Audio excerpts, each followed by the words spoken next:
입장을 좀 바꿨습니다. 이 부분은 어떻게 상황을 평가하세요? 저 사진 저런 게 다 드러나지 않을 거라고 자기는 계산한 거죠. 저도 이 공직자들과 일을 위해서 출장을 많이 가보거든요. 저 지금 호주, 뉴질랜드 있지 않습니까? 저 골프 코스와 저 낚시 코스와 저 나무 둘레길 정책에 그 상품으로 나와 있어요. 자, 자기들이 업무 조금 하고요. 일 챙기고 그 나머지는 전부 관광 다닌 거거든요. 저 11명 좀 되는데 저 관광 저렇게 다니면요. 저 10일이 넘게 되면요. 형제처럼 친해져요. 저 다른 사람들이. 이재명이 김문기를 일부러 저 멤버에 넣지 않습니까? 저 외국 출장 팀에. 저는 격려 차원도 있고요. 협의도 하러 갔을 것이다라고 보입니다. 그렇게 협의를 하러 저기 가서 이제 이재명 경우에는 저런 내용들이 모두 드러날 경우에 어떻게 대처하겠다라는 생각을 했겠죠. 근데 정말 거듭 말씀을 드리지만요. 아마 재판부가 이 부분을 들여다보고 있을 겁니다.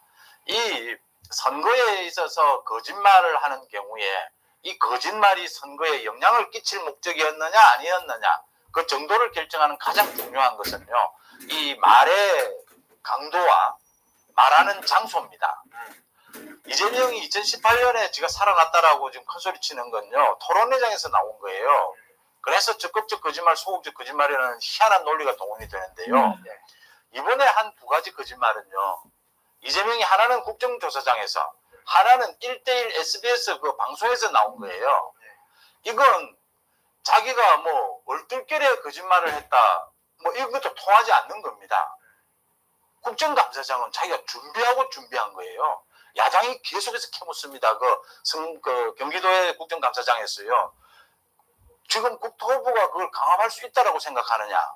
성남시에 그 인허가권이 있는데 어떻게 해서 국토부의 강압으로만 몰아갈 수가 있느냐라는 지적을 박수영 의원을 비롯해서 여러 명이 계속 합니다. 계속 강력하게 이야기해요. 말하는 장소와 말하는 분위기 거기에서 자기가 쓴 표현 이게 선거에 영향을 미칠 목적이었냐를 결정하는 결정타가 될 겁니다. 이재명은 지금 계속 알았느냐 몰랐느냐를 가지고 지금 얼마나 알아야 내가 아는 것이라고 할 수 있느냐라는 말도 안 되는 소리를 했었는데요. 변명을 하는데 그 부분이 걸린 겁니다. 상식적으로 사람은 그렇게 말하지 않습니다. 그 김문기가 터졌습니다. 잘 기억은 나지 않는데 그 사람이 내하고 같이 일을 했던 건 같다. 애석한 일이다. 보통 이렇게 이야기하죠. 근데 왜 딱 잡아댔을까요? 선거 때문입니다. 자, 국정감사장에서 어떻게 이야기합니까 보통? 국토부가 굉장히 요구가 강했는데 우리도 생각해보니까 개발의 필요성도 있고 해서 하게 됐는데 국토부의 요구가 정말 우리가 성남시라는 조그마한 시청이 국토부의 그 요구를 들어주지 않으면 얼마나 나중에 많은 불이익을 얻겠느냐. 국토부의 예산은 크지 않습니까? 말을 이렇게 하죠.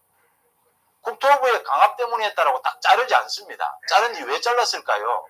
백현동에서 자기가 자유롭다는 거죠. 선거 때문이었거든요. 저는 이 부분이 핵심이 될 거라고 봅니다. 이 부분 때문에 이재명에 대한 구형이 300 아니면 500이 아닐까. 왜냐하면 10만 4천원 저 선거법 위반에 300을 구형을 하더라고요. 그러면 이거는 500, 1000만 원은 나와야 하지 않습니까?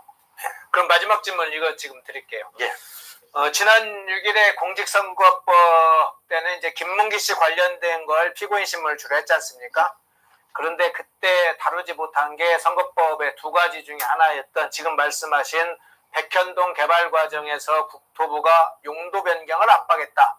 이 부분은 이제 신문이 못한 채 미뤄져서 그게 이제 20일 진행하는 걸로 지금 일정이 잡혀 있는데 관심사는 이제 이재명 측은 여전히 용도 변경에 속도 압박이 있었다라고 계속 주장할 걸로 보이는데 재판부가 이 문제와 관련해서 이제 결심 공판을 거쳐서 최종 선고를 할 때 유무죄를 다루겠지만 이 부분은 재판부가 판단할지 백현동의 한국식품연구원 부지 용도를 성남시가 준 주거지역으로 변경한 것이 민간업자를 위한 특혜라는 이 문제를 이 내용에 담을지, 그러니까 물론 이걸 유보지로 하진 않겠지만 결과적으로는 국토부의 용도 변경 압박 문제를 판단하려면 이게 주거지역으로 변경하는데 민간업자 특혜라는 것을 상당히 그런 성격이 있었다라든가 이런 것을 담을지 그 부분에 대해서 어떻게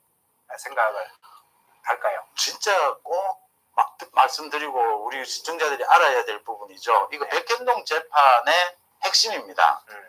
소위 그 로비스트 김인섭입니다. 이재명이 인섭이 형님이 이 부분에 개입을 하니까 좀 신경 써줘라 라고 하는 말까지 나와 있죠. 이게 이렇게 됩니다. 그러니까 식품연구원 그 부지가 옮겨가는 만큼 재개발은 해야 됩니다. 네. 그래서 국토부에서 이게 재개발되도록 어떻게 용도 변경이나 협조해 달라는 공문은 옵니다. 공개가 돼 있죠. 그런데 이 개발업자죠. 정바울이죠. 정바울이 이걸 시도해서 이거 용도 변경을 해달라고 계속 요구하는데 성남시가 거절합니다. 김인섭이 로비스트로 딱 정바울과 손잡고 난 다음에 바로 용도 변경이 일어납니다. 이게 백현동 개발 비리의 핵심입니다. 요걸 거짓말한 것이거든요. 요 과정에서. 그리고 선거법 위반에서도 이 내용이 일부가 확인이 될 것이다 라고 보입니다. 뭐 정면으로 이걸 거론하지는 않겠지만요. 이 선거법 위반에서 김인섭 때문에 이렇게 바뀌게 되는 과정요. 이걸 이제 국토부로 다 떠넘기는 것이거든요. 그 백현동에서 자유로워지려고 하는 것이죠. 그래서 저는 이 재판부입니다. 재판부에 대해서 말씀을 드리고 싶어요. 김동연 부장판사하지 않습니까? 네. 이 선거법 위반 재판부는 사실은 맡은 지 2월 달에 바뀌었으니까 이제 뭐 7개월 정도 된 건데요. 선거법 위반도 워낙 간단하기 때문에요. 특히 김동연 부장판사입니다. 김동연 부장판사가 3번 정도 이재명의 재판 지연과 재판 불출석에 대해서 경고를 하면서도 이재명의 재판 지연에 좀 질질 끌려왔어요. 네. 그래서 많은 사람들이 우려를 하고 있습니다. 그렇죠. 저는 대법원장이 하는 이야기가 그 이야기라고 생각합니다. 이제는 좀 바꿀 때가 되었다. 이재명의 이 재판에 대해서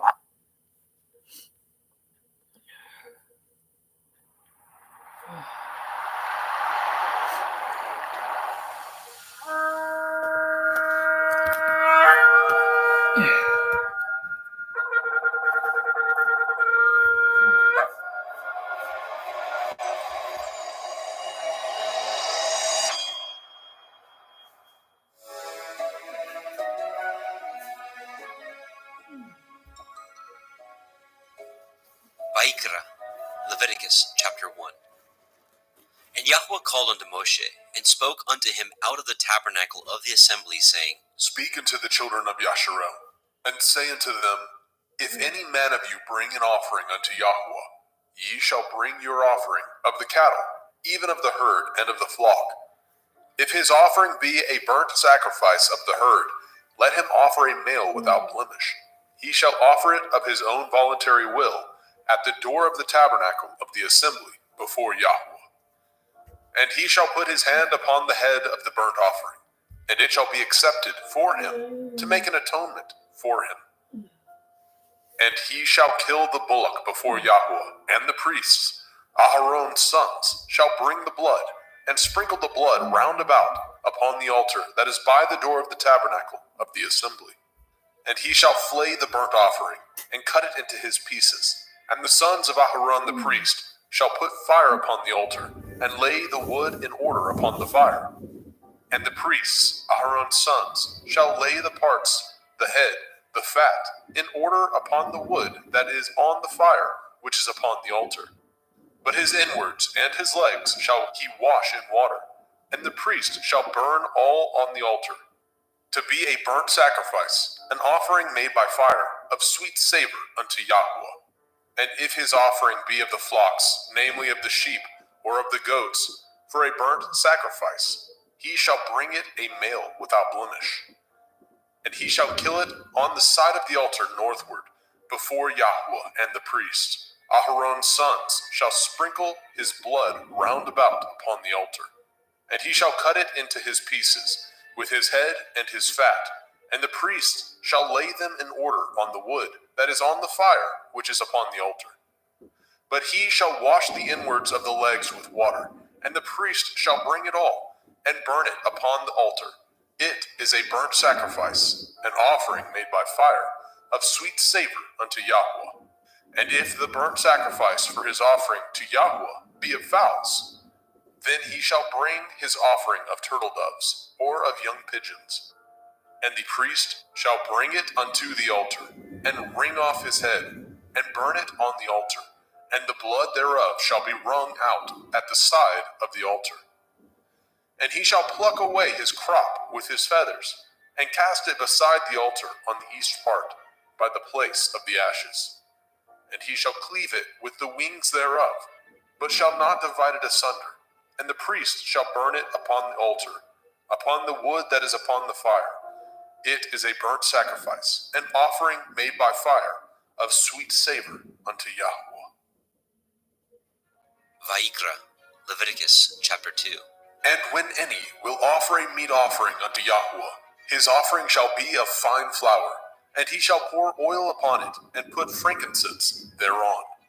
And he shall bring it to Aaron's sons, the priests, and he shall take thereout his handful of the flour thereof, and of the oil thereof, with all the frankincense thereof.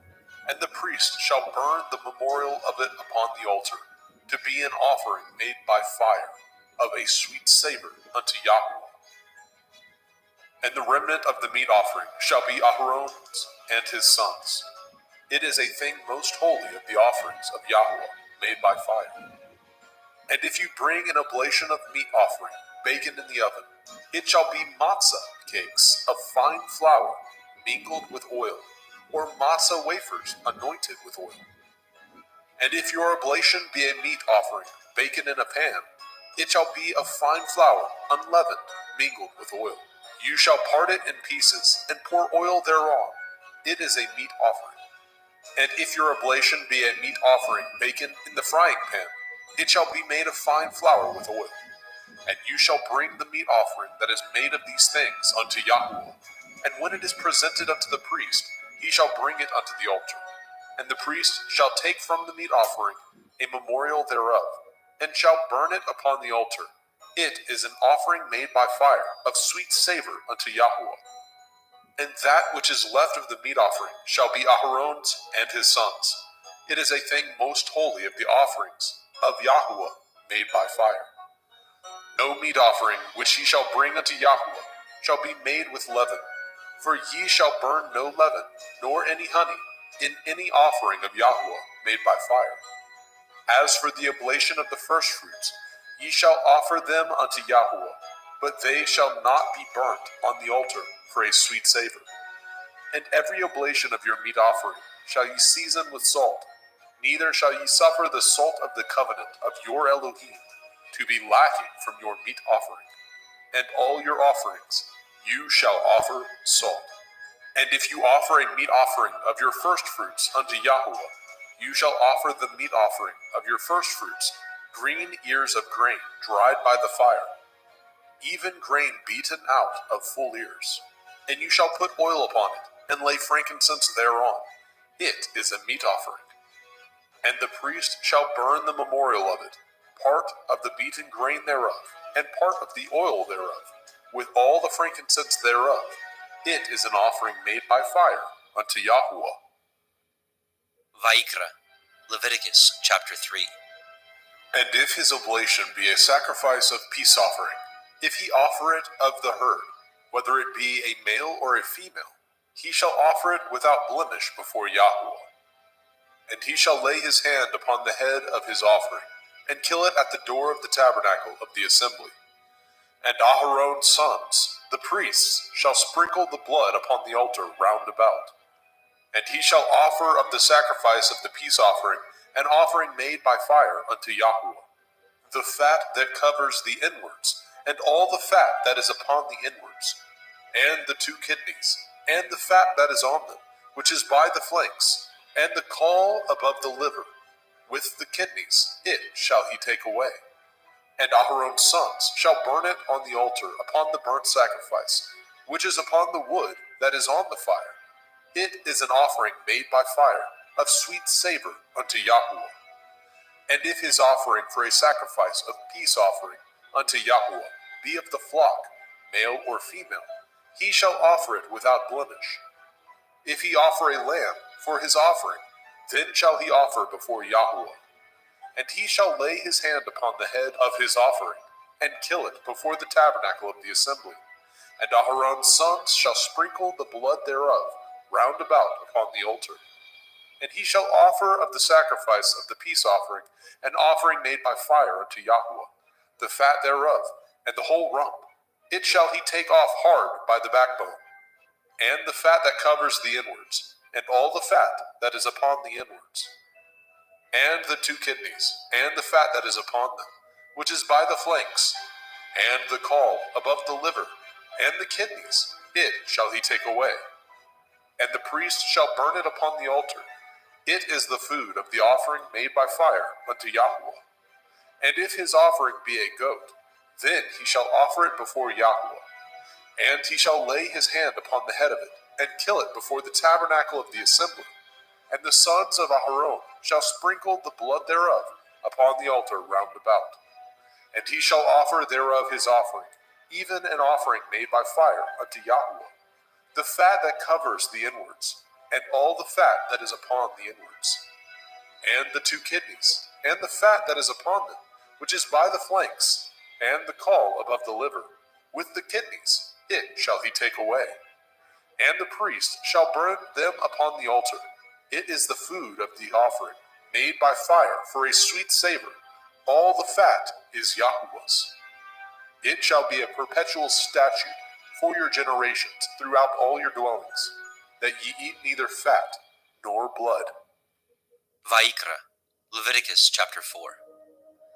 And Yahweh spoke unto Moshe, saying, Speak unto the children of Yasharel, saying, If a soul shall sin through ignorance against any of the commandments of Yahweh concerning things which ought not to be done, and shall do against any of them, if the priest that is anointed do sin according to the sin of the people, then let him bring for his sin, which he has sinned, a young bullock, without blemish unto Yahweh, for a sin offering. And he shall bring the bullock unto the door of the tabernacle of the assembly before Yahweh, and shall lay his hands upon the bullock's head, and kill the bullock before Yahweh. And the priest that is anointed shall take of the bullock's blood, and bring it to the tabernacle of the assembly. And the priest shall dip his finger in the blood, and sprinkle of the blood 7 times before Yahweh, before the veil of the sanctuary. And the priest shall put some of the blood upon the horns of the altar of sweet incense before Yahweh, which is in the tabernacle of the assembly, and shall pour all the blood of the bullock at the bottom of the altar of the burnt offering, which is at the door of the tabernacle of the assembly. And he shall take off from it all the fat of the bullock for the sin offering, the fat that covers the inwards, and all the fat that is upon the inwards, and the 2 kidneys, and the fat that is upon them, which is by the flanks, and the caul above the liver, with the kidneys, it shall he take away. As it was taken off from the bullock of the sacrifice of peace offerings, and the priest shall burn them upon the altar of the burnt offering.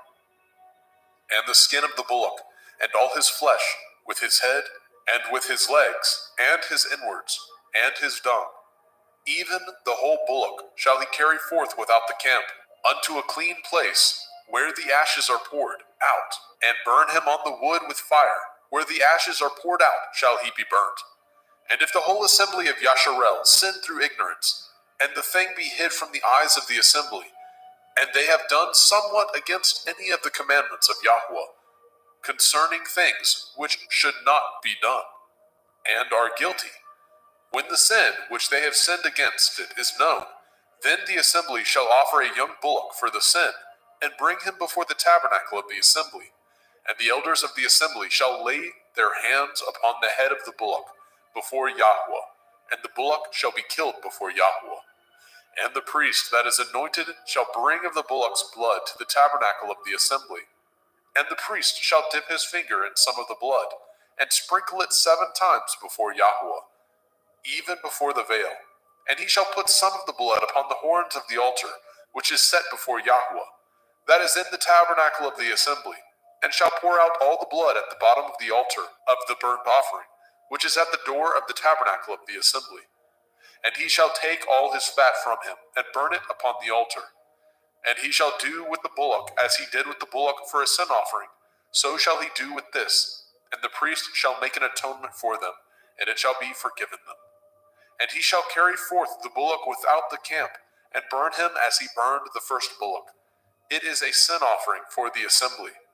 When a ruler has sinned, and done somewhat through ignorance against any of the commandments of Yahweh, Elohiu, concerning things which should not be done, and is guilty, or if his sin, wherein he has sinned, come to his knowledge, he shall bring his offering, a kid of the goats, a male without blemish, and he shall lay his hand upon the head of the goats, and kill it in the place where they killed the burnt offering before Yahweh. It is a sin offering. And the priest shall take of the blood of the sin offering with his finger, and put it upon the horns of the altar of burnt offering, and shall pour out his blood at the bottom of the altar of burnt offering. And he shall burn all his fat upon the altar, as the fat of the sacrifice of peace offerings. And the priest shall make an atonement for him, as concerning his sin, and it shall be forgiven him. And if any one of the common people sin through ignorance, which he does somewhat against any of the commandments of Yahweh, concerning things which ought not to be done, and be guilty, or if his sin, which he has sinned, come to his knowledge, then he shall bring his offering, a kid of the goats, a female without blemish, for his sin which he has sinned. And he shall lay his hand upon the head of the sin offering, and slay the sin offering in the place of the burnt offering. And the priest shall take of the blood thereof with his finger, and put it upon the horns of the altar of burnt offering, and shall pour out all the blood thereof at the bottom of the altar. And he shall take away all the fat thereof, as the fat is taken away from off the sacrifice of peace offerings. And the priest shall burn it upon the altar for a sweet savor unto Yahweh. And the priest shall make an atonement for him, and it shall be forgiven him. And if he bring a lamb for a sin offering, he shall bring it a female without blemish.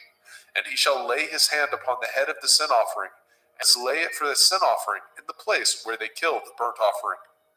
And the priest shall take of the blood of the sin offering with his finger, and put it upon the horns of the altar of burnt offering, and shall pour out all the blood thereof at the bottom of the altar. And he shall take away all the fat thereof, as the fat of the lamb is taken away from the sacrifice of the peace offering. And the priest shall burn them upon the altar, according to the offering made by fire unto Yahweh. And the priest shall make an atonement for his sin that he has committed, and it shall be forgiven him. Vayikra, Leviticus chapter 5. And if a soul sin, and hear the voice of swearing, and is a witness, whether he has seen or known of it, if he do not utter it, then he shall bear his iniquity.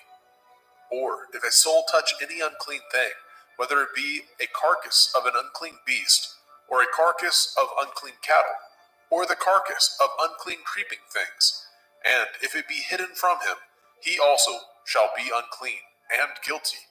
Or if he touch the uncleanness of man, whatsoever uncleanness it be, that a man shall be defiled withal, and it be hid from him, when he knows of it, then he shall be guilty.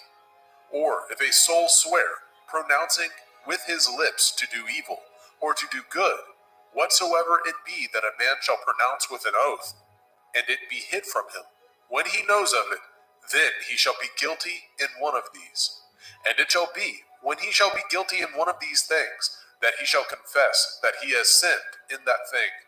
And he shall bring his trespass offering unto Yahweh, for his sin which he has sinned, a female from the flock, a lamb or a kid of the goats, for a sin offering, and the priest shall make an atonement for him concerning his sin. And if he is not able to bring a lamb, then he shall bring for his trespass which he has committed 2 turtle doves, or 2 young pigeons unto Yahweh, one for a sin offering, and the other for a burnt offering. And he shall bring them unto the priest, who shall offer that which is for the sin offering first, and wring off his head from his neck, but shall not divide it asunder. And he shall sprinkle of the blood of the sin offering upon the side of the altar, and the rest of the blood shall be wrung out at the bottom of the altar. It is a sin offering.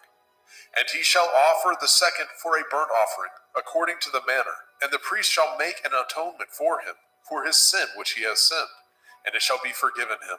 But if he be not able to bring 2 turtle doves, or 2 young pigeons, then he that sinned shall bring for his offering the 10th part of an ephah of fine flour for a sin offering. He shall put no oil upon it, neither shall he put any frankincense thereon, for it is a sin offering. Then shall he bring it to the priest, and the priest shall take his handful of it, even a memorial thereof, and burn it on the altar, according to the offerings made by fire unto Yahuwah. It is a sin offering. And the priest shall make an atonement for him, as touching his sin, that he has sinned in one of these, and it shall be forgiven him, and the remnant shall be the priest's, as a meat offering. And Yahweh spoke unto Moshe, saying, If a soul commit a trespass, and sin through ignorance, in the holy things of Yahuwah, then he shall bring for his trespass unto Yahuwah a ram without blemish, out of the flocks, with your estimation by shekels of silver, after the shekel of the sanctuary, for a trespass offering. And he shall make the amends for the harm that he has done in the holy thing, and shall add the fifth part thereto, and give it unto the priest. And the priest shall make an atonement for him with the ram of the trespass offering, and it shall be forgiven him. And if a soul sin, and commit any of these things which are forbidden to be done by the commandment of Yahuwah, though he knew it not, yet is he guilty, and shall bear his iniquity.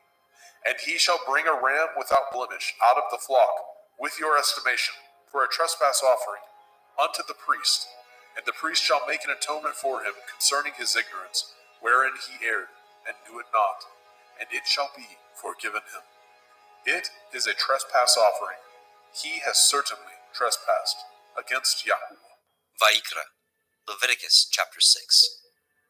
And Yahweh spoke unto Moshe, saying, If a soul sin, and commit a transgression against Yahuwah, and lie unto his neighbor, in that which was delivered him to keep, or in fellowship, or in a thing taken away by violence, or has deceived his neighbor, or have found that which was lost, and lies concerning it, and swears falsely, in any of these that a man does, sinning therein, then it shall be, because he has sinned and is guilty, that he shall restore that which he took violently away, or the thing which he has deceitfully gotten, or that which was delivered him to keep, or the lost thing which he found, or all that which he has sworn falsely, he shall even restore it in the principal, and shall add the fifth part more thereto, and give it unto him to whom it appertains, in the day of his trespass offering. And he shall bring his trespass offering unto Yahuwah, a ram without blemish out of the flock, with your estimation for a trespass offering unto the priest. And the priest shall make an atonement for him before Yahuwah, and it shall be forgiven him for anything of all that he has done in trespass therein. And Yahweh spoke unto Moshe, saying, Command Aharon and his sons, saying, This is the Torah of the burnt offering. It is the burnt offering because of the burning upon the altar all night unto the morning, and the fire of the altar shall be burning in it. And the priest shall put on his linen garment, and his linen breeches shall he put upon his flesh, and take up the ashes which the fire has consumed with the burnt offering on the altar, and he shall put them beside the altar. And he shall put off his garments, and put on other garments, and carry forth the ashes without the camp unto a clean place. And the fire upon the altar shall be burning in it. It shall not be put out. And the priest shall burn wood on it every morning, and lay the burnt offering in order upon it, and he shall burn thereon the fat of the peace offerings. The fire shall ever be burning upon the altar. It shall never go out. And this is the Torah of the meat offering. The sons of Aharon shall offer it before Yahuwah, before the altar. And he shall take of it his handful of the flour of the meat offering, and of the oil thereof, and all the frankincense which is upon the meat offering, and shall burn it upon the altar for a sweet savor, even the memorial of it unto Yahuwah. And the remainder thereof shall Aharon and his sons eat, with matzah, unleavened bread, shall it be eaten in the holy place, in the court of the tabernacle of the assembly, they shall eat it. It shall not be baken with leaven. I have given it unto them for their portion of my offering made by fire. It is most holy, as is the sin offering, and as the trespass offering. All the males among the children of Aharon shall eat of it. It shall be a statute forever in your generations, concerning the offerings of Yahuwah made by fire. Everyone that touches them shall be holy. And Yahweh spoke unto Moshe, saying, This is the offering of Aharon and his sons, which they shall offer unto Yahuwah in the day when he is anointed. The 10th part of an ephah of fine flour for a meat offering perpetual, half of it in the morning, and half thereof at night. In a pan it shall be made with oil, and when it is baken, you shall bring it in, and the baken pieces of the meat offering shall you offer for a sweet savor unto Yahweh. And the priest of his sons, that is anointed in his stead, shall offer it. It is a statute forever unto Yahweh. It shall be wholly burnt. For every meat offering for the priest shall be wholly burnt. It shall not be eaten. And Yahweh spoke unto Moshe, saying, Speak unto Aharon and to his sons, saying, This is the Torah of the sin offering.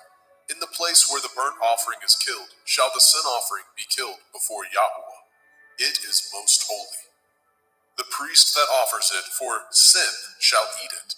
In the holy place shall it be eaten, in the court of the tabernacle of the assembly. Whatsoever shall touch the flesh thereof shall be holy. And when there is sprinkled of the blood thereof upon any garment, you shall wash that whereon it was sprinkled in the holy place. But the earthen vessel wherein it was sodden shall be broken. And if it be sodden in a brazen pot, it shall be both scoured and rinsed in water. All the males among the priests shall eat thereof. It is most holy. And no sin offering, whereof any of the blood is brought into the tabernacle of the assembly, to reconcile withal, in the holy place, shall be eaten. It shall be burnt in the fire. Vayikra, Leviticus chapter 7. Likewise, this is the Torah of the trespass offering. It is most holy.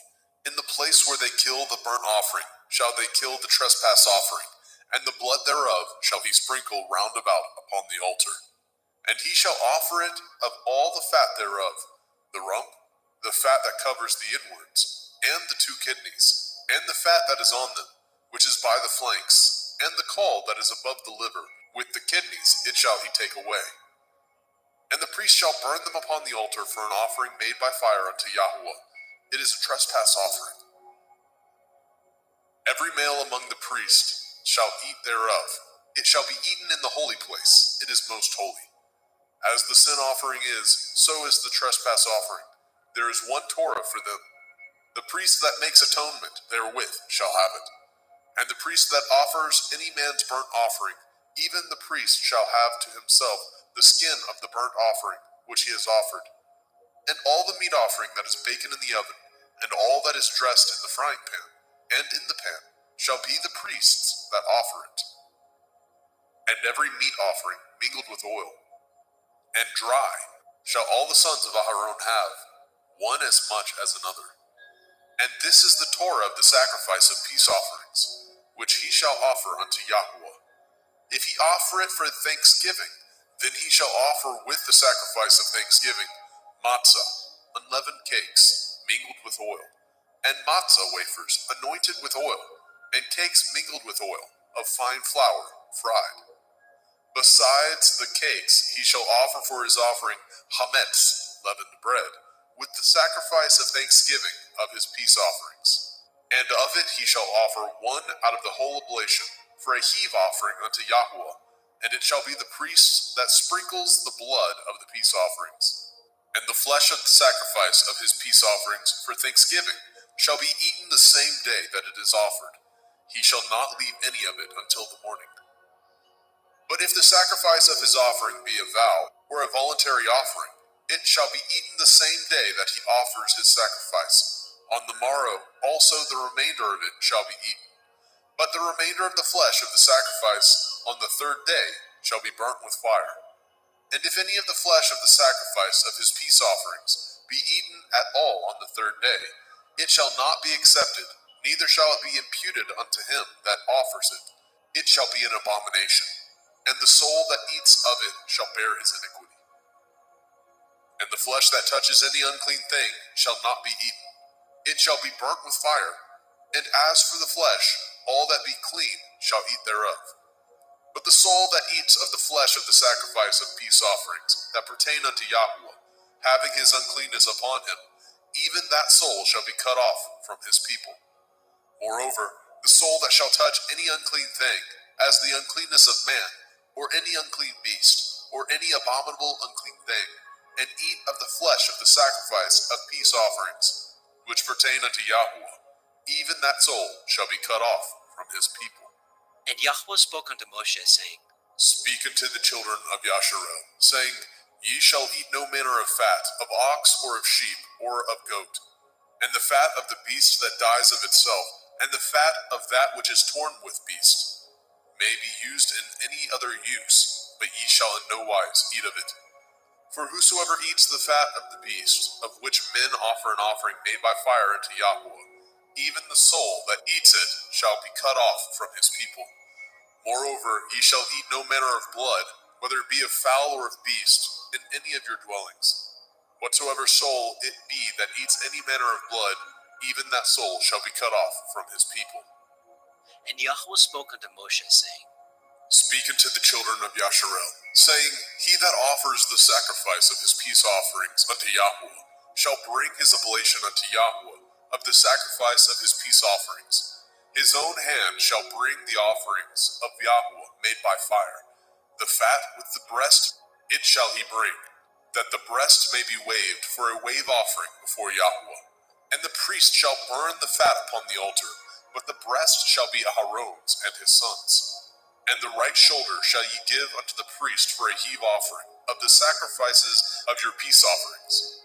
He among the sons of Aharon that offers the blood of the peace offerings and the fat shall have the right shoulder for his part. For the wave breast and the heave shoulder have I taken of the children of Yasharel from off the sacrifices of their peace offerings, and have given them unto Aharon the priest, and unto his sons by a statute forever, from among the children of Yasharel. This is the portion of the anointing of Aharon, and of the anointing of his sons, out of the offerings of Yahweh made by fire, in the day when he presented them to minister unto Yahweh in the priest's office, which Yahweh commanded to be given them of the children of Yasharel, in the day that he anointed them, by a statute forever throughout their generations. This is the Torah of the burnt offering, of the meat offering, and of the sin offering, and of the trespass offering, and of the consecrations, and of the sacrifice of the peace offerings, which Yahweh commanded Moshe in Mount Sinai, in the day that he commanded the children of Yasharel to offer their oblations unto Yahweh in the wilderness of Sinai. Vayikra, Leviticus chapter 8. And Yahweh spoke unto Moshe, saying, Take Aharon and his sons with him, and the garments, and the anointing oil, and a bullock for the sin offering, and 2 rams, and a basket of matzah, unleavened bread, and gather all the assembly together unto the door of the tabernacle of the assembly. And Moshe did as Yahweh commanded him, and the assembly was gathered together unto the door of the tabernacle of the assembly. And Moshe said unto the assembly, This is the thing which Yahweh commanded to be done. And Moshe brought Aharon and his sons, and washed them with water. And he put upon him the coat, and girded him with the belt, and clothed him with the robe, and put the ephod upon him. And he girded him with the belt of the ephod, and bound it unto him therewith. And he put the breastplate upon him. Also he put in the breastplate the Urim and the Tumim. And he put the turban upon his head. Also upon the turban, even upon his forefront, did he put the golden plate, the holy crown, as Yahweh commanded Moshe. And Moshe took the anointing oil, and anointed the tabernacle, and all that was therein, and sanctified them. And he sprinkled thereof upon the altar 7 times, and anointed the altar and all his vessels, both the laver and his foot, to sanctify them. And he poured of the anointing oil upon Aharon's head, and anointed him, to sanctify him. And Moshe brought Aharon's sons, and put coats upon them, and girded them with belts, and put bonnets upon them, as Yahweh commanded Moshe. And he brought the bullock for the sin offering, and Aharon and his sons laid their hands upon the head of the bullock for the sin offering, and he slew it. And Moshe took the blood, and put it upon the horns of the altar round about with his finger, and purified the altar, and poured the blood at the bottom of the altar, and sanctified it, to make reconciliation upon it. And he took all the fat that was upon the inwards, and the caul above the liver, and the 2 kidneys, and their fat, and Moshe burned it upon the altar. But the bullock, and his hide, and his flesh, and his dung, he burnt with fire without the camp, as Yahweh commanded Moshe. And he brought the ram for the burnt offering, and Aharon and his sons laid their hands upon the head of the ram, and he killed it. And Moshe sprinkled the blood upon the altar round about. And he cut the ram into pieces, and Moshe burnt the head, and the pieces, and the fat. And he washed the inwards and the legs in water, and Moshe burnt the whole ram upon the altar. It was a burnt sacrifice for a sweet savor, and an offering made by fire unto Yahweh, as Yahweh commanded Moshe. And he brought the other ram, the ram of consecration, and Aharon and his sons laid their hands upon the head of the ram, and he slew it. And Moshe took of the blood of it, and put it upon the tip of Aharon's right ear, and upon the thumb of his right hand, and upon the great toe of his right foot. And he brought Aharon's sons, and Moshe put of the blood upon the tip of their right ear, and upon the thumbs of their right hands, and upon the great toes of their right feet. And Moshe sprinkled the blood upon the altar round about. And he took the fat, and the rump, and the fat that was upon the inwards, and the caul above the liver, and the 2 kidneys, and their fat, and the right shoulder. And out of the basket of matzah that was before Yahweh, he took 1 matzah cake, and a cake of oiled bread, and 1 wafer, and put them on the fat, and upon the right shoulder. And he put all upon Aharon's hands, and upon his sons' hands, and waved them for a wave offering before Yahweh. And Moshe took them from off their hands, and burnt them on the altar upon the burnt offering. They were consecrations for a sweet savor. It is an offering made by fire unto Yahweh. And Moshe took the breast, and waved it for a wave offering before Yahweh. For of the ram of consecration it was Moshe's part, as Yahweh commanded Moshe. And Moshe took of the anointing oil, and of the blood which was upon the altar, and sprinkled it upon Aharon, and his garments, and upon his sons, and upon his sons' garments with him, and sanctified Aharon, and his garments, and his sons' garments with him. And Moshe said unto Aharon and to his sons, Boil the flesh at the door of the tabernacle of the assembly, and there eat it, with the bread that is in the basket of consecrations, as I commanded, saying, Aharon and his sons shall eat it. And that which remains of the flesh and of the bread shall ye burn with fire. And ye shall not go out of the door of the tabernacle of the assembly in 7 days, until the days of your consecration be at an end. For 7 days shall he consecrate you. As he has done this day, so Yahweh has commanded to do, to make an atonement for you.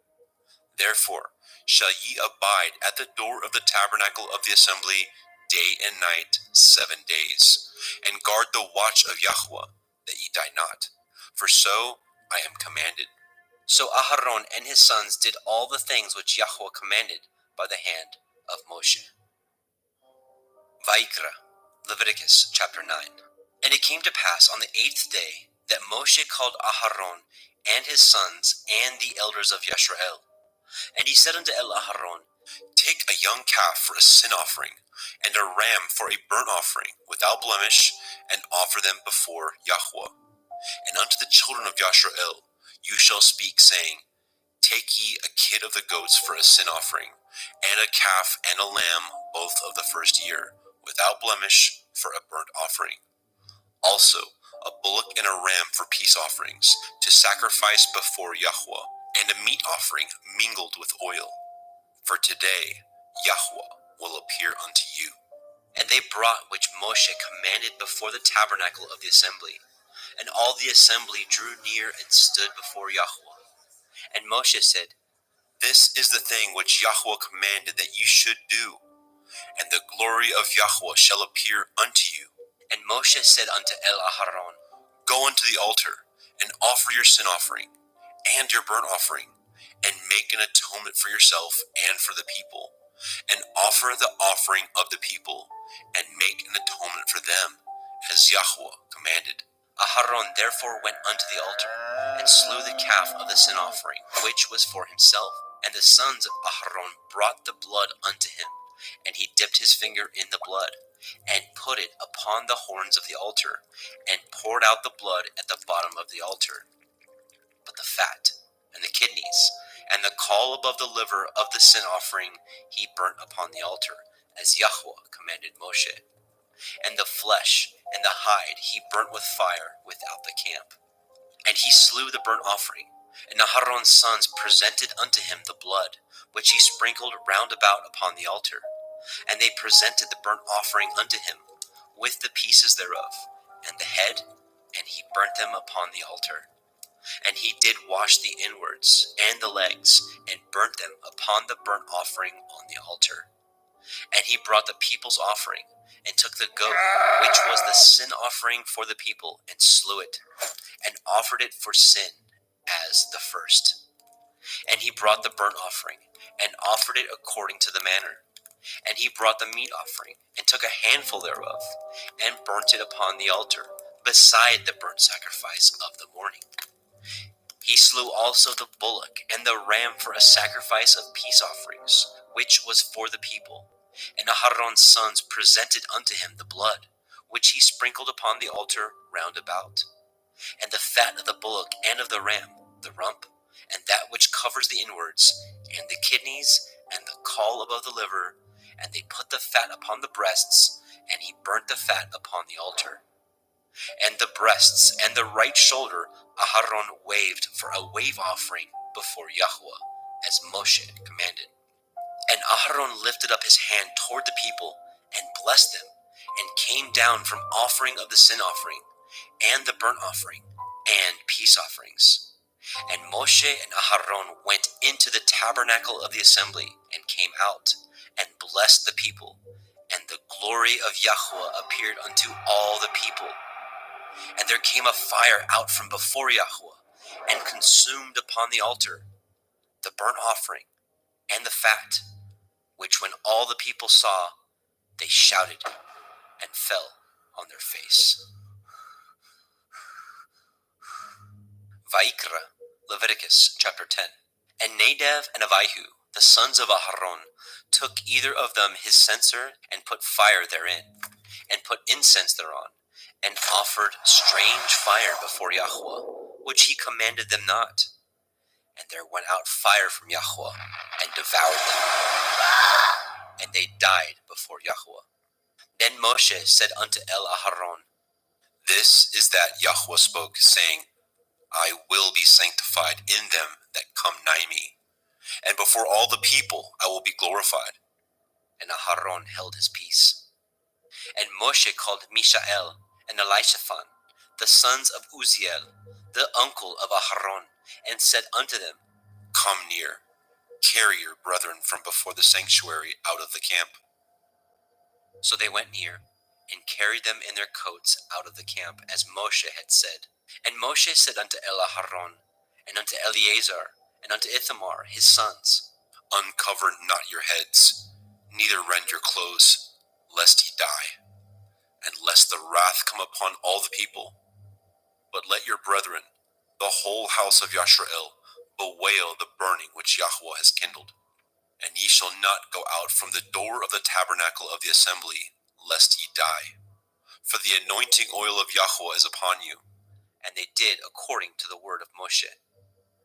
And Yahweh spoke unto El Aharon, saying, Do not drink wine, nor strong drink, you nor your sons with you, when ye go into the tabernacle of the assembly, lest ye die. It shall be a statute forever throughout your generations, and that ye may put difference between holy and unholy, and between unclean and clean, and that ye may teach the children of Yasharel all the statutes which Yahweh has spoken unto them by the hand of Moshe. And Moshe spoke unto El Aharon, and unto Eleazar, and unto Ithamar, his sons that were left, Take the meat offering that remains of the offerings of Yahweh made by fire, and eat it without leaven beside the altar, for it is most holy. And ye shall eat it in the holy place, because it is your due, and your sons' due, of the sacrifices of Yahweh made by fire. For so I am commanded. And the wave breast and the heave shoulder shall ye eat in a clean place, you and your sons and your daughters with you, for they be your due, and your sons' due, which are given out of the sacrifices of peace offerings of the children of Yashrael. The heave shoulder and the wave breast shall they bring with the offerings made by fire of the fat, to wave it for a wave offering before Yahweh. And it shall be yours, and your sons with you, by a statute forever, as Yahweh has commanded. And Moshe diligently sought the goat of the sin offering, and behold, it was burnt.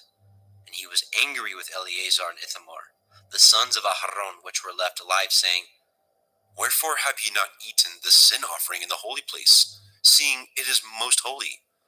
And Elohim has given it to you to bear the iniquity of the assembly, to make an atonement for them before Yahweh? Behold, the blood of it was not brought in within the holy place. Ye should indeed have eaten it in the holy place, as I commanded. And Aharon said unto Moshe, Behold, this day have they offered their sin offering and their burnt offering before Yahweh, and such things have befallen me. And if I had eaten the sin offering today, should it have been accepted in the sight of Yahweh? And when Moshe heard that, he was content. Vaikra, Leviticus chapter 11. And Yahweh spoke unto El Moshe, and to El Aharon, saying unto them, Speak unto the children of Yasharel, saying, These are the beasts which ye shall eat among all the beasts that are on the earth. Whatsoever parts the hoof, and is cloven-footed, and chews the cud, among the beasts, that shall ye eat. Nevertheless, these shall ye not eat of them that chew the cud, or of them that divide the hoof. As the camel, because he chews the cud, but divides not the hoof, he is unclean unto you. And the coney, because he chews the cud, but divides not the hoof, he is unclean unto you. And the hare, because he chews the cud, but divides not the hoof, he is unclean unto you. And the swine, though he divide the hoof, and be cloven-footed, yet he chews not the cud, he is unclean to you. Of their flesh shall ye not eat, and their carcass shall ye not touch, they are unclean to you.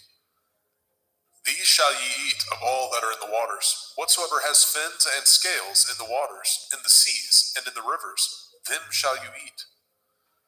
And all that have not fins and scales in the seas, and in the rivers, of all that move in the waters, and of any living thing which is in the waters, they shall be an abomination unto you. They shall be even an abomination unto you. Ye shall not eat of their flesh, but ye shall have their carcasses in abomination. Whatsoever has no fins nor scales in the water, that shall be an abomination unto you. And these are they which ye shall have an abomination among the fowls. They shall not be eaten. They are an abomination, the eagle, the ossifrage, and the osprey, and the vulture, and the kite after his kind, every raven after his kind, and the owl, and the nighthawk, and the cuckow, and the hawk after his kind, and the little owl, and the cormorant, and the great owl, and the swan, and the pelican, and the gier eagle, and the stork, and the heron after her kind, and the lapwing, and the bat. All fowls that creep going upon all four shall be an abomination unto you. Yet these may ye eat of every flying creeping thing that goes upon all four, which have legs above their feet, to leap withal upon the earth. Even these of them ye may eat, the locust after his kind, and the bald locust after his kind, and the beetle after his kind, and the grasshopper after his kind. But all other flying creeping things, which have 4 feet, shall be an abomination unto you. And for these ye shall be unclean. Whosoever touches the carcass of them shall be unclean until the evening. And whosoever bears aught of the carcass of them shall wash his clothes, and be unclean until the evening. The carcass of every beast which divides the hoof, and is not cloven-footed, nor chews the cud, are unclean unto you. Every one that touches them shall be unclean. And whatsoever goes upon his paws, among all manner of beasts that go on all fours, those are unclean unto you. Whoso touches their carcass shall be unclean until the evening. And he that bears the carcass of them shall wash his clothes, and be unclean unto the evening. They are unclean unto you. These also shall be unclean unto you. Among the creeping things that creep upon the earth, the weasel, the mouse, and the tortoise, after his kind, and the ferret, and the chameleon, and the lizard, and the snail, and the mole, these are unclean to you among all that creep. Whosoever touches them, when they be dead, shall be unclean until the evening. And upon whatsoever any of them, when they are dead, does fall, it shall be unclean, whether it be any vessel of wood, or raiment, or skin, or sack, whatsoever vessel it be, wherein any work is done, it must be put into water, and it shall be unclean until the evening, so it shall be cleansed. And every earthen vessel, where into any of them that falls, whatsoever is in it shall be unclean, and ye shall break it. Of all meat which may be eaten, that on which such water comes shall be unclean, and all drink that may be drunk in every vessel shall be unclean, and everything whereupon any part of their carcass falls shall be unclean, whether it be oven or range for pots, they shall be broken down, for they are unclean, and shall be unclean unto you. Nevertheless, a fountain or pit, wherein there is plenty of water, shall be clean, but that which touches their carcass shall be unclean. And if any part of their carcass falls upon any sowing seed which is to be sown, it shall be clean. But if any water be put upon the seed, and any part of their carcass fall thereon, it shall be unclean unto you. And if any beast of which ye may eat die, he that touches the carcass thereof shall be unclean until the evening. And he that eats of the carcass of it shall wash his clothes, and be unclean until the evening. He also that bears the carcass of it shall wash his clothes, and be unclean until the evening. And every creeping thing that creeps upon the earth shall be an abomination. It shall not be eaten. Whatsoever goes upon the belly, and whatsoever goes upon all fours, or whatsoever has more feet among all creeping things that creep upon the earth, them shall ye not eat, for they are an abomination. Ye shall not make yourselves abominable with any creeping thing that creeps, neither shall ye make yourselves unclean with them, that ye should be defiled thereby. For I am Yahuwah Elohim. Ye shall therefore sanctify yourselves, and ye shall be holy, for I am holy. Neither shall ye defile yourselves with any manner of creeping thing that creeps upon the earth. For I am Yahuwah, that brings you up out of the land of Mitzrayim, to be your Elohim. Ye shall therefore be holy, for I am holy. This is the Torah of the beasts, and of the fowl, and of every living creature that moves in the waters, and of every creature that creeps upon the earth, to make a difference between the unclean and the clean, and between the beast that may be eaten and the beast that may not be eaten. Vaikra, Leviticus chapter 12. And Yahweh spoke unto Moshe, saying, Speak unto the children of Yasharel, saying, If a woman have conceived seed, and born a male child, then she shall be unclean 7 days. According to the days of the separation for her infirmity, shall she be unclean.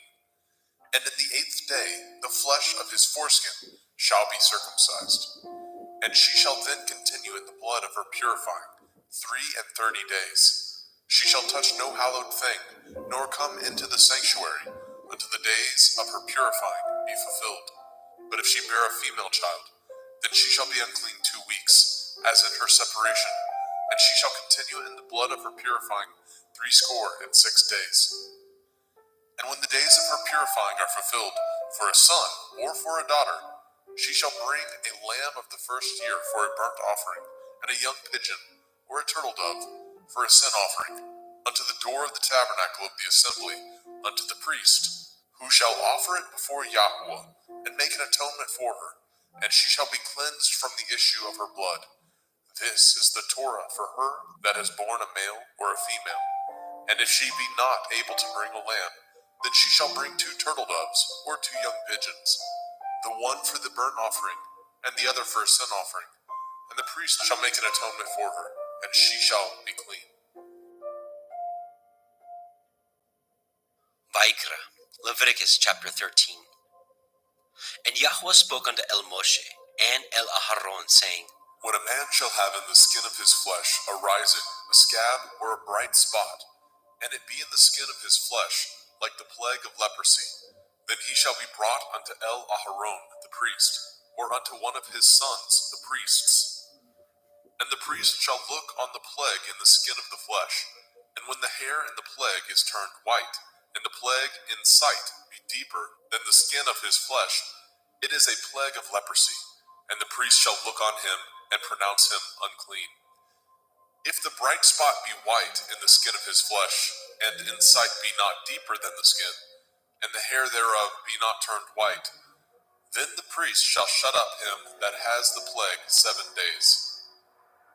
And the priest shall look on him the 7th day, and behold, if the plague in his sight be at a stay, and the plague spread not in the skin, then the priest shall shut him up 7 days more. And the priest shall look on him again the 7th day, and behold, if the plague be somewhat dark, and the plague spread not in the skin, the priest shall pronounce him clean. It is but a scab, and he shall wash his clothes and be clean. But if the scab spread much abroad in the skin, after that he has been seen of the priest for his cleansing, he shall be seen of the priest again. And if the priest see that, behold, the scab spreads in the skin, then the priest shall pronounce him unclean. It is a leprosy. When the plague of leprosy is in a man, then he shall be brought unto the priest. And the priest shall see him, and behold, if the rising be white in the skin, and it have turned the hair white, and there be quick raw flesh in the rising, it is an old leprosy in the skin of his flesh, and the priest shall pronounce him unclean, and shall not shut him up, for he is unclean. And if a leprosy break out abroad in the skin, and the leprosy cover all the skin of him that has the plague from his head even to his foot, wheresoever the priest looks, then the priest shall consider, and behold, if the leprosy have covered all his flesh, he shall pronounce him clean that has the plague. It is all turned white, he is clean. But when raw flesh appears in him, he shall be unclean. And the priest shall see the raw flesh and pronounce him to be unclean. For the raw flesh is unclean. It is a leprosy. Or if the raw flesh turn again, and be changed unto white, he shall come unto the priest. And the priest shall see him, and behold, if the plague be turned unto white, then the priest shall pronounce him clean that has the plague. He is clean. The flesh also, in which even in the skin thereof was a boil, and is healed. And in the place of the boil, where there be a white rising, or a bright spot, white, and somewhat reddish, and it be showed to the priest. And if, when the priest sees it, behold, it be in sight lower than the skin, and the hair thereof be turned white, the priest shall pronounce him unclean. It is a plague of leprosy, broken out of the boil. But if the priest look on it, and behold, there be no white hairs therein, and if it be not lower than the skin, but be somewhat dark, then the priest shall shut him up 7 days. And if it spread much abroad in the skin, then the priest shall pronounce him unclean. It is a plague. But if the bright spot stay in his place and spread not, it is a burning boil, and the priest shall pronounce him clean. Or if there be any flesh in the skin whereof there is a hot burning, and the quick flesh that burns have a white bright spot, somewhat reddish or white, then the priest shall look upon it, and behold, if the hair in the bright spot be turned white, and it be in sight deeper than the skin, it is a leprosy broken out of the burning, wherefore the priest shall pronounce him unclean. It is the plague of leprosy. But if the priest look on it, and behold, there be no white hair in the bright spot, and it be no lower than the other skin, but be somewhat dark, then the priest shall shut him up 7 days. And the priest shall look upon him the 7th day, and if it be spread much abroad in the skin, then the priest shall pronounce him unclean. It is the plague of leprosy. And if the bright spot stay in his place, and spread not in the skin, but it be somewhat dark, it is a rising of the burning, and the priest shall pronounce him clean, for it is an inflammation of the burning. If a man or woman have a plague upon the head or the beard, then the priest shall see the plague, and behold, if it be in sight deeper than the skin, and there be in it a yellow thin hair, then the priest shall pronounce him unclean. It is a dry skull, even a leprosy upon the head or beard. And if the priest shall look on the plague of the skull, and behold, it be not in sight deeper than the skin, and that there is no black hair in it, then the priest shall shut up him that has the plague of the skull 7 days. And in the 7th day the priest shall look on the plague, and behold, if the skull spread not, and there be in it no yellow hair, and the skull be not in sight deeper than the skin, he shall be shaven, and the skull shall he not shave, and the priest shall shut him up that has the skull 7 days more. And in the 7th day the priest shall look on the skull, and behold, if the skull be not spread in the skin, nor be in sight deeper than the skin, then the priest shall pronounce him clean, and he shall wash his clothes and be clean. But if the skull spread much in the skin after his cleansing, then the priest shall look on him, and behold, if the skull be spread in the skin, the priest shall not seek for yellow hair, he is unclean. But if the skull be in his sight at a stay, and that there is a black hair grown up therein, the skull is healed, he is clean, and the priest shall pronounce him clean. If a man also or a woman have in the skin of their flesh bright spots, even white bright spots, then the priest shall look and behold. If the bright spot in the skin of their flesh be darkish white, it is a freckled spot that grows in the skin, he is clean. And the man whose hair is fallen off his head, he is bald, yet is he clean. And he that has his hair fallen off from the part of his head towards his face, he is forehead bald, yet he is clean. And if there be in the bald head or bald forehead a white reddish sore, it is a leprosy sprung up in his bald head or his bald forehead. Then the priest shall look upon it, and behold, if the rising of the sore be white reddish in the bald head or in his bald forehead, as the leprosy appears in the skin of the flesh, he is a leprous man, he is unclean. The priest shall pronounce him utterly unclean, his plague is in his head. And the leper in whom the plague is, his clothes shall be rent, and his head bare, and he shall put a covering upon his upper lip, and shall cry, unclean, unclean. All the days wherein the plague shall be in him shall he be defiled. He is unclean. He shall dwell alone, without the camp shall his habitation be. The garment also that the plague of leprosy is in, whether it be a woolen garment or a linen garment, whether it be in the warp, the woof of linen, or of woolen, whether in a skin or anything made of skin.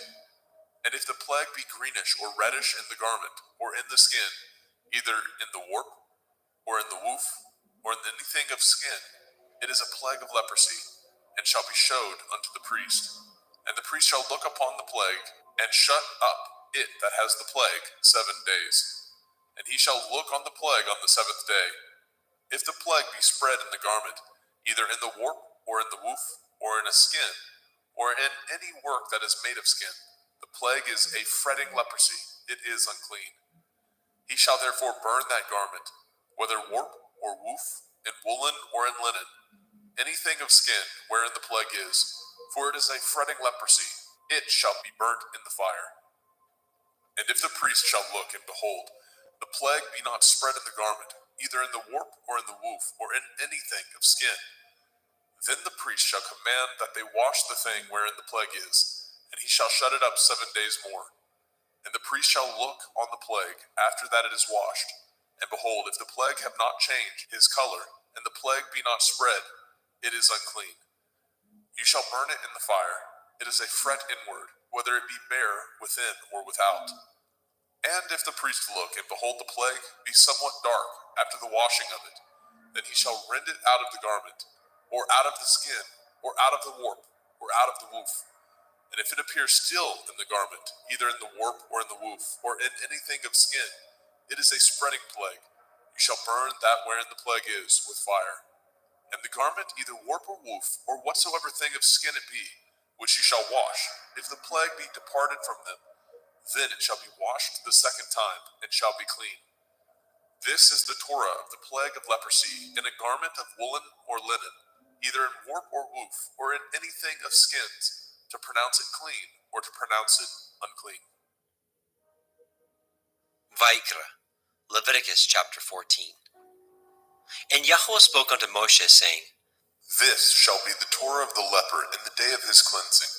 He shall be brought unto the priest, and the priest shall go forth out of the camp. And the priest shall look, and behold, if the plague of leprosy be healed in the leper, then shall the priest command to take for him that is to be cleansed 2 birds alive and clean, and cedar wood, and scarlet, and hyssop.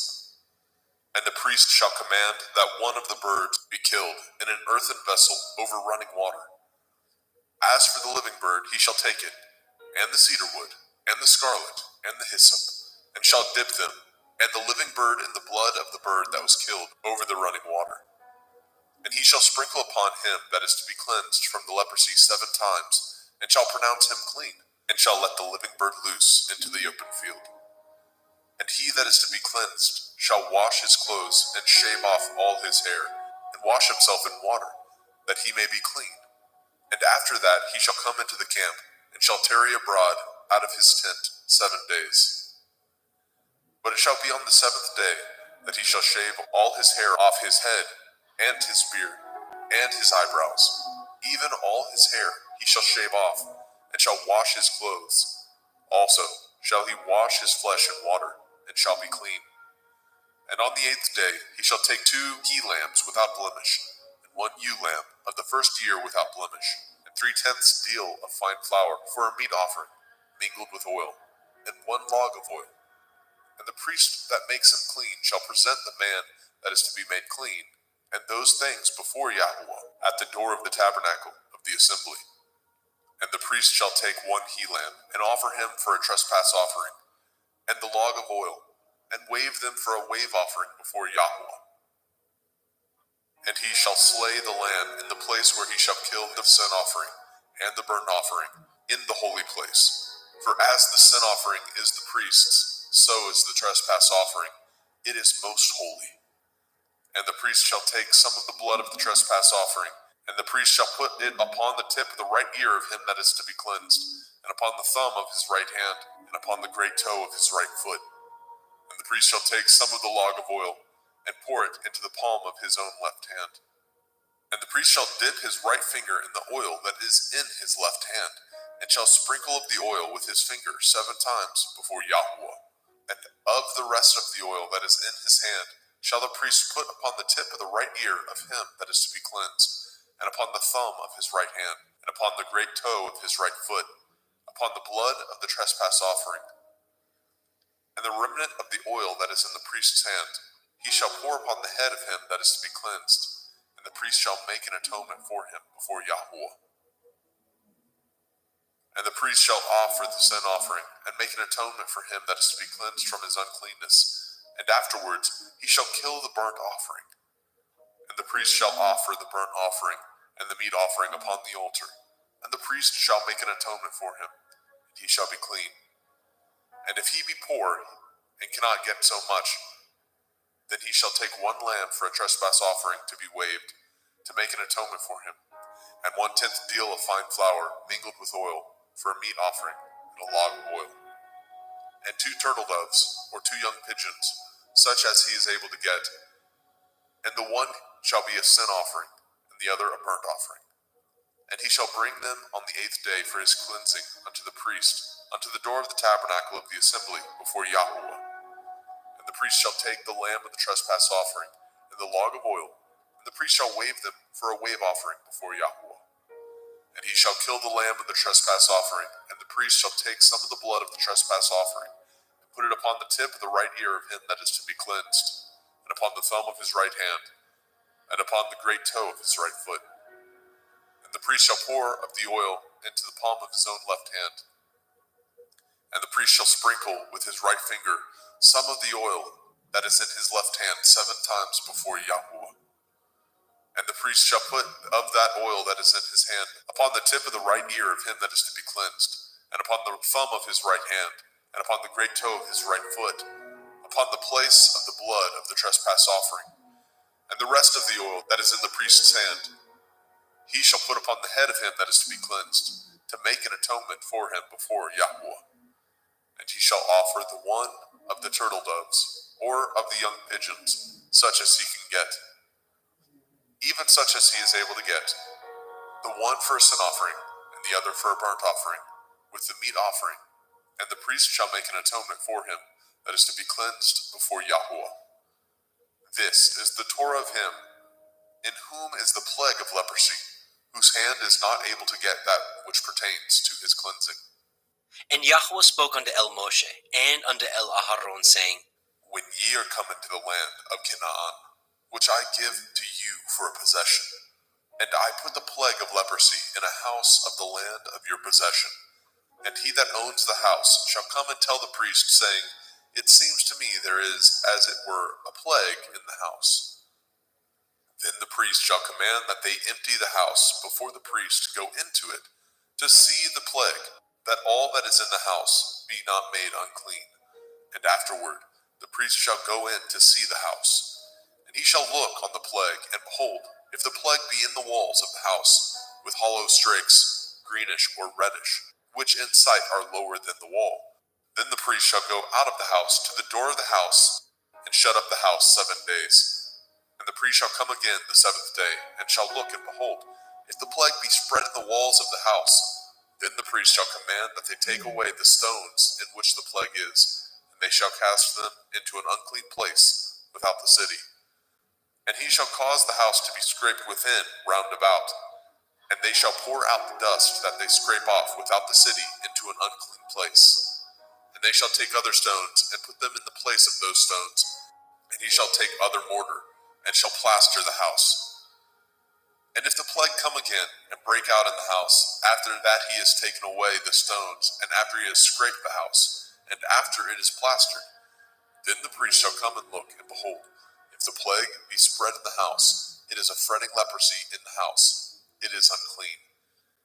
And he shall break down the house, the stones of it, and the timber thereof, and all the mortar of the house, and he shall carry them forth out of the city into an unclean place. Moreover, he that goes into the house all the while that it is shut up shall be unclean until the evening. And he that lies in the house shall wash his clothes, and he that eats in the house shall wash his clothes. And if the priest shall come in and look upon it, and behold, the plague has not spread in the house, after the house was plastered, then the priest shall pronounce the house clean, because the plague is healed. And he shall take to cleanse the house 2 birds, and cedar wood, and scarlet, and hyssop. And he shall kill the one of the birds in an earthen vessel over running water. And he shall take the cedar wood, and the hyssop, and the scarlet, and the living bird, and dip them in the blood of the slain bird, and in the running water, and sprinkle the house 7 times. And he shall cleanse the house with the blood of the bird, and with the running water, and with the living bird, and with the cedar wood, and with the hyssop, and with the scarlet. But he shall let go of the living bird out of the city into the open field, and make an atonement for the house, and it shall be clean. This is the Torah for all manner of plague, of leprosy and scald, and for the leprosy of a garment and of a house, and for a rising, and for a scab, and for a bright spot, to teach when it is unclean and when it is clean. This is the Torah of leprosy. Vayikra, Leviticus chapter 15. And Yahweh spoke unto El Moshe and to El Aharon, saying, Speak unto the children of Yasharel, and say unto them, when any man has a running issue out of his flesh, because of his issue he is unclean. And this shall be his uncleanness in his issue, whether his flesh run with his issue, or his flesh be stopped from his issue. It is his uncleanness. Every bed whereon he lies that has the issue is unclean, and everything whereon he sits shall be unclean. And whosoever touches his bed shall wash his clothes, and bathe himself in water, and be unclean until the evening. And he that sits on anything whereon he sat that has the issue shall wash his clothes, and bathe himself in water, and be unclean until the evening. And he that touches the flesh of him that has the issue shall wash his clothes, and bathe himself in water, and be unclean until the evening. And if he that has the issue spit upon him that is clean, then he shall wash his clothes, and bathe himself in water, and be unclean until the evening. And what saddle soever he rides upon that has the issue shall be unclean. And whosoever touches anything that was under him shall be unclean until the evening. And he that bears any of those things shall wash his clothes, and bathe himself in water, and be unclean until the evening. And whomsoever he touches that has the issue, and has not rinsed his hands in water, he shall wash his clothes, and bathe himself in water, and be unclean until the evening. And the vessel of earth that he touches, which has the issue, shall be broken, and every vessel of wood shall be rinsed in water. And when he that has an issue is cleansed of his issue, then he shall number to himself 7 days for his cleansing, and wash his clothes, and bathe his flesh in running water, and shall be clean. And on the 8th day he shall take to him 2 turtle doves, or 2 young pigeons, and come before Yahweh unto the door of the tabernacle of the assembly, and give them unto the priest. And the priest shall offer them, the one for a sin offering, and the other for a burnt offering. And the priest shall make an atonement for him before Yahweh for his issue. And if any man's seed of copulation go out from him, then he shall wash all his flesh in water, and be unclean until the evening. And every garment and every skin whereon is the seed of copulation shall be washed with water, and be unclean until the evening. The woman also with whom the man shall lie with seed of copulation, they shall both bathe themselves in water, and be unclean until the evening. And if a woman have an issue, and her issue in her flesh be blood, she shall be put apart 7 days, and whosoever touches her shall be unclean until the evening. And everything that she lies upon in her separation shall be unclean. Everything also that she sits upon shall be unclean.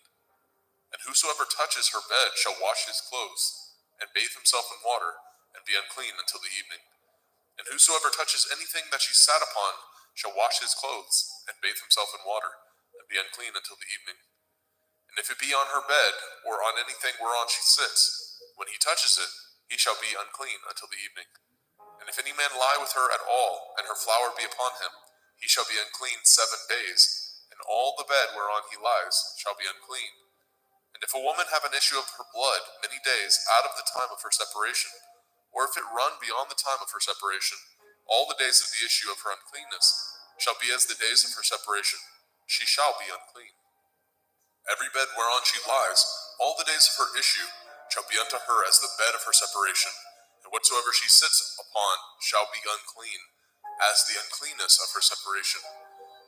And whosoever touches those things shall be unclean, and shall wash his clothes, and bathe himself in water, and be unclean until the evening. But if she be cleansed of her issue, then she shall number to herself 7 days, and after that she shall be clean. And on the 8th day she shall take unto her 2 turtle doves, or 2 young pigeons, and bring them unto the priest to the door of the tabernacle of the assembly. And the priest shall offer the one for a sin offering, and the other for a burnt offering. And the priest shall make an atonement for her before Yahweh for the issue of her uncleanness. Thus shall ye separate the children of Yasharel from their uncleanness, that they die not in their uncleanness, when they defile my tabernacle that is among them. This is the Torah of him that has an issue, and of him whose seed goes from him, and is defiled therewith, and of her that is sick of her flowers, and of him that has an issue, of the man and of the woman, and of him that lies with her that is unclean. Vayikra, Leviticus chapter 16. And Yahweh spoke unto Moshe after the death of the 2 sons of Aharon, when they offered before Yahweh and died. And Yahweh said unto Moshe, Speak unto Aharon your brother, that he come not at all times into the holy place within the veil before the mercy seat, which is upon the ark, that he die not. For I will appear in the cloud upon the mercy seat. Thus shall Aharon come into the holy place, with a young bullock for a sin offering, and a ram for a burnt offering. He shall put on the holy linen coat, and he shall have the linen breeches upon his flesh, and shall be girded with a linen belt, and with the linen turban shall he be attired. These are holy garments. Therefore shall he wash his flesh in water, and so put them on. And he shall take of the assembly of the children of Yasharel 2 kids of the goats for a sin offering, and 1 ram for a burnt offering. And Aharon shall offer his bullock of the sin offering, which is for himself, and make an atonement for himself and for his house. And he shall take the 2 goats, and present them before Yahweh at the door of the tabernacle of the assembly. And Aharon shall cast lots upon the 2 goats, 1 lot for Yahuwah, and the other lot for Azazel. And Aharon shall bring the goat upon which Yahuwah's lot fell, and offer him for a sin offering. But the goat on which the lot fell to be for Azazel shall be presented alive before Yahweh, to make an atonement with him, and to let him go for Azazel into the wilderness. And Aharon shall bring the bullock of the sin offering, which is for himself, and shall make an atonement for himself and for his house, and shall kill the bullock of the sin offering, which is for himself. And he shall take a censer full of burning coals of fire from off the altar before Yahweh, and his hands full of sweet incense beaten small, and bring it within the veil. And he shall put the incense upon the fire before Yahweh, that the cloud of the incense may cover the mercy seat that is upon the testimony, that he die not. And he shall take of the blood of the bullock, and sprinkle it with his finger upon the mercy seat eastward. And before the mercy seat shall he sprinkle of the blood with his finger 7 times. Then shall he kill the goat of the sin offering that is for the people, and bring his blood within the veil, and do with that blood as he did with the blood of the bullock, and sprinkle it upon the mercy seat, and before the mercy seat. And he shall make an atonement for the holy place, because of the uncleanness of the children of Yasharel, and because of their transgressions, in all their sins. And so shall he do for the tabernacle of the assembly, that remains among them in the midst of their uncleanness. And there shall be no man in the tabernacle of the assembly, when he goes to make an atonement in the holy place, until he comes out, and have made an atonement for himself, and for his household, and for all the assembly of Yasharel. And he shall go out unto the altar that is before Yahuwah, and make an atonement for it, and shall take of the blood of the bullock, and of the blood of the goat, and put it upon the horns of the altar round about. And he shall sprinkle the blood upon it with his finger 7 times, and cleanse it, and hallow it from the uncleanness of the children of Yasharel. And when he has made an end of reconciling the holy place, and the tabernacle of the assembly, and the altar, he shall bring the live goat. And Aharon shall lay both his hands upon the head of the live goat, and confess over him all the iniquities of the children of Yasharel, and all their transgression in all their sins, putting them upon the head of the goat, and shall send him away by the hand of a fit man into the wilderness.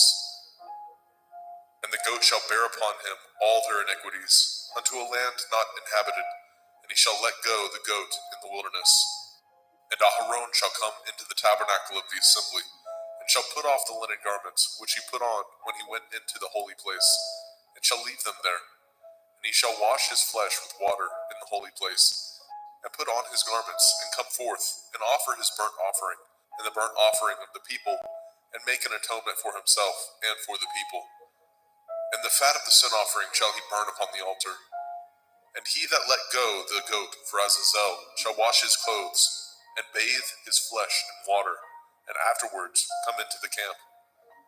And the bullock for the sin offering, and the goat for the sin offering, and whose blood was brought in to make an atonement in the holy place, shall one carry forth without the camp, and they shall burn in the fire their skins, and their flesh, and their dung.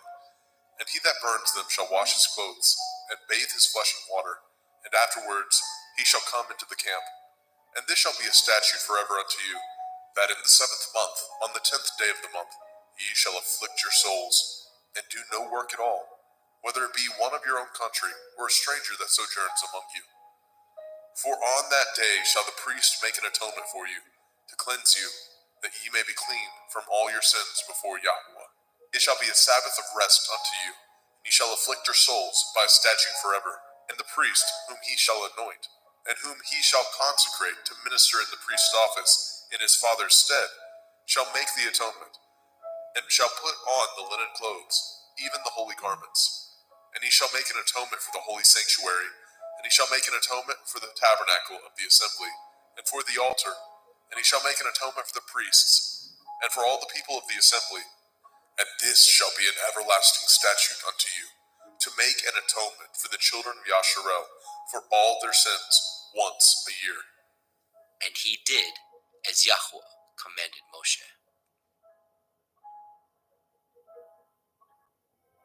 Vaikra, Leviticus chapter 17. And Yahweh spoke unto Moshe, saying, Speak unto Aharon, and unto his sons, and unto all the children of Yasharel, and say unto them, This is the thing which Yahuwah has commanded, saying, What man soever there be of the house of Yasharel, that kills an ox, or lamb, or goat, in the camp, or that kills it out of the camp, and brings it not unto the door of the tabernacle of the assembly, to offer an offering unto Yahuwah before the tabernacle of Yahuwah, blood shall be imputed unto that man. He has shed blood, and that man shall be cut off from among his people. To the end that the children of Yasharel may bring their sacrifices, which they offer in the open field, even that they may bring them unto Yahuwah, unto the door of the tabernacle of the assembly, unto the priest, and offer them for peace offerings unto Yahuwah. And priests shall sprinkle the blood upon the altar of Yahuwah, at the door of the tabernacle of the assembly, and burn the fat for a sweet savor unto Yahuwah. And they shall no more offer their sacrifices unto devils, after whom they have gone a-whoring. This shall be a statute forever unto them throughout their generations. And you shall say unto them, Whatsoever man there be of the house of Yasharel, or of the strangers, which sojourn among you, that offers a burnt offering or sacrifice, and brings it not unto the door of the tabernacle of the assembly, to offer it unto Yahweh, even that man shall be cut off from among his people. And whatsoever man there be of the house of Yasharel, or of the strangers that sojourn among you, that eats any manner of blood, I will even set my face against that soul that eats the blood, and will cut him off from among his people. For the soul of the flesh is in the blood. He and I have given it to you upon the altar to make an atonement for your souls. For it is the blood of him that makes an atonement in the soul. Therefore I said unto the children of Yasharel, No soul of you shall eat blood, neither shall any stranger that sojourns among you eat blood. And whatsoever man there be of the children of Yasharel, or of the strangers that sojourn among you, which hunts and catches a beast or fowl that may be eaten, he shall even pour out the blood thereof, and cover it with dust. For it is the life of all flesh, the blood of it is for the life thereof. Therefore I said unto the children of Yasharel, Ye shall eat the blood of no manner of flesh, for the life of all flesh is the blood thereof. Whosoever eats it shall be cut off. And every soul that eats that which died of itself, or that which was torn with beasts, whether it be one of your own country or a stranger, he shall both wash his clothes and bathe himself in water, and be unclean until the evening. Then shall he be clean. But if he wash them not, nor bathe his flesh, then he shall bear his iniquity.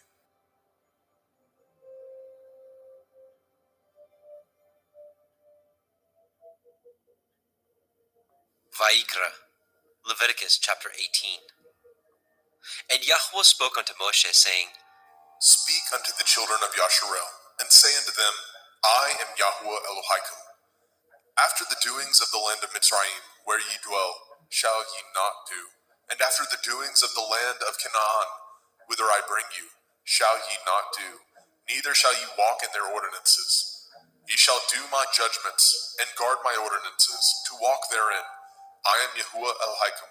Ye shall therefore guard my statutes and my judgments, which if a man do, he shall live in them. I am Yahuwah. None of you shall approach to any that is near of kin to him, to uncover their nakedness. I am Yahuwah. The nakedness of your father, or the nakedness of your mother, shall you not uncover. She is your mother. You shall not uncover her nakedness. The nakedness of your father's woman shall you not uncover. It is your father's nakedness. The nakedness of your sister, the daughter of your father, the daughter of your mother, whether she be born at home or born abroad, even their nakedness you shall not uncover. The nakedness of your son's daughter, or of your daughter's daughter, even their nakedness you shall not uncover, for theirs is your own nakedness.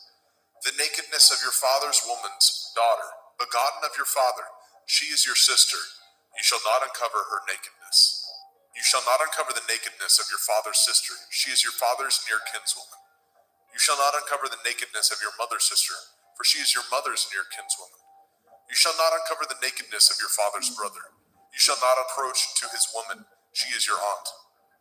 You shall not uncover the nakedness of your daughter-in-law, she is your son's woman. You shall not uncover her nakedness. You shall not uncover the nakedness of your brother's woman, it is your brother's nakedness. You shall not uncover the nakedness of a woman and her daughter, neither shall you take her son's daughter, or her daughter's daughter, to uncover her nakedness, for they are your near kinswoman. It is wickedness. Neither shall you take a woman to her sister, to vex her, to uncover her nakedness, beside the other in her lifetime. Also you shall not approach unto a woman to uncover her nakedness, as long as she is put apart for her uncleanness. Moreover, you shall not lie carnally with your neighbor's woman, to defile yourself with her. And you shall not let any of your seed pass through the fire to Molech, neither shall you profane the name of your Elohim. I am Yahuwah. You shall not lie with mankind, as with womankind. It is an abomination. Neither shall you lie with any beast, to defile yourself therewith. Neither shall any woman stand before a beast to lie down thereto. It is confusion. Defile not ye yourselves in any of these things, for in all these the nations are defiled, which I cast out before you. And the land is defiled, therefore I do visit the iniquity thereof upon it, and the land itself vomits out her inhabitants. Ye shall therefore guard my statutes and my judgments, and shall not commit any of these abominations, neither any of your own nation, nor any stranger that sojourns among you. For all these abominations have the men of the land done, which were before you, and the land is defiled, that the land spew not you out also, when ye defile it, as it spewed out the nations that were before you. For whosoever shall commit any of these abominations, even the souls that commit them shall be cut off from among their people. Therefore shall ye guard my ordinance, that ye commit not any of these abominable customs, which were committed before you, and that ye defile not yourselves therein. I am Yahuwah Elohaikum.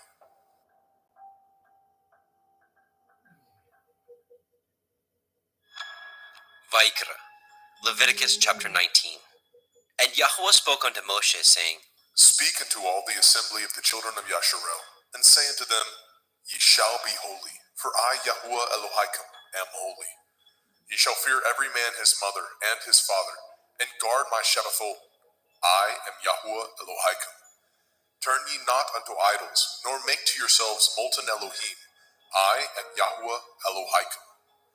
And if ye offer a sacrifice of peace offerings unto Yahuwah, ye shall offer it at your own will. It shall be eaten the same day ye offer it, and on the morrow. And if aught remain unto the third day, it shall be burnt in the fire. And if it be eaten at all on the third day, it is abominable. It shall not be accepted. Therefore everyone that eats it shall bear his iniquity, because he has profaned the hallowed thing of Yahuwah, and that soul shall be cut off from among his people. And when ye reap the harvest of your land, ye shall not wholly reap the corners of your field, neither shall you gather the gleanings of your harvest. And you shall not glean your vineyard, neither shall you gather every grape of your vineyard. You shall leave them for the poor and stranger. I am Yahuwah Elohaikum. Ye shall not steal, neither deal falsely, neither lie one to another. And ye shall not swear by my name falsely, neither shall you profane the name of your Elohim. I am Yahuwah. You shall not defraud your neighbor, neither rob him. The wages of him that is hired shall not abide with you all night until the morning. You shall not curse the deaf, nor put a stumbling block before the blind, but shall fear your Elohim. I am Yahuwah. Ye shall do no unrighteousness in judgment. You shall not respect the person of the poor, nor honor the person of the mighty, but in righteousness shall you judge your neighbor. You shall not go up and down as a talebearer among your people, neither shall you stand against the blood of your neighbor. I am Yahuwah. You shall not hate your brother in your heart. You shall in any wise rebuke your neighbor, and not suffer sin upon him. You shall not avenge, nor bear any grudge against the children of your people, but you shall love your neighbor as yourself. I am Yahuwah. Ye shall guard my statutes. You shall not let your cattle gender with a diverse kind. You shall not sow your field with mingled seed, neither shall a garment mingled of linen and woolen come upon you. And whosoever lies carnally with a woman that is a bondmaid, betrothed to a man, and not at all redeemed, nor freedom given her, she shall be scourged. They shall not be put to death, because she was not free. And he shall bring his trespass offering unto Yahuwah, unto the door of the tabernacle of the assembly, even a ram for a trespass offering. And the priest shall make an atonement for him with the ram of the trespass offering before Yahuwah, for his sin which he has done, and the sin which he has done shall be forgiven him. And when ye come into the land, and shall have planted all manner of trees for food, then ye shall count the fruit thereof as uncircumcised. 3 years shall it be as uncircumcised unto you. It shall not be eaten of. But in the 4th year all the fruit thereof shall be holy to praise Yahuwah withal. And in the 5th year shall ye eat of the fruit thereof, that it may yield unto you the increase thereof. I am Yahuwah Elohaikum. Ye shall not eat anything with the blood, neither shall ye use enchantment, nor practice sorcery. You shall not round the corners of your heads, neither shall you mar the corners of your beard. You shall not make any cuttings in your flesh for the dead, nor print any marks upon you. I am Yahuwah. Do not prostitute your daughter, to cause her to be a whore, lest the land fall to whoredom, and the land become full of wickedness. Ye shall guard my Shabbathot, and reverence my sanctuary. I am Yahuwah. Regard not them that have familiar spirits, neither seek after wizards to be defiled by them. I am Yahuwah Elohim. You shall rise up before the gray head, and honor the face of the old man, and fear your Elohim. I am Yahuwah. And if a stranger sojourn with you in your land, ye shall not vex him. But the stranger that dwells with you shall be unto you as one born among you, and you shall love him as yourself. For ye were strangers in the land of Mitzrayim. I am Yahuwah Elohim. Ye shall do no unrighteousness in judgment, in meat yard, in weight, or in measure. Just balances, just weights, a just ephah, and a just hin shall ye have. I am Yahuwah Elohim, which brought you out of the land of Mitzrayim. Therefore shall ye guard all my statutes, and all my judgments, and do them. I am Yahuwah.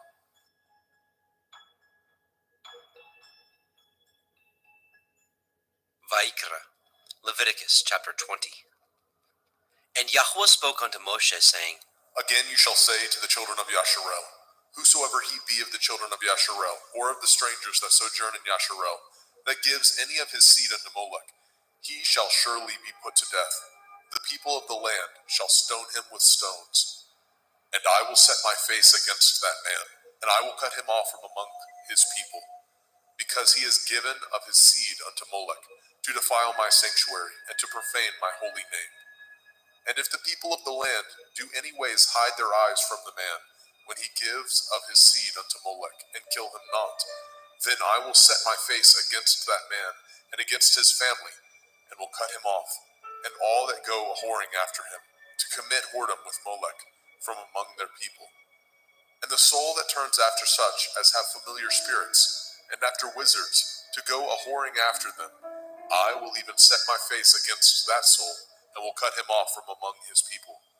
Sanctify yourselves, therefore, and be ye holy, for I am Yahuwah Elohim, and ye shall guard my statutes, and do them. I am Yahuwah Mekodishkim. For everyone that curses his father or his mother shall surely be put to death. He has cursed his father or his mother, his blood shall be upon him. And the man that breaks wedlock with another man's woman, even he that breaks wedlock with his neighbor's woman, the man and the woman that breaks wedlock shall surely be put to death. And the man that lies with his father's woman has uncovered his father's nakedness. Both of them shall surely be put to death. Their blood shall be upon them. And if a man lie with his daughter-in-law, both of them shall surely be put to death. They have wrought confusion. Their blood shall be upon them. If a man also lie with mankind, as he lies with a woman, both of them have committed an abomination. They shall surely be put to death. Their blood shall be upon them. And if a man take a woman and her mother, it is wickedness. They shall be burnt with fire, both he and they, that there be no wickedness among you. And if a man lie with a beast, he shall surely be put to death, and ye shall slay the beast. And if a woman approach unto any beast, and lie down thereto, you shall kill the woman and the beast. They shall surely be put to death. Their blood shall be upon them. And if a man shall take his sister, his father's daughter, or his mother's daughter, and see her nakedness, and she see his nakedness, it is a wicked thing, and they shall be cut off in the sight of their people. He has uncovered his sister's nakedness. He shall bear his iniquity. And if a man shall lie with a woman having her sickness, and shall uncover her nakedness, he has discovered her fountain, and she has uncovered the fountain of her blood, and both of them shall be cut off from among their people. And you shall not uncover the nakedness of your mother's sister, nor of your father's sister, for he uncovers his near kin. They shall bear their iniquity. And if a man shall lie with his uncle's woman, he has uncovered his uncle's nakedness. They shall bear their sin. They shall die childless. And if a man shall take his brother's woman, it is an unclean thing. He has uncovered his brother's nakedness. They shall be childless. Ye shall therefore guard all my statutes and all my judgments, and do them, that the land whither I bring you to dwell therein spew you not out. And ye shall not walk in the manner of the nation which I cast out before you, for they committed all these things, and therefore I abhorred them. But I have said unto you, ye shall inherit their land, and I will give unto you to possess it, a land that flows with milk and honey. I am Yahuwah Elohim, which have separated you from other people. Ye shall therefore put difference between clean beasts and unclean, and between unclean fowls and clean. And ye shall not make your souls abominable by beast, or by fowl, or by any manner of living thing that creeps on the ground, which I have separated from you as unclean. And ye shall be holy unto me, for I, Yahuwah, am holy, and have severed you from other people, that ye should be mine. A man also, or a woman that has a familiar spirit, or that is a wizard, shall surely be put to death. They shall stone them with stones. Their blood shall be upon them. Vayikra, Leviticus chapter 21. And Yahweh said unto Moshe, Speak unto the priests, the sons of Aharon, and say unto them, There shall none be defiled for the dead among his people, but for his kin that is near unto him, that is, for his mother, and for his father, and for his son, and for his daughter, and for his brother, and for his sister a virgin, that is nigh unto him, which has had no man, for her may he be defiled. But he shall not defile himself, being a chief among his people, to profane himself. They shall not make baldness upon their head, neither shall they shave off the corners of their beard, nor make any cuttings in their flesh. They shall be holy unto their Elohim, and not profane the name of their Elohim. For the offerings of Yahweh made by fire, and the bread of their Elohim they do offer. Therefore they shall be holy. They shall not take a woman that is a whore, or profane, neither shall they take a woman put away from her man, for he is holy unto his Elohim. You shall sanctify him therefore, for he offers the bread of your Elohim. He shall be holy unto you, for I, Yahuwah, which sanctify you, am holy. And the daughter of any priest, if she profane herself by playing the whore, she profanes her father, she shall be burnt with fire. And he that is high priest among his brethren, upon whose head the anointing oil was poured, and that is consecrated to put on the garments, shall not uncover his head, nor rend his clothes.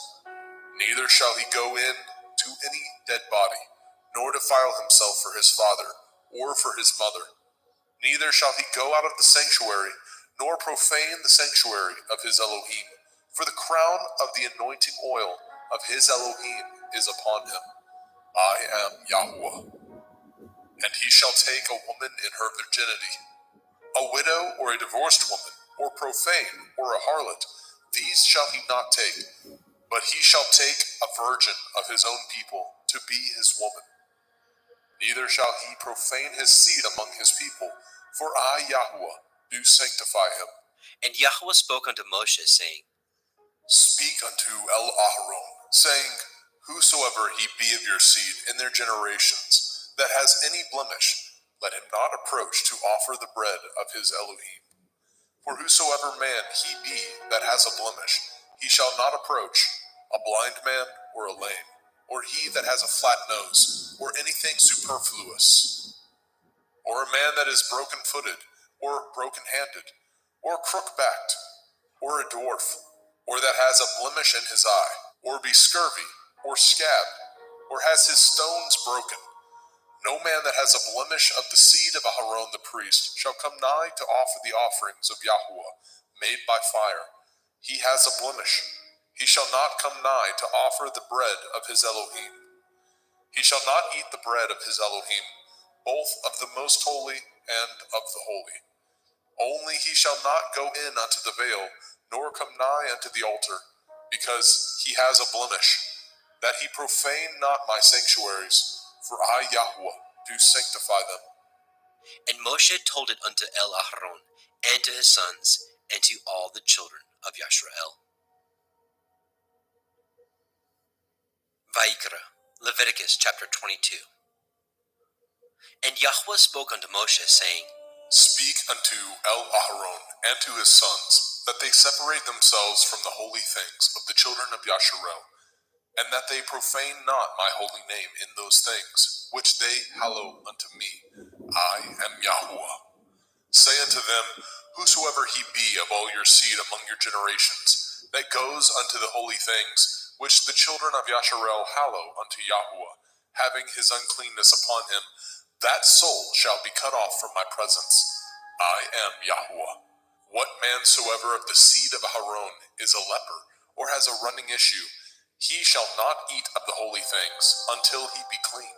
And whoso touches anything that is unclean by the dead, or a man whose seed goes from him, or whosoever touches any creeping thing whereby he may be made unclean, or a man of whom he may take uncleanness, whatsoever uncleanness he has, the soul which has touched any such thing shall be unclean until evening, and shall not eat of the holy things, unless he wash his flesh with water. And when the sun is down, he shall be clean, and shall afterward eat of the holy things, because it is his food. That which dies of itself, or is torn with beasts, he shall not eat, to defile himself therewith. I am Yahuwah. They shall therefore guard my ordinance, lest they bear sin for it, and die therefore. If they profane it, I, Yahuwah, do sanctify them. There shall no stranger eat of the holy thing. A sojourner of the priest, or a hired servant, shall not eat of the holy thing. But if the priest buy any soul with his money, he shall eat of it, and he that is born in his house, they shall eat of his meat. If the priest's daughter also be married unto a stranger, she may not eat of an offering of the holy things. But if the priest's daughter be a widow, or divorced, and have no child, and is returned unto her father's house, as in her youth, she shall eat of her father's meat, but there shall no stranger eat thereof. And if a man eat of the holy thing unwittingly, then he shall put the fifth part thereof unto it, and shall give it unto the priest with the holy thing. And they shall not profane the holy things of the children of Yasharel, which they offer unto Yahuwah, or suffer them to bear the iniquity of trespass when they eat their holy things. For I, Yahuwah, do sanctify them. And Yahweh spoke unto El Moshe, saying, Speak unto El Aharon, and to his sons, and unto all the children of Yasharel, and say unto them, Whatsoever he be of the house of Yasharel, or of the strangers in Yasharel, that will offer his oblation for all his vows, and for all his freewill offerings, which they will offer unto Yahuwah for a burnt offering, ye shall offer at your own will a male without blemish, of the cattle, of the sheep, or of the goats. But whatsoever has a blemish, that shall ye not offer, for it shall not be acceptable for you. And whosoever offers a sacrifice of peace offerings unto Yahuwah, to accomplish his vow, or a freewill offering in cattle or sheep, it shall be perfect to be accepted. There shall be no blemish therein. Blind, or broken, or maimed, or having a running sore, or scurvy, or scabbed, ye shall not offer these unto Yahuwah, nor make an offering by fire of them upon the altar unto Yahuwah. Either a bullock or a lamb that has anything superfluous or lacking in his parts, that may you offer for a freewill offering, but for a vow it shall not be accepted. Ye shall not offer unto Yahuwah that which is bruised, or crushed, or broken, or cut, neither shall ye make any offerings thereof in your land. Neither from a stranger's hand shall ye offer the bread of your Elohim, of any of these, because their corruption is in them, and blemishes be in them. They shall not be accepted for you. And Yahweh spoke unto Moshe, saying, When a bullock or a sheep or a goat is brought forth, then it shall be 7 days under the dam, and from the 8th day and thenceforth it shall be accepted for an offering made by fire unto Yahuwah. And whether it be cow or ewe, ye shall not kill it, and her young, both in 1 day. And when ye offer a sacrifice of thanksgiving unto Yahuwah, offer it at your own will. On the same day it shall be eaten up. Ye shall leave none of it until the morrow. I am Yahuwah. Therefore shall ye guard my commandments, and do them. I am Yahuwah. Neither shall ye profane my holy name, but I will be hallowed among the children of Yasharel. I am Yahuwah, which hallow you, that brought you out of the land of Mizraim, to be your Elohim. I am Yahuwah.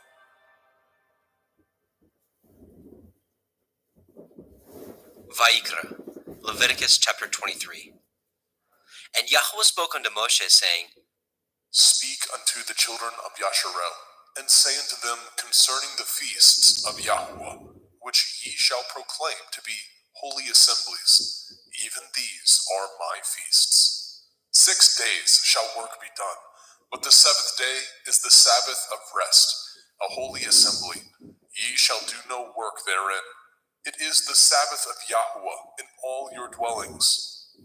These are the feasts of Yahuwah, even holy assemblies, which ye shall proclaim in their appointed times. In the 14th day of the first month, at evening, is Yahuwah's Pesach.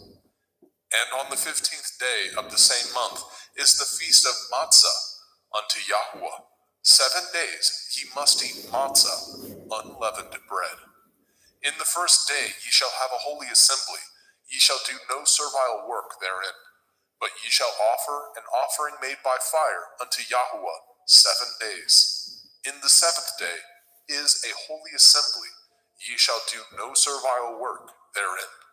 And Yahweh spoke unto Moshe, saying, Speak unto the children of Yasharel, and say unto them, When ye are come into the land which I give unto you, and shall reap the harvest thereof, then ye shall bring a sheaf of the first fruits of your harvest unto the priest, and he shall wave the sheaf before Yahuwah, to be accepted for you. On the morrow after the Sabbath, the priest shall wave it. And ye shall offer that day when ye wave the sheaf a he-lamb without blemish of the first year for a burnt offering unto Yahuwah. And the meat offering thereof shall be 2/10 deals of fine flour mingled with oil, an offering made by fire unto Yahuwah for a sweet savor. And the drink offering thereof shall be of wine, the 4th part of a hin. And ye shall eat neither bread nor parched grain, nor green ears, until the selfsame day that ye have brought an offering unto your Elohim. It shall be a statute forever throughout your generations in all your dwellings. And ye shall count unto you from the morrow after the Sabbath, from the day that ye brought the sheaf of the wave offering, 7 Shavuot. Sabbaths shall be complete. Even unto the morrow after the 7th Sabbath shall ye number 50 days, and ye shall offer a new meat offering unto Yahuwah. Ye shall bring out of your habitations 2 wave loaves of 2/10 deals. They shall be of fine flour. They shall be baken with leaven. They are the first fruits unto Yahuwah.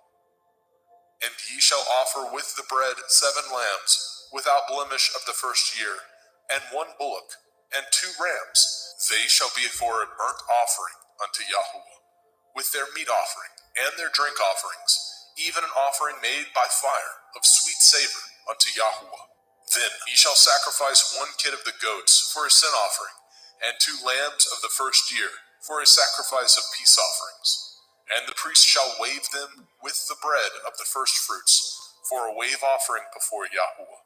With the 2 lambs, they shall be holy to Yahuwah for the priest. And ye shall proclaim on the selfsame day that it may be a holy assembly unto you. Ye shall do no servile work therein. It shall be a statute forever in your dwellings throughout your generations.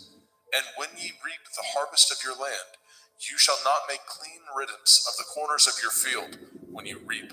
Neither shall you gather any gleanings of your harvest. You shall leave them unto the poor, and to the stranger.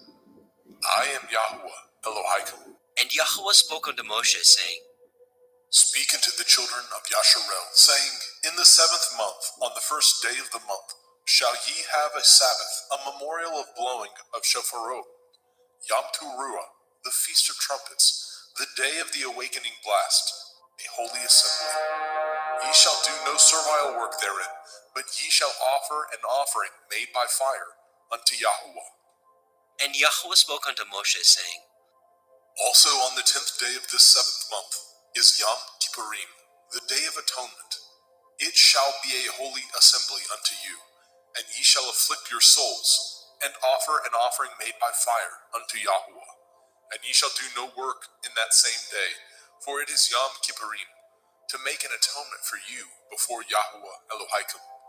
For whatsoever soul it be that shall not be afflicted in that same day, he shall be cut off from among his people. And whatsoever soul it be that does any work in that same day, the same soul will I destroy from among his people. Ye shall do no manner of work. It shall be a statute forever throughout your generations in all your dwellings. It shall be unto you a Sabbath of rest, and ye shall afflict your souls in the 9th day of the month at evening.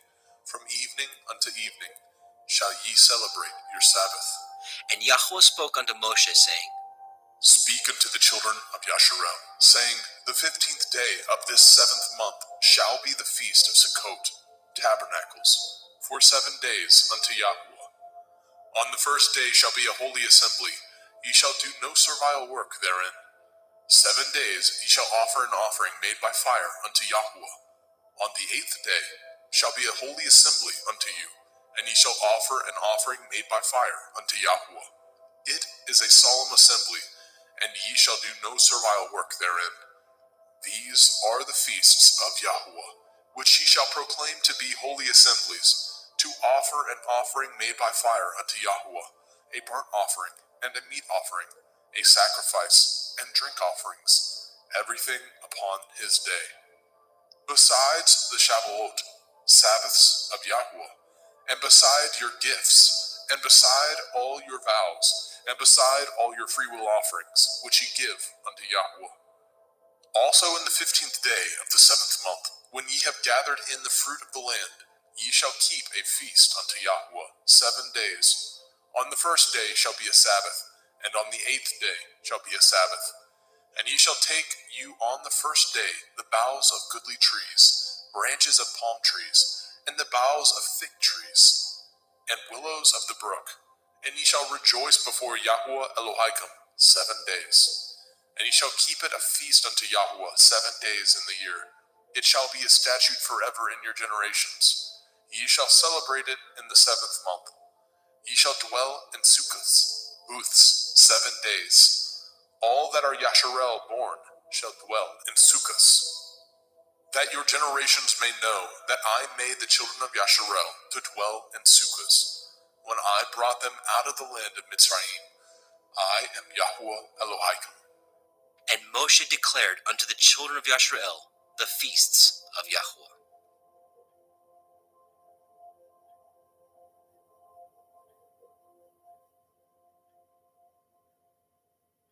Vaikra, Leviticus chapter 24. And Yahweh spoke unto Moshe, saying, Command the children of Yasharel that they bring unto you pure olive oil, beaten for the light, to cause the lamps to burn continually, without the veil of the testimony. In the tabernacle of the assembly shall Aharon order it from the evening unto the morning before Yahweh continually. It shall be a statute forever in your generations. He shall order the lamps upon the pure menorah, 7-branched candlestick, before Yahweh continually. And you shall take fine flour, and bake 12 cakes thereof. 2/10 deals shall be in 1 cake. And you shall set them in 2 rows, 6 on a row, upon the pure table before Yahweh. And you shall put pure frankincense upon each row, that it may be on the bread for a memorial, even a memorial made by fire unto Yahweh. Every Sabbath he shall set it in order before Yahweh continually, being taken from the children of Yasharel by an everlasting covenant. And it shall be Aharon and his sons, and they shall eat it in the holy place, for it is most holy unto him of the offerings of Yahweh made by fire, by a perpetual statute. And the son of a Yashareliteth woman, whose father was a Mitzri, went out among the children of Yasharel. And this son of the Yashareliteth woman and a man of Yasharel strove together in the camp. And the Yashareliteth woman's son blasphemed the name of Yahweh, and cursed. And they brought him unto Moshe, and his mother's name was Shelomith, the daughter of Divri, of the tribe of Dan. And they put him in ward, that the mind of Yahweh might be showed them. And Yahweh spoke unto Moshe, saying, Bring forth him that has cursed without the camp, and let all that heard him lay their hands upon his head, and let all the assembly stone him. And you shall speak unto the children of Yasharel, saying, Whosoever curses his Elohim shall bear his sin, and he that blasphemes the name of Yahweh, he shall surely be put to death. And all the assembly shall certainly stone him as well the stranger, as he that is born in the land, when he blasphemes the name of Yahweh, shall be put to death. And he that kills any man shall surely be put to death. And he that kills a beast shall make it good, beast for beast. And if a man cause a blemish in his neighbor, as he has done, so shall it be done to him. Breach for breach, eye for eye, tooth for tooth. As he has caused a blemish in a man, so shall it be done to him again. And he that kills a beast, he shall restore it. And he that kills a man, he shall be put to death.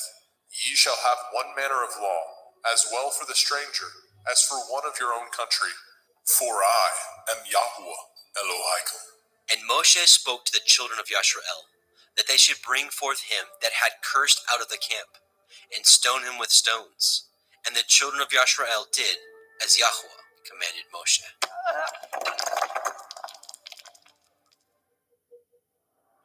Vayikra, Leviticus chapter 25. And Yahweh spoke unto Moshe in Mount Sinai, saying, Speak unto the children of Yasharel, and say unto them, When ye come into the land which I give you, then shall the land keep a Sabbath unto Yahweh. 6 years you shall sow your field, and 6 years you shall prune your vineyard, and gather in the fruit thereof. But in the 7th year shall be a Sabbath of rest unto the land, a Sabbath for Yahweh. You shall neither sow your field, nor prune your vineyard. That which grows of its own accord of your harvest you shall not reap, neither gather the grapes of your vine undressed, for it is a year of rest unto the land. And the Sabbath of the land shall be food for you and for your servant, and for your maid, and for your hired servant, and for your stranger that sojourns with you, and for your cattle, and for the beasts that are in your land, shall all the increase thereof be meat. And you shall number 7 Shabbathot, Sabbaths of years unto you, 7 times 7 years, and the space of the 7 Shabbathot of years shall be unto you 49 years.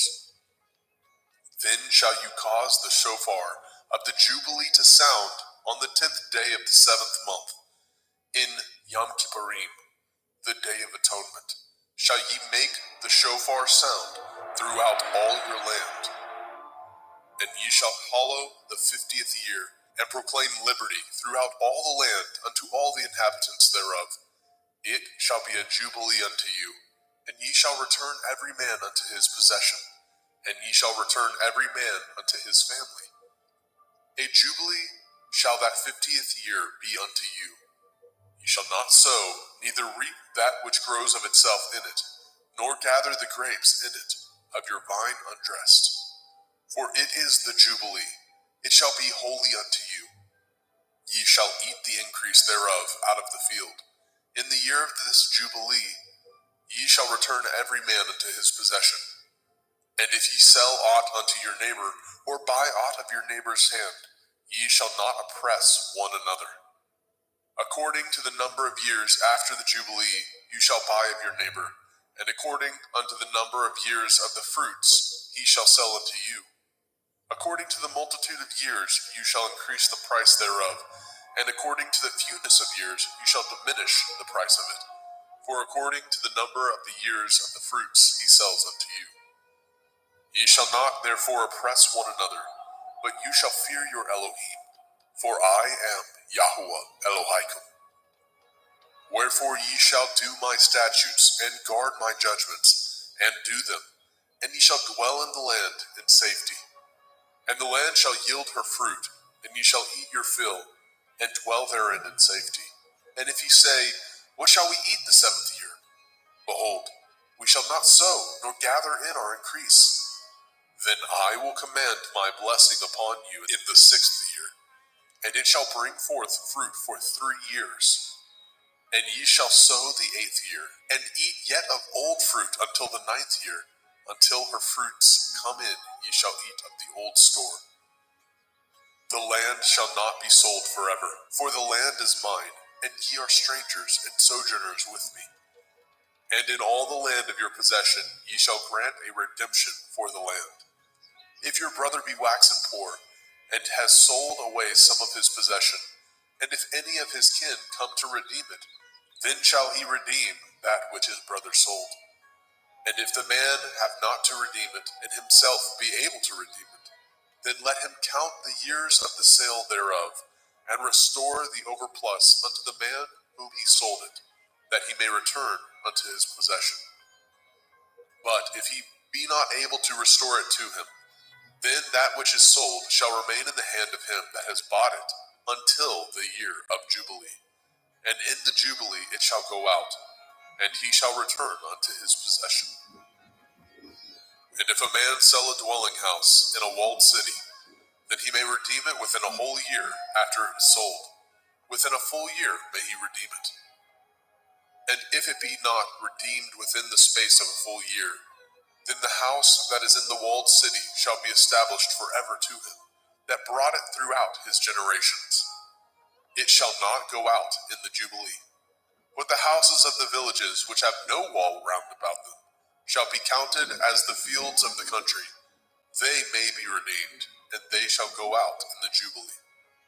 Notwithstanding, the cities of the Leviim, of the houses of the cities of their possession, may the Leviim redeem at any time. And if a man purchases of the Leviim, then the house that was sold and the city of his possession shall go out in the year of Jubilee. For the houses of the cities of the Leviim are their possession among the children of Yasharel. But the field of the suburbs of their cities may not be sold, for it is their perpetual possession. And if your brother be waxen poor and fallen in decay with you, then you shall relieve him, yea, though he be a stranger or a sojourner, that he may live with you. Take no usury of him, or increase, but fear your Elohim, that your brother may live with you. You shall not give him your money upon usury, nor lend him your victuals for increase. I am Yahuwah Elohaikum, which brought you forth out of the land of Mitzrayim, to give you the land of Canaan, and to be your Elohim. And if your brother that dwells by you be waxen poor, and be sold unto you, you shall not compel him to serve as a bondservant, but as a hired servant, and as a sojourner. He shall be with you, and shall serve you unto the year of Jubilee. And then shall he depart from you, both he and his children with him, and shall return unto his own family, and unto the possession of his fathers shall he return. For they are my servants, which I brought forth out of the land of Mitzrayim. They shall not be sold as bondmen. You shall not rule over him with rigor, but shall fear your Elohim. Both your bondmen and your bondmaids, which you shall have, shall be of the heathen that are round about you. Of them shall ye buy bondmen and bondmaids. Moreover, of the children of the strangers that do sojourn among you, of them shall ye buy, and of their families that are with you, which they begat in your land, and they shall be your possession. And ye shall take them as an inheritance for your children after you, to inherit them for a possession. They shall be your bondmen forever. But over your brethren, the children of Yasharel, you shall not rule one over another with rigor. And if a sojourner or a stranger wax rich by you, and your brother that dwells by him wax poor, and sell himself unto the stranger or sojourner by you, or to the stock of the stranger's family, after that he is sold, he may be redeemed again. One of his brethren may redeem him. Either his uncle or his uncle's son may redeem him, or any that is nigh of kin unto him of his family may redeem him, or if he be able, he may redeem himself. And he shall reckon with him that bought him from the year that he was sold unto him, unto the year of Jubilee. And the price of his sale shall be according to the number of years, according to the time of a hired servant shall it be with him. If there be yet many years behind, according unto them he shall give again the price of his redemption, out of the money that he was bought for. And if there remain but few years unto the year of Jubilee, then he shall count with him, and according unto his years shall he give him again the price of his redemption. And as a yearly hired servant shall be with him, and the other shall not rule with rigor over him in your sight. And if he be not redeemed in these years, then he shall go out in the year of Jubilee, both he and his children with him. For unto me the children of Yasharel are servants. They are my servants, whom I brought forth out of the land of Mitzrayim. I am Yahuwah Elohim. Vaikra, Leviticus chapter 26. Ye shall make you no idols, nor graven image, neither rear you up a standing image, neither shall ye set up any image of stone in your land, to bow down unto it. For I am Yahuwah Elohim. Ye shall guard my Sabbaths, and reverence my sanctuary. I am Yahuwah. If ye walk in my statutes, and guard my commandments, and do them, then I will give you rain in due season, and the land shall yield her increase, and the trees of the field shall yield their fruit. And your threshing shall reach unto the vintage, and the vintage shall reach unto the sowing time. And ye shall eat your bread to the full, and dwell in your land safely. And I will give peace in the land, lying down with nothing to fear, and the Sabbath of life, though evil be part of the land, there is no sword to bring in the land. And ye shall chase your enemies, and they shall fall before you by the sword. And 5 of you shall chase 100, and 100 of you shall put 10,000 to flight. And your enemies shall fall before you by the sword. For I will have respect unto you, and make you fruitful, and multiply you, and establish my covenant with you. And ye shall eat old store, and bring forth the old because of the new. And I will set my tabernacle among you, and my soul shall not abhor you. And I will walk among you, and will be your Elohim, and ye shall be my people. I am Yahuwah Elohim, which brought you forth out of the land of Mitzrayim, that ye should not be their bondmen. And I have broken the bands of your yoke, and made you go upright. But if ye will not hearken unto me, and will not do all these commandments, and if ye shall despise my statutes, or if your soul abhor my judgments, so that ye will not do all my commandments, but that ye break my covenant, I also will do this unto you. I will even appoint over you terror, consumption, and the burning ague, that shall consume the eyes, and cause sorrow of heart. And ye shall sow your seed in vain, for your enemies shall eat it. And I will set my face against you, and ye shall be slain before your enemies. They that hate you shall reign over you, and ye shall flee when none pursues you. And if ye will not yet for all this hearken unto me, then I will punish you 7 times more for your sins. And I will break the pride of your power, and I will make your heaven as iron, and your earth as brass. And your strength shall be spent in vain, for your land shall not yield her increase, neither shall the trees of the land yield their fruits. And if ye walk contrary unto me, and will not hearken unto me, I will bring 7 times more plagues upon you according to your sins. I will also send wild beasts among you, which shall rob you of your children, and destroy your cattle, and make you few in number, and your highways shall be desolate. And if ye will not be reformed by me by these things, but will walk contrary unto me, then will I walk contrary unto you, and will punish you yet 7 times for your sins. And I will bring a sword upon you, that shall avenge the quarrel of my covenant. And when ye are gathered together within your cities, I will send the pestilence among you, and ye shall be delivered into the hand of the enemy. And when I have broken the staff of your bread, 10 women shall bake your bread in one oven, and they shall deliver you your bread again by weight, and ye shall eat, and not be satisfied.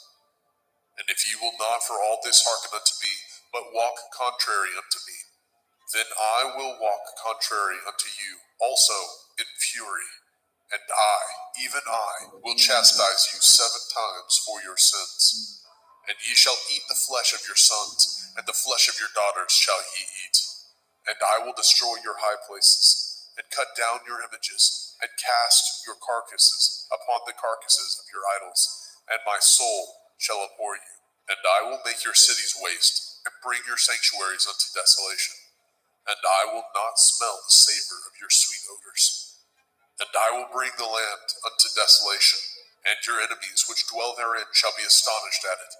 And I will scatter you among the heathen, and will draw out my sword after you, and your land shall be desolate, and your cities waste. Then shall the land enjoy her Shabbathot, as long as it lies desolate, and ye be in your enemy's land. Even then shall the land rest, and enjoy her Shabbathot. As long as it lies desolate, it shall rest, because it did not rest in your Shabbathot, when ye dwelt upon it. And upon them that are left alive of you, I will send a faintness into their hearts, in the land of their enemies, and the sound of a shaken leaf shall chase them, and they shall flee as fleeing from a sword, and they shall fall when none pursues. And they shall fall one upon another, as it were before a sword, when none pursues, and ye have no power to stand before your enemies. And ye shall perish among the heathen, and the land of your enemies shall eat you up. And they that are left of you shall pine away in their iniquity, in your enemies' lands, and also in the iniquities of their fathers shall they pine away with them. If they shall confess their iniquity, and the iniquity of their fathers, with their transgressions which they transgressed against me, and that also they have walked contrary unto me, and that I also have walked contrary unto them, and have brought them into the land of their enemies, if then their uncircumcised heart be humbled, and they then accept of the punishment of their iniquity, then I will remember my covenant with Yaakov, and also my covenant with Yitzhak, and also my covenant with Abraham will I remember, and I will remember the land. The land also shall be left of them, and shall enjoy her Shabbathot, while she lies desolate without them. And they shall accept of the punishment of their iniquity, because they despised my judgments, and because their soul abhorred my statutes. And yet, for all that, when they be in the land of their enemies, I will not cast them away, neither will I abhor them, to destroy them utterly, and to break my covenant with them. For I am Yahweh Elohim. But I will for their sakes remember the covenant of their ancestors, whom I brought forth out of the land of Mitzrayim, in the sight of the heathen, that I might be their Elohim. I am Yahweh. These are the commandments and judgments and Torah, which Yahweh made between him and the children of Yisrael in Mount Sinai by the hand of Moshe.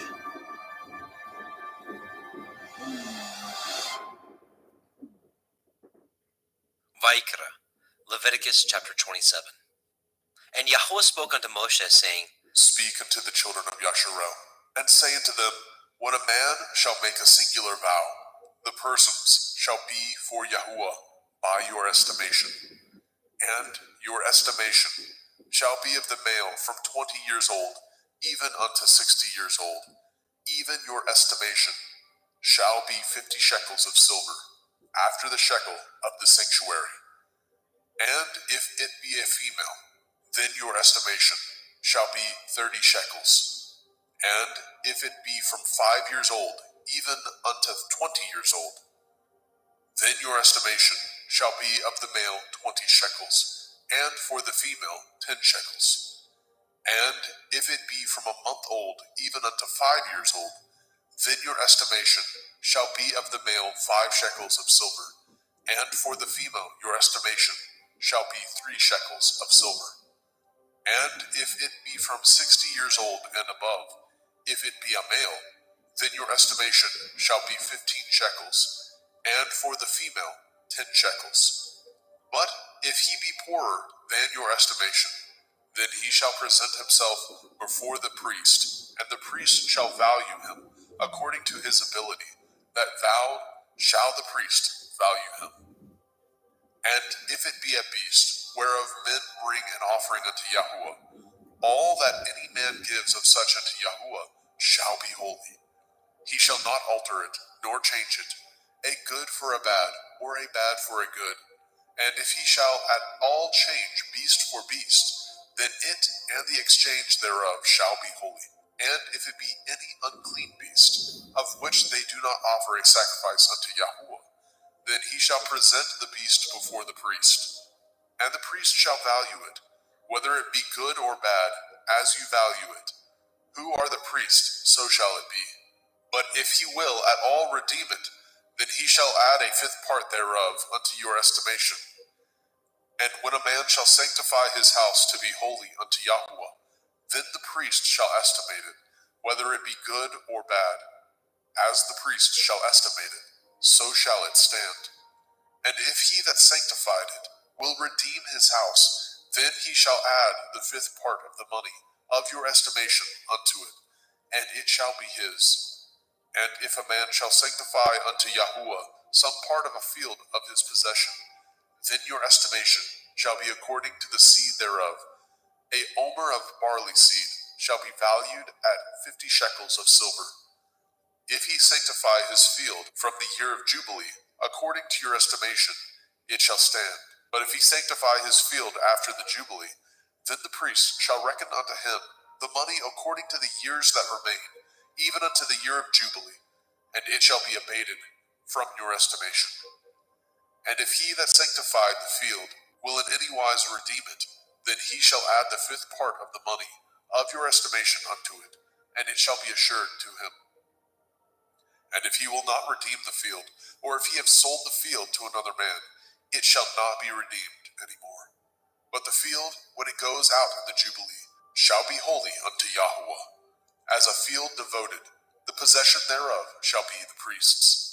And if a man sanctify unto Yahuwah a field which he has bought, which is not of the fields of his possession, then the priest shall reckon unto him the worth of your estimation, even unto the year of the Jubilee. And he shall give your estimation in that day as a holy thing unto Yahuwah. In the year of the Jubilee, the field shall return unto him of whom it was bought, even to him to whom the possession of the land did belong. And all your estimation shall be according to the shekel of the sanctuary. 20 gerahs shall be the shekel. Only the firstling of the beasts, which should be Yahuwah's firstling, no man shall sanctify it, whether it be ox or sheep, it is Yahuwah's.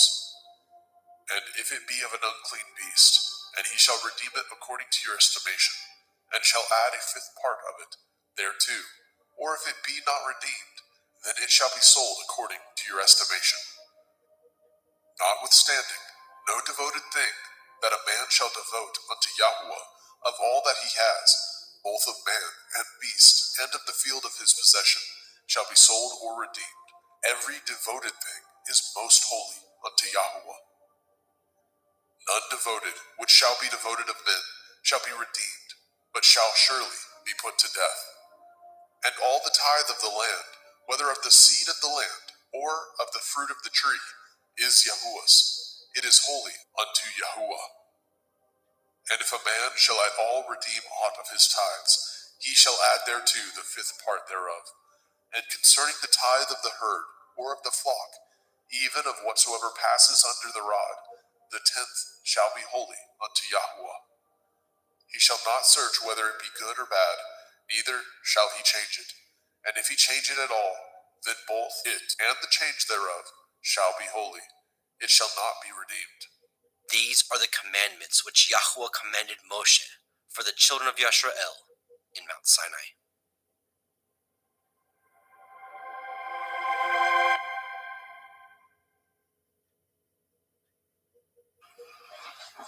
Go ahead and mute.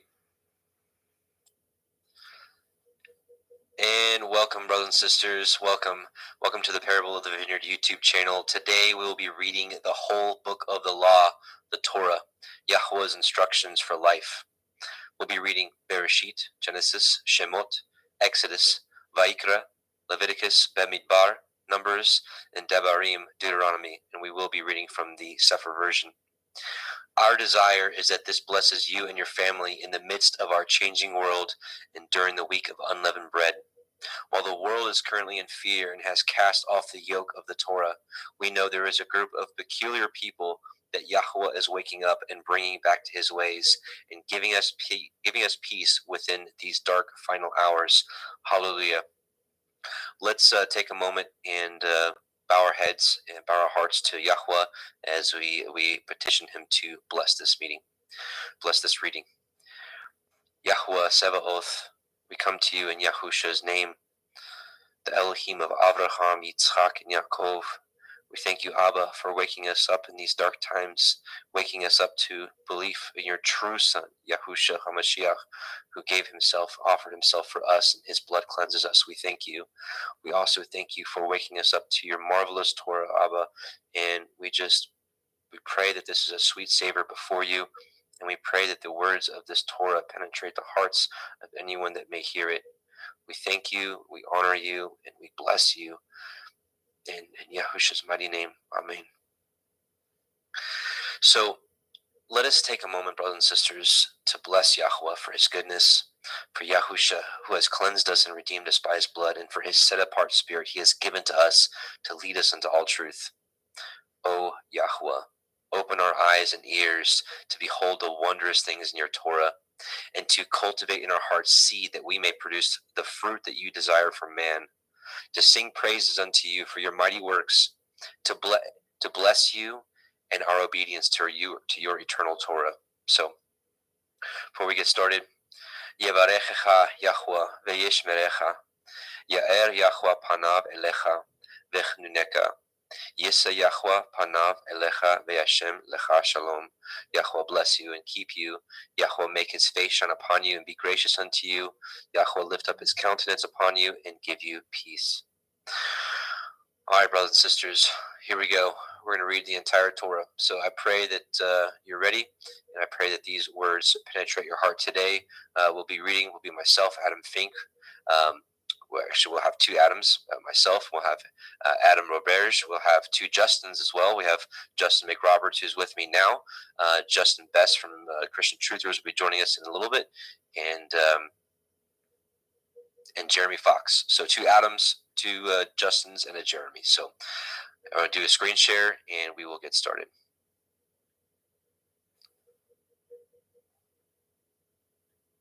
Oops.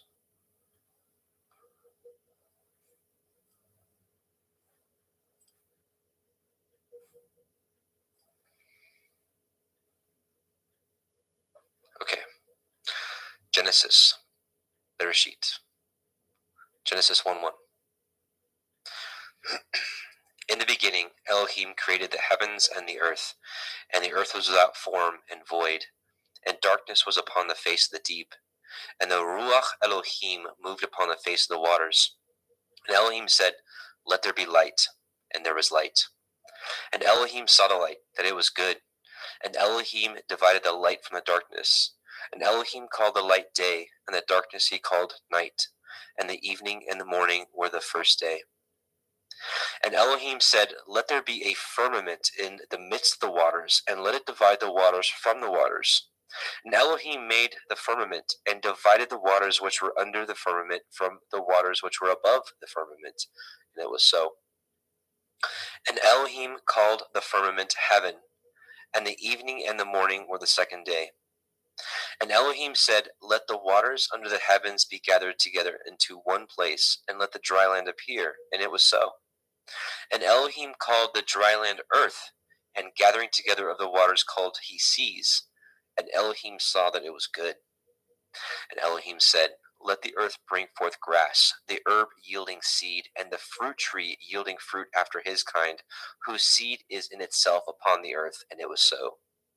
And the earth brought forth grass, and herb yielding seed after his kind, and a tree yielding fruit, whose seed was in itself after his kind. And Elohim saw that it was good. And the evening and the morning were the third day. And Elohim said, "Let there be lights in the firmament of the heavens to divide the day from the night, and let them be for signs, and for appointed feasts, and for days and years. And let them be for lights in the firmament of the heavens to give light upon the earth." And it was so. And Elohim made two great lights, the greater light to rule the day, and the lesser light to rule the night. He made the stars also. And Elohim set them in the firmament of the heavens to give light upon the earth, and to rule over the day and over the night, and to divide the light from the darkness. And Elohim saw that it was good. And the evening and the morning were the fourth day. And Elohim said, "Let the waters bring forth abundantly the moving creature that has life, and the fowl that may fly above the earth in the open firmament of heaven." And Elohim created great sea monsters, and every living creature that moves, which the waters brought forth abundantly after their kind, and every winged fowl after his kind. And Elohim saw that it was good. And Elohim blessed them, saying, Be fruitful and multiply, and fill the waters in the seas, and let fowl multiply in the earth. And the evening and the morning were the fifth day. And Elohim said, Let the earth bring forth the living creature after his kind, cattle, and creeping thing, and beast of the earth after his kind. And it was so. And Elohim made the beast of the earth after his kind, and cattle after their kind, and everything that creeps upon the earth after his kind. And Elohim saw that it was good. And Elohim said, Let us make man in our image, after our likeness, and let them have dominion over the fish of the sea, and over the fowl of the air, and over the cattle, and over all the earth, and over every creeping thing that creeps upon the earth. So Elohim created man in his own image. In the image of Elohim created he him. Male and female created he them. And Elohim blessed them. And Elohim said unto them, Be fruitful, and multiply, and replenish the earth, and subdue it, and have dominion over the fish of the sea, and over the fowl of the air, and over every living thing that moves upon the earth. And Elohim said, Behold, I have given you every herb bearing seed which is upon the face of all the earth, and every tree which is in the fruit of a tree yielding seed. To you it shall be for food. And to every beast of the earth, and to every fowl of the air, and to everything that creeps upon the earth, wherein there is life, I have given every green herb for food. And it was so. And Elohim saw everything that he had made, and behold, it was very good. And the evening and the morning were the sixth day. Genesis 2. Thus the heavens and the earth were finished, and all the host of them. And on the seventh day Elohim ended his work which he had made, and he rested on the seventh day from all his work which he had made. And Elohim blessed the seventh day, and sanctified it, because in it he had rested from all his work which Elohim created and made. These are the generations of the heavens and the earth when they were created, in the day that Yahweh Elohim made the earth and the heavens. And every plant of the field before it was in the earth, and every herb of the field before it grew. For Yahweh Elohim had not caused it to rain upon the earth, and there was not a man to till the ground. But there went up a mist from the earth, and watered the whole face of the ground. And Yahweh Elohim formed the man of the dust of the ground, and breathed into his nostrils the breath of life, and man became a living soul. And Yahweh Elohim planted a garden eastward in Eden, and there he put the man whom he had formed. And out of the ground made Yahweh Elohim to grow every tree that is pleasant to the sight and good for food, the tree of life also in the midst of the garden, and the tree of knowledge of good and evil. And a river went out of Eden to water the garden, and from thence it was parted and became into four heads. The name of the first is Pishon, that is, which compasses the whole land of Havilah, where there is gold. And the gold of that land is good, and there is Delim and the onyx stone. And the name of the second river is Gihon, the same it is that compasseth the whole land of Cush. And the name of the third river is Hiddekel, that is, which goes toward the east of Ashur. And the fourth river is Perath. And Yahweh Elohim took the man and put him into the garden of Eden to dress it and to guard it. And Yahweh Elohim commanded man, saying, Of every tree of the garden you may freely eat, but of the tree of the knowledge of good and evil you shall not eat of it. For in the day that you eat thereof you shall surely die. Yahweh Elohim said, It is not good that the man should be alone. I will make him a helpmeet for him. And out of the ground Yahweh Elohim formed every beast of the field, and every fowl of the air, and brought them unto the man to see what he would call them. And whatsoever the man called every living creature, that was the name thereof. And the man gave names to all cattle, and to the fowl of the air, and to every beast of the field. But for the man there is not found a helpmeet for him. And Yahweh Elohim caused a deep sleep to fall upon the man, and he slept. And he took one of his ribs, and closed up the flesh instead thereof.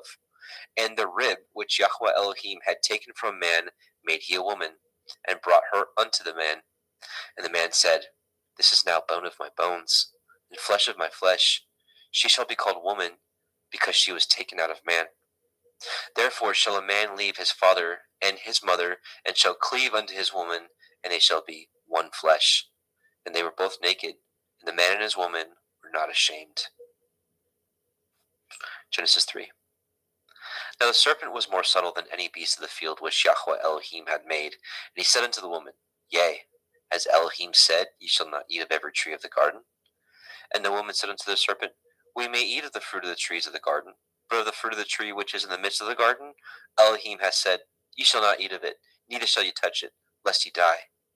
And the serpent said unto the woman, Ye shall not surely die. For Elohim knows that in the day that you eat thereof, then your eyes shall be opened, and ye shall be as Elohim, knowing good and evil. And when the woman saw that the tree was good for food, and that it was pleasant to the eyes, and a tree to be desired to make one wise, she took of the fruit thereof, and did eat, and gave also unto her man with her, and he did eat. And the eyes of them were both were opened, and they knew that they were naked, and they sewed fig leaves together, and made themselves aprons. And they heard the voice of Yahweh Elohim walking in the garden of the cool of the day, and the man and his woman hid themselves from the presence of Yahweh Elohim amongst the trees of the garden. And Yahweh Elohim called unto Adam and said unto him, Where are you? And he said, I heard your voice in the garden, and I was afraid because I was naked, and I hid myself. And he said, Who told you that you were naked? Have you eaten of the tree whereof I commanded you that you should not eat? And the man said, The woman who you gave to be with me, she gave me of the tree, and I did eat. And Yahweh Elohim said unto the woman, What is this that you have done? And the woman said, The serpent beguiled me, and I did eat. And Yahweh Elohim said unto the serpent, Because you have done this, you are cursed above all cattle, and above every beast of the field, and upon your belly shall you go, and dust shall you eat all the days of your life. And I will put enmity between you and the woman, and between your seed and her seed. It shall bruise your head, and you shall bruise his heel. Unto the woman he said, I will greatly multiply your sorrow and your conception. In sorrow shall you bring forth children, and your desire shall be to your man, and he shall rule over you. But unto Adam he said, Because you have hearkened unto the voice of your woman, and have eaten of the tree which of I commanded you, saying, Ye shall not eat of it, cursed is the ground for your sake. In sorrow shall you eat of it all the days of your life. Thorns also and thistles shall it bring forth to you, and ye shall eat the herb of the field. And the sweat of your face shall you eat bread, till you return unto the ground. For out of it you were taken, for dust you are, and unto dust shall you return. And Adam called his woman's name Hua, because she was the mother of all living. And unto Adam also and to his woman did Yahweh Elohim make coats of skins, and clothe them. And Yahweh Elohim said, Behold, the man is become as one of us, to know good and evil. And now, lest he put forth his hand, and take also of the tree of life, and eat, and live forever. Therefore Yahweh Elohim sent him forth from the Garden of Eden to till the ground from whence he was taken. So he drove out the man, and he placed at the east of the Garden of Eden cherubim, and a flaming sword with which turned every way to guard the way of the tree of life. Genesis 4. And Adam knew Hua his woman, and she conceived and bore Cain, and said, I have gotten a man from Yahweh. And she again bore his brother Havel, and Havel was a keeper of sheep, but Cain was a tiller of the ground. And in process of time it came to pass that Cain brought of the fruit of the ground an offering unto Yahweh. And Havel also brought of the firstlings of his flock and the fat thereof. Yahweh had respect unto Havel and to his offering. But unto Cain and his offering he had not respect. And Cain was very wroth, and his countenance fell. And Yahweh said unto Cain, Why are you wroth? And why is your countenance fallen? If you do well, shall you not be accepted? And if you do not well, sin lies at the door. And unto you shall be his desire, and you shall rule over him. And Cain talked with Havel his brother. And it came to pass, when they were in the field, that Cain rose up against Havel his brother, and slew him. And Yahweh said unto Cain, Where is Havel your brother? And he said, I know not. Am I to guard my brother? And he said, What have you done? The voice of your brother's blood cries unto me from the ground. And now you are cursed from the earth, which has opened her mouth to receive your brother's blood from your hand. When you till the ground, it shall not henceforth yield unto you her strength. A fugitive and a vagabond shall you be in the earth. And Cain said unto Yahweh, My punishment is greater than I can bear. Behold, you have driven me out this day from the face of the earth, and from your face shall I be hid. and I shall be a fugitive and a vagabond in the earth. And it shall come to pass that every one that finds me shall slay me. And Yahweh said unto him, Therefore, whosoever slays Cain, vengeance shall be taken on him sevenfold. And Yahweh set a mark upon Cain, lest any finding him should kill him. And Cain went out from the presence of Yahweh, and dwelt in the land of Nod, on the east of Eden. And Cain knew his woman, and she conceived and bore Hanok. And he built a city, and called the name of the city after the name of his son, Hanok. And unto Hanok was born Irad, and Irad begat Mehujael, and Mehujael begat Methusael, and Methusael begat Lamech. And Lamech took unto him 2 women. The name of one was Ada, and the name of the other was Silla. And Ada bore Yabal. He was the father of such as dwell in tents, and such as have cattle. And his brother's name was Yuval. He was the father of all such as handle the harp and organ. And Silla, she also bore Tubal-Cain, an instructor of every artificer in brass and in iron. And the sister of Tubal-Cain was Naamah. And Lamech said unto his woman, Ada and Zillah, Hear my voice, you woman of Lamech, hearken unto my speech. For I have slain a man to my wounding, and a young man to my hurt. If Cain shall be avenged sevenfold, truly Lamech 70 and sevenfold. And Adam knew his woman again, and she bore a son, and called his name Seth. For Elohim said, she, has appointed me another seed instead of Havel, whom Cain slew. And to Seth, to him also there was born a son, and he called his name Enosh. Then began men to call upon the name of Yahweh. Genesis 5. This is the Sefer of the generations of Adam. In the day that Elohim created man, in the likeness of Elohim made he him. Male and female created he them, and blessed them, and called their name Adam, and the day where they were created. And Adam lived 130 years, and begat a son in his own likeness after his image, and called his name Seth. And the days of Adam after he had begotten Seth were 800 years, and he begat sons and daughters. And all the days that Adam lived were 930 years, and he died. And Seth lived 105 years, and begot Enosh. And Seth lived after he begot Enosh 807 years, and begot sons and daughters. And all the days of Seth were 912 years, and he died. And Enosh lived 90 years, and begot Canaan. And Enosh lived after he begot Canaan 815 years, and begot sons and daughters.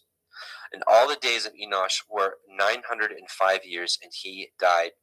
And Canaan lived 70 years, and begot Mahalalel. And Canaan lived after he begot Mahalalel 840 years, and begot sons and daughters. And all the days of Canaan were 910 years, and he died. And Mahalalel lived 65 years, and begot Yared. And Mahalalel lived after he begot Yared 830 years, and begot sons and daughters. And all the days of Mahalalel were 895 years, and he died. And Yared lived 162 years, and begot Hanok. And Yared lived after he begot Hanok 800 years, and begot sons and daughters. And all the days of Yared were 962 years, and he died. And Hanok lived 65 years, and begot Methuselah. And Hanok walked with Elohim after he begot Methuselah 300 years, and begot sons and daughters. All the days of Hanok were 365 years. And Hanok walked with Elohim, and he was not, for Elohim took him. And Methuselah lived 807 years, and begot Lamech. And Methuselah lived after he begot Lamech 782 years, and begot sons and daughters. And all the days of Methuselah were 969 years, and he died. And Lamech lived 182 years, and begot a son. And he called his name Noah, saying, The same shall comfort us concerning our work and toil of our hands, because of the ground which Yahweh has cursed. And Lamech lived after he begot Noah 595 years, and begot sons and daughters. And all the days of Lamech were 777 years, and he died. And Noah was 500 years old, and Noah begot Shem, Ham, and Japheth. All right, Genesis 6. And it came to pass, when men began to multiply on the face of the earth, and daughters were born unto them, that the sons of Elohim saw the daughters of men, that they were fair, and they took them women of all which they chose. And Yahweh said, My ruach shall not always strive with man, for that he also is flesh, yet his days shall be 120 years. There were Nephilim in the earth in those days, and also after that, when the sons of Elohim came in unto the daughters of men, and they bore children to them, the same became warriors and tyrants, which were of ancient times, men of infamy. And Yahweh saw that the wickedness of man was great in the earth, and that every imagination of the thoughts of his heart was only evil continually. And Yahweh repented that he had made man on the earth, and it grieved him at his heart. And Yahweh said, I will destroy man whom I have created from the face of the earth, both man and beast, and the creeping thing, and the fowls of the air, for I repent that I have made them. But Noah found grace in the eyes of Yahweh. These are the generations of Noah. Noah was a just man and perfect in his generations, and Noah walked with Elohim. And Noah begot 3 sons, Shem, Ham, and Japheth. The earth also was corrupt before Elohim, and the earth was filled with violence. And Elohim looked upon the earth, and behold, it was corrupt, for all flesh had corrupted his way upon the earth. And Elohim said unto Noah, The end of all flesh is come before me, for the earth is filled with violence through them, and behold, I will destroy them with the earth. Make you an ark of gopher wood. Rooms shall you make in the ark, and shall pitch it within and without pitch. Within and without with pitch. And this is the fashion which you shall make of it. The length of the ark shall be 300 cubits, the breadth of it 50 cubits, and the height of it 30 cubits. A window shall you make to the ark, and in a cubit shall you finish it above. And the door of the ark you shall set in the side thereof, with lower, second, and third stories shall you make it. And behold, even I do bring a flood of waters upon the earth to destroy all flesh, wherein is the breath of life, from under heaven, and everything that is in the earth shall die. But with you will I establish my covenant, and you shall come into the ark, you, and your sons, and your woman, and your sons' women with you. And of every living thing of all flesh, 2 of every sort shall you bring into the ark, to keep them alive with you. They shall be male and female. Of fowls after their kind, and of cattle after their kind, of every creeping thing of the earth after his kind, 2 of every sort shall come unto you, to keep them alive. And take unto you of all the food that is eaten, and ye shall gather it to you, and it shall be for food for you and for them. Thus did Noah according to all that Elohim commanded him, so did he. Genesis 7. And Yahweh said unto Noah, Come you and all your house into the ark, for you have I seen righteous before me in this generation. Of every clean beast you shall take to you by 7s, the male and his female, and of beasts that are not clean by 2, the male and his female. Of fowls also of the air by 7s, the male and female, to keep seed alive upon the face of all the earth. For yet 7 days I will cause it to rain upon the earth, 40 days and 40 nights. Every living substance that I have made will I destroy from off the face of the earth. And Noah did according unto all that Yahweh commanded him. And Noah was 600 years old when the flood of the waters was upon the earth. And Noah went in, and his sons, and his woman, and his sons' women with him, into the ark, because of the waters of the flood. Of clean beasts, and of beasts that are not clean, and of fowls, and of everything that creeps upon the earth. There went in 2 and 2 unto Noah into the ark, the male and the female, as Elohim had commanded Noah. And it came to pass after 7 days that the waters of the flood were upon the earth. In the 600th year of Noah's life, in the 2nd month, in the 17th day of the month, the same day were all the fountains of the great deep broken up, and the windows of heaven were opened. And the rain was upon the earth 40 days and 40 nights, and the selfsame day entered Noah, and Shem, and Ham, and Japheth, the sons of Noah, Noah's woman, and the 3 women of his sons with them into the ark. They, and every beast after his kind, and all cattle after their kind, and every creeping thing that creeps upon the earth after his kind, and every fowl after his kind, every bird of every sort. And they went in unto Noah into the ark, 2 and 2 of all flesh, wherein is the breath of life. And they that went in male and female of all flesh, as Elohim had commanded him, and Yahweh shut him in. And the flood was 40 days upon the earth, and the waters increased and bore up the ark, and it was lift up above the earth. And the waters prevailed and were increased greatly upon the earth, and the ark went upon the face of the waters. And the waters prevailed exceedingly upon the earth, and all the high hills that were under the whole heaven were covered. 15 cubits upward did the waters prevail, and the mountains were covered. And all flesh died that moved upon the earth, both of fowl and of cattle, and of beasts, and of every creeping thing that creeps upon the earth, and every man. All in whose nostrils was the breath of life, of all that was in the dry land, died.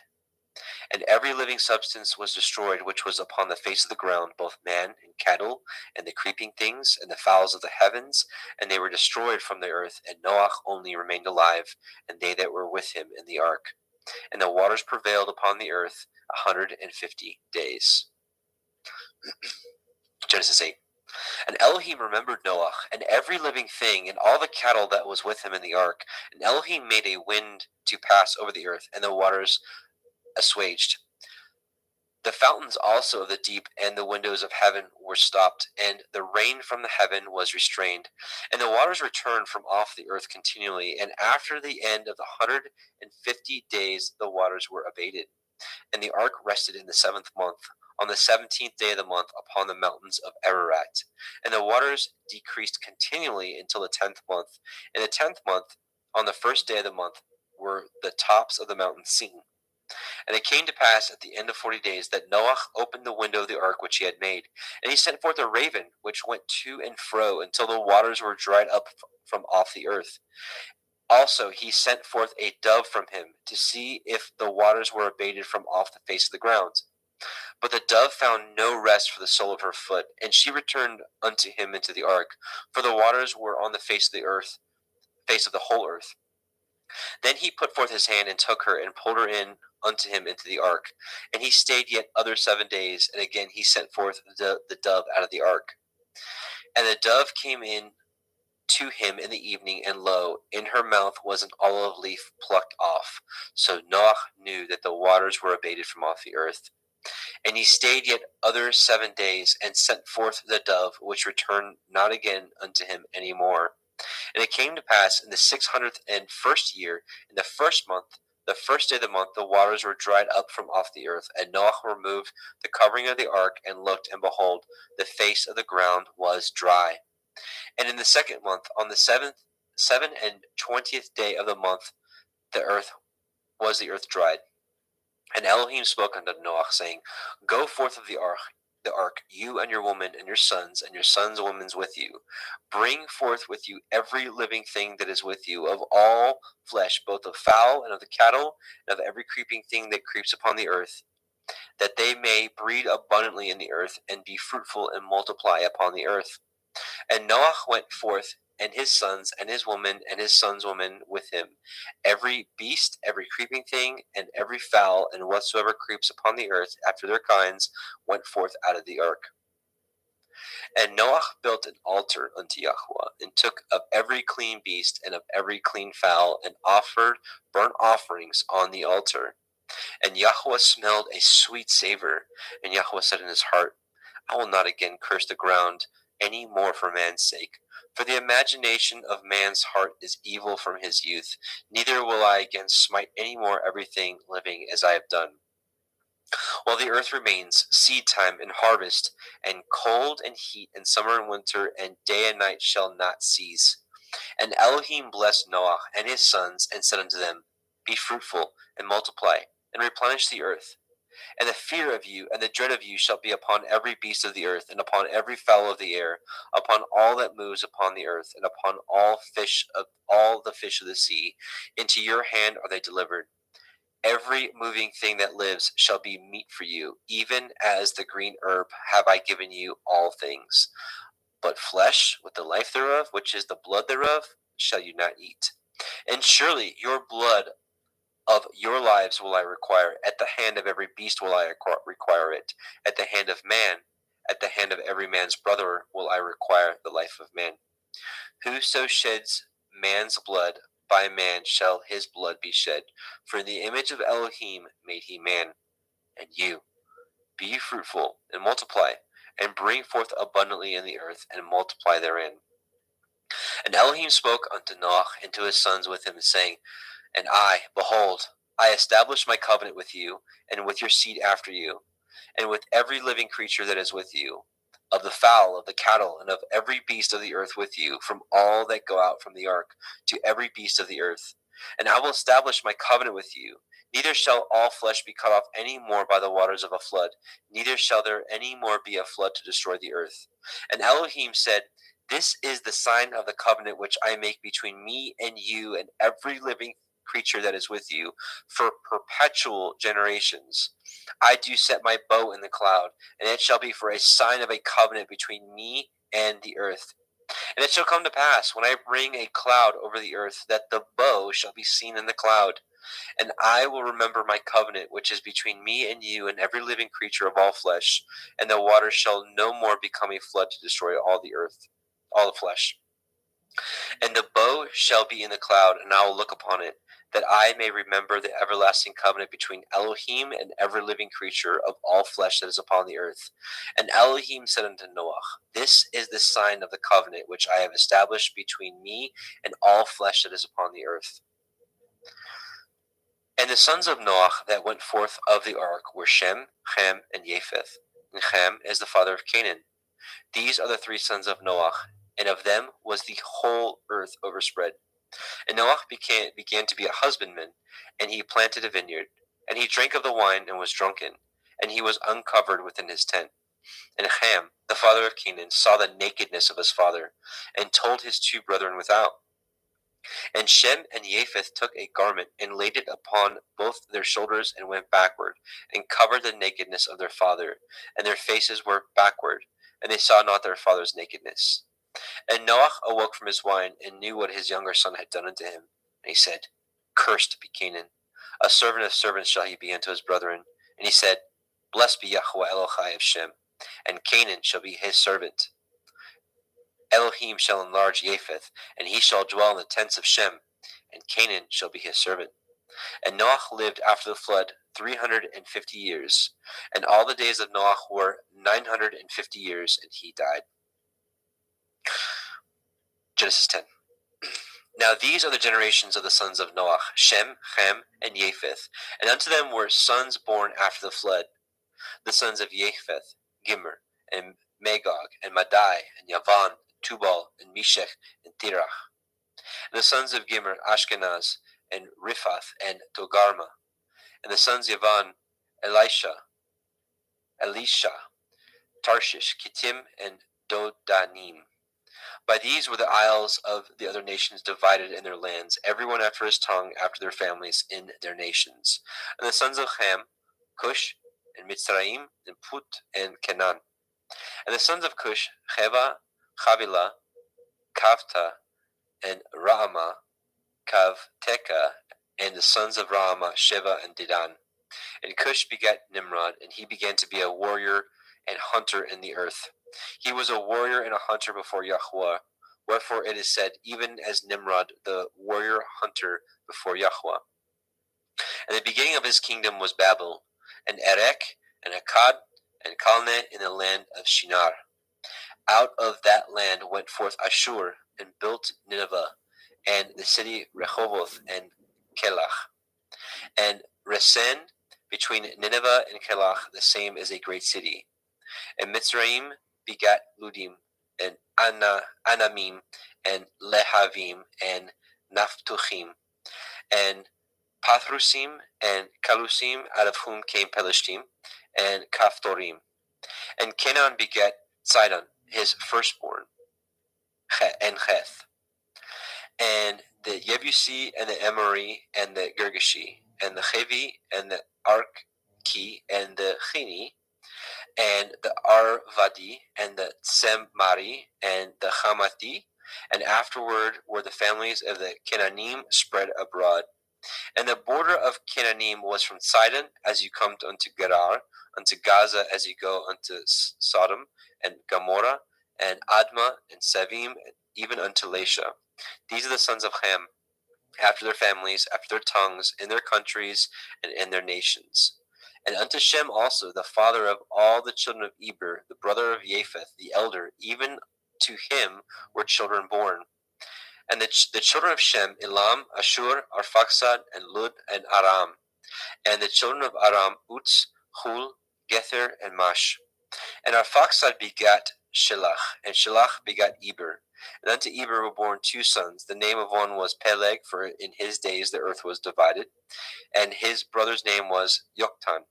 Yoktan begat Almodad, and Shelef, and Chatzar Maveth, and Yerach, and Hadoram, and Uzal, and Dikla, and Oval, and Avimael, and Shiva, and Ophir, and Havilah, and Yovav. All these were the sons of Yoktan. And their dwelling was from Mesha as you go unto Sephar, a mountain of the east. These are the sons of Shem, after their families, after their tongues, in their lands, after their nations. These are the families of the sons of Noach, after their generations, in their nations, and by these were the nations divided in the earth after the flood. Genesis 11. And the whole earth was of one language and of one speech. And it came to pass, as they journeyed from the east, that they found a plain in the land of Shinar, and they dwelt there. And they said one to another, Go to, let us make brick, and burn them thoroughly. And they had brick for stone, and slime had they for mortar. And they said, Go to, let us build a city and a tower, whose top may reach unto the heavens, and let us make a name, lest we be scattered abroad upon the face of the whole earth. And Yahweh came down to see the city and the tower which the children of men built. And Yahweh said, Behold, the people is one, and they have all one language, and this they begin to do. And now nothing will be restrained from them, which they have imagined to do. Go to, let us go down, and there confound their language, that they may not understand one another's speech. So Yahweh scattered them abroad from thence upon the face of all the earth, and they left off to build the city. Therefore is the name of it called Babel, because Yahweh did there confound the language of all the earth. And from thence did Yahweh scatter them abroad upon the face of the earth. These are the generations of Shem. Shem was 100 years old and begat Arphaxad 2 years after the flood. And Shem lived after he begat Arphaxad 500 years and begat sons and daughters. And Arphaxad lived 35 years and begat Shelach. Arphaxad lived after he begat Shelach 403 years and begat sons and daughters. And Shelach lived 30 years and begat Eber. And Shelach lived after he begat Eber 403 years and begat sons and daughters. And Eber lived 430 years and begat Peleg. And Eber lived after he begat Peleg 430 years and begat sons and daughters. And Peleg lived 30 years and begat Reu. And Peleg lived after he begat Reu 209 years and begat sons and daughters. And Reu lived 32 years and begat Serug. And Reu lived after he begat Serug 207 years and begat sons and daughters. And Serug lived 30 years and begat Nahor. And Serug lived after he begat Nahor 200 years and begat sons and daughters. And Nahor lived 920 years and begat Terach. And Nahor lived after he begat Terach 119 years and begat sons and daughters. And Terach lived 70 years and begat Avram, Nahor, and Haran. Now these are the generations of Terach. Terach begat Avram, Nahor, and Haran. And Haran begat Lot. And Haran died before his father Terach in the land of his nativity in Ur of the Kasdim. And Avram and Nahor took them women. The name of Avram's woman was Sarai, and the name of Nahor's woman Milcah.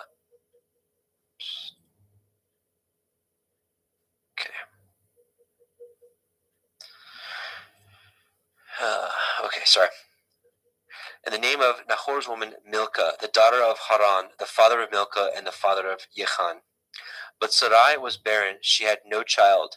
And Terach took Avram's son, and Lot, the son of Haran, his son's son, and Sarai, his daughter-in-law, his son Avram's woman, and they went forth with them from Ur of the Kasdim, to go into the land of Canaan, and they came unto Haran and dwelt there. And the days of Terach were 205 years, and Terach died in Haran.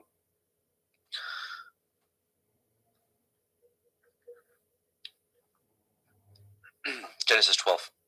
Now Yahweh had said unto Avram, Get you out of your country, and from your kindred, and from your father's house, unto a land that I will show you.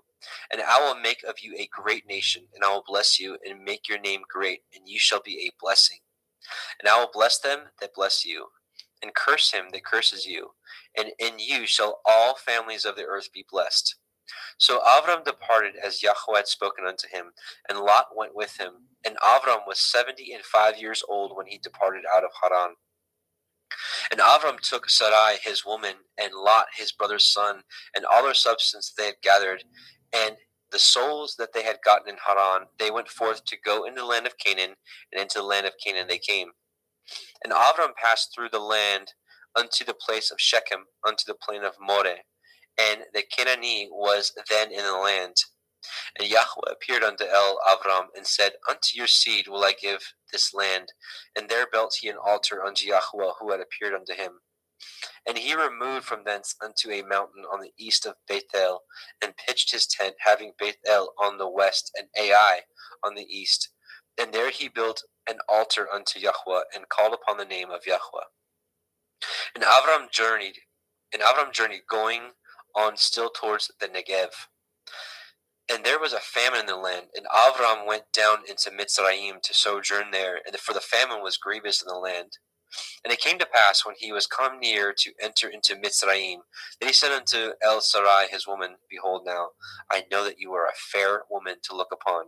Therefore it shall come to pass, when the Mitzrayim shall see you, that they shall say, This is his woman, and they will kill me, but they will save you alive. Say, I pray you, you are my sister, that it may be well with me for your sake, and my soul shall live because of you. And it came to pass, that when Avram was come into Mitzrayim, that Mitzrayim beheld the woman, that she was very fair. The princes also of Pharaoh saw her, and commended her before Pharaoh, and the woman was taken to Pharaoh's house. And he entreated Avram well for her sake, and he had sheep and oxen, and he asses, and men servants, and maidservants, and she asses, and camels. And Yahweh plagued Pharaoh, and his house was with great plagues because of Sarai, Avram's woman. And Pharaoh called Avram and said, What is this that you have done unto me? Why did you not tell me that she was your woman? Why said you, She is my sister, so I might have taken to her to be my woman? Now therefore, behold, your woman, take her and go your way. And Pharaoh commanded his men concerning him, and they sent him away, and his woman, and all that he had. And Avram went up out of Mitzrayim, he and his woman, and all that he had, and Lot with him into the Negev. And Avram was very rich in cattle, in silver, and in gold.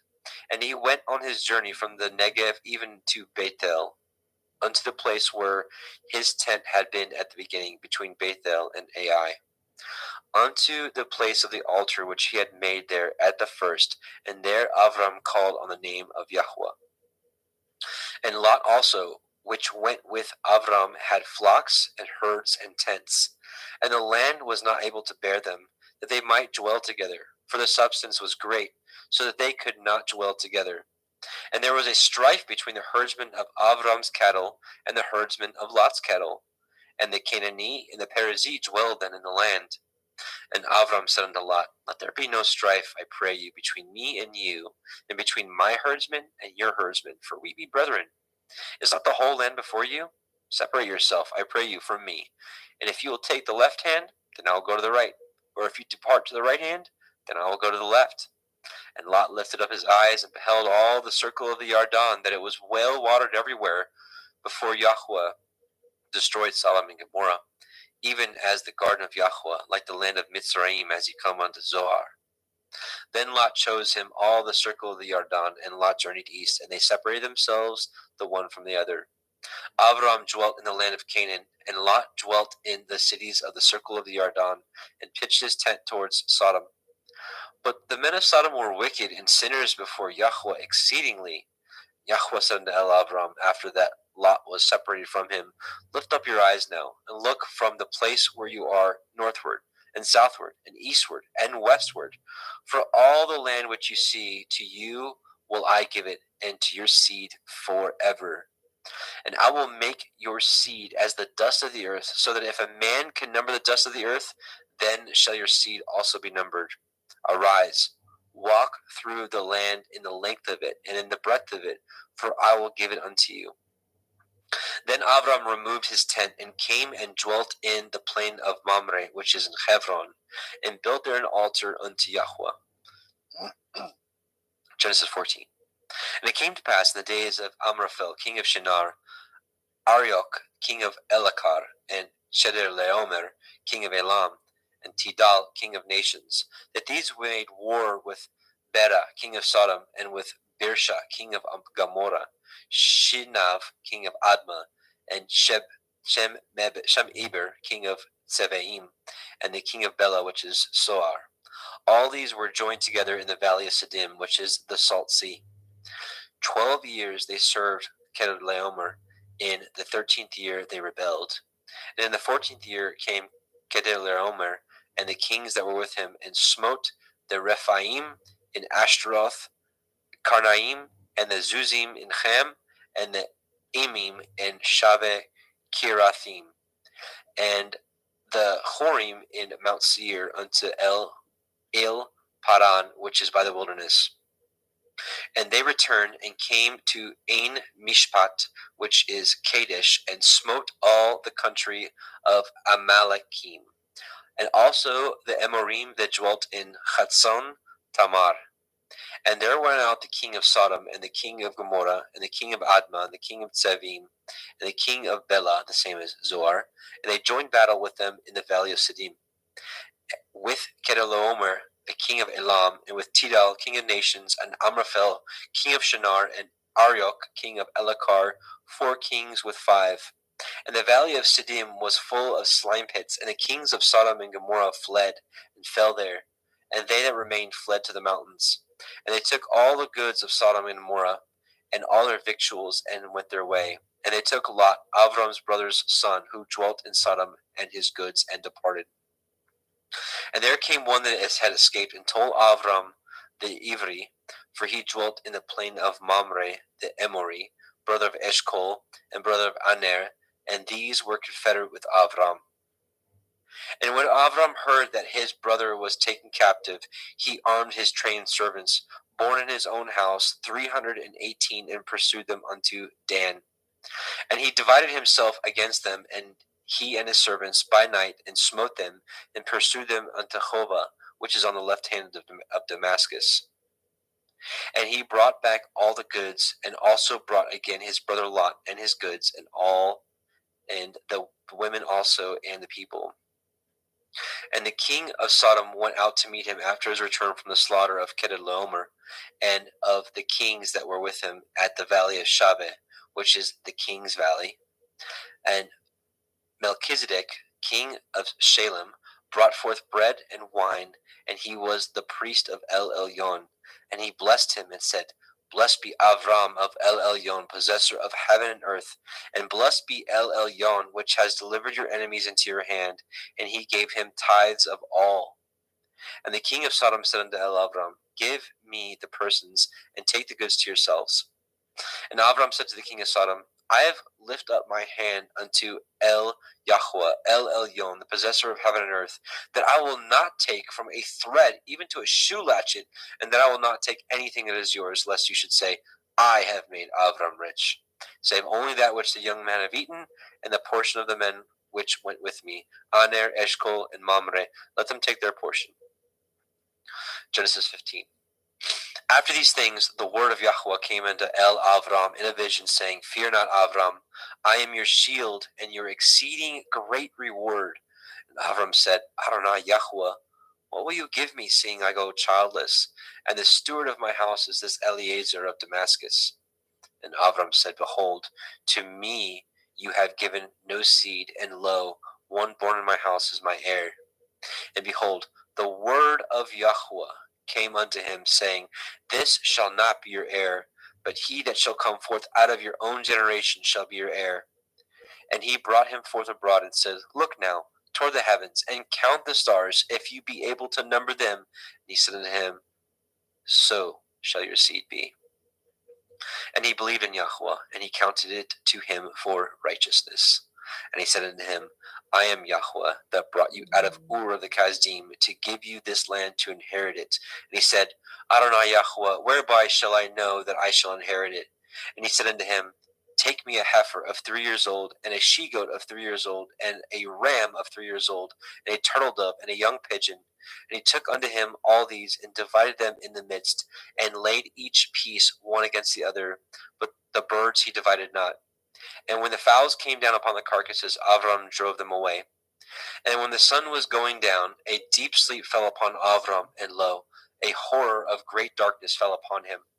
And he said unto Avram, Know of a surety that your seed shall be a stranger in a land that is not theirs, and shall serve them, and they shall afflict them 400 years. And also that nation whom they shall serve will I judge, and afterward they shall come out with great substance.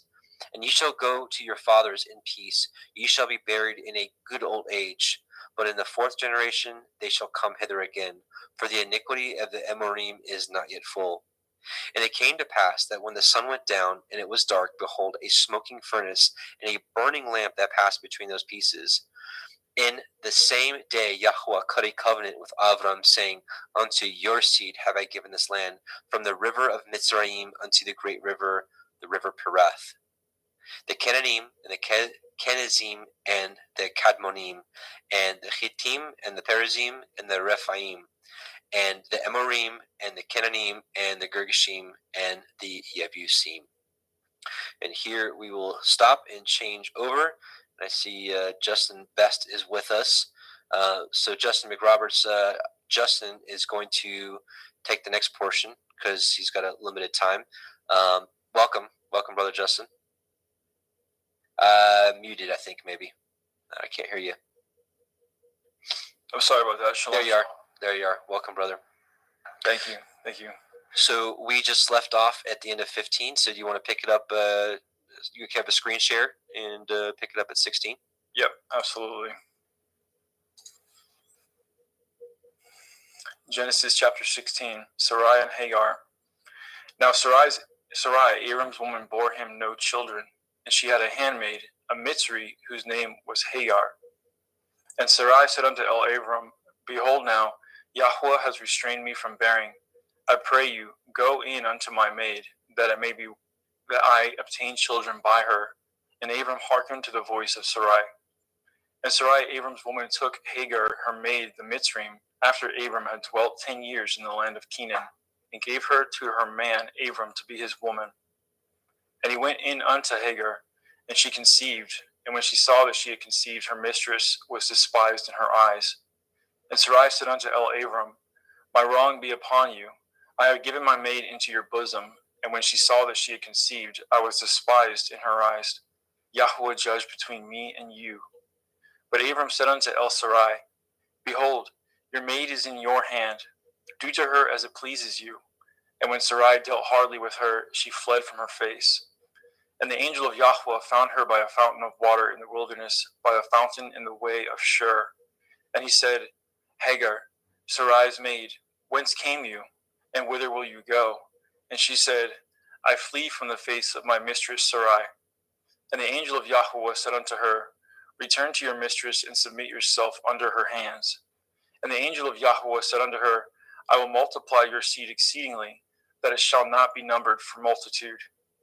And the angel of Yahweh said unto her, Behold, you are with child, and shall bear a son, and shall call his name Yishmael, because Yahweh has heard your affliction.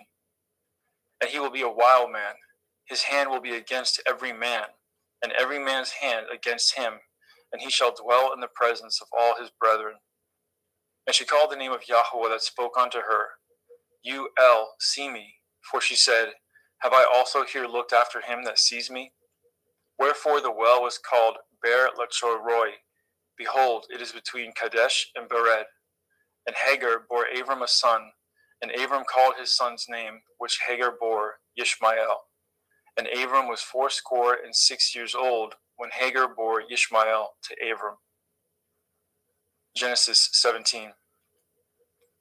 And when Abram was 90 years old and 9, Yahweh appeared unto Abram, and said unto him, I am El Shaddai.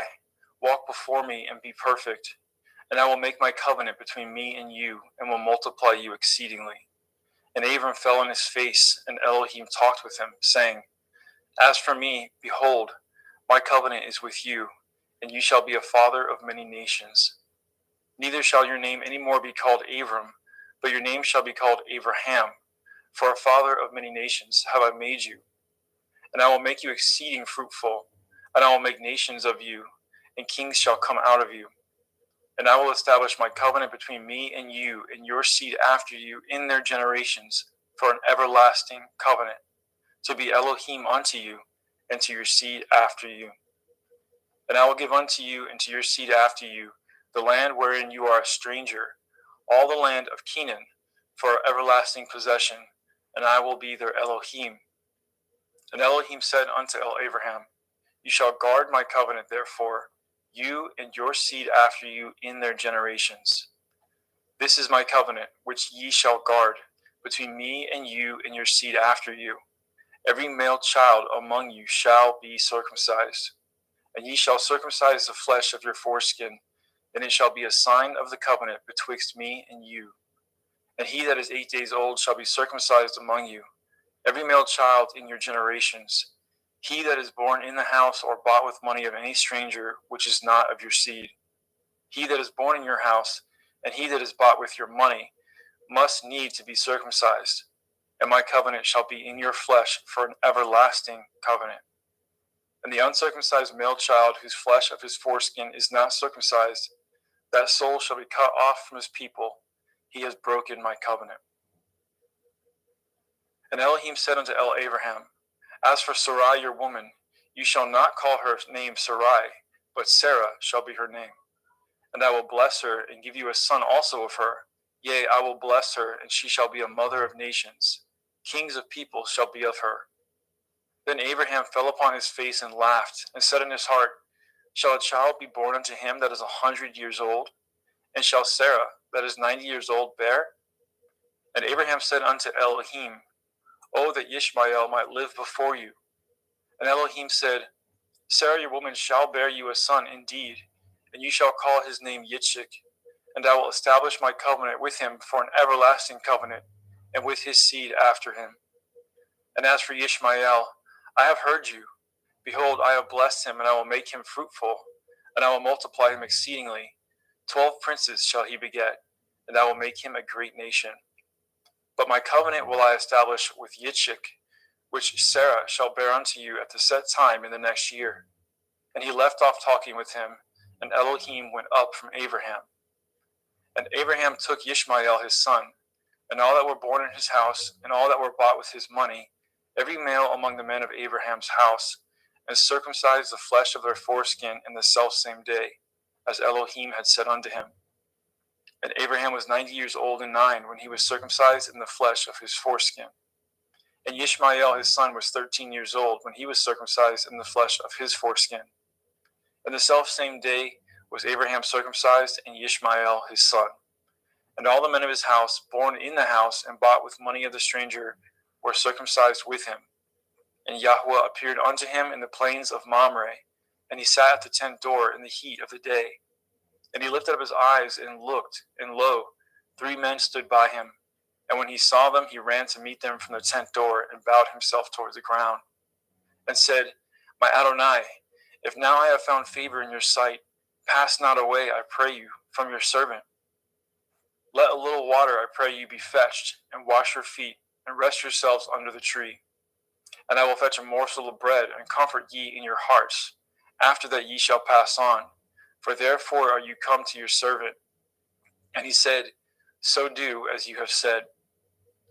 And Abraham hastened it to the tent of El Sarah, and said, Make ready quickly 3 measures of fine meal, knead it, and make cakes upon the hearth. And Abraham ran to the herd, and fetched a calf tender and good, and gave it unto a young man, and he hastened to dress it. And he took butter and milk, and the calf which he had dressed, and set it before them. And he stood by them under the tree, and they did eat. And they said unto him, Where is Sarah your woman? And he said, Behold, in the tent. And he said, I will certainly return unto you according to the time of life. And lo, Sarah your woman shall have a son. And Sarah heard it in the tent door which was behind him. Now Abraham and Sarah were old and well stricken in age, and ceased to be with Sarah after the manner of women. Therefore Sarah laughed within herself, saying, After I am waxed old, shall I have pleasure, my Lord being old also? And Yahweh said unto Abraham, Wherefore did Sarah laugh, saying, Shall I of a surety bear a child, which am old? Is anything too hard for Yahweh? At the time appointed I will return unto you, according to the time of life, and Sarah shall have a son.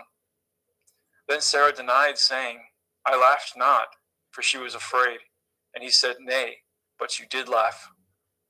And the men rose up from thence and looked towards Sedom, and Abraham went with them to bring them on the way. And Yahweh said, Shall I hide from Abraham that thing which I do? Seeing that Abraham shall surely become a great and mighty nation, and all the nations of the earth shall be blessed in him. For I know him, that he will command his children, his household after him, and they shall guard the way of Yahuwah, to do justice and judgment, that Yahuwah may bring upon Abraham that which he has spoken of him. And Yahuwah said, Because the cry of Sodom and Amorah is great, and because their sin is very grievous, I will go down now, and see whether they have done altogether according to the cry of it, which is come unto me, and if not, I will know. And the men turned their faces from thence and went towards Sodom. But Abraham stood yet before Yahuwah. And Abraham drew near and said, Will you also destroy the righteous with the wicked? Perchance there be 50 righteous within the city. Will you also destroy and not spare the place for the 50 righteous that are therein? That be far from you to do after this manner, to slay the righteous with the wicked, and that the righteous should be as the wicked. That be far from you. Shall not judge of all the earth do right? And Yahuwah said, If I find in Sodom 50 righteous within the city, then I will spare all the place for their sakes. And Abraham answered and said, Behold now, I have taken upon me to speak unto Adonai, which am but dust and ashes. Perchance there shall lack 5 of the 50 righteous. Will you destroy all the city for a lack of 5? And he said, If I find there 40 and 5, I will not destroy it. And he spoke unto him yet again and said, Perchance there shall be 40 found there. And he said, I will not do it for 40's sake. And he said unto him, O let not Adonai be angry, and I will speak. Perchance there shall be 30 found there. And he said, I will not do it if I find 30 there. And he said, Behold now, I have taken upon me to speak unto Adonai. Perchance there shall be found 20 there. And he said, I will not destroy it for 20's sake. And he said, O let not Adonai be angry, and I will speak yet but this once. Perchance 10 shall be found there. And he said, I will not destroy it for 10's sake.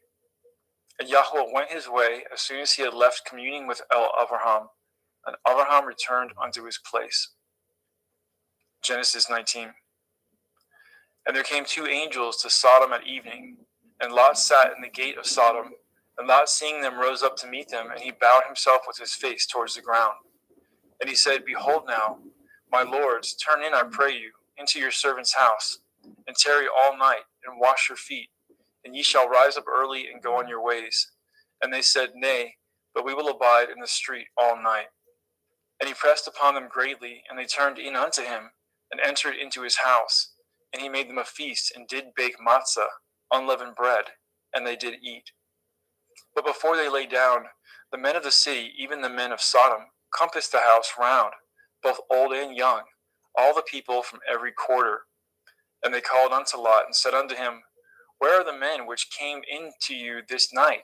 Bring them out unto us, that we may know them. And Lot went out the door unto them, and shut the door after him, and said, I pray you, brethren, do not so wickedly. Behold now, I have 2 daughters which have not known man. Let me, I pray you, bring them out unto you, and do ye to them as good in your eyes. Only unto these men do nothing, for therefore came they under the shadow of my roof. And they said, Stand back. And they said again, This one fellow came in to sojourn, and he will need to be a judge. Now will we deal worse with you than with them. And they pressed sore upon the man, even Lot, and came near to break the door. But the men put forth their hand and pulled Lot into the house to them, and shut the door. And they smote the men that were at the door of the house with blindness, both small and great, so that they wearied themselves to find the door. And the men said unto Lot, Have you here any besides? Son-in-law, and your sons, and your daughters, and whatsoever you have in the city, bring them out of this place. For we will destroy this place, because the cry of them is waxing great before the face of Yahweh, and Yahweh has sent us to destroy it. And Lot went out and spoke unto his sons-in-law, which married his daughters, and said, Up, get you out of this place, for Yahweh will destroy this city. But he seemed as one that mocked unto his sons-in-law. And when the morning arose, then the angels hastened Lot, saying, Arise, take your woman and your 2 daughters, which are here, lest you be consumed in the iniquity of the city. And while he lingered, the men laid hold upon his hand, and upon the hand of his woman, and upon the hand of his 2 daughters, Yahweh being merciful unto him, and they brought him forth and set him without the city. And it came to pass, when they had brought them forth abroad, that he said, Escape for your life, look not behind you, neither stay in all the circle of the Yarden, escape to the mountain, lest you be consumed. And Lot said unto them, Oh, not so, my Adonai. Behold now, your servant has found grace in your sight, and you have magnified your mercy, which you have showed unto me in saving my life. And I cannot escape to the mountain, lest some evil take me, and I die. Behold now, this city is near to flee unto, and it is a little one. Oh, let me escape thither. Is it not a little one? And my soul shall live. And he said unto him, See, I have accepted you concerning this thing also, that I will not overthrow this city for which you have spoken. Make haste, escape thither, for I cannot do anything until you are come thither. Therefore the name of the city was called Soar. The sun was risen upon the earth when Lot entered into Soar. Then Yahweh rained upon Sodom and upon Amorah brimstone and fire from Yahweh out of the heavens. And he overthrew those cities and all the circle of the Yarden, and all the inhabitants of the cities, and that which grew upon the ground. But his woman looked back from behind him, and she became a pillar of salt. And Abraham got up early in the morning to the place where he stood before Yahweh. And he looked toward Sodom and Amorah, and toward all the land of the circle of the Yarden, and behold, and lo, the smoke of the country went up as the smoke of a furnace. And it came to pass, when Elohim destroyed the cities of the circle of the Yarden, that Elohim remembered Abraham, and sent Lot out of the midst of the overthrow, when he overthrew the cities in which Lot dwelt. And Lot went up out of Zoar, and dwelt in the mountain, and his 2 daughters with him, for he feared to dwell in Zoar, and he dwelt in a cave, he and his 2 daughters.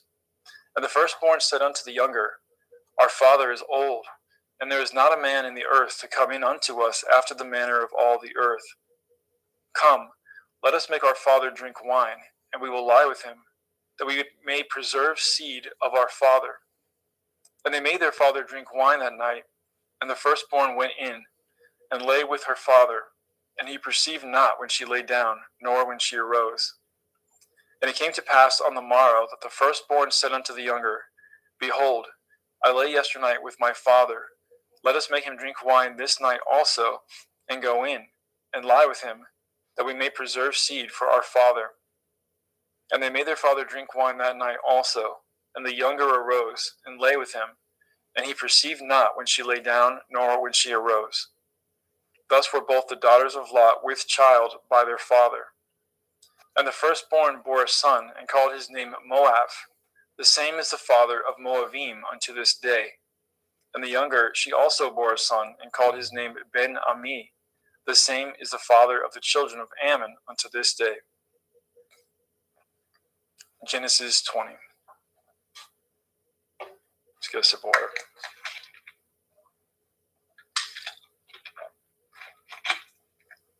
And Abraham journeyed from thence toward the country of the Negev, and dwelt between Kadesh and Shur, and sojourned in Gerar. And Abraham said of El-Sarah, his woman, She is my sister. And Abimelech king of Gerar sent and took Sarah. But Elohim came to Avimelech in a dream by night and said to him, Behold, you are but a dead man, for the woman which you have taken, for she is a man's woman. But Avimelech had not come near her, and he said, Adonai, will you slay also a righteous nation? Said he not unto me, She is my sister? And she, even she herself, said, He is my brother. In the integrity of my heart and innocence of my hands have I done this. And Elohim said unto him in a dream, Yea, I know that you did this in the integrity of your heart, for I also withheld you from sinning against me. Therefore suffered I you not to touch her. Now therefore restore the man his woman, for he is a prophet, and he shall pray for you, and you shall live. And if you restore her not, know that you shall surely die, you and all that are yours. Therefore Avimelech rose early in the morning, and called all his servants, and told all things in their ears, and the men were sore afraid. Then Abimelech called Abraham, and said unto him, What have you done unto us? And what have I offended you, that you have brought on me and on my kingdom a great sin? You have done deeds unto me that ought not to be done. And Abimelech said unto Abraham, What saw you that you have done this thing? And Abraham said, Because I thought, surely the fear of Elohim is not in this place, and they will slay me for my woman's sake. And yet indeed she is my sister. She is the daughter of my father, but not the daughter of my mother, and she became my woman. And it came to pass, when Elohim caused me to wander from my father's house, that I said unto her, This is your kindness which you shall show unto me. At every place whither we shall come, say of me, He is my brother. And Abimelech took sheep and oxen and men servants and women servants, and gave them unto Abraham, and restored him Sarah his woman. And Abimelech said, Behold, my land is before you, dwell where it pleases you. And unto Sarah he said, Behold, I have given your brother 1,000 pieces of silver. Behold, he is to you a covering of the eyes, unto all that are with you, and with all other. Thus she was reproved. So Abraham prayed unto Elohim, and Elohim healed Abimelech and his woman, and his maidservants, and they bore children. For Yahweh had fast closed up the wombs of the house of Abimelech, because of Sarah, Abraham's woman. Genesis 21. And Yahweh visited Sarah, as he had said, and Yahweh did unto Sarah as he had spoken. For Sarah conceived and bore Abraham a son in his old age, at the set time of which Elohim had spoken to him. And Abraham called the name of his son that was born unto him, whom Sarah bore to him, Yitzchak. And Abraham circumcised his son Yitzchak, being 8 days old, as Elohim had commanded him. And Abraham was 100 years old when his son Yitzchak was born unto him. And Sarah said, Elohim has made me to laugh, so that all here will laugh with me. And she said, Who would have said unto Abraham that Sarah should have given children suck? For I have borne him a son in his old age. And the children grew and was weaned. And Abraham made a great feast the same day that Yitzchak was weaned. And Sarah saw the son of Hagar the Mitzrayim, which she had borne unto Abraham, mocking. Wherefore she said unto Abraham, Cast out this bondwoman and her son, for the son of this bondwoman shall not be heir with my son, even with Yitzchak. And the thing was very grievous in Abraham's sight because of his son. And Elohim said unto Abraham, Let it not be grievous in your sight because of the lad, and because of your bondwoman. And all that Sarah has said unto you, hearken unto her voice, for in Yitzchak shall your seed be called. And also of the son of the bondwoman will I make a nation, because he is your seed. And Abraham rose up early in the morning, and took bread and a bottle of water, and gave it unto Hagar, putting it on her shoulder, and the child, and sent her away. And she departed and wandered in the wilderness of Beersheba. And the water was spent in the bottle, and she cast the child under one of the shrubs. And she went and sat down over against him a good way off, as it were a bowshot. For she said, Let me not see the death of the child. And she sat over against him, and lifted up her voice, and wept. And Elohim heard the voice of the lad. And the angel of Elohim called to Hagar out of the heavens, and said unto her, What ails you, Hagar? Fear not, for Elohim has heard the voice of the lad where he is. Arise, lift up the lad, and hold him in your hand, for I will make him a great nation. And Elohim opened her eyes, and she saw a well of water. And she went and filled the bottle with water, and gave the lad drink. And Elohim was with the lad, and he grew, and dwelt in the wilderness, and became an archer. And he dwelt in the wilderness of Paran, and his mother took him a woman out of the land of Mitzrayim.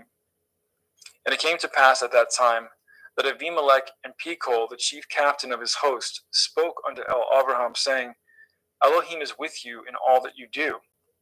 Now therefore swear unto me here by Elohim that you will not deal falsely with me, nor with my son, nor with my son's son, but according to the kindness that I have done unto you, you shall do unto me, and to the land wherein you have sojourned. And Abraham said, I will swear. And Abraham reproved Abimelech because of a well of water, which Abimelech's servants had violently taken away. And Abimelech said, I know not who has done this thing, neither did you tell me, neither yet heard I of it, but today. And Abraham took sheep and oxen and gave them to Abimelech, and both of them cut a covenant. And Abraham set 7 ewe lambs of the flock by themselves. And Abimelech said unto Abraham, What mean these 7 ewe lambs which you have set by themselves? And he said, For these 7 ewe lambs shall you take of my hand, and they may be a witness unto me that I have dug this well. Wherefore he called that place Beersheba, because there they swore, both of them. Thus they cut a covenant at Beersheba. Then Abimelech rose up, and Pekol, the chief captain of his host, and they returned into the land of the Pelishtim. And Abraham planted a grove in Beersheba, and called there on the name of Yahweh El Olam. And Abraham sojourned in the Pelishtim's land many days. Genesis 22. And it came to pass after these things, that Elohim did try Abraham, and said unto him, Abraham. And he said, Behold, here I am. And he said, Take now your son, your Yachid, Yitzchak, whom you love, and get you into the land of the Moriah, and offer him there for a burnt offering upon one of the mountains which I will tell you of. And Abraham rose up early in the morning, and saddled his ass, and took 2 of his young men with him, and Yitzchak his son, and clave wood for the burnt offering, and rose up, and went unto the place which Elohim has told him. Then on the 3rd day, Abraham lifted up his eyes, and saw the place afar off. And Abraham said unto his young men, Abide ye here with the ass, and I and the lad will go yonder and worship, and come again to you. And Abraham took the wood of the burnt offering, and laid it upon Yitzchak his son. And he took the wood fire in his hand, and a knife, and they went both of them together. And Yitzchak spoke unto Abraham his father, and said, My father. And he said, Here I am, my son. And he said, Behold the fire and the wood, but where is the lamb for a burnt offering? And Abraham said, My son, Elohim will provide himself a lamb for a burnt offering. So they went both of them together. And they came to the place which Elohim had told him of. And Abraham built an altar there, and laid the wood in order, and bound Yitzchak his son, and laid him on the altar upon the wood. And Abraham stretched forth his hand, and took the knife to slay his son. And the angel of Yahweh called unto him out of the heavens, and said, Abraham, Abraham. And he said, Here I am. And he said, Lay not your hand upon the lad, neither do you anything unto him. For now I know that you fear Elohim, seeing you have not withheld your son, your Yachid, from me. And Abraham lifted up his eyes and looked, and behold, behind him a ram caught in a thicket by his horns. And Abraham went and took the ram, and offered him up for a burnt offering in the stead of his son. And Abraham called the name of that place Yahweh Yireh, as it is said to this day, In the mount of Yahweh it shall be seen. And the angel of Yahweh called unto Abraham out of the heavens the 2nd time, and said, By myself have I sworn, says Yahweh, for because you have done this thing, and have not withheld your son, your Yachid, that in blessing I will bless you, and in multiplying I will multiply your seed as the stars of the heavens, and as the sand which is upon the seashore, and your seed shall possess the gate of his enemies. And in your seed shall all the nations of the earth be blessed, because you have obeyed my voice. So Abraham returned unto his young men, and they rose up and went together to Beersheba, and Abraham dwelt at Beersheba. And it came to pass after these things, that it was told Abraham, saying, Behold, Milcah, she has also borne children unto your brother Nachor, Huz his firstborn, and Buz his brother, and Kemuel the father of Aram, and Kesed, and Chazo, and Pildash, and Yidlaph, and Bethuel. And Bethuel begat Rivkah. These 8 Milcah did bear to Nachor, Abraham's brother.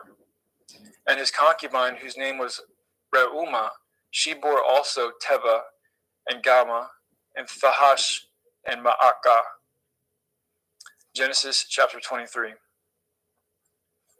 And Sarah was 107 and 20 years old. These were the years of the life of Sarah. And Sarah died in Kiryat Arba. The name is Hebron, in the land of Canaan. And Abraham came to mourn for Sarah and to weep for her. And Abraham stood up from before his dead and spoke unto the sons of Heth, saying, I am a stranger and a sojourner with you. Give me possession of a burying place with you, that I may bury my dead out of my sight. And the children of Heth answered Abraham, saying unto him, Hear us, my lord. You are a mighty prince among us. In the choice of our sepulchres bury your dead. None of us shall withhold from you his sepulchre, but that you may bury your dead. And Abraham stood up and bowed himself to the people of the land, even to the children of Heth. And he communed with them, saying, If it be your mind that I should bury my dead out of my sight, hear me, and entreat for me to Ephron the son of Sochar, that he may give me the cave of Machpelah, which he has, which is in the end of this field. For as much money as it is worth, he shall give it me for a possession of a burying place among you. And Ephron dwelt among the children of Heth. And Ephron the Hittite answered, and Abraham in the audience of the children of Heth, even of all that went in at the gate of the city, saying, Nay, my lord, hear me. The field I give you, and the cave that is therein, I give it to you. In the presence of the sons of my people, I give it to you. Bury your dead. And Abraham bowed down himself before the people of the land. And he spoke unto Ephron in the audience of the people and of the land, saying, But if you will give it, I pray you hear me. I will give you money for the field. Take it of me, and I will bury my dead there. And Ephron answered Abraham, saying unto him, My lord, hearken unto me. The land is worth 400 shekels of silver. What is that betwixt me and you? Bury therefore your dead. And Abraham hearkened unto Ephron, and Abraham weighed to Ephron the silver, which he had named in the audience of the sons of Heth, 400 shekels of silver, current money with the merchant. And the field of Ephron, which was in Machpelah, which was before Mamre, the field, and the cave which was therein, and all the trees that were in the field, that were in the borders round about, were made sure unto Abraham for a possession in the presence of the children of Heth, before all that went in at the gate of the city. And after this, Abraham buried Sarah his woman in the cave of the field of Machpelah before Mamre. The same is Hebron in the land of Canaan. And the field and the cave that is therein were made sure unto Abraham for a possession of a burying place by the sons of Heth. Genesis 24. And Abraham was old and well stricken in age, and Yahweh had blessed Abraham in all things. And Abraham said unto his eldest servant of his house, that ruled over all that he had, Put, I pray you, your hand under my thigh, and I will make you swear by Yahweh, the Elohai of heaven and the Elohai of the earth, that you shall not take a woman unto my son of the daughters of Canaanim, among whom I dwell. But you shall go unto my country and unto my kindred, and take a woman unto my son Yitzchak. And the servant said unto him, Perchance the woman will not be willing to follow me unto this land. Must I needs bring your son again unto the land from whence you came? And Abraham said unto him, Beware that you bring not my son thither again. Yahweh Elohai of heaven, which took me from my father's house and from the land of my kindred, and which spoke unto me, and that swore unto me, saying, Unto your seed will I give this land. He shall send his angel before you, and you shall take a woman unto my son from thence. And if the woman will not be willing to follow you, then you shall be clear from this my oath. Only bring not my son thither again. And the servant put his hand under the thigh of Abraham his master, and swore to him concerning that matter. And the servant took 10 camels of the camels of his master, and departed, for all the goods of his master were in his hand. And he arose, and went to Aram Naharaim, unto the city of Nachor. And he made his camels to kneel down without the city by a well of water at the time of the evening, even the time that women go out to draw water. And he said, O Yahweh Elohai of my master, Abraham, I pray you, send me good speed this day, and show kindness unto my master, Abraham. Behold, I stand here by the well of water, and the daughters of the men of the city come out to draw water. And let it come to pass that the damsel to whom I shall say, Let down your pitcher, I pray you that I may drink, and she shall say, Drink, and I will give your camels drink also. Let this same be she that you have appointed for your servant Yitzchak, and thereby shall I know that you have showed kindness unto my master. And it came to pass before he had done speaking, that behold, Rivkah came out, who was born to Bethuel, son of Milcah, the woman of Nachor, Abraham's brother, with her pitcher upon her shoulder. And the damsel was very fair to look upon, a virgin, neither had any man known her. And she went down to the well, and filled her pitcher, and came up. And the servant ran to meet her, and said, Let me, I pray you, drink a little water of your pitcher. And she said, Drink, my lord. And she hasted, and let down her pitcher upon her hand, and gave him drink. And when she had done giving him drink, she said, I will draw water for your camels also, until they have done drinking. And she hasted, and emptied her pitcher into the trough, and ran again unto the well to draw water, and drew for all his camels. And the man wondering at her held his peace, to wit whether Yahweh had made his journey prosperous or not. And it came to pass, as the camels had done drinking, that the man took a golden earring of half a shekel weight, and 2 bracelets for her hands of 10 shekel weights of gold. And he said, Whose daughter are you? Tell me, I pray you. Is there room in your father's house for us to lodge in? And she said unto him, I am the daughter of Bethuel, son of Milcah, which she bore unto Nachor. She said moreover unto him, We have both straw and provender enough, and room to lodge in. And the man bowed down his head and worshipped Yahweh. And he said, Blessed be Yahweh Elohai of my master Abraham, who has not left destitute my master of his mercy and his truth. I being in the way, Yahweh led me to the house of my master's brethren. And the damsel ran, and told them of her mother's house these things.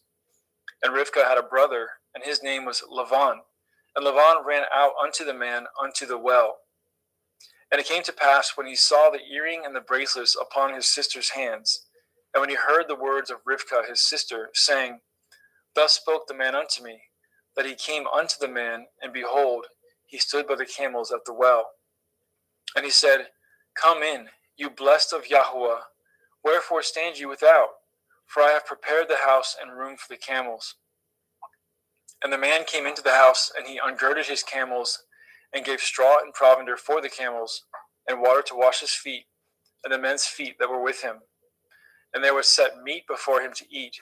But he said, I will not eat until I have told my errand. And he said, Speak on. And he said, I am Abraham's servant, and Yahweh has blessed my master greatly, and he has become great. And he has given him flocks and herds and silver and gold, and men servants and maidservants and camels and asses. And Sarah, my master's woman, bore a son to my master when she was old, and unto him he has given all that he has. And my master made me swear, saying, You shall not take a woman to my son of the daughters of the Canaanim, in whose land I dwell. But you shall go to my father's house, and to my kindred, and take a woman unto my son. And I said unto my master, Perchance the woman will not follow me. And he said unto me, Yahweh, before whom I walk, will send his angel with you and prosper your way, and you shall take a woman for my son of the kindred and of my father's house.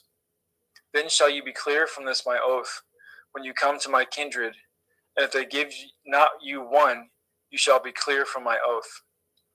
And I came this day unto the well, and said, O Yahweh Elohai of my master Avraham, if now you do prosper my way which I go, behold, I stand by the well of water, and it shall come to pass that when the virgin comes forth to draw water, and I say to her, give me, I pray you, a little water of your pitcher to drink, and she say to me, both drink you, and also I will draw for your camels, let the same be the woman whom Yahweh has appointed out for my master's son.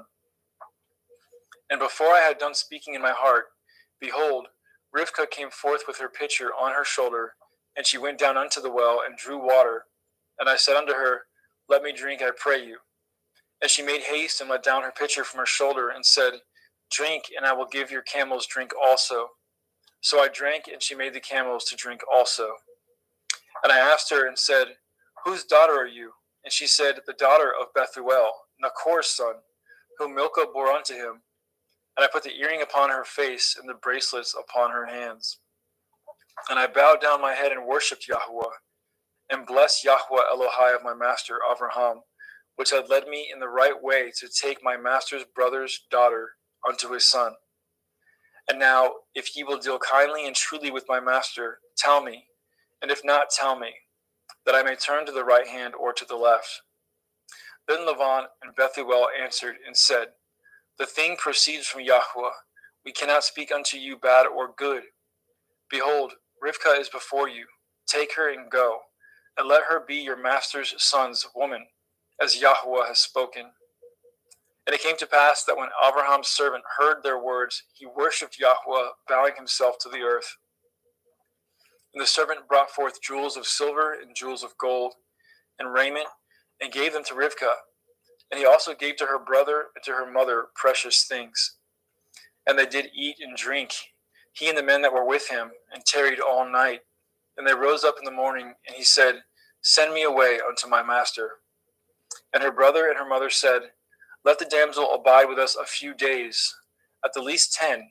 After that she shall go. And he said unto them, hinder me not, seeing Yahweh has prospered my way. Send me away that I may go to my master. And they said, we will call the damsel and inquire at her mouth. And they called Rivkah and said unto her, will you go with this man? And she said, I will go. And they sent away Rivkah their sister, and her nurse, and Abraham's servant, and his men. And they blessed Rivkah and said unto her, you are our sister. Be the mother of thousands of millions, and let your seed possess the gate of those which hate them. And Rivkah arose, and her damsels, and they rode upon the camels and followed the man. And the servant took Rivkah and went his way. And Yitzchak came from the way of the well of Beer-Lachoi-Roi, for he dwelt in the country of the Negev. And Yitzchak went out to meditate in the field in the evening, and he lifted up his eyes and saw, and behold, the camels were coming. And Rivkah lifted up her eyes, and when she saw Yitzchak, she lighted off the camel. For she had said unto the servant, what man is this that walks in the field to meet us? And the servant had said, it is my master. Therefore she took a veil and covered herself. And the servant told Yitzchak all things that he had done. And Yitzchak brought her into his mother Sarai's tent, and took Rivkah, and she became his woman, and he loved her. And Yitzchak was comforted after his mother's death.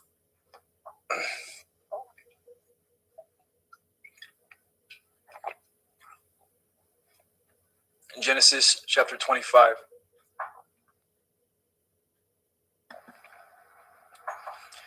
And again Abraham took a woman, and her name was Keturah.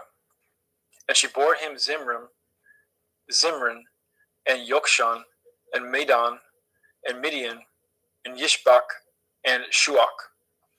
And Yokshan begot Sheva, and Dedan, and the sons of Dedan were Ashurim, Letushim, and Leumim. And the sons of Midian, Ephah, and Epher, and Hanok, and Avida, and Eldaah, and these were the children of Keturah. Then Abraham gave all that he had unto Yitzchak. But unto the sons of the concubines which Abraham had, Abraham gave gifts, and sent them away from Yitzchak his son, while he yet lived, eastward unto the east country. And these are the days of the years of Abraham's life which he lived, 160 years. Then Abraham gave up his ruach, and died in a good old age, an old man and full of years, and was gathered to his people. And his sons Yitzchak and Yishmael buried him in the cave of Machpelah, in the field of Ephron, the son of Sochar, the Hittite, which is before Mamre. The field which Abraham purchased of the sons of Heth, there was Abraham buried, and Sarah his woman. And it came to pass after the death of Abraham, that Elohim blessed his son Yitzchak, and Yitzchak dwelt by the well of Be'er Lachai-roi. Now these are the generations of Yishmael, Abraham's son, whom Hagar the Mitzrayim, Sarah's handmaid, bore unto Abraham. And these are the names of the sons of Yishmael, by their names according to their generations: the firstborn of Yishmael, Nevayoth, and Kedar, and Adbeel, and Mibsam, and Mishma, and Duma, and Massa, Hadar, and Tema, Yetur, Naphish, and Kedama.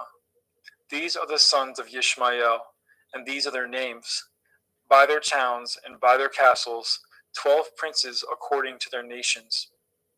And these are the years of the life of Yishmael, 137 years. And he gave up his ruach and died, and was gathered unto his people. And they dwelt from Havilah unto Shur, that is before Mitzrayim, as you go towards Asherah. And he died in the presence of all his brethren. And these are the generations of Yitzchak, Abraham's son. Abraham begot Yitzchak, and Yitzchak was 40 years old when he took Rivkah to be his woman, the daughter of Bethuel, the Arami of Paddan Aram, the sister to Lavan, the Arami. And Yitzchak entreated Yahweh for his woman, because she was barren. And Yahweh was entreated of him, and Rivkah his woman conceived. And the children struggled together within her. And she said, If it be so, why am I thus? And she went to inquire of Yahweh. And Yahweh said unto her, 2 nations are in your womb, and 2 manner of people shall be separated from your generation. And the one people shall be stronger than the other people, and the elder shall serve the younger. And when her days to be delivered were fulfilled, behold, there were twins in her womb. And the first came out red, all over like a hairy garment, and they called his name Esau. And after that came his brother out, and his hand took hold on Esau's heel, and his name was called Yaakov. And Yitzchak was 80 years old when she bore them. And the boys grew, and Esau was a cunning hunter, a man of the field, and Yaakov was an upright man, dwelling in tents. And Yitzchak loved Esau because he did eat of his venison, but Rivkah loved Yaakov. And Yaakov sowed pottage, and Esau came from the field, and he was faint. And Esau said to Yaakov, Feed me, I pray you, with that same red pottage, for I am faint. Therefore his name was called Edom. And Yaakov said, Sell me this day your birthright. And Esau said, Behold, I am at the point to die, and what profit shall this birthright do to me? And Yaakov said, Swear to me this day. And he swore unto him, and he sold his birthright unto Yaakov. Then Yaakov gave Esau bread and pottage of lentils, and he did eat and drink, and rose up and went his way. Thus Esau despised his birthright.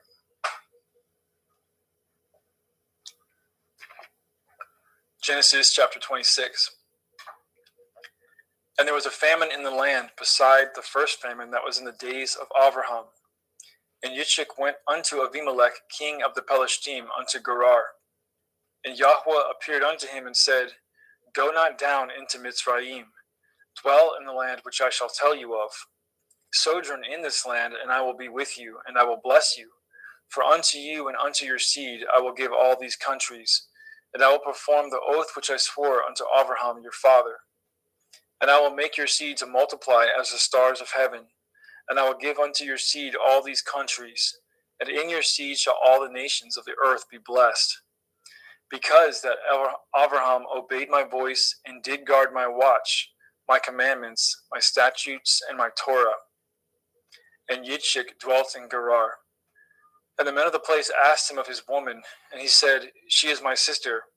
For he feared to say, She is my woman, lest, said he, the men of the place should kill me for Rivkah, because she was fair to look upon. And it came to pass, when he had been there a long time, that Avimelech, king of the Palestine, looked out a window and saw, and behold, Yitzchak was sporting with Rivkah his woman. And Avimelech called Yitzchak and said, Behold, of a surety she is your woman. And how said you, She is my sister? And Yitzchak said unto him, Because I said, Lest I die for her. And Abimelech said, What is this you have done unto us? One of the people might lightly have lain with your woman, and you should have brought guiltiness upon us. And Abimelech charged all his people, saying, He that touches this man or his woman shall surely be put to death. Then Yitzchak sowed in that land, and received in the same year 100-fold, and Yahweh blessed him. And the man waxed great, and went forward, and grew until he became very great. For he had possession of flocks, and possession of herds, and great store of servants, and the Palestine envied him. For all the wells which his father's servants had dug in the days of Abraham his father, the Palestine had stopped them, and filled them with earth. And Abimelech said unto Yitzchak, Go from us, for you are much mightier than we. And Yitzchak departed thence, and pitched his tent in the valley of Gerar, and dwelt there. And Yitzchak dug the wells of water, which they had dug in the days of Abraham his father, for the Palestine had stopped them after the death of Abraham, and he called their names after the names by which his father had called them. And Yitzchak's servants dug in the valley, and found there a well of springing water. And the herdsmen of Gerar did strive with Yitzchak's herdsmen, saying, The water is ours. And he called the name of the well Esek, because they strove with him. And they dug another well, and strove for that also, and he called the name of it Sitnah. And he removed from thence, and dug another well, for that they strove not, and he called the name of it Rechoboth. And he said, For now Yahweh has made room for us, and we shall be fruitful in the land. And he went up from thence to Beersheba, and Yahweh appeared unto him the same night, and said, I am Elohai of Abraham your father. Fear not, for I am with you, and I will bless you, and multiply your seed for my servant Abraham's sake. And he built an altar there, and called upon the name of Yahweh, and pitched his tent there, and there Yitzchak's servants dug a well. Then Abimelech went to him from Gerar, and Akuzoth, one of his friends, and Pekol, the chief captain of his army. And Yitzchak said unto them, Wherefore come ye to me, seeing you hate me, and have sent me away from you? And they said, We saw certainly that Yahweh was with you. And we said, Let there be now an oath betwixt us, even betwixt us and you, and let us cut a covenant with you, that ye will do us no hurt, as we have not touched you, and as we have done unto you nothing but good, and have sent you away in peace. You are now the blessed of Yahweh. And he made them a feast, and they did eat and drink. And they rose up early in the morning, and swore to one another, and Yitzchak sent them away, and they departed from him in peace. And it came to pass the same day that Yitzchak's servants came, and told him concerning the well which they had dug, and said unto him, We have found water. And he called it Shavah. Therefore the name of the city is Beer Shavah unto this day. And Esau was 40 years old when he took to be his woman Yehudith, the daughter of Beri the Hittite, and Basmath, the daughter of Elon the Hittite, which were a grief of mind unto Yitzchak and to Rivkah.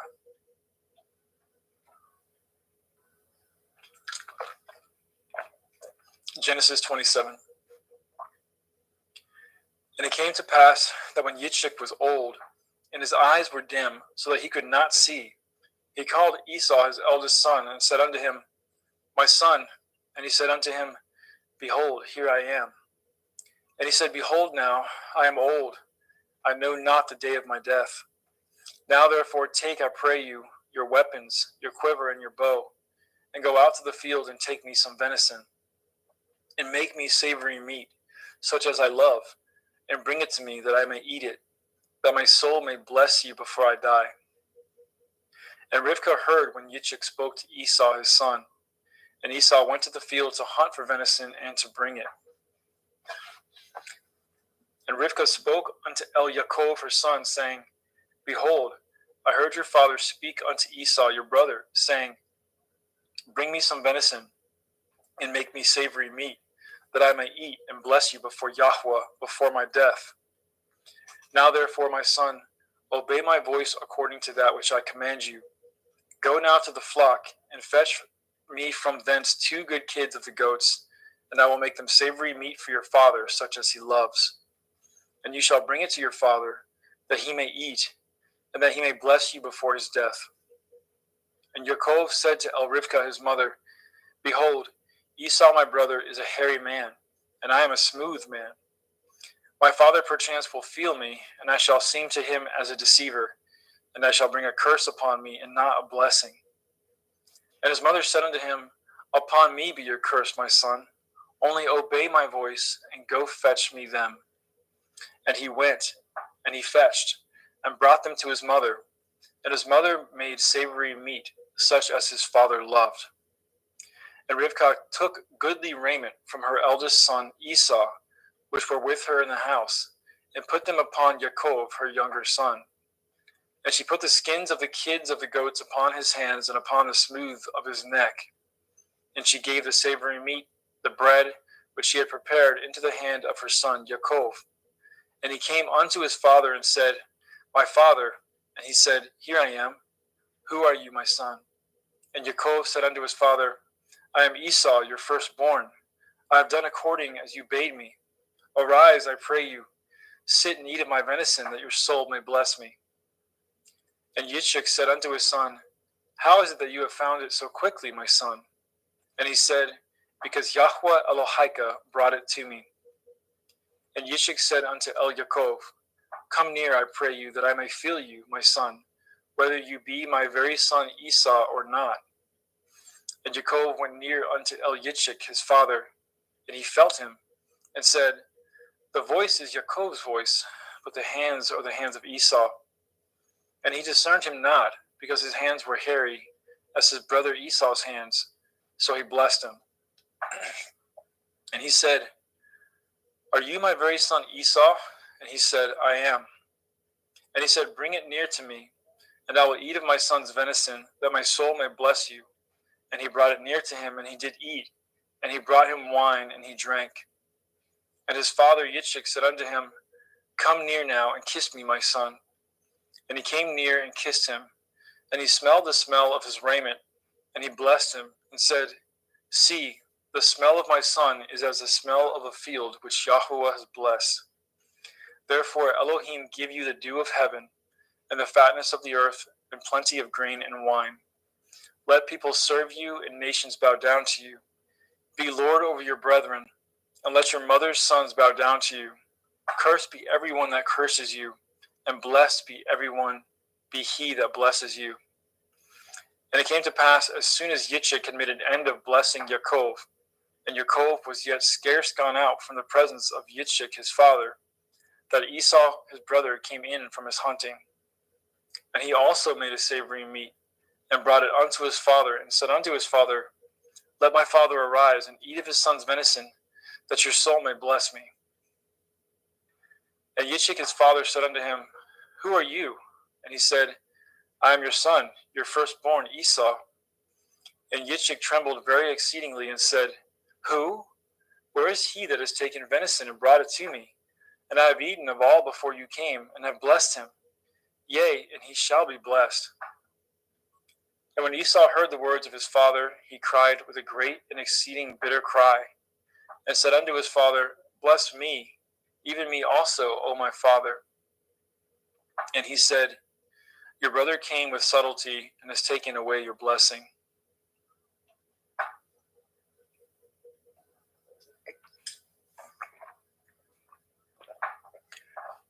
And he said, Is not he rightly named Yaakov? For he has supplanted me these 2 times. He took away my birthright, and behold, now he has taken away my blessing. And he said, have you not reserved a blessing for me? And Yitzchak answered and said unto Esau, behold, I have made him your lord, and all his brethren have I given to him for servants, and with grain and wine have I sustained him. And what shall I do now unto you, my son? And Esau said unto his father, have you but one blessing, my father? Bless me, even me also, O my father. And Esau lifted up his voice and wept. And Yitzchak his father answered and said unto him, behold, your dwelling shall be the fatness of the earth, and of the dew of heaven from above. And by your sword shall you live, and you shall serve your brother. And it shall come to pass, when you shall have the dominion, that you shall break his yoke from off your neck. And Esau hated Yaakov because of the blessing wherewith his father blessed him. And Esau said in his heart, the days of mourning for my father are at hand. Then will I slay my brother Yaakov. And these words of Esau, her elder son, were told to Rivkah. And she sent and called Yaakov, her younger son, and said unto him, behold, your brother Esau, as touching you, comforts himself, purposing to kill you. Now therefore, my son, obey my voice and arise. Flee to Lavan, my brother, to Haran, and tarry with him a few days until your brother's fury turns away, until your brother's anger turn away from you, and he forget that which you have done to him. Then I will send and fetch you from thence.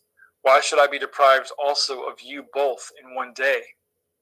And Rivkah said to Yitzchak, I am weary of my life because of the daughters of Heth. If Yaakov take a woman of the daughters of Heth, such as these which are of the daughters of the land, what good shall my life do to me? Genesis 28. And Yitzchak called Yaakov and blessed him, and charged him, and said unto him, you shall not take a woman of the daughters of Canaan. Arise, go to Paddan Aram, to the house of Bethuel your mother's father, and take you a woman from thence of the daughters of Lavan your mother's brother. And El Shaddai bless you, and make you fruitful, and multiply you, that you may be a multitude of people, and give you the blessing of Abraham to you, and to your seed with you, that you may inherit the land wherein you are a stranger, which Elohim gave unto Abraham. And Yitzchak sent away Yaakov, and went to Paddan Aram unto Lavan, son of Bethuel the Arami, the brother of Rivkah, Yaakov and Esau's mother. When Esau saw that Yitzchak had blessed Yaakov, and sent him away to Paddan Aram, to take him a woman from thence, and that as he blessed him, he gave him a charge, saying, you shall not take a woman of the daughters of Canaan, and that Yaakov obeyed his father and his mother, and was gone to Paddan Aram. And Esau, seeing that the daughters of Canaan pleased not Yitzchak his father, then went Esau unto Yishmael, and took unto the women which he had Machalath, the daughter of Yishmael, Abraham's son, the sister of Nevaioth, to be his woman. And Yaakov went out from Beersheba, and went towards Haran. And he lighted upon a certain place, and tarried there all night, because the sun was set. And he took the stones out of that place, and put them for his pillows, and lay down in that place to sleep. And he dreamed, and behold, a ladder set up on the earth, and the top of it reached to heaven. And behold, the angels of Elohim ascending and descending on it. And behold, Yahweh stood above it, and said, I am Yahweh Elohai of Abraham your father, and the Elohai of Yitzchak, the land whereon you lie. To you will I give it, and to your seed. And your seed shall be as the dust of the earth, and you shall spread abroad to the west, and to the east, and to the north, and to the south. And in you and in your seed shall all the families of the earth be blessed. And behold, I am with you, and will guard you in all places whither you go, and will bring you again into this land, for I will not leave you until I have done that which I have spoken to you of. And Yaakov awoke out of his sleep, and he said, surely Yahweh is in this place, and I knew it not. And he was afraid, and said, how dreadful is this place! This is none other but the house of Elohim, and this is the gate of heaven. And Yaakov rose up early in the morning, and took the stone that he had put for his pillows, and set it up for a pillar, and poured oil upon the top of it. And he called the name of that place Beit El, but the name of that city was called Luz at the first. And Yaakov vowed a vow, saying, if Elohim will be with me, and will guard me in this way that I go, and will give me bread to eat and raiment to put on, so that I come again to my father's house in peace, then shall Yahweh be my Elohim. And this stone, which I have set for a pillar, shall be Elohim's house. And of all that you shall give me, I will surely give the 10th unto you. Genesis 29.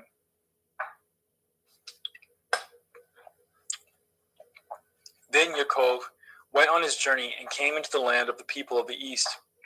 And he looked, and behold, a well in the field, and lo, there were 3 flocks of sheep lying by it. For out of that well they watered the flocks, and a great stone was upon the well's mouth. And thither there were all the flocks gathered. And they rolled the stone from the well's mouth, and watered the sheep, and put the stone again upon the well's mouth in his place. And Yaakov said unto them, my brethren, whence be ye? And they said, of Haran are we. And he said unto them, know ye Lavan the son of Nahor? And they said, we know him. And he said unto them, is he well? And they said, he is well. And behold, Rachel his daughter comes with the sheep. And he said, lo, it is yet high day, neither is it time that the cattle should be gathered together. Water ye the sheep, and go and feed them. And they said, we cannot, until all the flocks be gathered together, until they roll the stone from the well's mouth. Then we water the sheep. And while he yet spoke with them, Rachel came with her father's sheep, for she kept them. And it came to pass, when Yaakov saw Rachel, the daughter of Lavan his mother's brother, and the sheep of Lavan his mother's brother, that Yaakov went near, and rolled the stone from the well's mouth, and watered the flock of Lavan his mother's brother. And Yaakov kissed Rachel, and lifted up his voice, and wept. And Yaakov told Rachel that he was her father's brother, and that he was Rivkah's son. And she ran and told her father. And it came to pass, when Lavan heard the tidings of Yaakov his sister's son, that he ran to meet him, and embraced him, and kissed him, and brought him to his house. And he told Lavan all these things. And Laban said to him, surely you are a bone in my flesh. And he abode with him in the space of a month. And Laban said to Yaakov, because you are my brother, should you therefore serve me for naught? Tell me, what shall your wages be? And Laban had 2 daughters. The name of the elder was Leah, and the name of the younger was Rachel. Leah was tender-eyed, but Rachel was beautiful and well-favored. And Yaakov loved Rachel, and said, I will serve you 7 years for Rachel, your younger daughter. And Laban said, it is better that I give her to you, than that I should give her to another man. Abide with me. And Yaakov served 7 years for Rachel, and they seemed unto him but a few days, for the love that he had to her. And Yaakov said unto Laban, give me my woman, for my days are fulfilled, that I may go in unto her. And Laban gathered together all the men of the place, and made a feast. And it came to pass in the evening that he took Leah his daughter, and brought her to him, and he went in unto her. And Laban gave unto his daughter Leah Zilpah his maid for a handmaid. And it came to pass that in the morning, behold, it was Leah. And he said to Laban, what is this you have done unto me? Did I not serve you for Rachel? Wherefore then have you beguiled me? And Laban said, it must not be so done in our country, to give the younger before the firstborn. Fulfill her week, and we will give you this also for the service which you shall serve me yet 7 other years. And Yaakov did so, and fulfilled her week, and he gave him Rachel his daughter to be his woman also. And Laban gave Rachel his daughter Bilhah his handmaid to be her maid. And he went in also unto Rachel, and he loved also Rachel more than Leah, and served with him yet 7 other years. And when Yahweh saw that Leah was hated, he opened her womb, but Rachel was barren. And Leah conceived and bore a son, and she called his name Reuben. For she said, surely Yahweh has looked upon my affliction, Now therefore my man will love me. And she conceived again and bore a son, and said, Because Yahweh has heard that I was hated, he has therefore given me this son also. And she called his name Shimon. And she conceived again and bore a son, and said, Now this time my man will be joined unto me, because I have borne him 3 sons. Therefore was his name called Levi. And she conceived again and bore a son. And she said, Now will I praise Yahweh. Therefore she called his name Yehuda, and left bearing. Genesis chapter 30.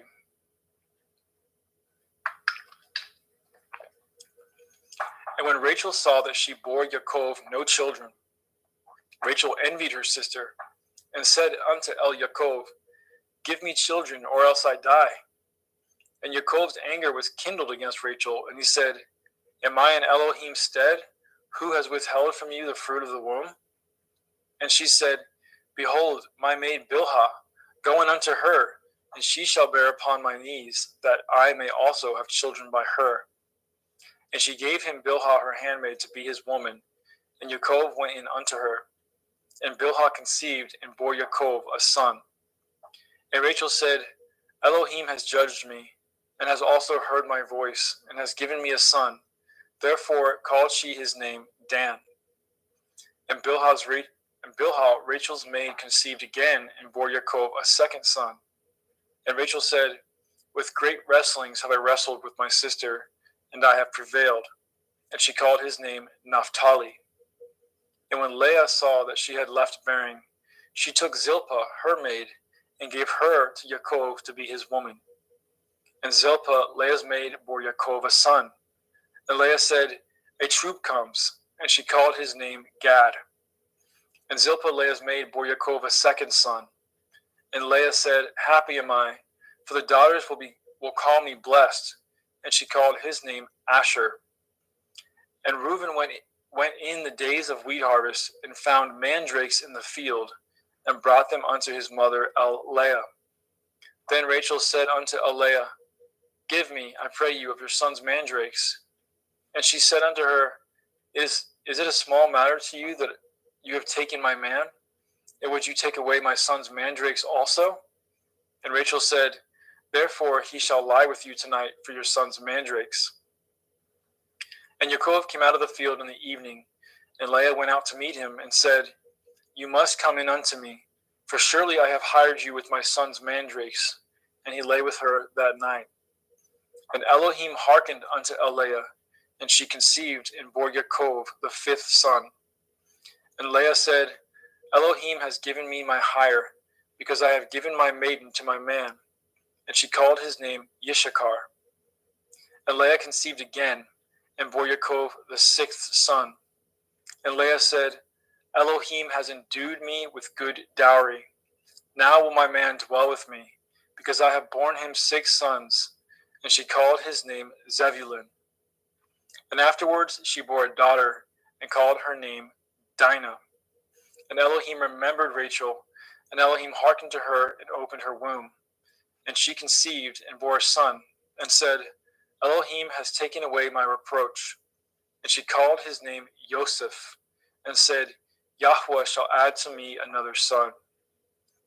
And it came to pass, when Rachel had borne Joseph, that Yaakov said unto Laban, Send me away, that I may go unto my own place, and to my own country. Give me my woman and my children, for whom I have served you, and let me go, for you know my service which I have done to you. And Laban said unto him, I pray you, if I have found favor in your eyes, tarry, for I have learned by experience that Yahweh has blessed me for your sake. And he said, Appoint me your wages, and I will give it. And he said unto him, You know how I have served you, and how your cattle was with me.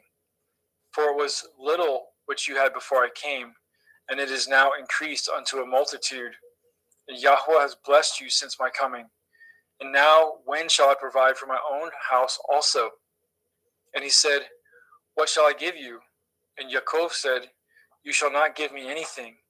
If you will do this thing for me, I will again feed and guard your flock. I will pass through all your flock today, removing from thence all the speckled and spotted cattle, and all the brown cattle among the sheep, and the spotted and speckled among the goats, and of such shall be my hire. So shall my righteousness answer for me in time to come, when it shall come for my hire before your face. Every one that is not speckled and spotted among the goats, and brown among the sheep, that shall be counted stolen with me. And Laban said, Behold, I would it might be according to your word. And he removed that day the he-goats that were ring-straked and spotted, and all the she-goats that were speckled and spotted, and every one that had some white in it, and all the brown among the sheep, and gave them into the hands of his sons. And he set 3 days' journey betwixt himself and Jacob, and Jacob fed the rest of Laban's flock.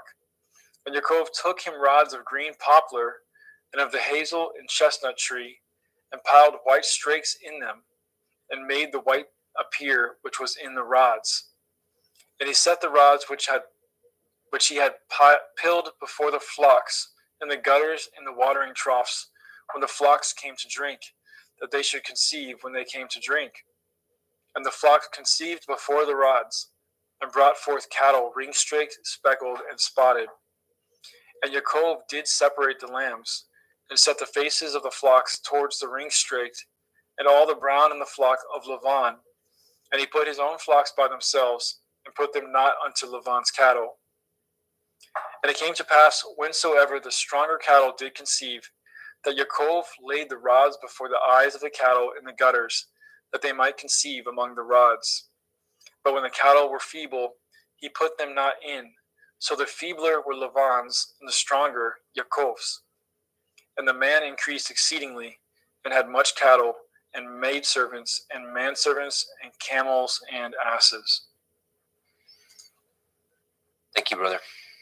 Praise Yah. Thank Praise you. Yah. Brother Justin McRoberts, pick up at chapter 31.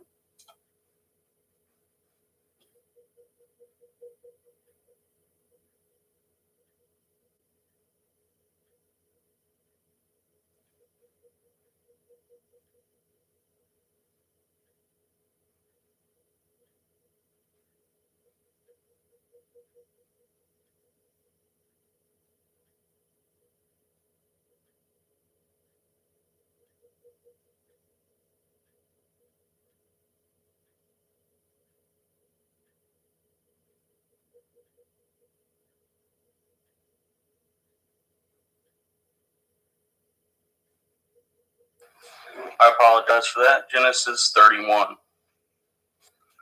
And he heard the words of Laban's son, saying, Jacob has taken away all was our father's, and of that which was our father's has he gotten, and of all his glory. And Jacob beheld the countenance of Laban, and behold, it was not toward him as before. And Yahweh said unto Jacob, Return unto the land of your fathers, and to your kindred, and will be with you. And Jacob sent and called Rachel and Leah to the field unto his flock, and said unto them, I seeth your father's countenance, that it is not toward me as before, but the Elohim of my father has been with me. And ye know that with all my power I have served it to your father. And your father has deceived me, and changeth my wages 10 times, but Elohim suffered him not to hurt me. And if he said thus, the speckle shall be your wages, then all the cattle bore speckled. And if he said thus, the ring-straked shall be your hire, then bore all the cattle ring-straked. Thus Elohim has taken away the cattle of your father and given them to me. And it came to pass at the time that the cattle conceived, that I lifted up my eyes, and I saw in a dream. And behold, the rams which leaped upon the cattle were ring-straked, speckled, and grizzled. And the angel of Elohim spoke unto me in a dream, saying, Jacob. And I said, Here am I. And he said, Lift up now your eyes, and see, all the rams which leap upon the cattle are ring-straked, speckled, and grizzled. For I have seen all that Laban does unto you. And he said, And I am the Elohim of Bedel, which you anointed the pillar, and were vowed a vow unto me. Now arise, get you out from this land, and return unto the land of your kindred. And Rachel and Leah answered and said unto him, Is there yet any portion or inheritance for us in your father's house? Are we not counted of him strangers? For he has told us, and has quite devoured it also our money. For all the riches which Elohim has taken from our father, that is ours, and our children's. Now then, whatsoever Elohim has said unto you, do. Then Jacob rose up and set at his sons, at his women's upon camels, and he carried away with all his cattle and with all his goods which he had gotten, the cattle of his getting, which he had gotten in Paddan Aram, for to go to Yitzhak his father in the land of Canaan. And Laban went to shear at the sheep, and Rachel had stolen at the teraphim that were her father's. And Yaakov stole away if unawares to Laban the Aramean, in that he had told him not that he fled. So he fled with all that he had, and he rose up and passed over at the river, and setteth his face toward Mount Gilead. And it was told Laban on the third day that Yaakov was fled. And he tooketh his brethren with him, and pursued after him 7 days' journey, and they overtook him in Mount Gilead. And Elohim came to Laban the Aramean in the dream by night, and said unto him, Take heed that you speak not to Yaakov, neither good or bad. Then Laban overtooketh Yaakov. Now Yaakov had pitched his tent in the mount, and Laban with his brethren pitched the mount of Gilead. And Laban said to Yaakov, What have you done that you have stolen away as unawares to me, and carried away my daughters and captives, taken with the sword? Wherefore did you flee away secretly and steal away from me, and did not tell me, that I might have sent you away with mirth and with songs, with tabret and harp, and have not suffered me to kiss my sons and my daughters? You have now done foolishly in so doing. Is it in the power of my hand to do you hurt?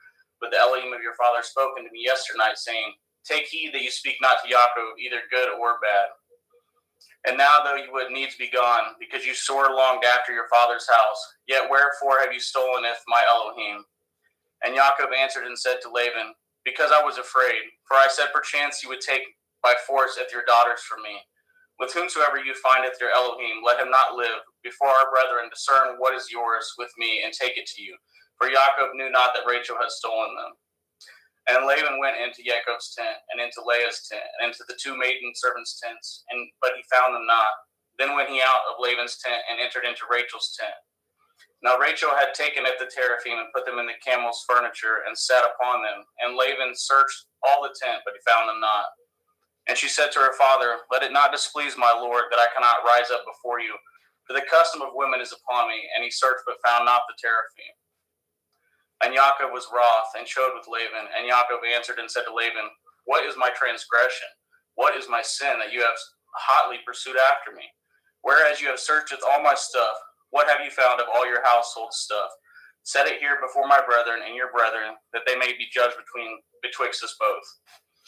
This 20 years have I been with you. Your ewes and your she-goats have not cast their young, and the rams of your flock have I not eaten.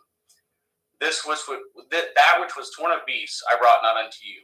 I bore the loss of it. Of my hand did you require it, whether stolen by day or stolen by night. And thus I was in the day that the drought consumed me, and the frost by night, and my sleep departed from my eyes. Thus have I been 20 years in your house. I served you 14 years for your 2 daughters, and 6 years for your cattle, and you have changed my wages 10 times. Except the Elohai of my father, the Elohai of Abraham, and the fear of Yitzhak had been with me, surely you had sent me away now empty. Elohim has seen my affliction, at the labor of my hands, and rebuked you yesternight. And Laban answered and said unto Yaakov, These daughters are my daughters, and these children are my children, and these cattle are my cattle, and all that you see is mine.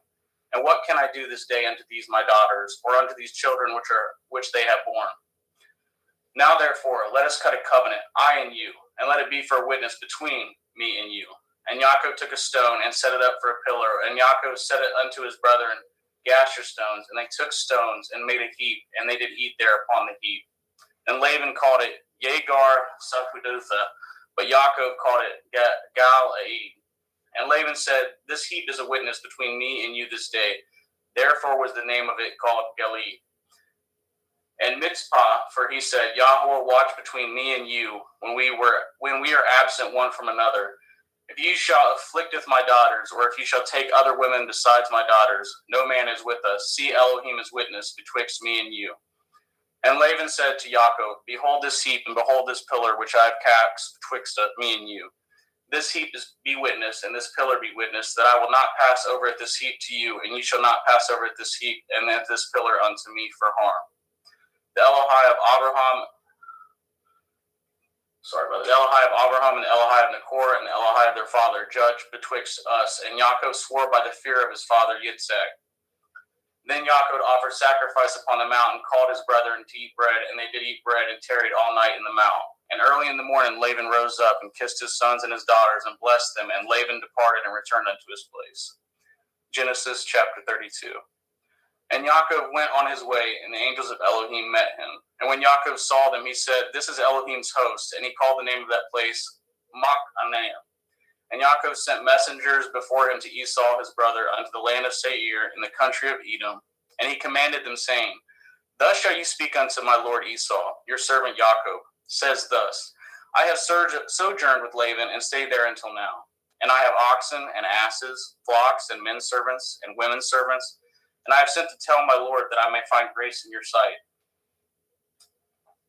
And the messengers returned to Yaakov, saying, We came to your brother Esau, and also he comes to you, and 400 men with him. Then Yaakov was greatly afraid and distressed, and he divided at his people that was with him, and at his flocks, and at his herds, and his camels, in 2 bands, and said, If Esau come to the one company and smite it, then the other company which is left shall escape. And Yaakov said, O Elohai of my father Abraham, and Elohai of my father Yitzhak, Yahweh, which said unto me, Return unto your country and to your kindred, and I will deal with you.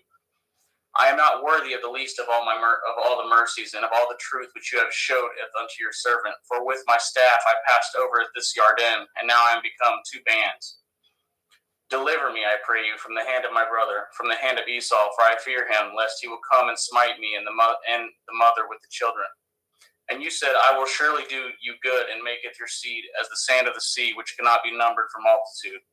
And he lodged there that same night, and took of that which came to his hand a present for Esau his brother, 200 she-goats and 20 he-goats, 200 ewes and 20 rams, 30 milch camels with their colts, 40 kine and 10 bulls, 20 she-asses and 10 foals. And he delivered them into the hand of his servants, every drove by themselves, and said unto his servants, Pass over before me, and put a space betwixt drove and drove. And he commanded it the foremost, saying, When Esau my brother meets you and asks you, saying, Whose are you, and where go you, and whose are these before you? Then you shall say, They be your servant Yaakov's. It is a present sent unto my lord Esau, and behold, also he is behind us. And so command he at the second and the third, and of all that follow the drove, saying, On this manner shall you speak unto Esau when you find him. And say ye moreover, Behold, your servant Yaakov is behind us. For he said, I will appease him with the present that goes before me, and afterward I will see his face. Perchance he will accept of me. So went the present over before him, and himself lodged that night in the company. And he rose up that night, and tooketh his 2 women, and his 2 women servants, and his 11 sons, and passed over the ford Yabok. And he took them and sent them over at the brook, and sent over as he had, and Yaakov was left alone. And there wrestled a man with him until the breaking of day. And when he had saw that he prevailed not against him, he touched the hollow of his thigh, and the hollow of Yaakov's thigh was out of joint as he wrestled with him.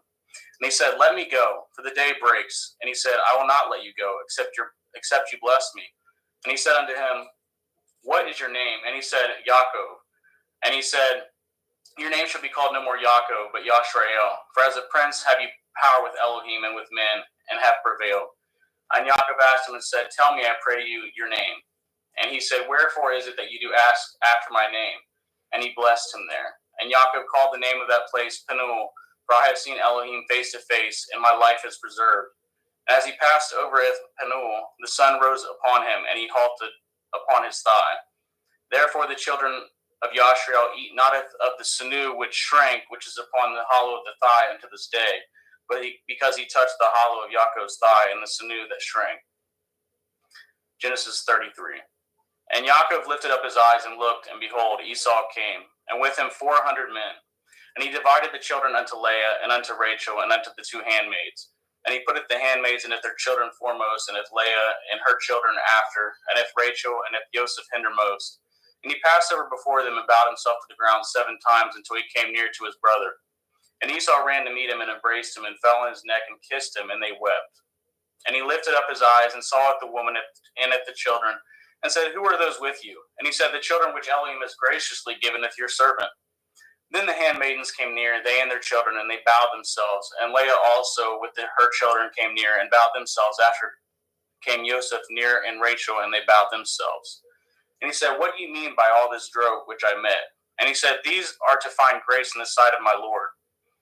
And Esau said, "I have enough, my brother. Keep that you have unto yourself." And Yaakov said, "Nay, I pray you, if now I have found grace in your sight, then receive my present at my hand, for therefore I have seen your face, as though I had seen the face of Elohim, and you are pleased with me. Take, I pray you, with my blessing that is brought to you, because Elohim has dealt graciously with me, and because I have enough." And he urged him, and he took it. And let us take our journey, and let us go, and I will go before you. And he said, "Let us take our journey, and let us go, and I will go before you." And he said unto him, "My Lord knows that the children are tender, and the flocks and herds with young are with me. And if men should overdrive them one day, all the flock will die. Let my Lord, I pray you, pass over before his servant, and I will lead on softly, according as the cattle that goes before me, and the children be able to endure, until I come unto my Lord, unto Seir." And Esau said, "Let me now leave with you some of the folk that are with me." And he said, "What needed? Let me find grace in the sight of my Lord." So Esau returned that day on his way into Seir, and Yaakov journeyed to Succoth, and he built him a house and made Succoth for his cattle. Therefore the name of that place is called Succoth. And Yaakov came to Shalem, a city of Shechem, which is in the land of Canaan, when he came from Paddan Aram, and pitched his tent before the city. And he brought it the parcel of the field which he had spread his tent, and at the hand of the children of Shemor, Shechem's father, 100 pieces of money. And he erected there an altar and called it El Elohai Yashrael. And Dinah, the daughter of Leah, which she bore unto Yaakov, went out to see the daughters of the land. And when Shechem, the son of Shemor, the Shivi, prince of the country, saw her, he took her and lay with her and defiled her. And his soul clave unto Dinah, the daughter of Yaakov, and he loved the damsel, and spoke kindly unto the damsel.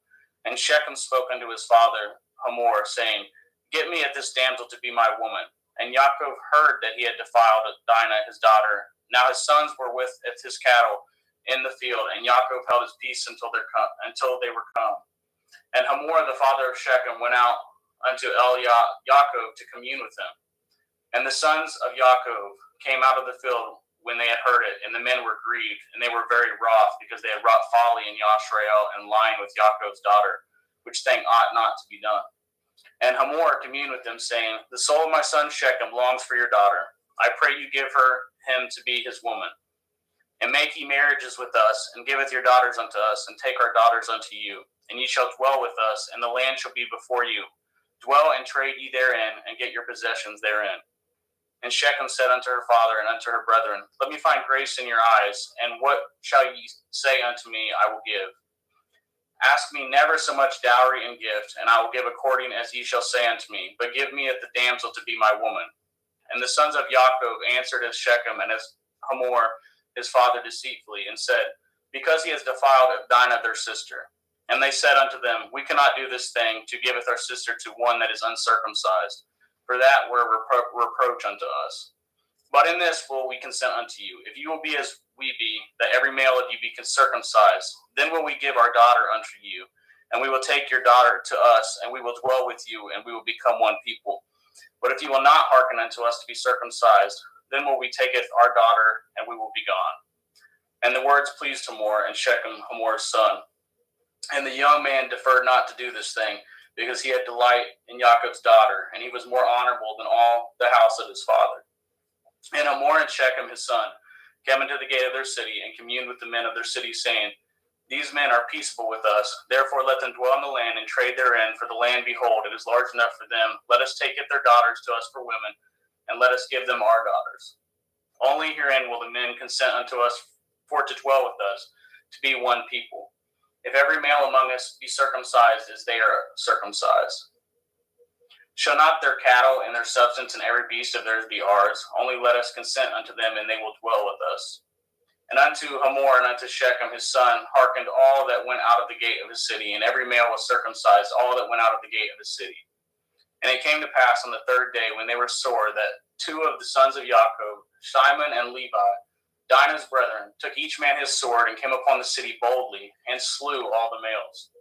And they slew Hamor and Shechem his son with the edge of the sword, and took Dinah out of Shechem's house, and went out. The sons of Yaakov came upon the slain, and spoiled the city, because they had defiled their sister. They took at their sheep, and at their oxen, and at their asses, and at that which was in the city, at that which was in the field, And if all their wealth, and if all their little ones, and all their women took they captive, and spoiled if even all that was in the house. And Yaakov said to Simon and Levi, Yet have troubled me to stink among the inhabitants of the land, among the Canaanim and the Perizim, and I being few in number, they shall gather themselves together against me and slay me, and I shall be destroyed, I and my house. And they said, Should he deal with our sister as with a harlot? Genesis 35. And Elohim said unto Yaakov, Arise, and go up to Bethel, and dwell there, and make there an altar unto Elohim that appeared unto you when you fled from the face of Esau your brother. Then Yaakov said unto his household and to all that were with him, Put away the strange Elohai there among you, and be clean, and change your garments. And let us arise, and go up to Bethel, and will make there an altar unto Elohim, who answered me in the day of my distress, and was with me in the way which I went. And they gave unto Yaakov all the strange Elohai which were in their hand, and all their earrings which were in their ears. And Yaakov hid them under the oak which was by Shechem. And they journeyed, and the terror of Elohim was upon the cities which were round about them, and they did not pursue after the sons of Yaakov. So Yaakov came to Luz, which is in the land of Canaan, that is Bethel, and all the people that were with him. And he built there an altar, and called the place El Bethel, because there Elohim appeared unto him when he had fled from the face of his brother. But Deborah, Rivkah's nurse, died, and she was buried beneath Bethel under an oak, and the name of it was called Alon Bakuth. And Elohim appeared unto Yaakov again when he came out of Paddan Aram, and blessed him. And Elohim said unto him, Your name is Yaakov. Your name shall not be called any more Yaakov, but Yashrael shall be your name. And he calleth his name Yashrael. And Elohim said unto him, I am El Shaddai. Be fruitful and multiply. A nation and a company of nations shall be of you, and kings shall come out of your loins. And that the land which I gave Abraham and Yitzhak, to you I will give it, and to your seed after you will I give it the land. And Elohim went up from him in the place where he talked with him. And Yaakov set up a pillar in the place where he talked with him, even a pillar of stone. And he poured a drink offering thereon, and he poured oil thereon. And Yaakov called it the name of the place where Elohim spoke with him, Bethel. And they journeyed from Bethel, and there was but a little way to come to Ephrath. And Rachel travailed, and she had hard labor. And it came to pass, when she was in hard labor, that the midwife said unto her, Fear not, you shall have this son also. And it came to pass, as her soul was in departing, for she died, that she called his name Benoni, but his father called him Benjamin. And Rachel died, and she was buried in the way of Ephrath, which is in Bethlehem. And Yaakov set a pillar upon her grave, and that is the pillar of Rachel's grave unto this day. And Yashrael journeyed and spread his tent beyond Migdal Eder. And it came to pass, when Yashrael dwelt in that land, that Reuben went and lay with Bilhah, his father's concubine, and Yashrael heard it. Now the sons of Yaakov were 12. The sons of Leah, Reuben, Yaakov's firstborn, and Shimon, and Levi, and Yehuda, and Issachar, and Zebulun. The sons of Rachel, Joseph, and Benjamin. And the sons of Bilhah and Rachel's handmaid, Dan and Naphtali. And the sons of Zilpah, Leah's handmaid, Gad and Asher. These are the sons of Yaakov, which were born to him in Paddan Aram. And Yaakov came unto Yitzhak his father, unto Mamre, unto Kiart Arba, which is Chevron, where Abraham and Yitzhak sojourned. And the days of Yitzhak were 180 years. And Yitzhak gave up his ruach and died, and was gathered unto his people, being old and full of days. And his sons Esau and Yaakov buried him. Genesis 36. Now these are the generations of Esau, who is Edom. Esau tooketh his woman of the daughters of Canaan, Eth Adah, the daughter of Elon the Hittite, and Eth Oholibamah, the daughter of Anah, the daughter of Tiz on the Hivi, and Eth Basmath, Ishmael's daughter, sister of Naboth. And Adah bore to Esau Eth Eliphaz, and Basmath bore Eth Reuel, and Oholibamah bore Eth Yeish, and Eth Ya'alam, and Eth Korach. These are the sons of Esau, which were born unto him in the land of Canaan.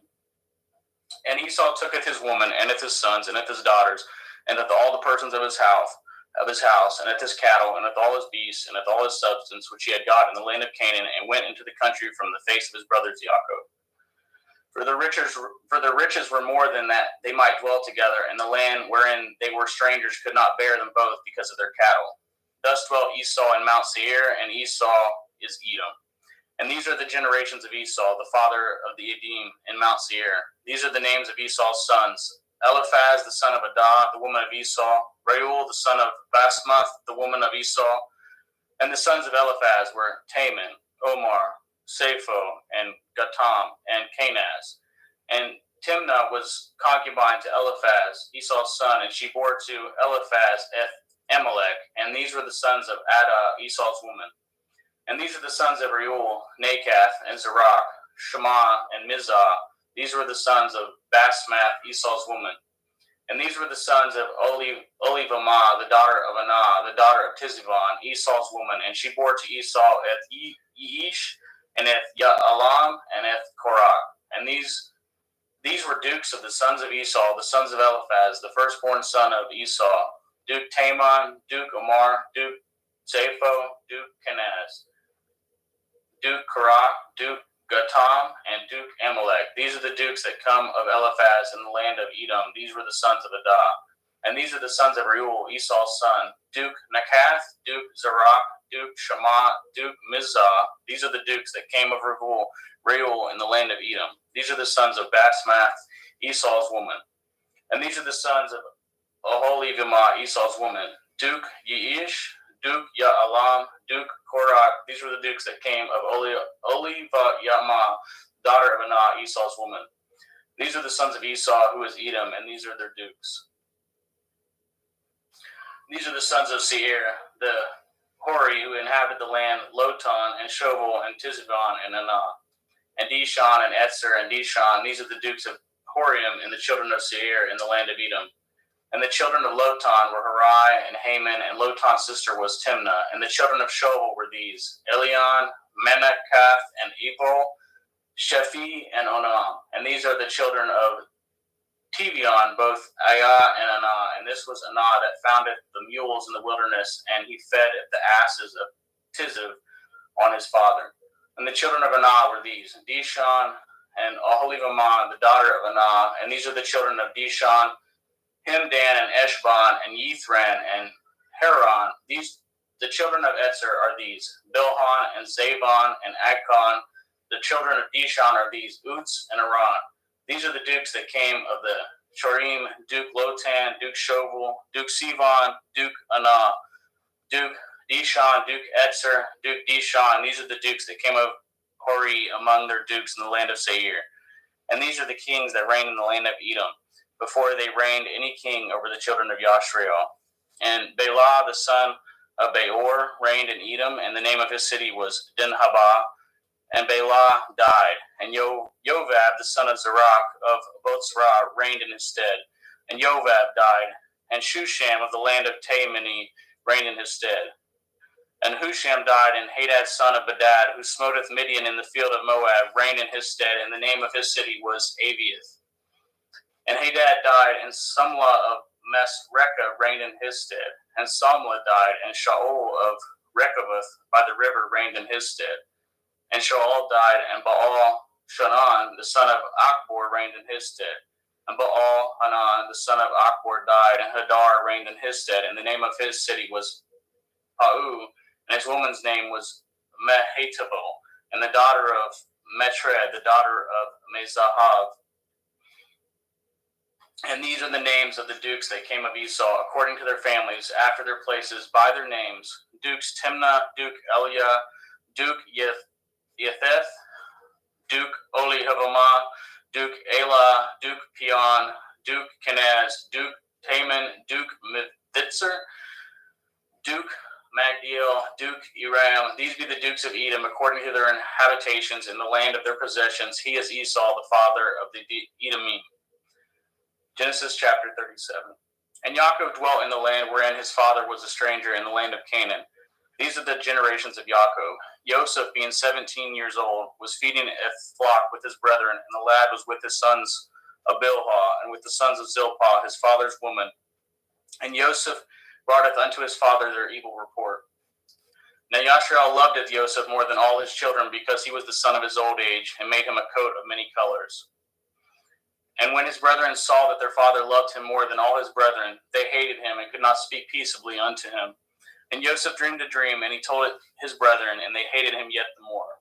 And he said unto them, Hear, I pray you, this dream which I have dreamed. For behold, we were binding sheaves in the field, and lo, my sheaf arose, and also stood upright. And behold, your sheaf stood round about, and made obeisance to my sheaf. And his brethren said to him, Shall you indeed reign over us, or shall you indeed have dominion over us? And they hated him yet the more for his dreams and for his words. And they dreamed yet another dream, and told it his brethren, and said, Behold, I have dreamed a dream more, and behold, the sun and the moon and 11 stars made obeisance to me. And he told it to his father and to his brethren, and his father rebuked him, and said unto him, What is this dream that you have dreamed? Shall I and your mother and your brethren indeed come bow down ourselves to you, to the earth? And his brethren envied him, but his father observed this saying. And his brethren went to feed their father's flock in Shechem. And Yashrael said unto Elioseph, Do not your brethren feed the flock in Shechem? Come, and I will send you unto them. And he said to him, Here am I.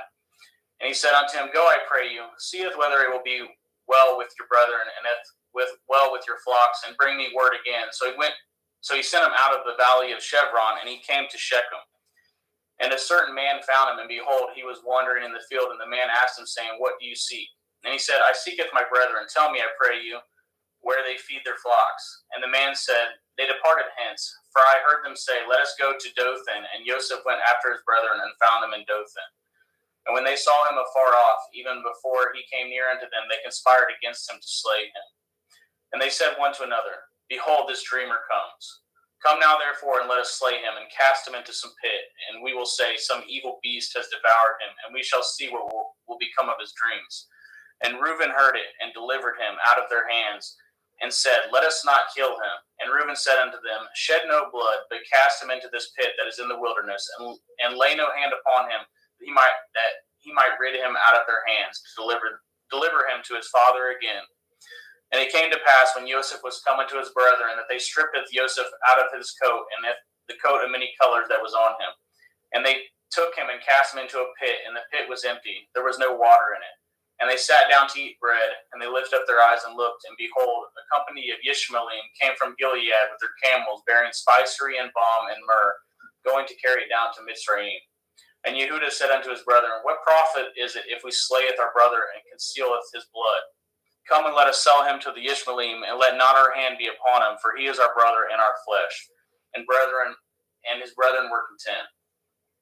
Then there passed by Midianim merchantmen, and they drew and lifted up Joseph out of the pit, and soldeth Joseph to the Ishmaelim for 20 pieces of silver, and they broughteth Joseph into Mitzrayim. And Reuben returned into the pit, and beheld Joseph was not in the pit, and he returneth his clothes, and he returned unto his brethren, and said, The child is not, and I, whither shall I go? And they took Joseph's coat, and killed a kid of the goats, and dipped the coat in the blood. And they sent the coat of many colors, and they brought it to their father, and said, This have we found. Know now whether it be your son's coat or no. And he knew it, and said, It is my son's coat. An evil beast has devoured him. Joseph is without doubt rent in pieces. And Yaakov rent his clothes, and put sackcloth upon his loins, and mourned for his son many days. And all his sons and all his daughters rose up to comfort him, but he refused to be comforted. And he said, For I will go down into Sheol unto my son mourning. Thus his father wept for him. And the Midianim sold him into Mitzrayim unto Potiphar, an officer of Pharaoh's and captain of the guard. Genesis 38. And it came to pass at that time that Yehudah went down from his brethren, and turned into a certain Adulami, whose name was Hiriah. And Yehudah saweth their daughter of a certain Canaanite, whose name was Shuach, and he tooketh her, and went in unto her, and she conceived, and bore a son. And he called his name And she conceived again, and bore a son, and she called his name Onan. And yet she again conceived, and bore a son, and called his name Shelach. And he was at Keziv, and when she bore him. And Yehudah took a woman from his firstborn, whose name was Tamar. And Yehudah's firstborn, was wicked in the sight of Yahweh, and Yahweh slew him. And Yehudah said unto Onan, Go in unto your brother's woman, and marry her, and raise up seed to your brother. And Onan knew that the seed should not be his. And it came to pass, when he went in unto his brother's woman, that he spilled it on the ground, lest that he should give seed to his brother. And the thing which he did displeased Yahweh, wherefore he slew him also. Then said Yehuda to Tamar, to his daughter-in-law, remain a widow at your father's house, till Shelach my son be grown. For he said, lest perchance he die also, as his brethren did. And Tamar went and dwelt in her father's house. And in the process of time, the daughter of Shuach, Yehuda's woman, died, and Yehuda was comforted, and went up into his sheep shears to Timnath, and he and his friend Hiriah the Adulamite. And it was told Tamar, saying, behold, your father-in-law goes up to Timnah to shear his sheep. And she put her widow's garments off from her, and covered her with a veil, and wrapped herself, and sat in an open place, which is by the way to Timnah. For she saw that Shelach was grown, and she was not given unto him to be his woman. When Yehuda saw her, he thought her to be a harlot, because she had covered her face. And he turned unto her by the way, and said, go to, I pray you, let me come in unto you. For he knew not that she was his daughter-in-law. And she said, what will you give me that you may come in unto me? And he said, I will send you a kid from the flock. And she said, will you give me a pledge till you send it? And he said, what pledge shall I give you? And she said, your signet and your bracelets, your staff that is in your hand. And he gave it to her, and came in unto her, and she conceived by him. And she arose and went away, and laid by her veil from her, and put on the garments of her widowhood. And Yehuda senteth the kid by the hand of his friend, the Adulamite, to receive his pledge from the woman's hand, but he found her not. Then he asketh the men of the place, saying, where is the harlot that was openly by the wayside? And they said, there was no harlot in this place. And he returned to Yehuda and said, I cannot find her. And also the men of the place said that there was no harlot in this place. And Yehuda said, let her take it to her, lest we be shamed. Behold, I sent this kid, and you have not found her. And it came to pass about 3 months after that she was told Yehuda, saying, Tamar, your daughter-in-law, has played the harlot, and also, behold, she is with child by whoredom. And Yehuda said, bring her forth, and let her be burnt. When she was brought forth, she sent to her father-in-law, saying, by the man whose these are, am I with child? And she said, discern, I pray you, whose are these? The signet, and bracelets, and staff. And Yehuda acknowledged them, and said, she has been more righteous than I, because that I gave her not to Shelach my son, and he knew her again no more. And it came to pass in the time of her travail, that behold, twins were in her womb. And it came to pass when she travailed, that the one put out his hand, and the midwife took and bound upon his hand a scarlet thread, saying, this came out first. And it came to pass, as he drew back his hand, that behold, the brother came out, and she said, have you broken forth? This breach be upon you. Therefore his name is called Peretz. And afterward came out his brother, that had a scarlet thread upon his hand, and his name was called Zerach. Genesis chapter 39. And Joseph was brought down to Mitzrayim, and Potiphar, an officer of Pharaoh, captain of the guard, a Mitzri, brought him of the hands of the Yishmaelim, which had brought him down thither.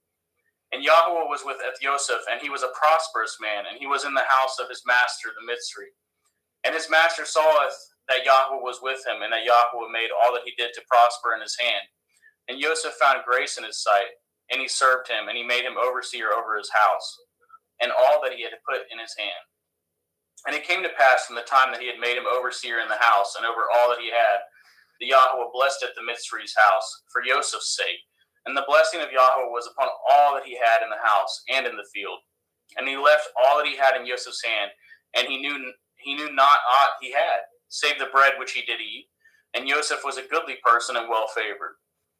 And it came to pass after these things that his master's woman casteth her eyes upon Joseph, and she said, lie with me. But he refused, and said unto his master's woman, behold, my master knows not which is with me in the house, and he has committed all that he has to my hand. There is none greater in this house than I, neither has he kept anything from me but you. Because you are his woman, how then can I do this great wickedness and sin against Elohim? And it came to pass, as she spoke to Joseph day by day, that he hearkened not unto her, to lie by her, or to be with her. And it came to pass about this time, that Joseph went into the house to do his business, and there arose none of the men of the house there within. And she caught him by the garment, saying, lie with me. And he left his garment in her hand, and fled, and got him out. And it came to pass, when she saw that he had left his garment in her hand, and was fled forth, that she called unto the men of the house, and spoke unto them, saying, see, he has brought in an Ivri unto us, to mock us. He came in unto me to lie with me, and cried with a loud voice. And it came to pass, when he had heard that I lifted up my voice and cried, that he left his garment with me, and fled, and got him out. And she laid up his garment by her until his Lord came home. And she spoke unto him according to these words, saying, The Ivri servant which you have brought unto us came in unto me to mock me. And it came to pass, as I lifted up my voice and cried, that he left his garment with me and fled out. And it came to pass, when his master heard the words of his woman, which she spoke unto him, saying, After this manner did your servant to me, that his wrath was kindled. And Joseph's master took him and put him in the prison, a place where the king's prisoners were bound, and he was there in prison. But Yahweh was with Joseph, and showed him mercy, and gave him favor in the sight of the keeper of the prison. And the keeper of the prison committed to Joseph's hand of all the prisoners that were in the prison, and if whatsoever they did there, he was the doer of it. The keeper of the prison looked as not to anything that was under his hand, because Yahweh was with him, and that which he did, Yahweh made him to prosper. Genesis chapter 40. And it came to pass after these things, that the butler of the king of Mitzrayim and his baker had offended the Lord, the king of Mitzrayim. And the Pharaoh was wroth against two of his officers, against the chief of his butlers, and against the chief of his bakers. And he put them in ward in the house of the captain of the guard, into the prison, the place where Joseph was bound. And the captain of the guard was charged at Joseph with him, and he served them, and they continued a season in a ward. And they dreamed a dream, both of them, each man his dream in one night, each man according to the interpretation of his dream, the butler and the baker of the king of Mitzrayim, which were bound in the prison. And Joseph came in unto them in the morning, and looked upon them, and behold, they were sad.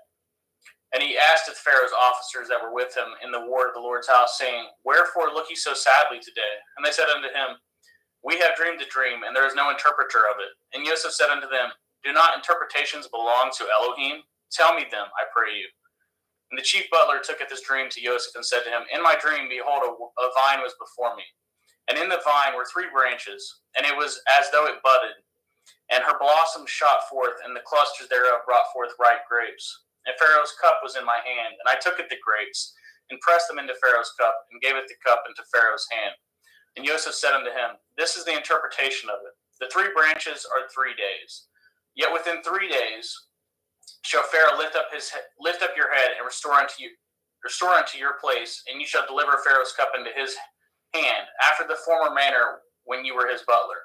But think on me when it shall be well with you, and show kindness, I pray you, unto me, and make mention of me unto Pharaoh, and bring me out of this house. For indeed I was stolen away out of the land of the Ivrim, and here also I have done nothing, that they should put me in this dungeon.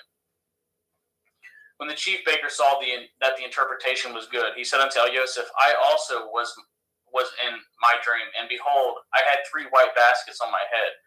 And in the uppermost basket there was of all manner of baked meats for Pharaoh, and the birds did eat them out of the basket upon my head. And Joseph answered and said, This is the interpretation thereof. The 3 baskets are 3 days. Yet within 3 days shall Pharaoh lift up your head from off you, and shall hang you on a tree, and the birds shall eat your flesh from off you. And it came to pass the 3rd day, which was at Pharaoh's birthday, that he made a feast unto all his servants, and he lifted up his head off the chief butler and the chief baker among the servants. And he restored the chief butler unto his butlership again, and he gave the cup into Pharaoh's hand. But he hanged the chief baker, as Joseph had interpreted to them. Yet did not the chief butler remember Joseph, but forgot him. Genesis chapter 41. And it came to pass at the end of the 2 full years that Pharaoh dreamed, and beheld, he stood by the river. And behold, there came up out of the river 7 well-favored kine and fat-fleshed, and they fed in a meadow. And behold, 7 other kine came up after them out of the river, ill-favored and lean-fleshed, and stood by the other kine upon the bank of the river. And the ill-favored and the lean-fleshed kine did eat up at the 7 well-favored and fat kine. So Pharaoh awoke. And he slept and dreamed the 2nd time, and behold, 7 ears of grain came upon one stalk, rank and good. And behold, 7 thin ears, and blasted with the east wind sprung up after them. And 7 thin ears devoured at the 7 rank and full ears. And Pharaoh awoke, and behold, it was a dream. And it came to pass in the morning that his ruach was troubled, and he sent and called for the magicians of Mitzrayim, and at the wise men thereof. And Pharaoh told them his dream, but there was none that could interpret them unto Pharaoh. Then spoke the chief butler unto Pharaoh, saying, I do remembereth my faults this day. Pharaoh was wroth with the servants, and put me in ward in the captain of the guard's house, both me and the chief baker.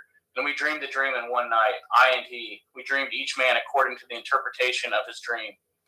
And there was there with us a young man, and a servant to the captain of the guard. And we told him, and he interpreted to us our dreams. To each man according to his dream he did interpret. And it came to pass, as he interpreted to us, so it was. Me he restored into my office, and him he hanged. Then Pharaoh sent and called Joseph, and they brought him hastily out of the dungeon, and shaped himself, and changed his raiment, and came in unto Pharaoh. And Pharaoh said unto Joseph, I have dreamed a dream, and there is none that can interpret it. I have heard say of you that you can understand a dream to interpret it. And Joseph answered the Pharaoh, saying, It is not in me. Elohim shall give Pharaoh an answer of peace. And Pharaoh said unto Joseph, In my dream, behold, I stood upon the bank of the river, and behold, there came up out of the river 7 kine fat-fleshed and well-favored, and they fed in a meadow. And behold, 7 other kine came up after them, poor and very ill-favored and lean-fleshed, such as I had never saw in the land of Mitzrayim before for badness. And the lean and the ill-favored kine did eat up the first 7 fat kine. And when they had eaten them up, it could not be known that they had eaten them, but they were still ill-favored as at the beginning. So I awoke. And I saw in my dream, and behold, 7 ears came up in one stalk, full and good. And behold, 7 ears withered thin, and blasted with the east wind sprung up after them. And the thin ears devoured the 7 good ears. And I told this unto the magicians, but there was none that could declare it unto me. And Joseph said unto Pharaoh, The dream of Pharaoh it is one. Elohim has showed Pharaoh what he is about to do. The 7 kine are 7 years, and the 7 good ears are 7 years. The dream is one. And the 7 thin and ill-favored kine that come up after them are 7 years, and the 7 empty ears blasted with the east wind shall be 7 years of famine. This is the thing which I have spoken unto Pharaoh. Oh, what Elohim is about to do, he shows it unto Pharaoh. Behold, there come 7 years of great plenty throughout all the land of Mitzrayim, and there shall rise after them 7 years of famine, and all the plenty shall be forgotten in the land of Mitzrayim. And the famine shall consume the land. And the plenty shall not be known in the land by the reason of the famine following, for it shall be very grievous. And for that the dream was doubled unto Pharaoh twice. It is because the thing is established by Elohim, and Elohim will shortly bring it to pass. Now therefore let Pharaoh look out a man discreet and wise, and set him over the land of Mitzrayim. Let Pharaoh do this, and let him appoint officers over the land to take up a 5th part of the land of Mitzrayim in the 7 plenteous years. And let them gather all the food of those good years that come, and lay up grain under the hand of Pharaoh, and let them guard food in the cities. And that food shall be for store to the land against the 7 years of famine, which shall be in the land of Mitzrayim, that the land perish not through the famine. And the thing was good in the eyes of Pharaoh and in the eyes of his servants. And Pharaoh said unto his servants, Can we find such a one as this, a man in whom the Ruach Elohim is? And Pharaoh said unto Joseph, For as much as Elohim has showed you with all this, there is none so discreet and wise as you are. You shall be over my house, and according to your word shall all my people be ruled. Only in the throne will I be greater than you. And Pharaoh said unto Joseph, See, I have set over you all the land of Mitzrayim. And Pharaoh took off his ring from his hand, and put it upon Joseph's hand, and arrayed him in vestures of fine linen, and put a gold chain about his neck.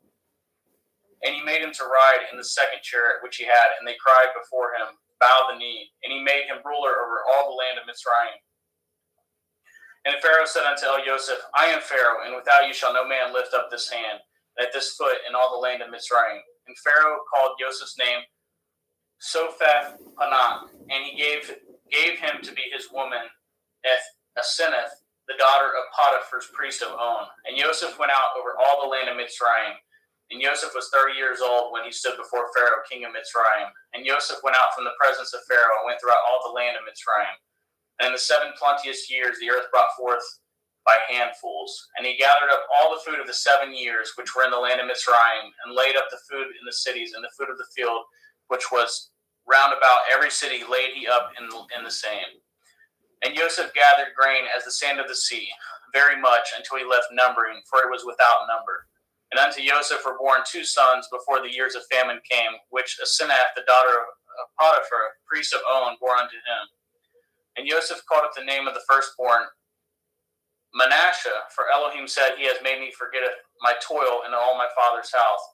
And at the name of the second he called Ephraim, for Elohim has called me to be fruitful in the land of my affliction.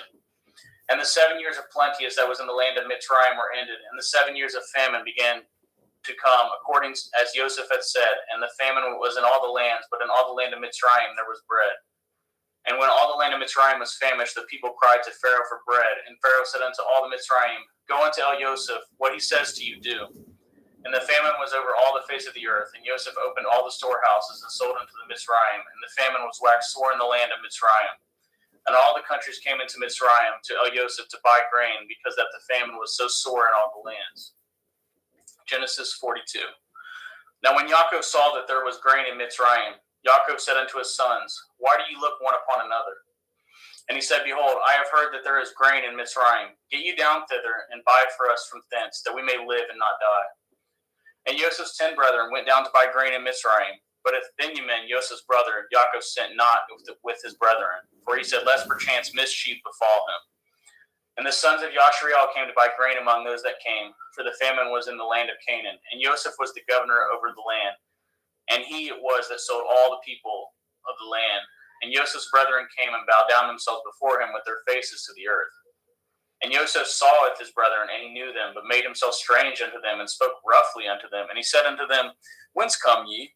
And they said, From the land of Canaan to buy food. And Joseph knew his brethren, and they knew him not. And Joseph remembered the dreams which he dreamed of them. And he said unto them, Ye are spies, to see if the nakedness of the land ye are come. And they said unto him, Nay, my lord, but to buy food are your servants come. We are all one man's sons. We are true men. Your servants are no spies. And he said unto them, Nay, but to see the nakedness of the land ye are come. And they said, Your servants are 12 brethren, the sons of one man in the land of Canaan. And behold, the youngest is this day with our father, and one is not. And Joseph said unto them, This is that I spoke unto you, saying, Ye are spies. Hereby ye shall be proved. By the life of Pharaoh ye shall not go forth hence, except your youngest brother come hither. Send one of you, and let him fetcheth your brother, and ye shall be kept in prison, that your words may be proved, whether there be any truth in you, or else by the life of Pharaoh surely ye are spies. And he put them all together into work 3 days. And Joseph said unto them the third day, This do and live, for I feareth Elohim. If ye be true men, let one of your brethren be found in the house of your prison. Go ye carry grain for the famine of your houses. But bringeth your youngest brother unto me, so shall your words be verified, and ye shall not die. And they did so. And they said one to another, We are truly guilty concerning our brother, in that we saw the anguish of his soul when he besought us, and we could not hear. Therefore is this distress come upon us. And Reuben answered them, saying, Spoke I not unto you, saying, Do not sin against the child, and you would not hear? Therefore, behold, all this blood is required. And they knew not that Joseph understood them, for he spoke unto them by an interpreter. And he turned himself about from them, and wept, and returned to them again, and communed with them, and took from them Ithsheman, and bound him before their eyes. And Joseph commanded to fill up their sacks with grain, and restore every man's money into his sack, and to give them provision for the way. And thus did he unto them. And they laded their asses with the grain, and departed thence. And as one of them openeth his sack to give his ass provender in the inn, he espied his money, for behold, it was in his sack's mouth. And he said unto his brethren, My money is restored, and lo, it is even in my sack. And their heart failed them, and they were afraid, saying one to another, What is this that Elohim has done unto us? And they came unto El Yaakov their father unto the land of Canaan, and told him all that befall unto them, saying, The man who is the Lord of the land spoke roughly unto us, and took us for spies of the country. And we said unto him, We are true men, we are no spies. We be 12 brethren, the sons of our father. One is not, and the youngest is this day with our father in the land of Canaan. And the man, the Lord of the country, said unto us, Hereby shall I know that ye are true men. Leave one of your brethren here with me, and taketh food for the famine of your households, and be gone. And bringeth your youngest brother unto me. Then I shall know that ye are no spies, but ye are true men. And so will I deliver you with your brother, and ye shall traffic in the land. And it came to pass, as they emptied their sacks, that behold, every man's bundle of money was in his sack. And when both they and their father saw the bundles of money, they were afraid. And Yaakov saw their father, and said unto them, Me have ye bereaved of my children. Joseph is not, and Shimon is not, and you will take Benjamin away. All these things are against me. And Reuben spoke unto his father, saying, Slayeth my 2 sons, if I bring him not to you. Deliver him into my hand, and I will bring him to you again. And he said, My son shall not go down with you, for his brother is dead, and he is left alone. If mischief shall befall him by the way in which ye go, then shall you bring down it with my gray hairs with sorrow to Sheol. Genesis chapter 43. And the famine was sore in the land. And it came to pass, when they had eaten up the grain which they had brought out of Mitzrayim, their father said unto them, Go again, buy us a little food. And Yehudah spoke unto him, saying, The man did solemnly protest unto us, saying, Ye shall not see my face, except your brother be with you. If you will sendeth our brother with us, we will go down and buy you food. But if you will not send him, we will not go down. For the man said unto us, Ye shall not see my face, except your brother be with you. And Yashrael said, Wherefore dealt ye so ill with me, as to tell the man whether ye had yet a brother? And they said, The man asked us strangely of our state and of our kindred, saying, Is your father yet alive? Have ye another brother? And we told him according to the tenor of these words. Do we certainly know that he would say, Bringeth your brother down? And Yehudah said unto Yashrael his father, Send the lad with me, and we will arise and go, that we may live and not die, both we and you, and also our little ones. I will be surety for him. Of my hand shall you require him. If I bring him not unto you, and set him before you, then let me bear the blame forever. For example, we had lingered, surely now we had returned the second time.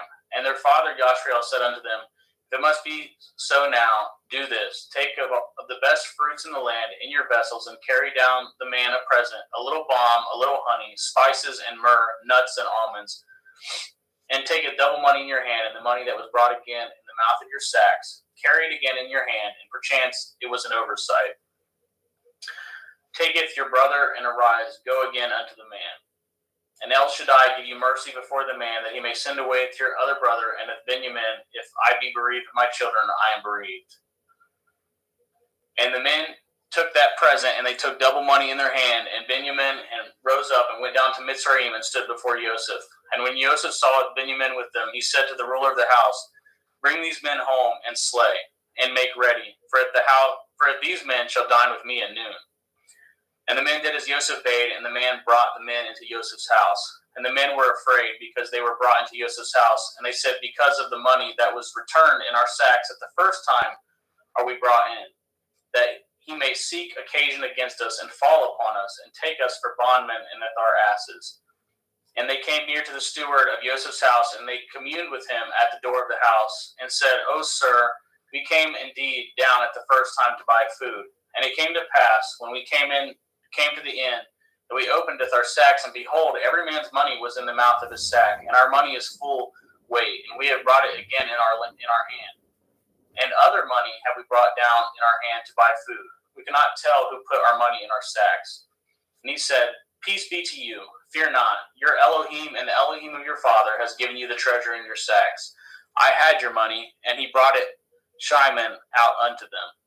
And the man brought the men into Joseph's house, and gave them water, and they washed their feet, and he gave their asses provender. And they made ready at the present against Joseph, came at noon, for they had heard that they should eat bread there. And when Joseph came home, they brought him the present which was in their hand into the house, and bowed themselves to him in the earth. And he asked them of their welfare, and said, Is your father well? The old man of whom you spoke, is he yet alive? And they answered, Your servant our father is in good health. He is yet alive. And they bowed down their heads and made obeisance. And he lifted up his eyes and saw his brother, Benjamin, and his mother, and said, Is this your younger brother of whom you spoke unto me? And he said, Elohim be gracious unto you, my son. And Joseph made haste, for his heart did yearn upon his brother, and he sought where to weep. And he entered into his chamber and wept there. And he washed his face and went out and refrained himself, and said, Set on bread.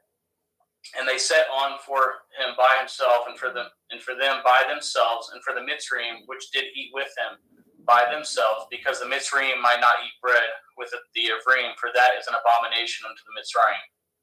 And they sat before him, the firstborn according to his birthright, and the youngest according to his youth. And the men marveled one at another. And he took and sent messes unto them from before him. But Benjamin's mess was 5 times so much as any of theirs. And they drank and were merry with him. Genesis 44. And he commanded at the steward of the house, saying, Fill up the men's sacks with food, and as much as they can carry, and put every man's money in his sack's mouth, and putteth my cup, the silver cup, in the sack's mouth of the youngest, and his grain money, and he did according to the word that Joseph had spoken. As soon as the morning was light, the men were sent away, they and their asses. And when they were gone out of the city, and not yet afar off, Joseph said unto his stewards, follow after the men, and when you do overtake them, say unto them, wherefore have you rewarded evil for good? Is not this it which my Lord drinks, and whereby indeed he divines? Ye have done evil in so doing. And he overtook them, and he spoke unto them at these same words. And they said unto him, wherefore says my Lord these words? Far be it that your servants should do according to this thing. Behold the money which we found in our sacks' mouths, we brought again unto you out of the land of Canaan. How then should we steal out of your Lord's house silver or gold? With whomsoever of your servants it be found, both let him die, and we also will be my Lord's bondmen. And he said, now also let it be according to your words. He with whom it is found shall be my servant, and ye shall be blameless. Then they speedily took down every man at his sack to the ground, and opened every man his sack, and he searched and began at the eldest, and left at the youngest, and the cup was found in Benjamin's sack.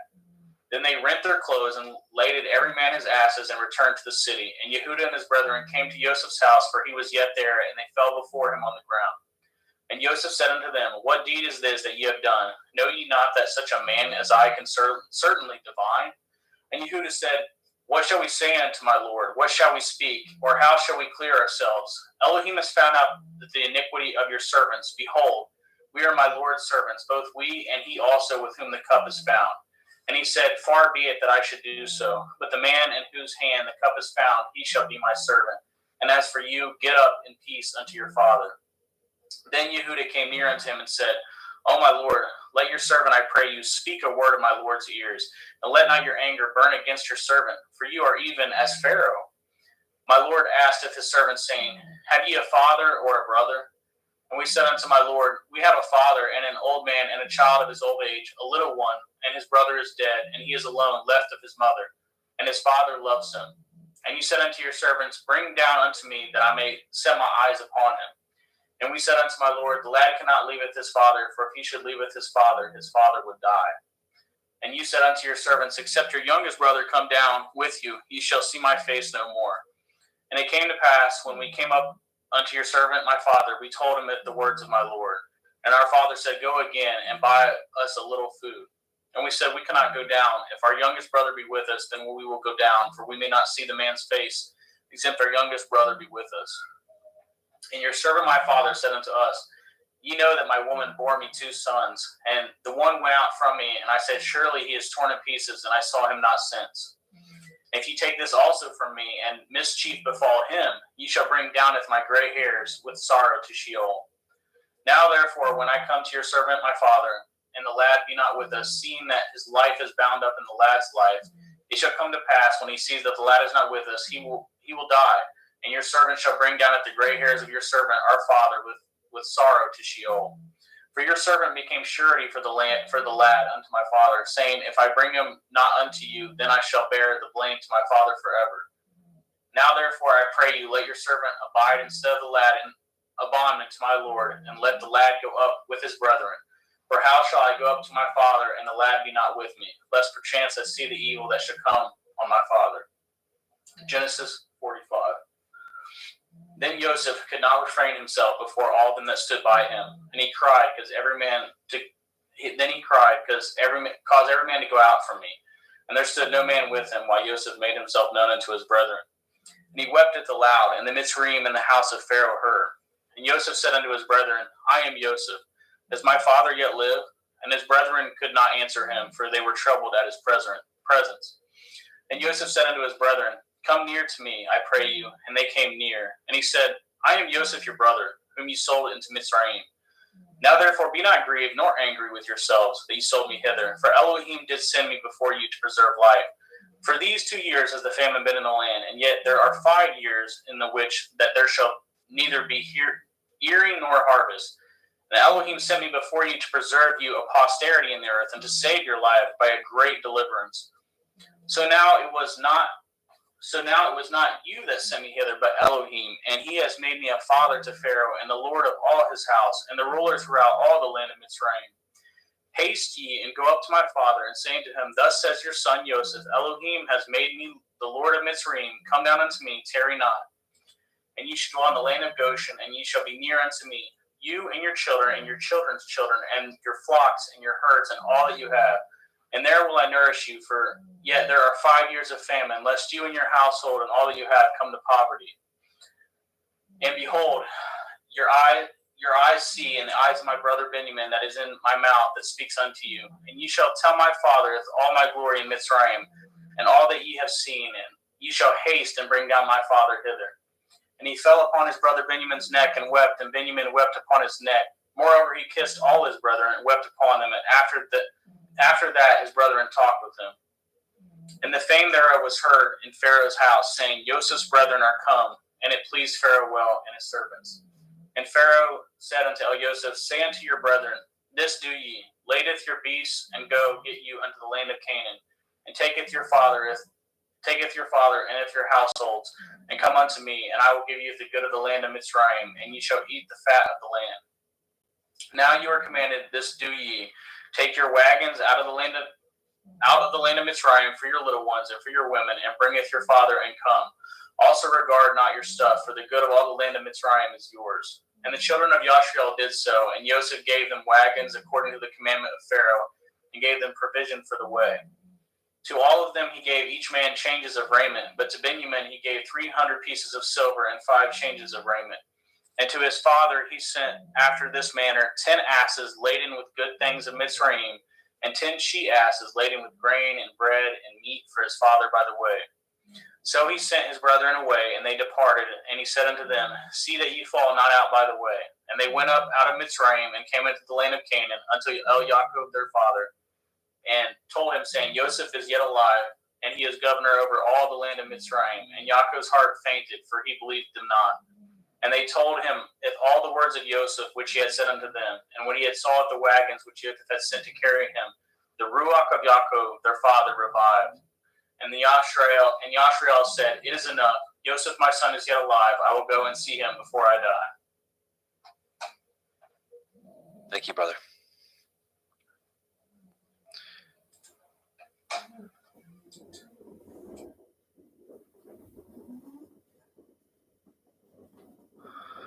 Genesis 46.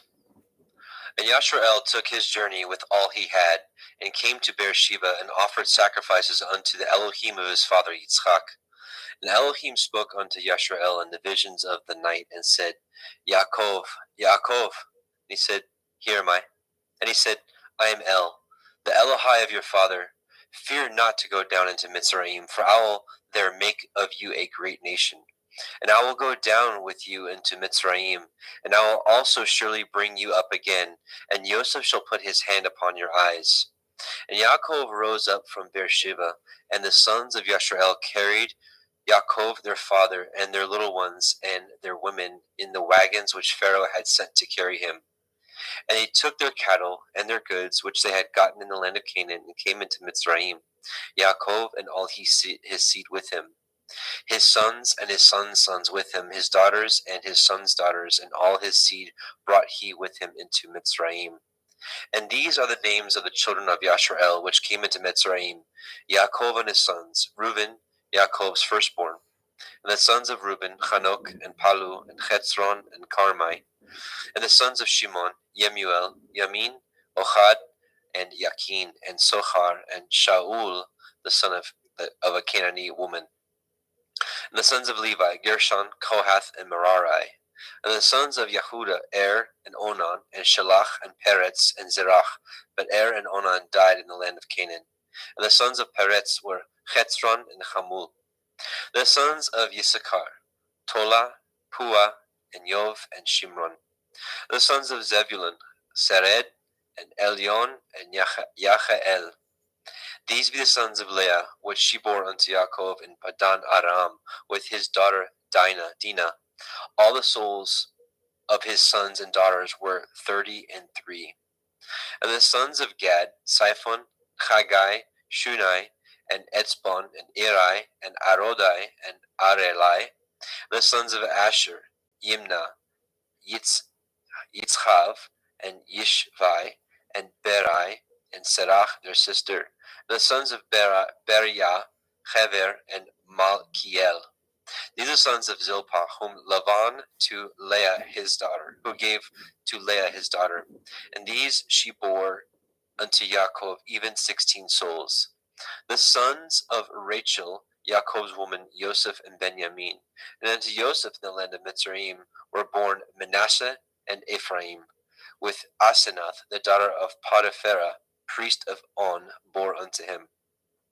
And the sons of Benjamin were Bela, Becher, Ashbel, Gera, Naaman, Echai, Rosh, Mupim, and Shupim, and Ard. These are the sons of Rachel, which were born unto Yaakov. All the souls were 14. And the sons of Dan, Cushim. And the sons of Naphtali, Yachzeel, and Gunai, and Yetzer, and Shilem. These are the sons of Bilhah, which Lavan gave unto Rachel his daughter, and she bore these unto Yaakov. All the souls were 7. All the souls that came with Yaakov into Mitzrayim were, which came out of his loins, besides Yaakov's women, all the souls were 66. And the sons of Joseph, which were born him in Mitzrayim, were 2 souls. All the souls of the house of Yaakov, which came into Mitzrayim, were 70. And he sent Yehuda before him unto El Yosef to direct his face unto Goshen. And they came into the land of Goshen. And Yosef made ready his chariot, and went up to meet Yashrael his father to Goshen, and presented himself unto him.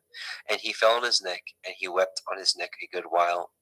And Yashrael said unto El Yosef, Now let me die, since I have seen your face, because you are yet alive. And Yosef said unto his brethren and unto his father's house, I will go up and show Pharaoh, and say unto him, My brethren and my father's house, which were in the land of Canaan, are come unto me. And the men are shepherds, for their trade has been to feed cattle, and they have brought their flocks and their herds and all that they have.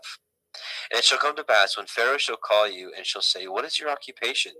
That you shall say, Your servants' trade has been about cattle from our youth even until now, both we and also our fathers, that you may dwell in the land of Goshen. For every shepherd is an abomination unto the Mitzrayim. Genesis 47. Then Joseph came and told Pharaoh, and said, My father and my brethren and their flocks and their herds and all that they have are come out of the land of Canaan, and behold, they are in the land of Goshen. And he took some of his brethren, even 5 men, and presented them unto Pharaoh.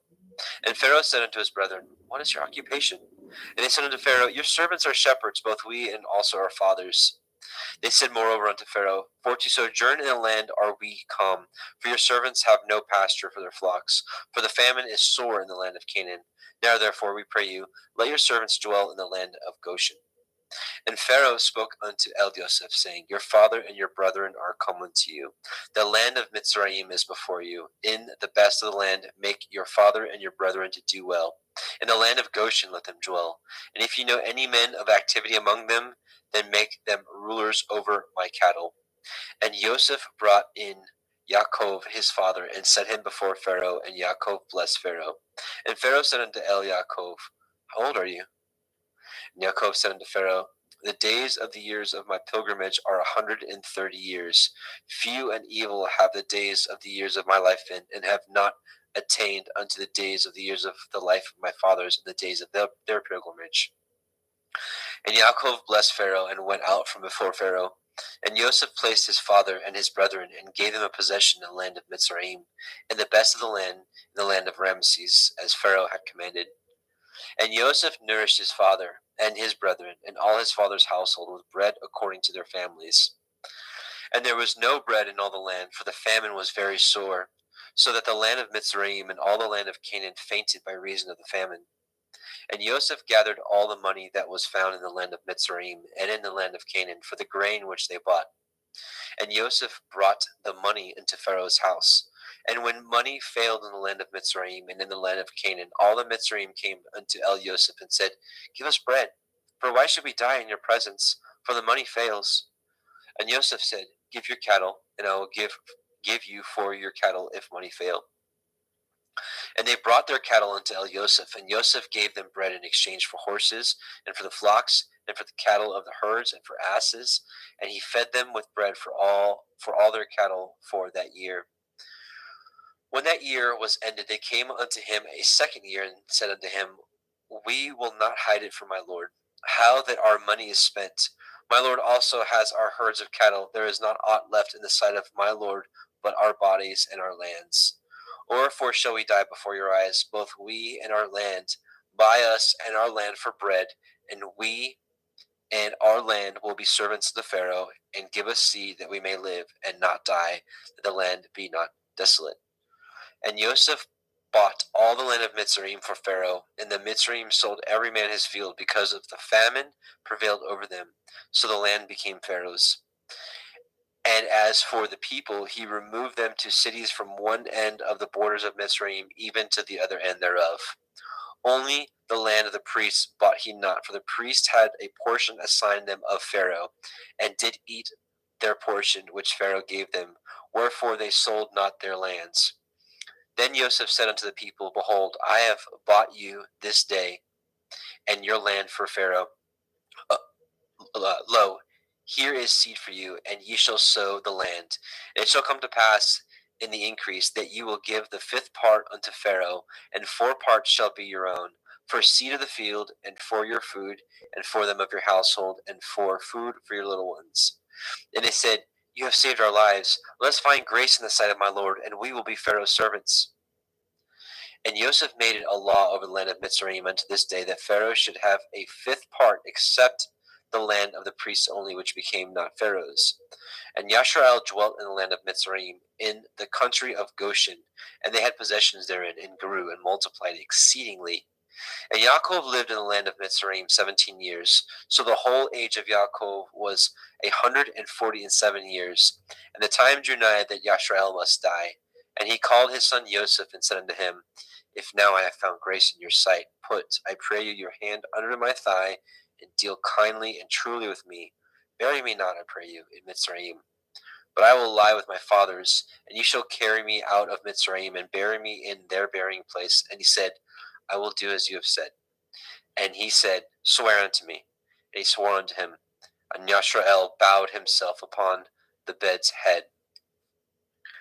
Genesis 48. And it came to pass after these things, that one told Joseph, Behold, your father is sick.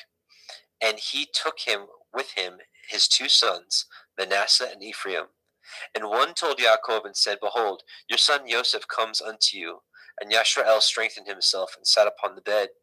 And Yaakov said unto El Joseph, El Shaddai appeared unto me at Luz in the land of Canaan, and blessed me, and said unto me, Behold, I will make you fruitful, and multiply you, and I will make of you a multitude of people, and will give this land to your seed after you for an everlasting possession. And now your 2 sons, Ephraim and Manasseh, which were born unto you in the land of Mitzrayim, before I came unto you in Mitzrayim, are mine. As Reuben and Shimeon, they shall be mine. And your issue, which you beget after them, shall be yours, and shall be called after the name of their brethren in their inheritance.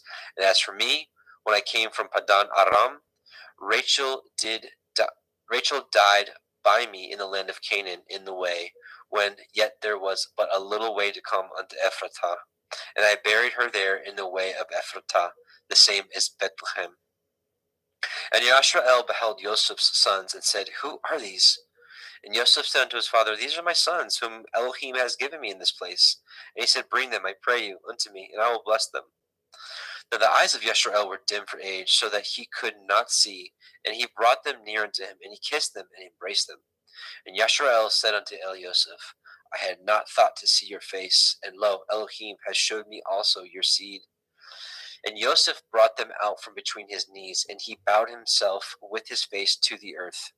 And Joseph took them both, Ephraim in his right hand toward Yashrael's left hand, and Manasseh in his left hand toward Yashrael's right hand, and brought them near unto him. And Yashrael stretched out his right hand, and laid it upon Ephraim's head, who was the younger, and his left hand on Manasseh's head, guiding his hands wittingly, for Manasseh was the firstborn. And he blessed Joseph, and said, Elohim Elohim, before whom my fathers Abraham and Yitzchak did walk, the Elohim which fed me all my life long until this day, the angel which redeemed me from all evil, bless the lads, and let my name be named on them, and the name of my fathers Abraham and Yitzchak, and let them grow into a multitude in the midst of the earth. And when Joseph saw that his father had laid his right hand upon the head of Ephraim, it displeased him. And he held up his father's hand to remove it from Ephraim's head unto Manasseh's head. And Joseph said unto his father, Not so, my father, for this is the firstborn. Put your right hand upon his head. And his father refused and said, I know it, my son, I know it. He shall also become a people, and he also shall be great. But truly his younger brother shall be greater than he, and his seed shall become a multitude of nations.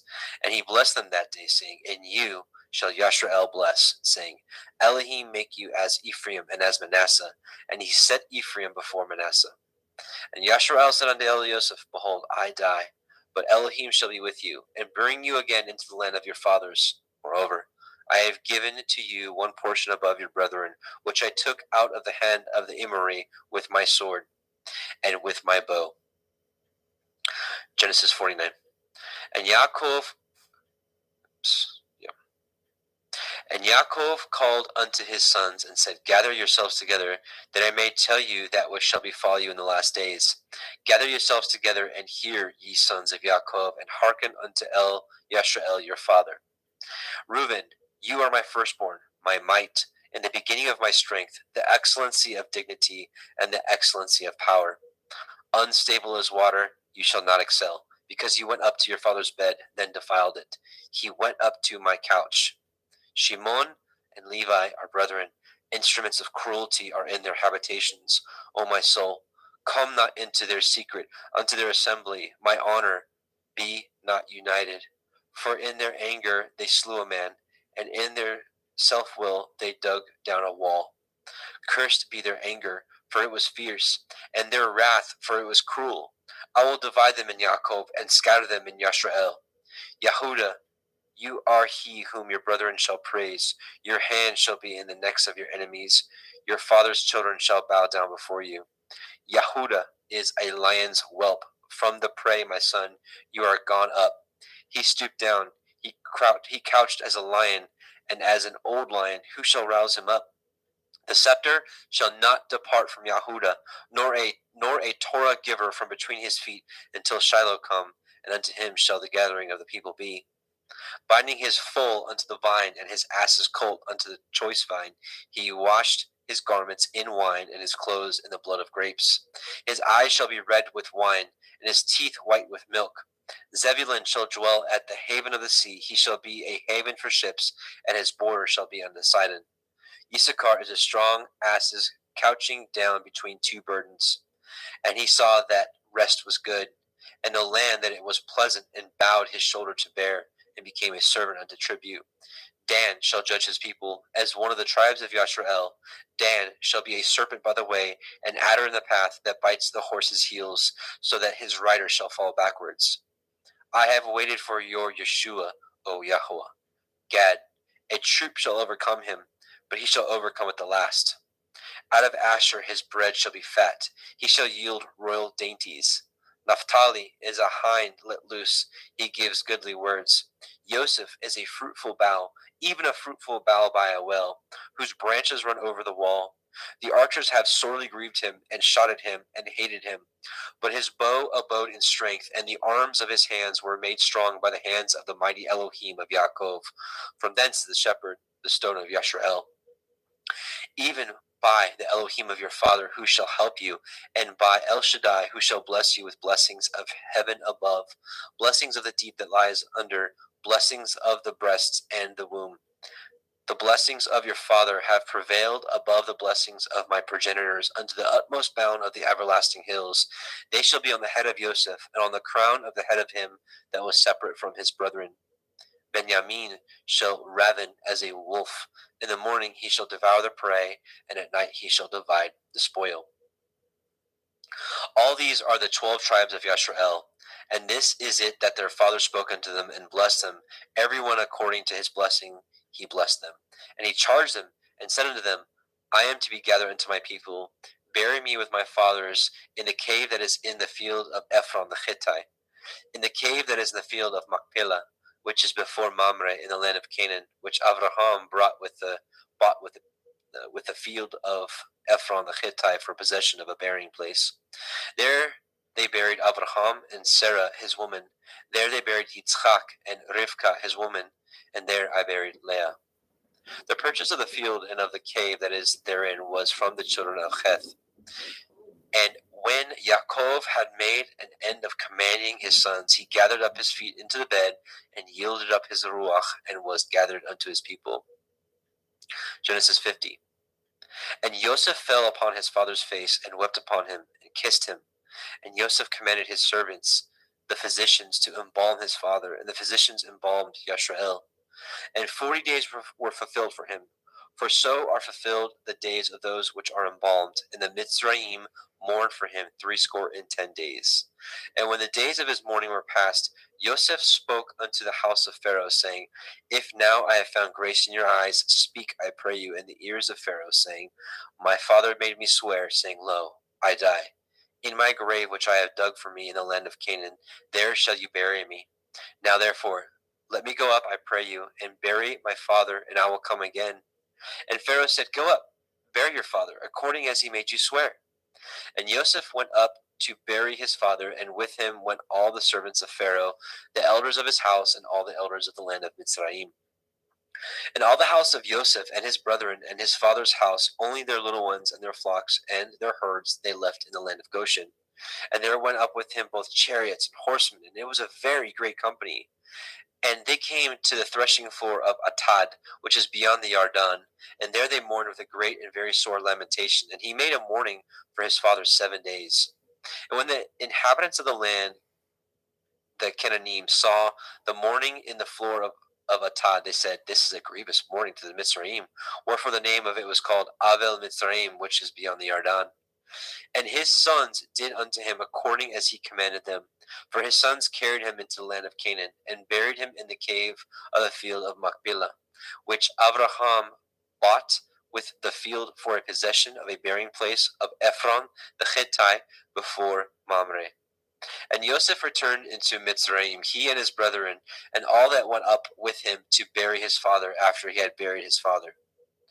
And when Joseph's brethren saw that their father was dead, they said, Joseph will perchance hate us, and will certainly requite us all the evil which we did unto him. They sent a messenger unto Joseph, saying, Your father did command before he died, saying, So shall you say unto Joseph, Forgive, I pray you now, the transgression of your brethren and their sin, for they did unto you evil, and now we pray you, forgive the transgression of the servants of the Elohai of your father. And Joseph wept when they spoke unto him. And his brethren also went and fell down before his face. And they said, Behold, we be your servants. And Joseph said unto them, Fear not, for am I in the place of Elohim? But as for you, you thought evil against me, but Elohim meant it unto good, to bring to pass as it is this day, to save much people alive. Now therefore, fear ye not, I will nourish you and your little ones. And he comforted them and spoke kindly to them. And Joseph dwelt in Mitzrayim, he and his father's house, and Joseph lived 110 years. And Joseph saw Ephraim's children of the third generation. The children also of Machir, the son of Manasseh, were brought up upon Joseph's knees. And Joseph said unto his brethren, I die, and Elohim will surely visit you, and bring you out of this land unto the land which he swore unto Abraham, to Yitzchak, and to Yaakov. And Joseph took an oath of the children of Yashrael, saying, Elohim will surely visit you, and you shall carry up my bones from hence. So Joseph died, being 110 years old, and they embalmed him, and he was put in a coffin in Mitzrayim. And there is the end of the book of Bereshit, Genesis. Now we will go into Shemot, Exodus.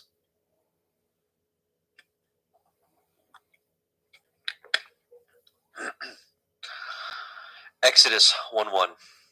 Now these are the names of the children of Yashrael, which came into Mitzrayim. Every man in his household came with Yaakov: Reuben, Shimon, Levi, Yehuda, Issachar, Zebulun, and Benjamin, Dan, Naphtali. Gad, and Asher, and all the souls that came out of the loins of Yaakov were 70 souls. For Joseph was in Mitzrayim already. And Joseph died, and all his brethren, and all that generation. And the children of Yasharel were fruitful and increased abundantly, and multiplied, and waxed exceedingly mighty, and the land was filled with them. Now there arose up a new king over Mitzrayim, which knew not Joseph. And he said unto his people, Behold, the people of the children of Yasharel are more and mightier than we. Come on, let us deal wisely with them, and lest they multiply. And it come to pass that, when there falls out any war, they join also unto our enemies, and fight against us, and so get them up out of the land. Therefore they did set over them taskmasters, to afflict them with their burdens. And they built for Pharaoh treasure cities, Pithom and Ramesses.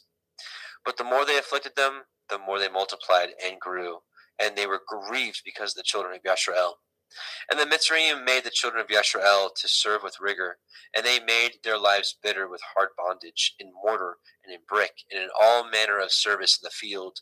All their service wherein they made them serve was with rigor. And the king of Mitzrayim spoke to the Ivri midwives, of which the name of the one was Shifra, and the name of the other was Pua. And he said, When ye do the office of a midwife to the Ivrith women, and see them upon the stools, if it be a son, then ye shall kill him.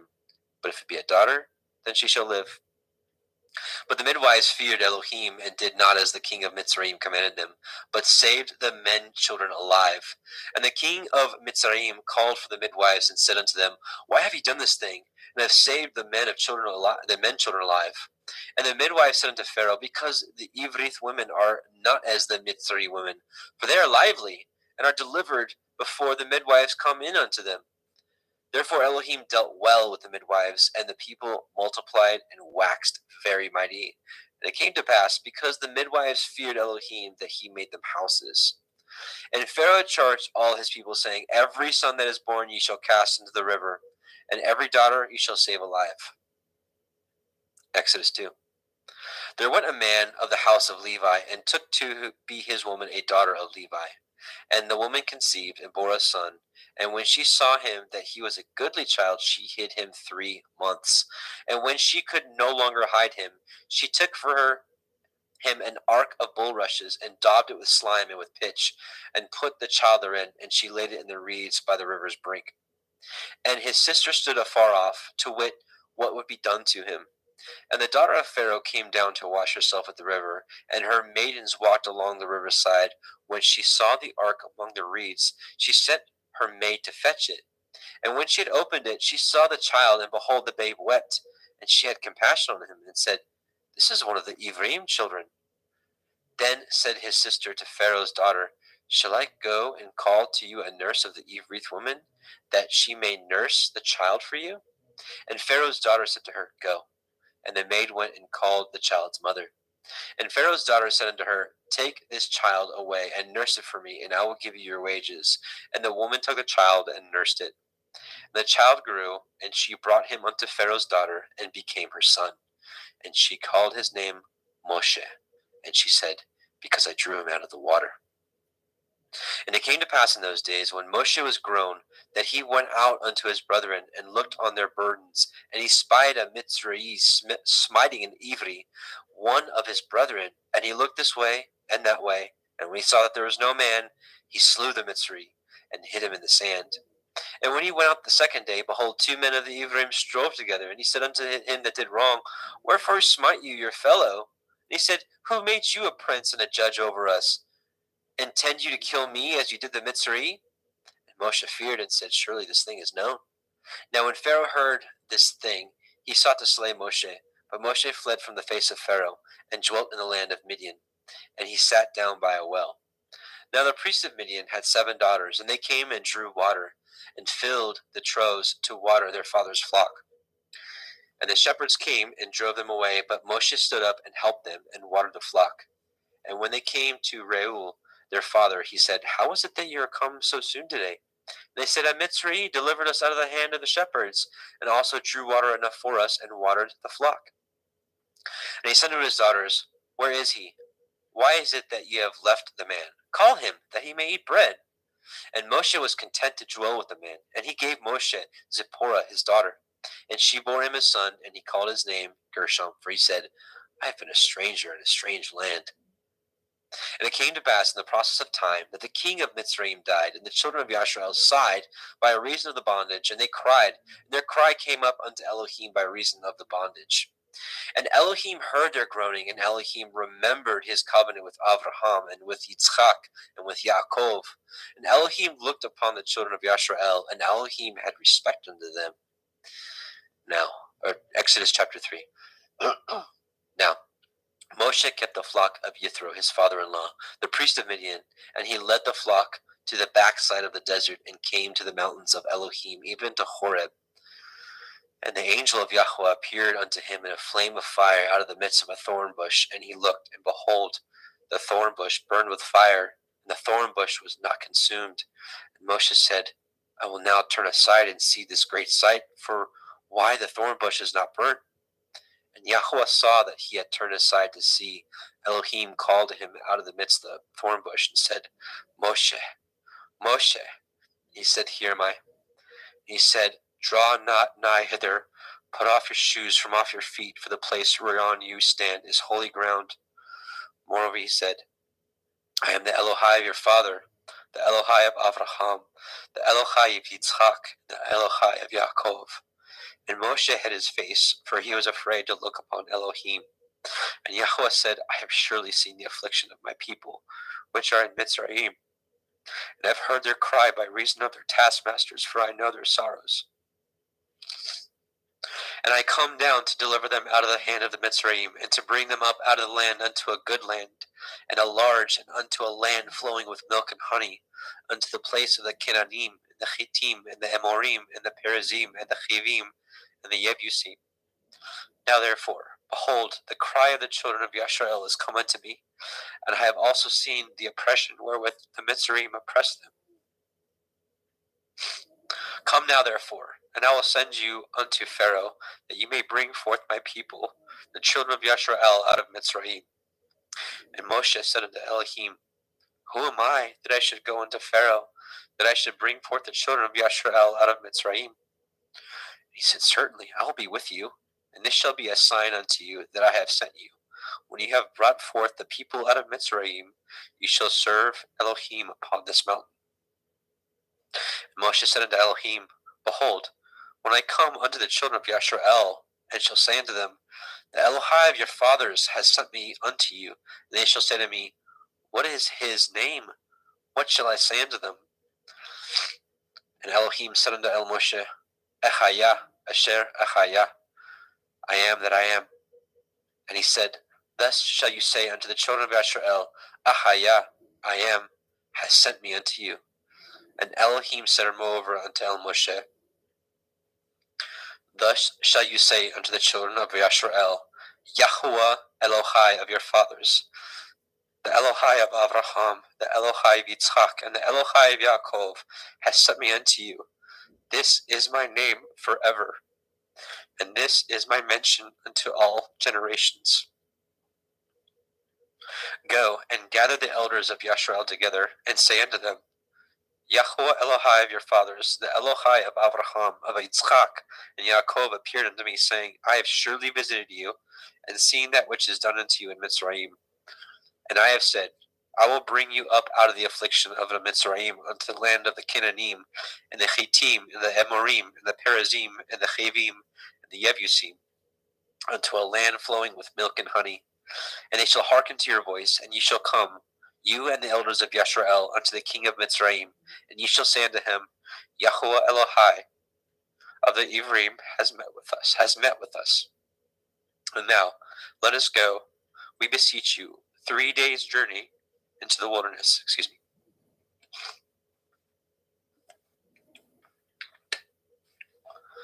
That we may sacrifice to Yahuwah Eloheinu. And I am sure that the king of Mitzrayim will not let you go, no, not by a mighty hand. And I will stretch out my hand and smite the Mitzrayim with all my wonders, which I will do in the midst thereof. And after that, he will let you go. And I will give this people favor in the sight of the Mitzrayim. And it shall come to pass that when you go, you shall not go empty. But every woman shall borrow of her neighbor, and of her that sojourns in her house, jewels of silver, and jewels of gold, and raiment, and ye shall put them upon your sons, and upon your daughters, and ye shall spoil the Mitzrayim. Exodus 4. And Moshe answered and said, But behold, they will not believe me, nor hearken unto my voice, for they will say, Yahweh has not appeared unto you. And Yahweh said unto him, What is that in your hand? And he said, A rod. And he said, Cast it on the ground. And he cast it on the ground, and it became a serpent. And Moshe fled from before it. And Yahweh said unto Moshe, Put forth your hand, and take it by the tail. And he put forth his hand, and caught it, and it became a rod in his hand, that they may believe that Yahweh Elohai of your fathers, the Elohai of Abraham, the Elohai of Yitzchak, and the Elohai of Yaakov has appeared unto you. And Yahweh said furthermore unto him, Put now your hand into your bosom. And he put his hand into his bosom. And when he took it out, behold, his hand was leprous as snow.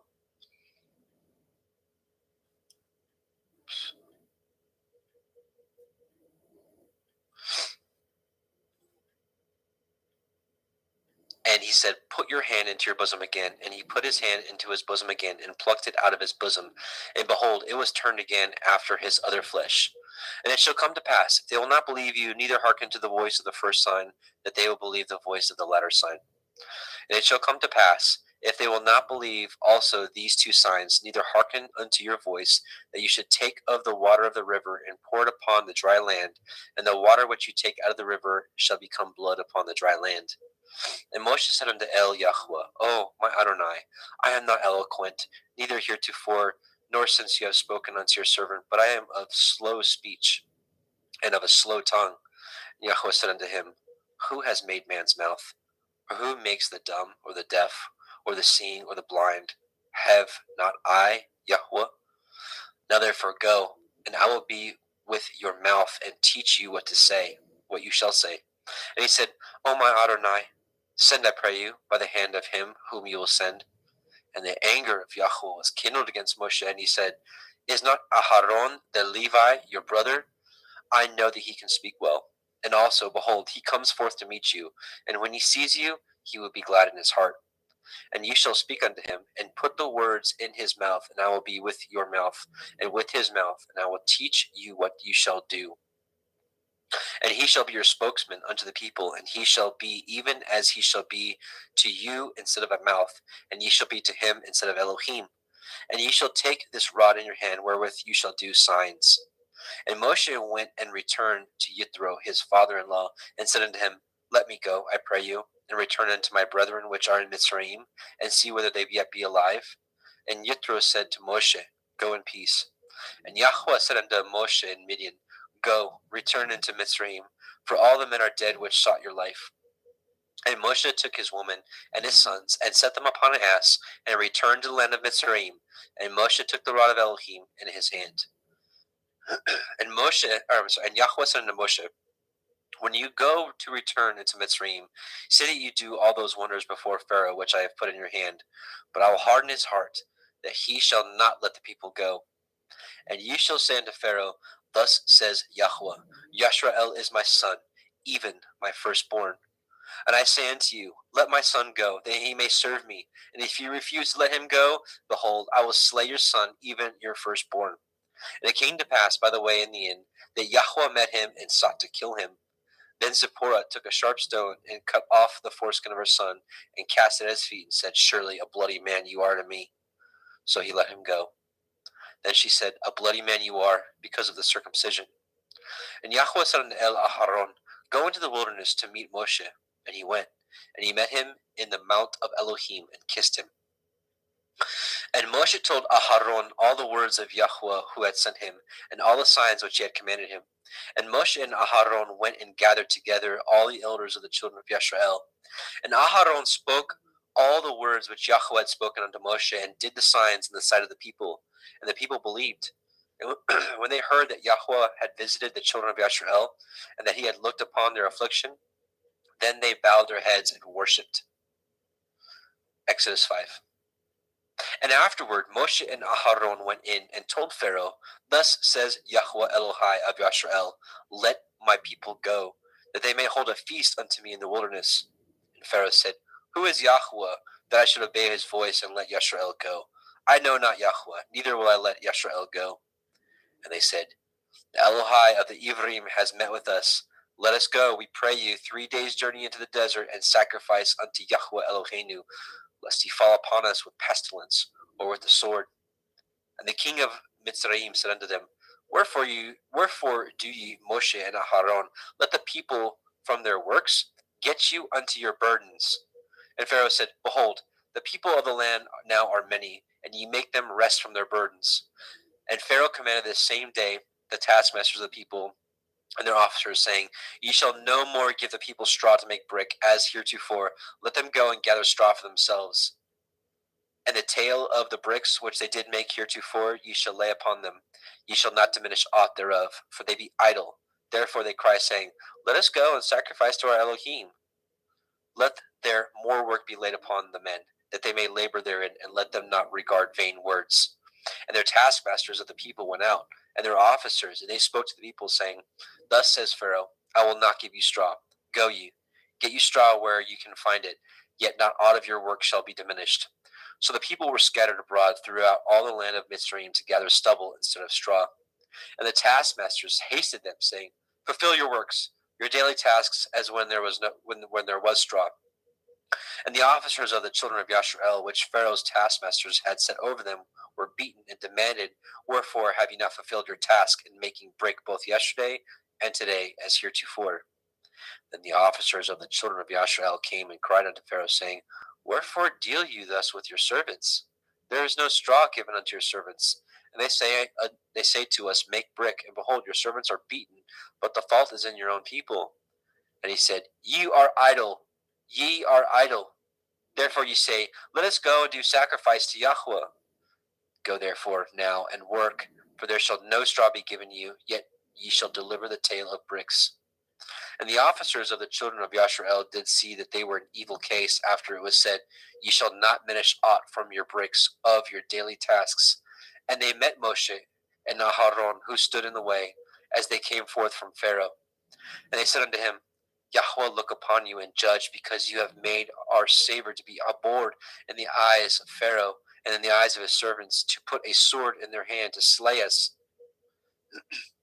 And Moshe returned unto El Yahweh and said, Adonai, wherefore have you so evil entreated this people? Why is it that you have sent me?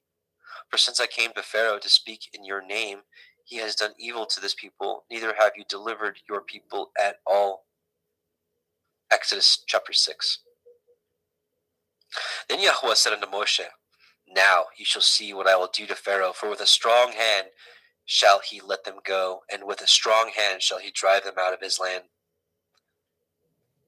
And Elohim spoke unto Moshe and said to him, I am Yahweh. And I appeared unto El Avraham, unto El Yitzchak, and unto El Yaakov by El Shaddai, but by the name of Yahweh was I not known to them. And I have also established my covenant with them, to give them the land of Canaan, the land of their pilgrimage, wherein they were strangers. And I have also heard the groaning of the children of Yashrael, whom the Mitzrayim keep in bondage, and I have remembered my covenant. Wherefore say unto the children of Yashrael, I am Yahweh, and I will bring you out from under the burdens of the Mitzrayim, and I will rid you out of their bondage, and I will redeem you with a stretched out arm with great judgments.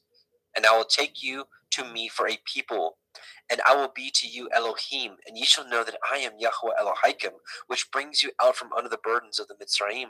And I will bring you in unto the land concerning the which I did swear to give it to Avraham, to Yitzchak, and to Yaakov, and I will give it to you for a heritage.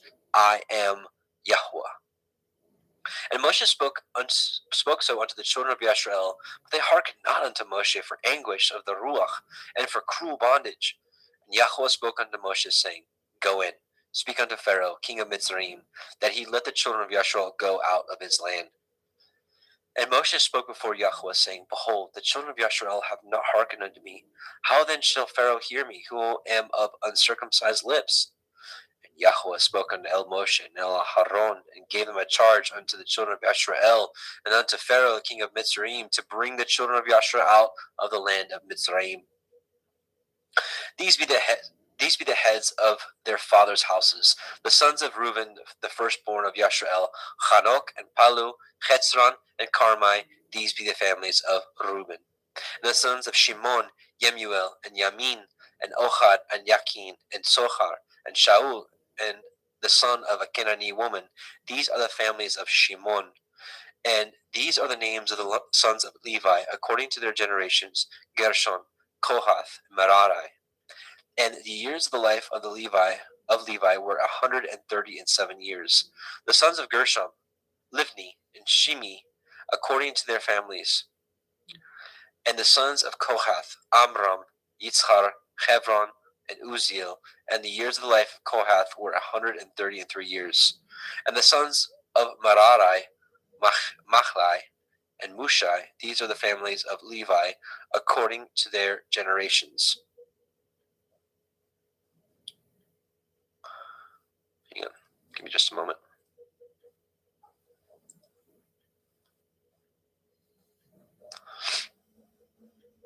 And Amram took him Jochebed, his father's sister, to be his woman, and she bore him Aharon and Moshe. And the years of the life of Amram were 137 years. And the sons of Yitzchar, Korach, and Nepheg, and Zikri. And the sons of Uziel, Mishael, and Elishaphan, and Chithrai. And Aharon took him Elisheva, daughter of Aminadab, sister of Nachshon, to be his woman. And she bore him Nadav, and Abihu, and Eleazar, and Ithamar. And the sons of Korach, Achir, Elkanah, Avisachaf. These are the families of Korchai. And Eleazar, Aharon's son, took him one of the daughters of Petuel to be his woman, and she bore him Pinechach. These are the heads of the fathers of the Leviim, according to their families. These are that Aharon and Moshe, to whom Yahweh said, "Bring out the children of Yashrael from the land of Mitzrayim, according to their armies." These are they which spoke to Pharaoh, king of Mitzrayim, to bring out the children of Yashrael from Mitzrayim. These are that Moshe and Aharon. And it came to pass on that day, when Yahweh spoke unto Moshe in the land of Mitzrayim, that Yahweh spoke unto Moshe, saying, "I am Yahweh. Speak you unto Pharaoh, king of Mitzrayim, all that I say unto you." And Moshe said before Yahweh, "Behold, I am of uncircumcised lips. How shall Pharaoh hearken unto me?"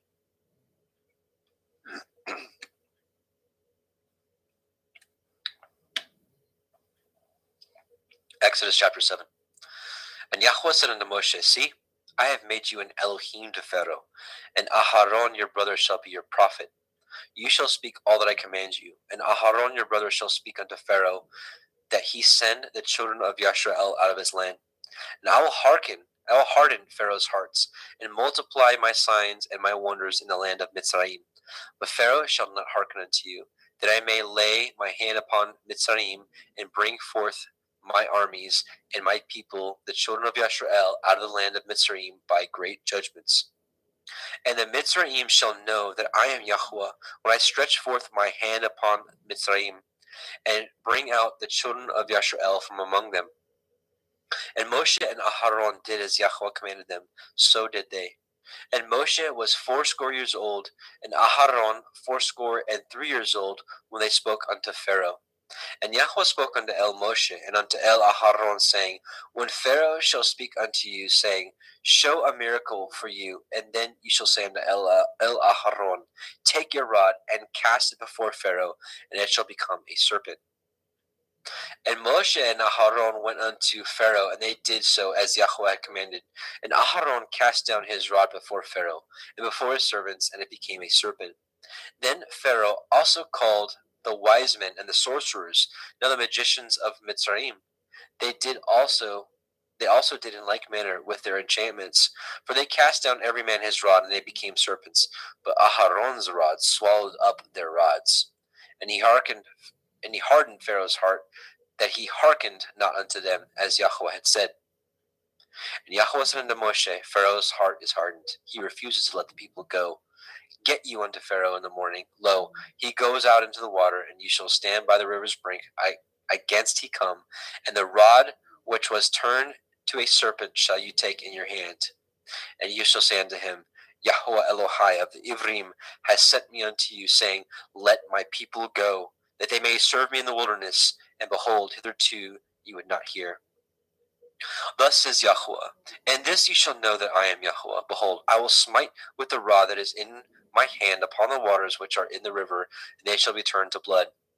And the fish that is in the river shall die, and the river shall stink, and the Mitzrayim shall loathe to drink of the water of the river.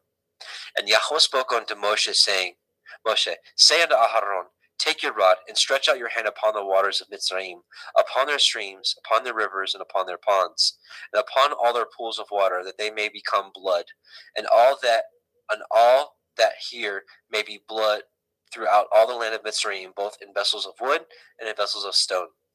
And Moshe and Aharon did so, and Yahweh commanded, and he lifted up the rod, and smote the waters that were in the river in the sight of Pharaoh, and in the sight of his servants, and all the waters that were in the river were turned to blood.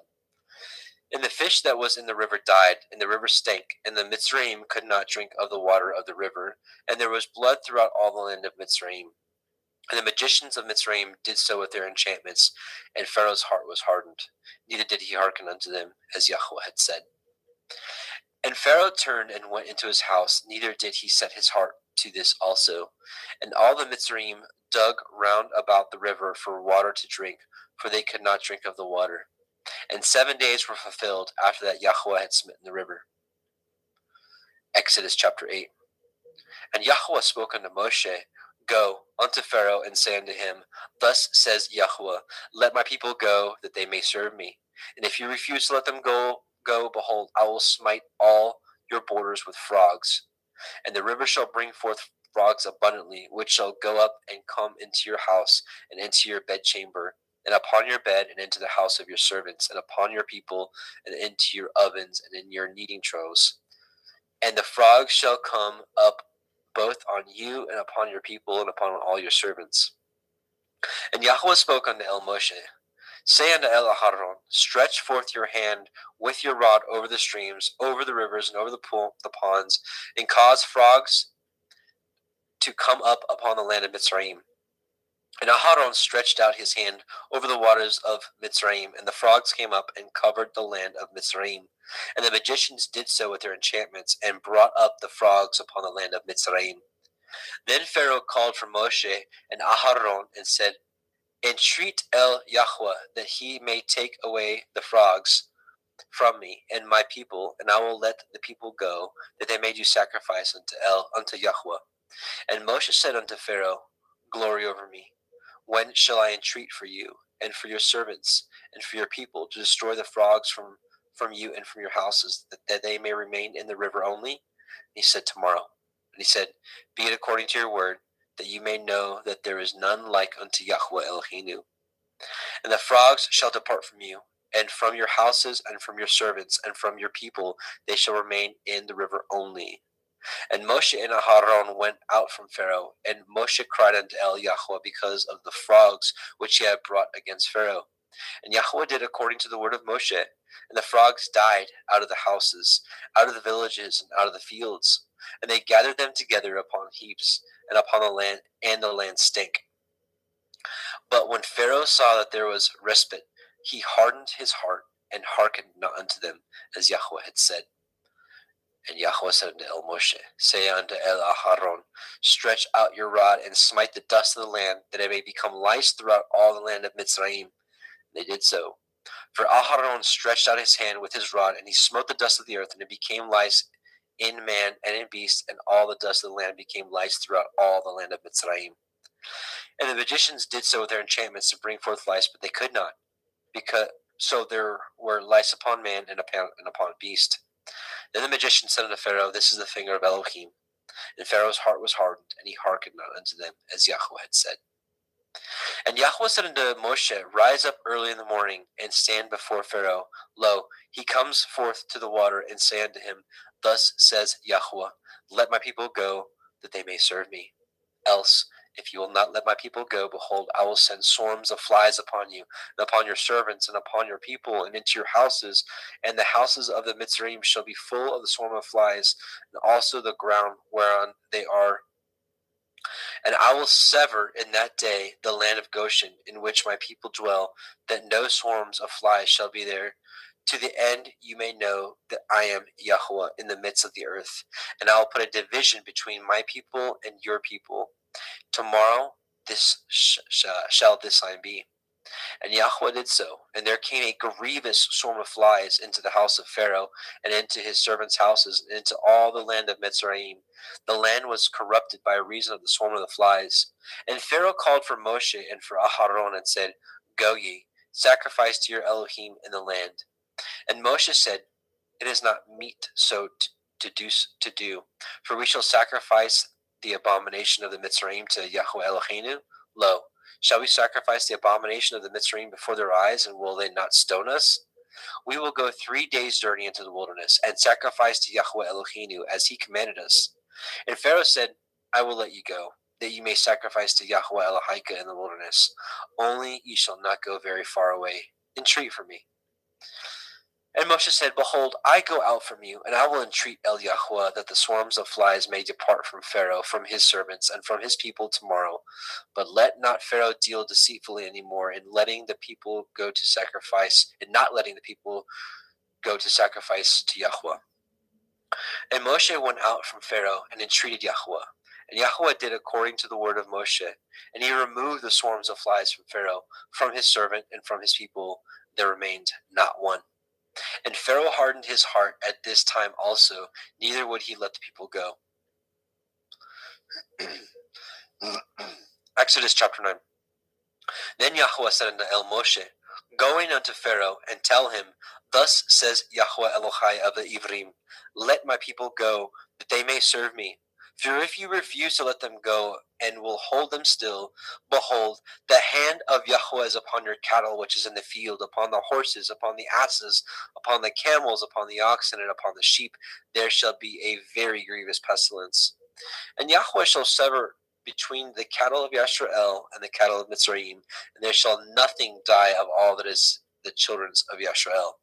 And Yahweh appointed a set time, saying, Tomorrow Yahweh shall do this thing in the land. And Yahweh did that thing on the morrow, and all the cattle of Mitzrayim died, but the cattle of the children of Yashrael died not one. And Pharaoh sent, and behold, there was not one of the cattle of Yashrael's dead.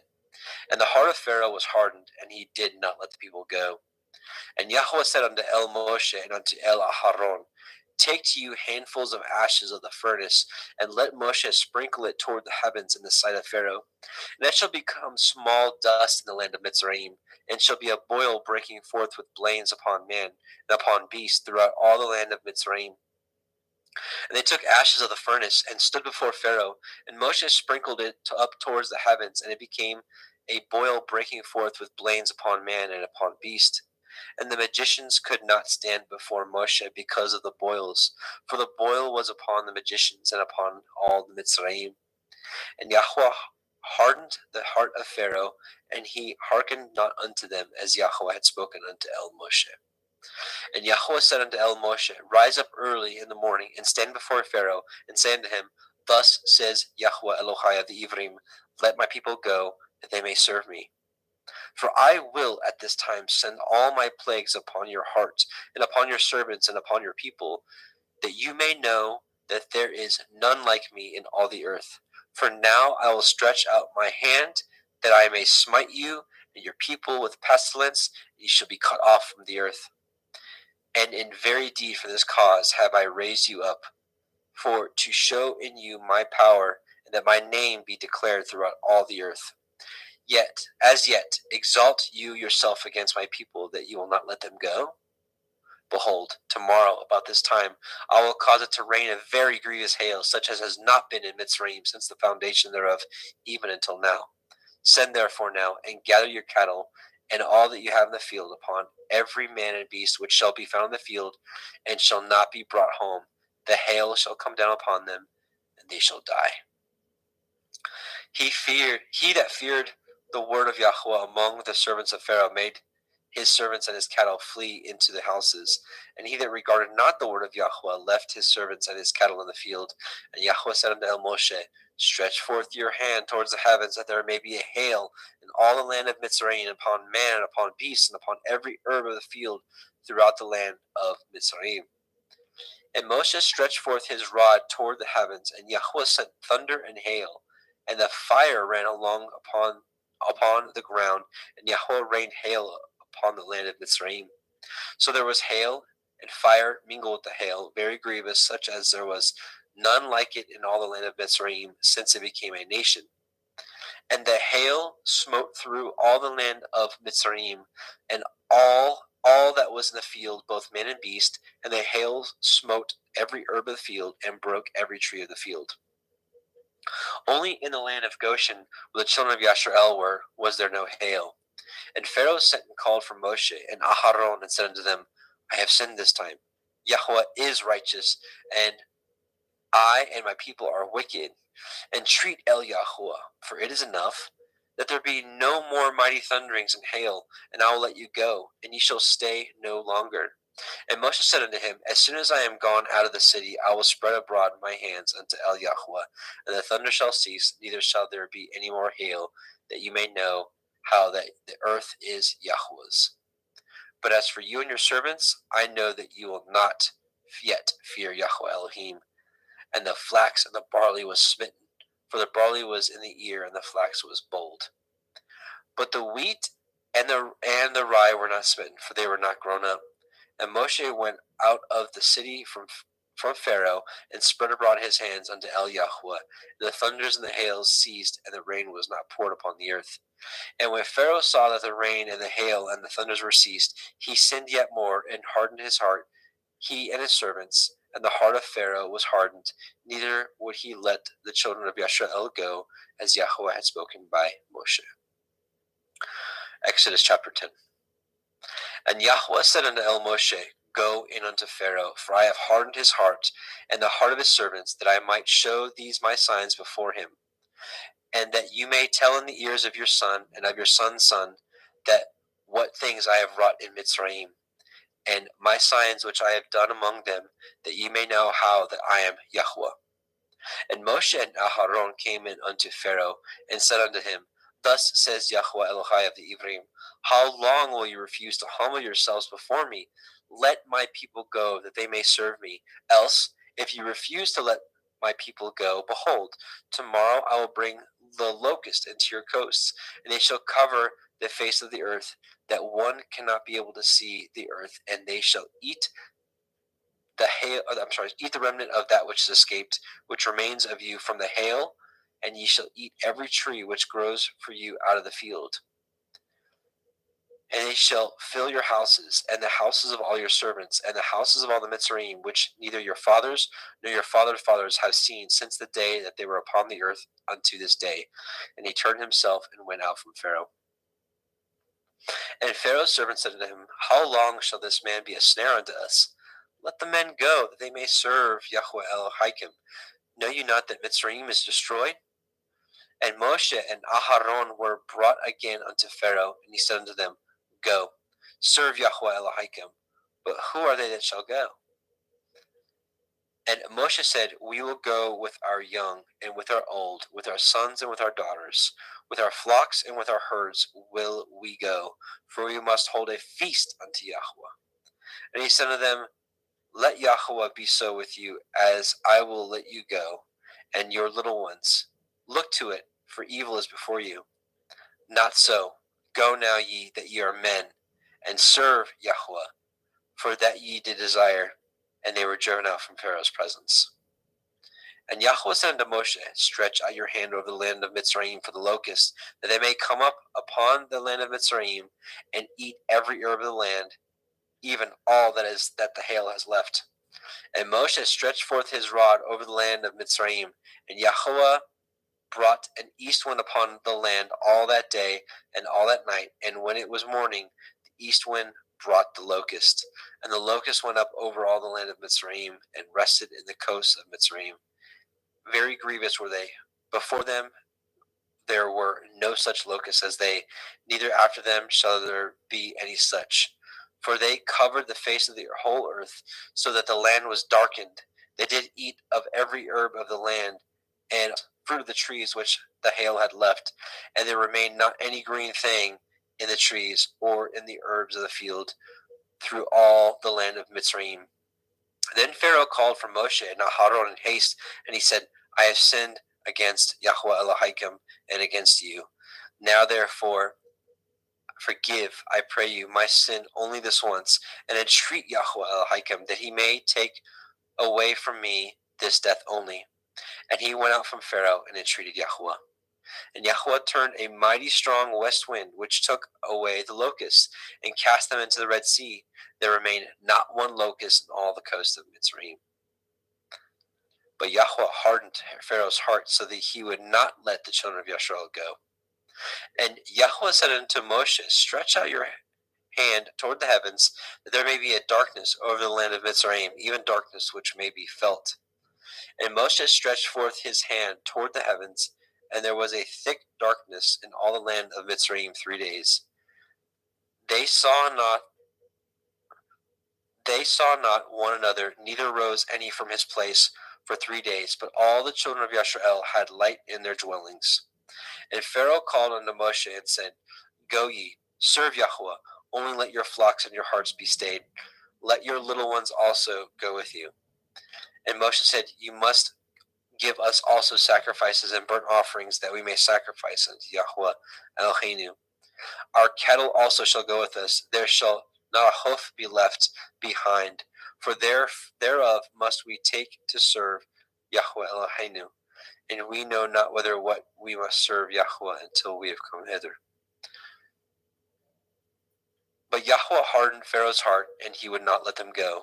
And Pharaoh said unto him, Get you from me, take heed to yourselves, see my face no more, for in that day you shall see my face, you shall die.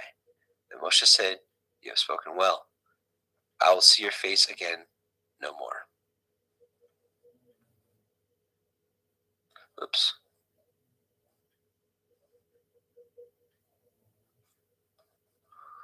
Okay.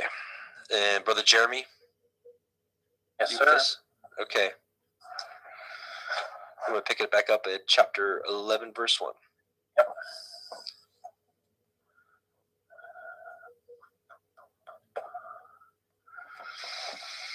The final plague, 11. And Yahweh said unto Moshe, Yet will I bring one plague more upon Pharaoh and upon Mitzrayim. Afterwards he will let you go hence. When he shall let you go, he shall surely thrust you out hence altogether. Speak now in the ears of the people, and let every man borrow of his neighbor, and every woman of her neighbor, jewels of silver and jewels of gold. And Yahweh gave the people favor in the sight of the Mitzrayim. Moreover, the man Moshe was very great in the land of Mitzrayim, in the sight of Pharaoh's servants and in the sight of the people. And Moshe said, Thus says Yahweh, About midnight will I go out into the midst of Mitzrayim, and all the firstborn in the land of Mitzrayim shall die, from the firstborn of Pharaoh who sits upon his throne, even unto the firstborn of the maidservant that is behind the mill, and all the firstborn of beasts. And there shall be a great cry throughout all the land of Mitzrayim, such as there was none like it, nor shall be like it any more.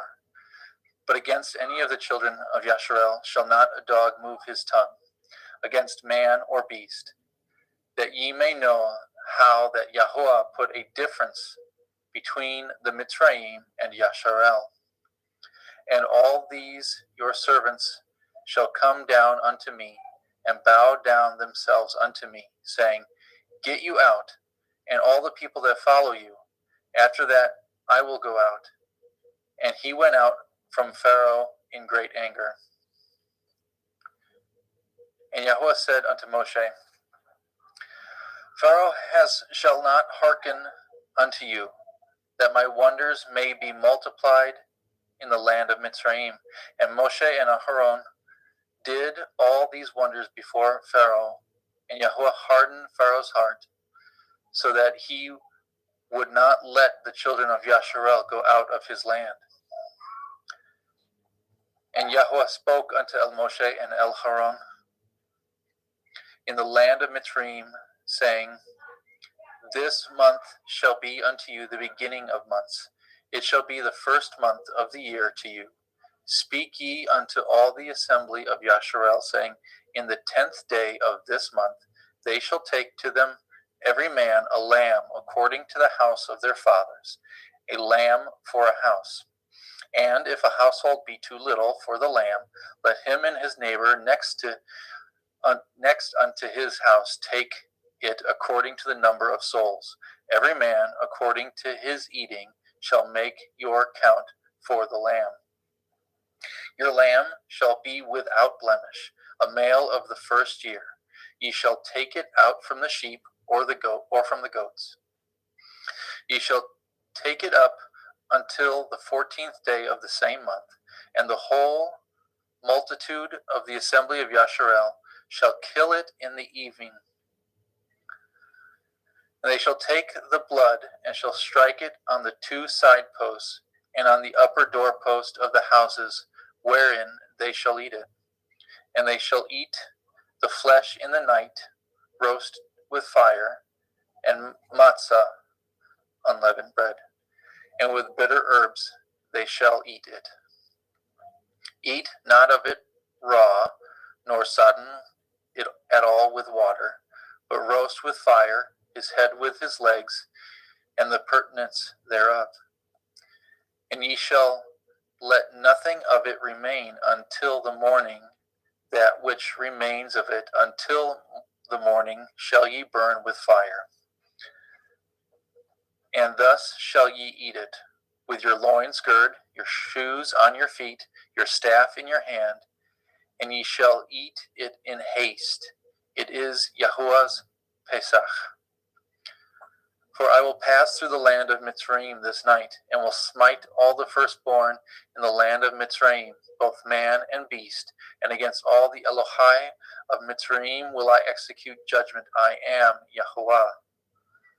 The blood shall be to you for a mark upon the houses where ye are. And when I see the blood, I will pass over you, and the plague shall not be upon you to destroy you, when I smite the land of Mitzrayim.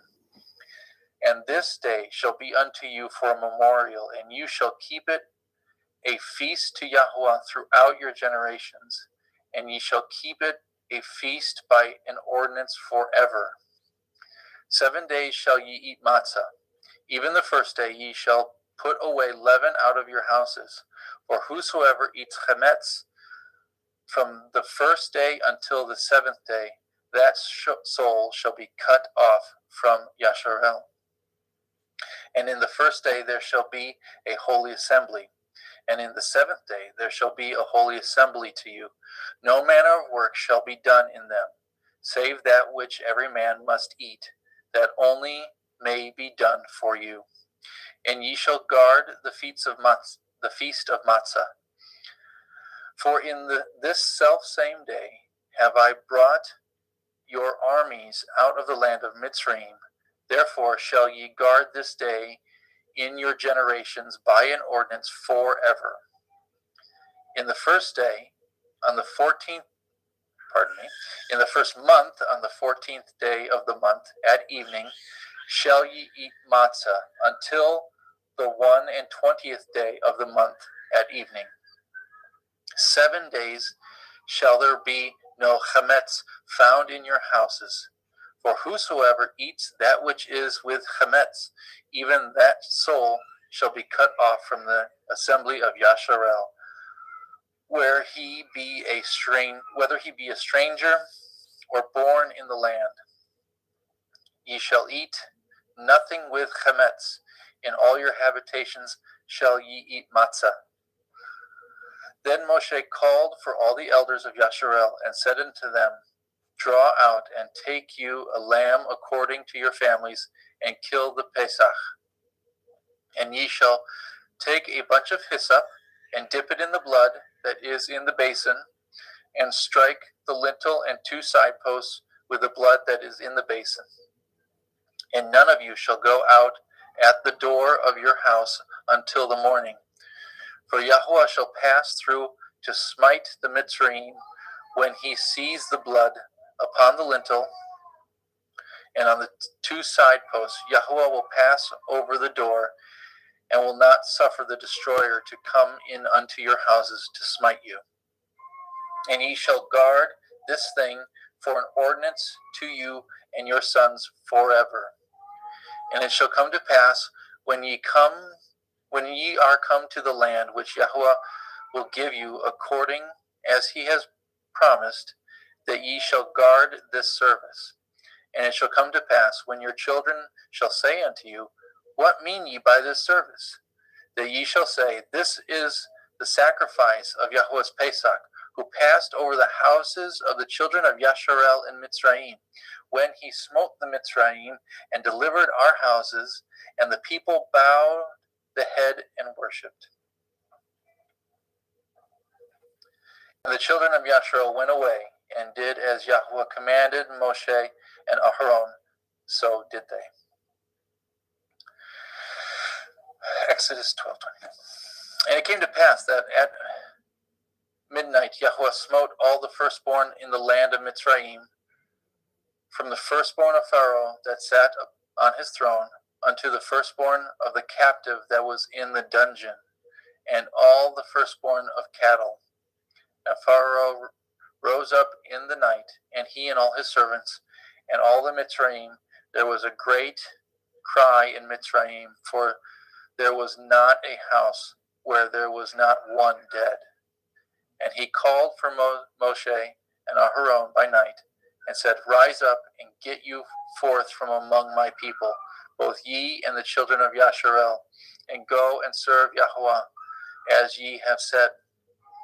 Also take your flocks and your herds, as ye have said, and be gone, and bless me also. And the Mitzrayim were urgent upon the people, that they might send them out of the land in haste, for they said, We be all dead men. And the people took their dough before it was leavened, their kneading troughs being bound up in their clothes upon their shoulders.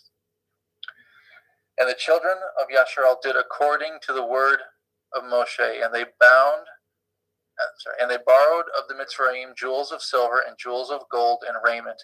And Yahweh gave the people favor in the sight of Mitzrayim, so that they lent unto them such things as they required, and they spoiled the Mitzrayim. And the children of Yasharel journeyed from Ra'amech to Sukkot, about 6,000 on foot, that were men beside children. A mixed multitude went up also with them, and flocks and herds, very much cattle. And they baked matzah cakes, the dough which they brought forth out of Mitzrayim, for it was not leavened, because they were thrust out of Mitzrayim and could not tarry, neither had they prepared for themselves any victuals. Now the sojourning of the children of Yasharel, who dwelt in the land of Mitzrayim, and in the land of Canaan, they and their fathers, was 430 years. And it came to pass, at the end of 430 years, even the self same day, it came to pass that all the hosts of Yahweh went out from the land of Mitzrayim. It was a night to be much observed unto Yahweh for bringing them out of the land of Mitzrayim. This is that night of Yahweh to be observed for all the children of Yasharel in their generations. And Yahweh said unto Moshe and Aharon, This is the ordinance of the Pesach. There shall no stranger eat thereof, but every man's servant that is bought for money, when ye have circumcised him, then shall he eat thereof. A foreigner and a hired servant shall not eat thereof. In one house shall it be eaten. You shall not carry forth aught the flesh abroad out of the house, neither shall ye break a bone thereof.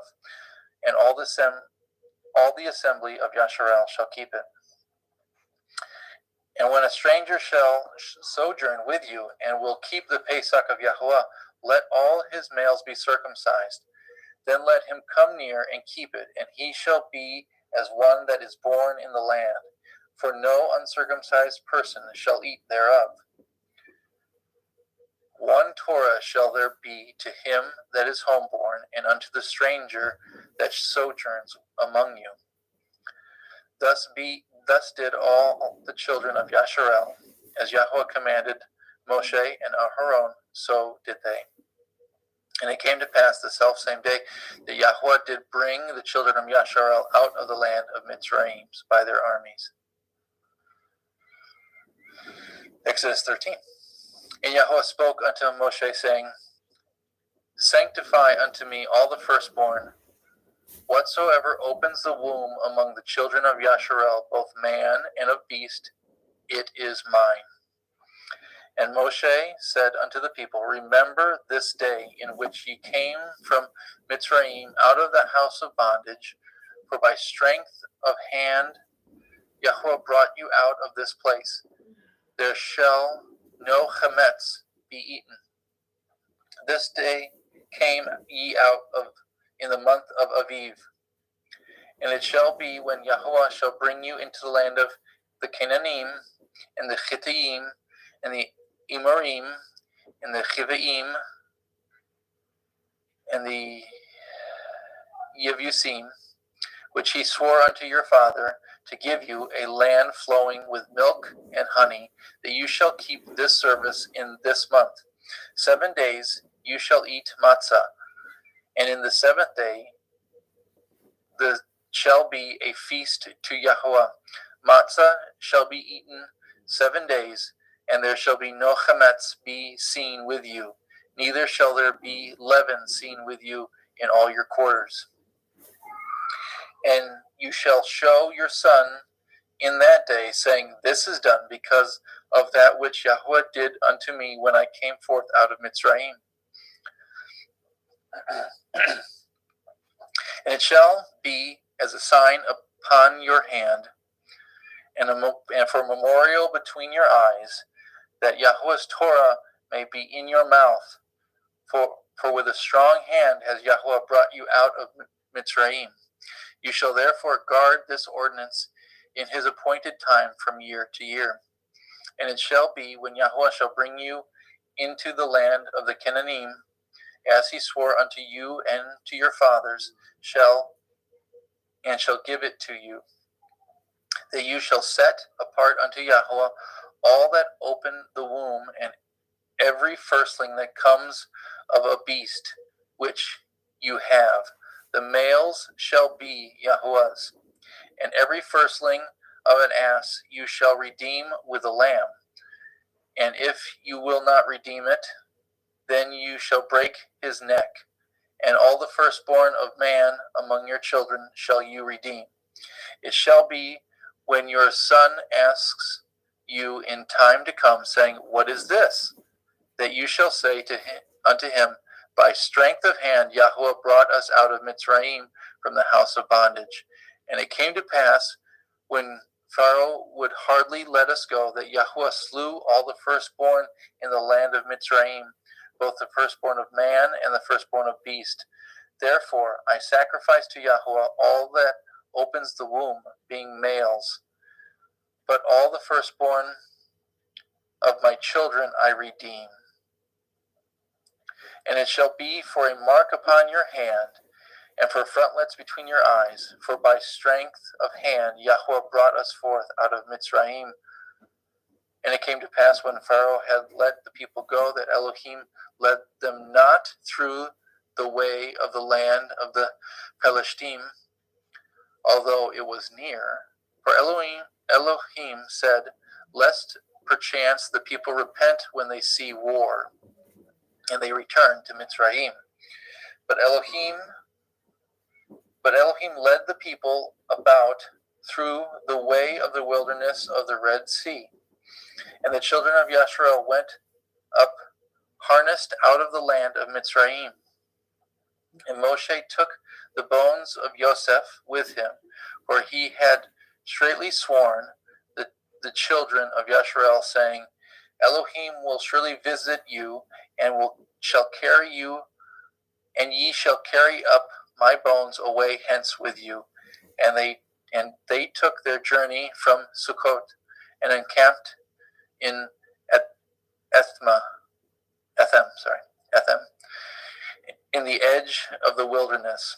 And Yahweh went before them by day in a pillar of a cloud, and led them the way. To lead them the way, and by night in a pillar of fire to give them light to go by day and night. He took not away the pillar of the cloud by day, nor the pillar of fire by night from before the people. And Yahweh spoke to Moshe, saying, Speak unto the children of Yasharel that they turn and encamp before Pi Hikroth,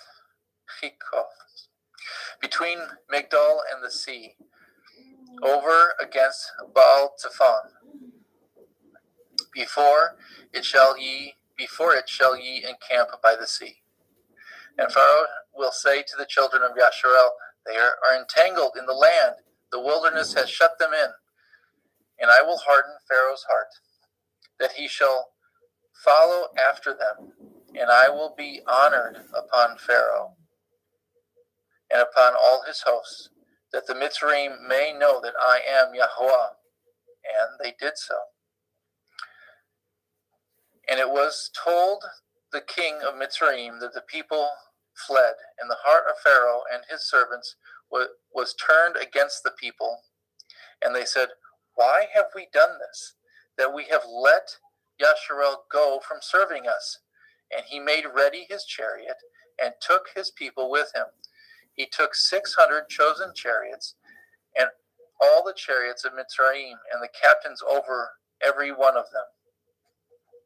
And Yahweh hardened the heart of Pharaoh, the king of Mitzrayim, and he pursued after the children of Yasharel, and the children of Yasharel went out with a high hand. But the Mitzrayim pursued after them all the horses and chariots of Pharaoh, and the horsemen and his army, and overtook them encamping by the sea, besides Pi-haKiroth, before Baal-Zephon. And when Pharaoh drew nigh, the children of Yasharel lifted up their eyes, and behold, the Mitzrayim marched after them, and they were sore afraid. And the children of Yasharel cried out unto Yahweh, and they said unto Moshe, Because there were no graves in Mitzrayim, have you taken us away to die in the wilderness? Wherefore have you dwelt with us, to carry us forth out of Mitzrayim? Is not this the word that we did tell you in Mitzrayim, saying, Let us alone, that we may serve the Mitzrayim? For it had been better for us to serve the Mitzrayim than that we should die in the wilderness. And Moshe said unto the people, Fear not, and stand still, and see the Yeshua of Yahweh, which he will show you today. For the Mitzrayim whom ye have seen today, ye shall see them again no more forever. Yahweh shall fight for you, and ye shall hold your peace. And Yahweh said unto Moshe, Wherefore cry you unto me? Speak unto the children of Yasharel, that they go forward.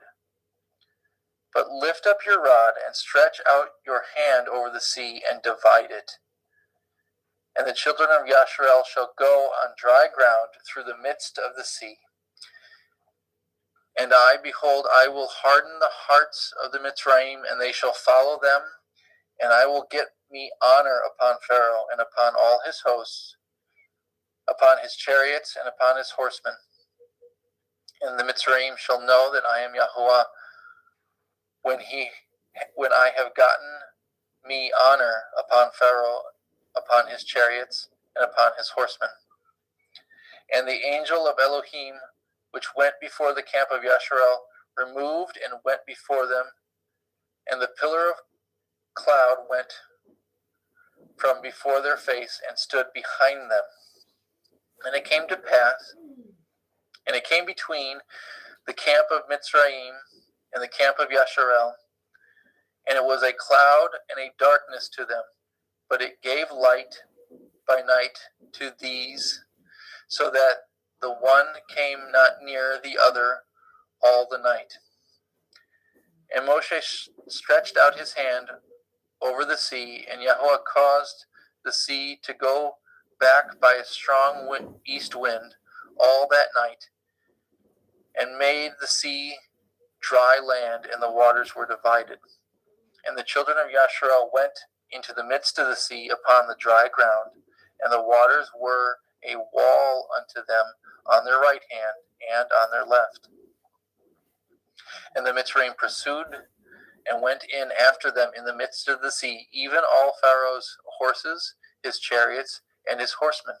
And it came to pass that in the morning watch Yahweh looked unto the host of Mitzrayim through the pillar of fire and the cloud, and troubled the host of Mitzrayim, and took off their chariot wheels, that they drove them heavily, so that the Mitzrayim said, Let us flee from the face of Yasharel, for Yahweh fights for them against the Mitzrayim. And Yahweh said unto Moshe, Stretch out your hand over the sea, that the waters may come again upon the Mitzrayim, upon their chariots, and upon their horsemen. And Moshe stretched forth his hand over the sea, and the sea returned to his strength when the morning appeared.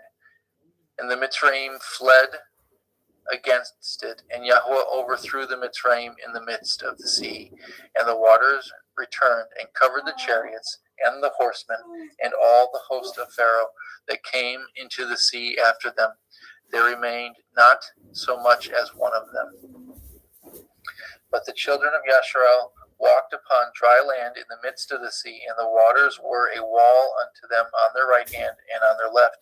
Thus Yahweh saved Yasharel that day out of the hand of Mitzrayim, and Yasharel saw the Mitzrayim dead upon the seashore. And Yasharel saw that great work which Yahweh did upon the Mitzrayim, and the people feared Yahweh and believed Yahweh and his servant Moshe. The Song of Moshe. Adam, did you want me to read it, or did you want to? What happened? Yeah, let's just keep it a reading. Okay. As exciting the other would be, let's just keep it a reading. Okay. Then sang Moshe and the children of Yasharel this song unto Yahweh, and spoke, and sang, I will sing unto Yahweh, for he has triumphed gloriously. The horse and his rider has he thrown into the sea. Yahweh, Yah is my strength and song, and he is become my Yeshua. He is my El, and I will prepare him a habitation, my father's Elohai, and I will exalt him. Yahweh is a man of war. Yahweh is his name. Pharaoh's chariots and his host has he cast into the sea. His chosen captains are also drowned in the Red Sea. The depths have covered them. They sank into the bottom as a stone. Your right hand, O Yahweh, is become glorious in power. Your right hand, O Yahweh, has dashed in pieces the enemy. In the greatness of your excellence, in the greatness of your excellence have you overthrown them that rose up against you. You set forth your wrath, which consumed them as stubble. And with the blast of your nostrils the waters were gathered together. The floods stood upright as a heap, and the depths were congealed in the heart of the sea. The enemy said, I will pursue, I will overtake, I will divide the spoil. My lust shall be satisfied upon them. I will draw my sword, my hand shall destroy them. You blew with your ruach, the sea covered them. They sank as lead in the mighty waters. Who is like unto you, O Yahweh, among the Elohim? Who is like you, glorious in holiness, fearful in praise, doing wonders? You stretch out your right hand, the earth swallowed them. You in your mercy have led forth the people which you have redeemed. You have guided them in your strength unto your holy habitation. The people shall hear and be afraid. Sorrow shall take hold of the inhabitants of Pelisheth. The dukes of Edom shall be amazed. The mighty men of Moab trembling shall take hold upon them. All the inhabitants of Canaan shall melt away. Fear and dread shall fall upon them. By the greatness of your arm, they shall be as still as a stone, till your people pass over, O Yahweh, till the people pass over, which you have purchased. You shall bring them in and plant them in the mountain of your inheritance, in the place, O Yahweh, which you have made for you to dwell in the sanctuary, O Yahweh, which your hands have established. Yahweh shall reign forever and forever. For the horse of Pharaoh went in with his chariots and with his horsemen into the sea, and Yahweh brought again the waters of the sea upon them. But the children of Yasharel went on dry land in the midst of the sea. And Miriam, the prophetess, the sister of Aharon, took a timbrel in her hand, and all the women went out after her with timbrels and with dancing. And Miriam answered them, Sing ye to Yahweh, for he has triumphed gloriously. The horse and his rider has he thrown into the sea. So Moshe brought Yasharel from the Red Sea, and they went out into the wilderness of Shur. And they went 3 days in the wilderness and found no water. And when they came to Marah, they could not drink the waters of Marah, for they were bitter. Therefore, the name of it was called Marah.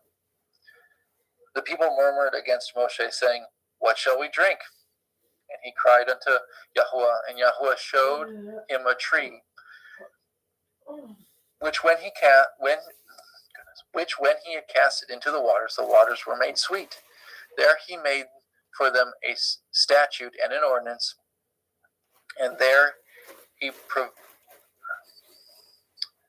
them, and said, If you will diligently hearken unto the voice of Yahweh Elohechem, and will do that which is right in his sight, and will give ear to his commandments, and guard all his statutes, I will put none of these diseases upon you, which I have brought upon the Mitzrayim, for I am Yahweh Rapha, Yahweh who heals you.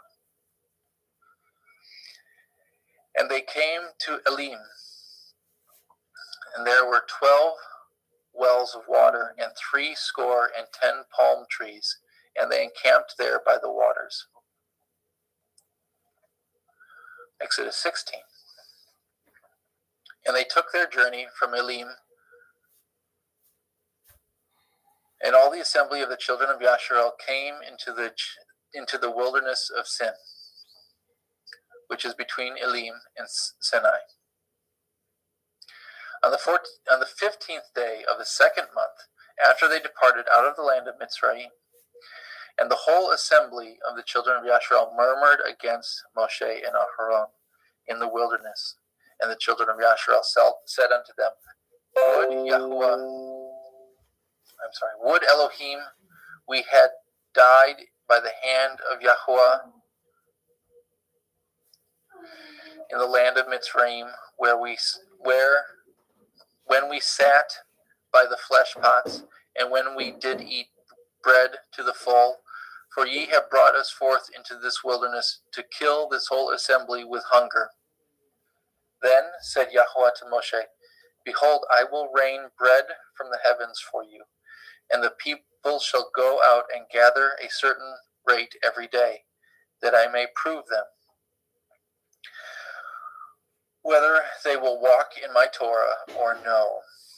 And it shall come to pass on the 16th day they shall prepare. When it shall come to pass that on the 6th day they shall prepare that which they bring in, and it shall be twice as much as they gather daily.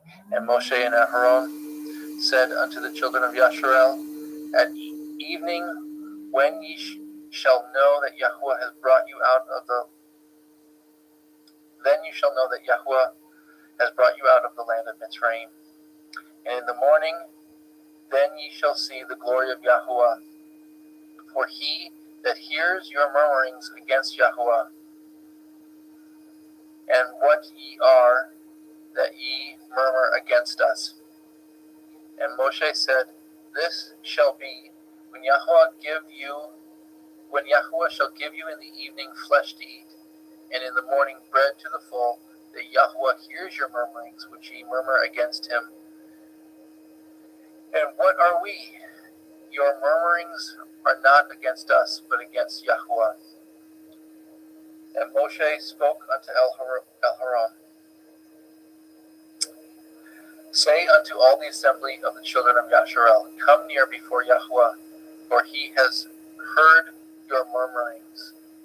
And it came to pass, as Aharon spoke unto the whole assembly of the children of Yasharel, that they looked toward the wilderness, and behold, the glory of Yahuwah appeared in the cloud. And Yahuwah spoke unto Moshe, saying, I have heard the murmurings of the children of Yasharel. Speak unto them, saying, at evening ye shall eat flesh, and in the morning ye shall be filled with bread, and ye shall know that I am Yahuwah Elohechem. And it came to pass that at evening the quails came up and covered the camp, and in the morning the dew lay around about the host. And when the dew that lay was gone up, behold, upon the face of the wilderness there lay a small round thing, as small as the hoarfrost on the ground. And the children of Yasharel saw it, and said one to another, it is manna, for they knew not what it was. And Moshe said unto them, this is the bread which Yahuwah has given you to eat. This is the thing which Yahuwah has commanded. Gather of it each man according to his eating in omer for every man, according to the number of your persons. Take ye every man for them which are in his tents. And the children of Yasharel did so, and gathered some more and some less.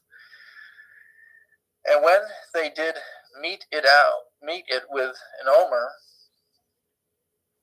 he that gathered much had nothing over, and he that gathered little had no lack. They gathered every man according to his eating. And Moshe said, let no man leave it till the morning.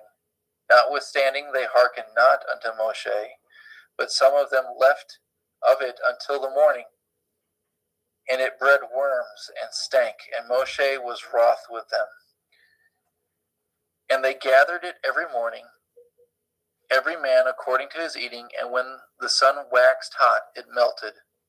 And it came to pass that on the sixth day they gathered twice as much bread, 2 omers for one man. And all the rulers of the assembly came and told Moshe. And he said unto them, this is that which Yahuwah said, tomorrow is the rest of the holy Shabbat unto Yahuwah. Bake that which ye will bake today, and seethe that which ye will seethe, and that which remains over lay up for you to be kept until the morning. And they laid it up till the morning, and as Moshe bade, and it did not stink, neither was there any worm therein. And Moshe said, Eat that today, for today is a Shabbat unto Yahuwah. Today ye shall not find it in the field. 6 days shall she 6 days shall 6 days ye shall gather it, but on the 7th day, which is the Shabbat, in it there shall be none. And it came to pass, there went out some of the people on the 7th day for to gather, and they found none. And Yahuwah said unto Moshe, How long refuse ye to guard my commandments and my Torah? See, for that Yahuwah has given you the Shabbat, therefore he gives you on the 6th day the bread of 2 days. Abide ye every man in his place. Let no man go out of his place on the 7th day. So the people rested on the 7th day. And the house of Yasharel called the name thereof manna, and it was like coriander seed, white, and the taste of it was like wafers made with honey. And Moshe said, This is the thing which Yahuwah commands. Fill an omer of it to be kept for your generations, that they may see the bread wherewith I have fed you in the wilderness, when I brought you forth from the land of Mitzrayim. And Moshe said unto Aharon, Take a pot, and fill an omer full of manna therein, and lay it up before Yahuwah to be kept for your generations.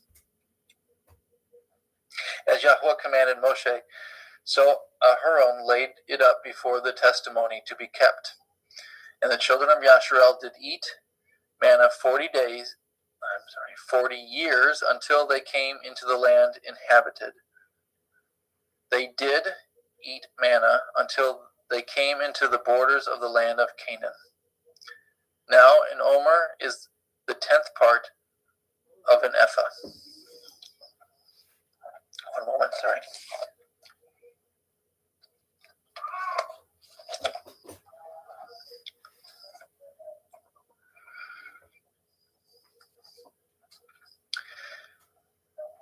And all the assembly of the children of Yasharel journeyed from the wilderness of Sin after their journeys, according to the commandment of Yahuwah, and pitched in Rephidim. There was no water for the people to drink. Wherefore the people did chide with Moshe, and say, Give us water that we may drink. And Moshe said unto them, Why chide ye with me? Wherefore do ye tempt Yahuwah? And the people thirsted there for water. And the people murmured against Moshe, and said, Wherefore is it that you have brought us up out of Mitzrayim to kill us and our children and our cattle with thirst? And Moshe cried unto Yahuwah, saying, What shall I do unto this people, that they be almost ready to stone me? And Yahuwah said unto Moshe, Go on before the people, and take with you of the elders of Yasharel your rod, wherewith you smote the river. Take in your hand, and go. Behold, I will stand before you there upon the rock in Horeb, and you shall smite the rock, and there shall come water out of it, and that the people may drink. And Moshe did so in the sight of the elders of Yasharel. And he called the name of the place Macha.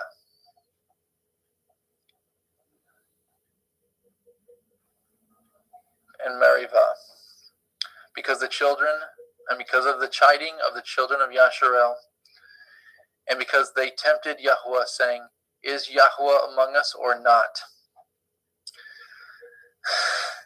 Then came Amalek and fought with Yasharel in Rephidim.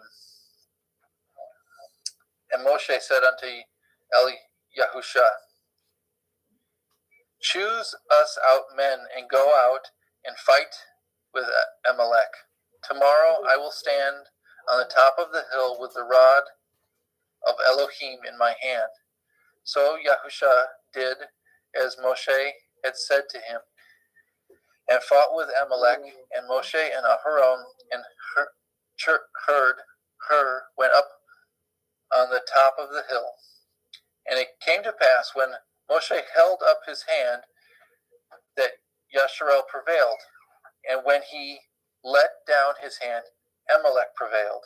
But Moshe's hands were heavy, and they took a stone and put it under him, and he sat thereon. And Aharon and Hur stayed up his hands, the one on the one side and the other on the other side, and his hands were steady until the going down of the sun. And I apologize, I need to pause for just a moment, if I can, and I can't. Daddy, I love you. Lord. Is that George? No. I'm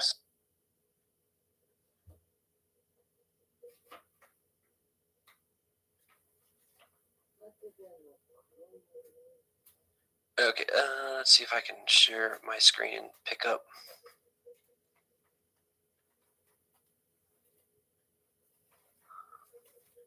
He was at 17. What was it? Justin, did you see he was at 17 what? I believe he just started at 17-2. Okay. Okay, so 17:3 or 17:2. Wherefore the people did chide with Moshe, say, Give us water that we may drink. And Moshe said unto them, Why chide ye with me? Wherefore do ye tempt Yahweh? And the people thirsted there for water, and the people murmured against Moshe and said, Wherefore is it that you have brought us up out of Mitzrayim to kill us and our children and our cattle with thirst? And Moshe cried unto Yahweh, saying, What shall I do unto these people? They be almost ready to stone me. And Yahweh said unto Moshe, Go on before the people, and take with you of the elders of Yashrael and your rod, wherewith you smote the river, take in your hand, and go. Behold, I will stand before you there upon the rock in Horeb, and ye shall smite the rock, and there shall come water out of it, that the people may drink. And Moshe did so in the sight of the elders of Yashrael.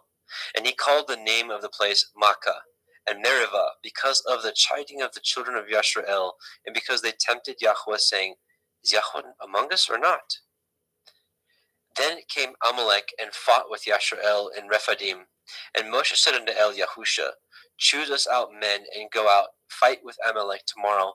I will stand on the top of the hill with the rod of Elohim in my hand. So Yahusha did as Moshe had said unto him, and fought with Amalek. And Moshe, Aharon, and Hur went up to the top of the hill. And it came to pass, when Moshe held up his hand, that Yashrael prevailed. And when he let down his hand, Amalek prevailed. But Moshe's hands were heavy, and they took a stone and put it under him, and he sat thereon. And Aaron, Aharon, and Hur stayed up his hands, but the one on the one side and the other on the other side, and his hands were steady until the going down of the sun. And Yahusha discomfited Amalek and his people with the edge of the sword. And Yahweh said unto Moshe, Write this for memorial in the Sefer, and rehearse it in the ears of Yahusha, for I will utterly put out the remembrance of Amalek from under the heavens. And Moshe built an altar and called the name of it Yahweh Niki, Yahweh my banner. For he said, Because Yah has sworn that Yahweh will have war with Amalek from generation to generation. Exodus 18. When Yitro, the priest of Midian, Moshe's father-in-law, heard of all that Elohim had done for Moshe and for Yashrael his people, and that Yahweh had brought Yashrael out of Mitzrayim, then Yitro, Moshe's father-in-law, took Zipporah, Moshe's woman, after he had sent her back, and her 2 sons, of which the name of one was Gershom, for he said, I have been an alien in a strange land, and the name of the other was Eleazar, for Elohai of my father, said he, was my help, and delivered me from the sword of Pharaoh. And Yitro, Moshe's father-in-law, came with his sons and with his woman unto Moshe into the wilderness, where he encamped at the mount of Elohim. And he said unto Moshe, I, your father-in-law Yitro, come unto you, and your woman and her 2 sons with her. And Moshe went out to meet his father-in-law, and did obeisance, and kissed him. And they asked each other of their welfare, and they came into the tent. And Moshe told his father-in-law all that Yahweh had done unto Pharaoh and unto the Mitzrayim for Yashrael's sake, and all the travail that had come upon them by the way, and how Yahweh delivered them. And Yitro rejoiced for all the goodness which Yahweh had done unto Yashrael, whom he had delivered out of the hand of the Mitzrayim. And Yitro said, Blessed be Yahweh, who has delivered you out of the hand of the Mitzrayim, and out of the hand of Pharaoh, who has delivered the people from under the hand of the Mitzrayim. Now I know that Yahweh is greater than all Elohim, for in the thing wherein they dealt proudly he was above them. And Yitro, Moshe's father-in-law, took a burnt offering and sacrifices for Elohim. And Aharon came, and all the elders of Yashrael, to eat bread with Moshe, Moshe's father-in-law, before Elohim. And it came to pass on the morrow that Moshe sat to judge the people. And the people stood by Moshe from morning unto the evening. And when Moshe's father-in-law saw all that he did to the people, he said, What is this thing that you do to the people? Why sit you yourself alone, and all the people stand by you from morning unto evening? And Moshe said unto his father-in-law, Because the people come unto me to inquire of Elohim. When they have a matter, they come unto me, and I judge between one and another, and I do make them know the statutes of Elohim and his Torah. And Moshe's father-in-law said unto him, The thing that you do is not good. You will surely wear away, both you and this people that is with you. For this thing is too heavy for you. You are not able to perform it yourself alone. Hearken now unto my voice, I will give you counsel, and Elohim shall be with you. Be for the people to Elohim ward, and you may bring the causes unto Elohim. And ye shall teach them the ordinances and the Torah, and shall show them the way wherein they must walk, and the work that they must do. Moreover, you shall provide out of all the people able men, such as fear Elohim, men of truth, hating covetousness, and place such over them to be rulers of thousands, and rulers of hundreds, and rulers of fifties, and rulers of tens. And let them judge the people at all seasons. And it shall be that every great matter they shall bring unto you, but every small matter they shall judge. So it shall be easier for yourself, and they shall bear the burden with you. If you shall do this thing, Elohim commands you so, then you shall be able to endure, and all this people shall go to their place in peace. So Moshe hearkened to the voice of his father-in-law, and did all that he had said. And Moshe chose able men out of all Yashrael, and made them heads over the people, rulers of thousands, rulers of hundreds, rulers of fifties, and rulers of tens. And they judged the people at all seasons. The hard causes they brought unto Moshe, but every small matter they judged themselves. And Moshe let his father-in-law depart, and he went his way into his own land. Exodus 19. In the 3rd month, when the children of Yashrael were gone forth out of the land of Mitzrayim, the same day came they into the wilderness of Sinai. For they were departed from Rephidim, and were come to the desert of Sinai, and had pitched in the wilderness, and there Yashrael camped before the mount. And Moshe went up unto Elohim, and Yahweh called unto him out of the mountain, saying, Thus shall you say to the house of Yaakov, and tell the children of Yashrael, You have seen what I did unto the Mitzrayim, and how I bore you on eagle's wings, and brought you unto myself. Now therefore, if you will obey my voice indeed, and guard my covenant, then ye shall be a peculiar treasure unto me above all people, for all the earth is mine. And ye shall be unto me a kingdom of priests, and a holy nation. These are the words which you shall speak unto the children of Yashrael. And Moshe came and called for the elders of the people, and laid before their faces all these words which Yahweh commanded him. And all the people answered together, and said, All that Yahweh has spoken, we will do. And Moshe returned the words of the people unto Yahweh. And Yahweh said unto Moshe, Lo, I come unto you in a thick cloud, that the people may hear when I speak with you, and believe you forever. And Moshe told the words of the people unto Yahweh. And Yahweh said unto Moshe, Go unto the people, and sanctify them today and tomorrow, and let them wash their clothes, and be ready against the 3rd day. For the 3rd day Yahweh will come down in the sight of all the people upon Mount Sinai. And ye shall set bounds unto the people round about, saying, Take heed to yourselves, that you not go up unto the mount, or touch the border of it. Whosoever touches the mount shall surely be put to death.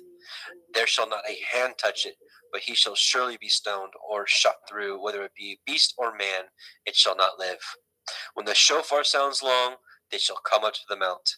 And Moshe went down from the mount unto the people, and sanctified the people, and they washed their clothes. And he said unto the people, Be ready against the third day. Come not at your women. And it came to pass on the third day in the morning that there were thunders and lightnings and a thick cloud upon the mount, and the voice of the shofar exceeding loud, so that all the people that was in the camp trembled. And Moshe brought forth the people out of the camp to meet with Elohim. And they stood at the nether part of the mount. And Mount Sinai was altogether on a smoke, because Yahweh descended upon it in fire. And the smoke thereof ascended as the smoke of a furnace, and the whole mount quaked greatly. And when the voice of the shofar sounded long and waxed louder and louder, Moshe spoke, and Elohim answered him by a voice. And Yahweh came down upon Mount Sinai on the top of the mount, and Yahweh called Moshe up to the top of the mount, and Moshe went up.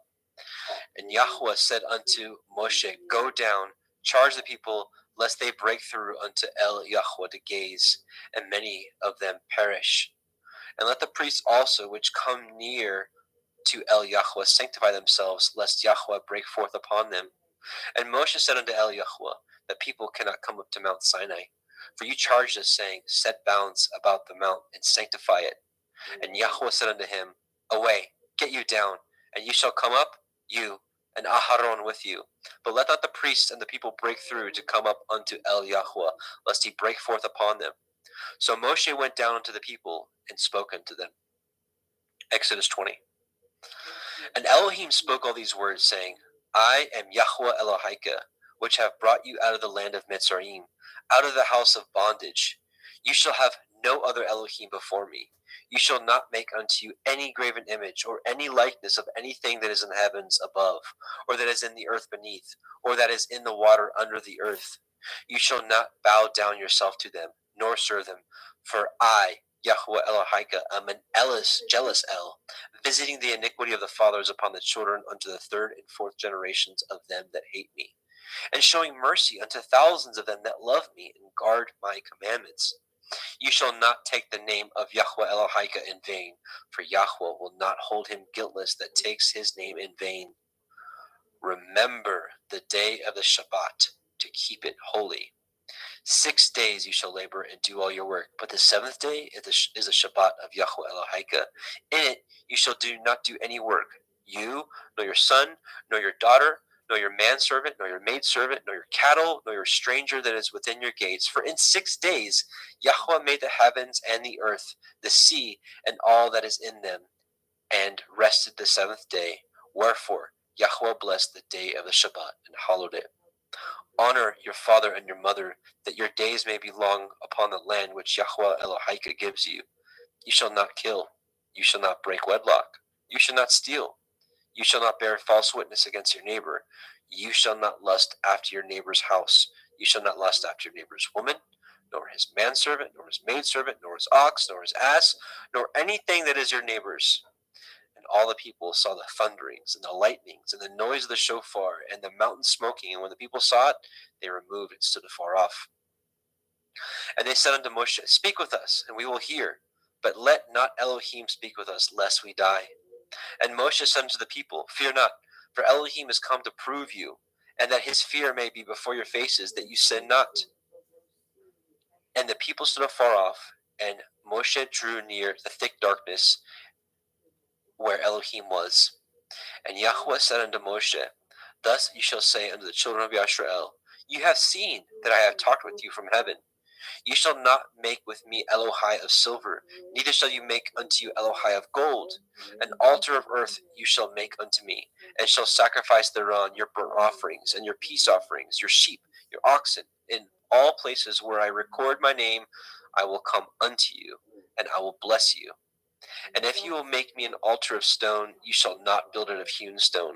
For if you lift up your tool upon it, you have polluted it. Neither shall you go up by steps unto my altar, that your nakedness be not discovered thereon. Let's see. Just a moment here.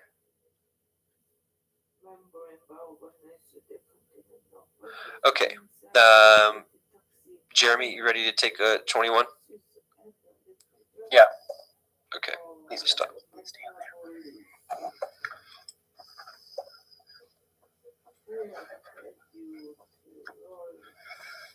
Get to 21.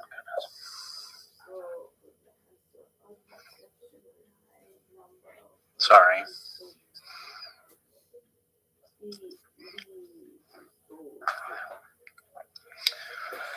Now these are the judgments which you shall set before them. If you obtain an Ivri servant, 6 years shall he serve, and in the 7th year he shall go out free for nothing. If he came in by himself, he shall go out by himself. If he were married, then his woman shall go out with him. If his master have given him a woman, and she have borne him sons or daughters, the woman and her children shall be her master's, and he shall go out by himself. And if the servant shall plainly say, I love my master and my woman and my children, I will not go free, then his master shall bring him unto the judges, and he shall also bring him to the door, or unto the door post, and his master shall pierce his ear with an awl, and he shall serve him forever. And if a man surrender his daughter to be a maidservant, she shall not go out as the men servants do. If she pleases not her master, who has betrothed him to himself, then shall he let her be redeemed to surrender her unto a strange nation, and he shall have no power, seeing he has dealt deceitfully with her. And if he have betrothed her unto his son, he shall deal with her after the manner of daughters. If he take him another woman, her food, her raiment, and her duty of marriage shall not be diminished. And if he do not these 3 unto her, then shall she go out free without money. And if he smites a man so that he dies,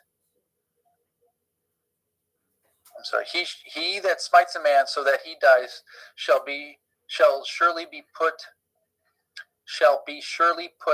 to death.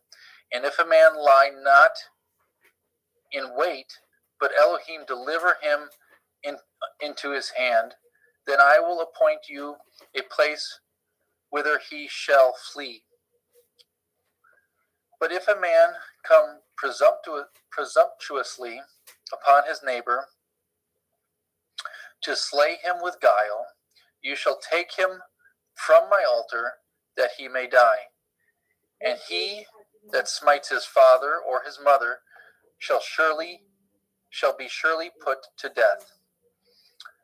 And he that steals a man and sells him, or if he be found in his hand, he shall surely be put to death.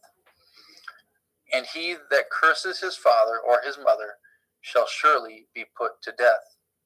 If men strive together, and one smite another with a stone or with his fist, and he die not, but keeps his bed, if he rise again and walk abroad upon his staff, then shall he that smote him be innocent, only shall he pay for the loss of his time, and shall cause him to be thoroughly healed.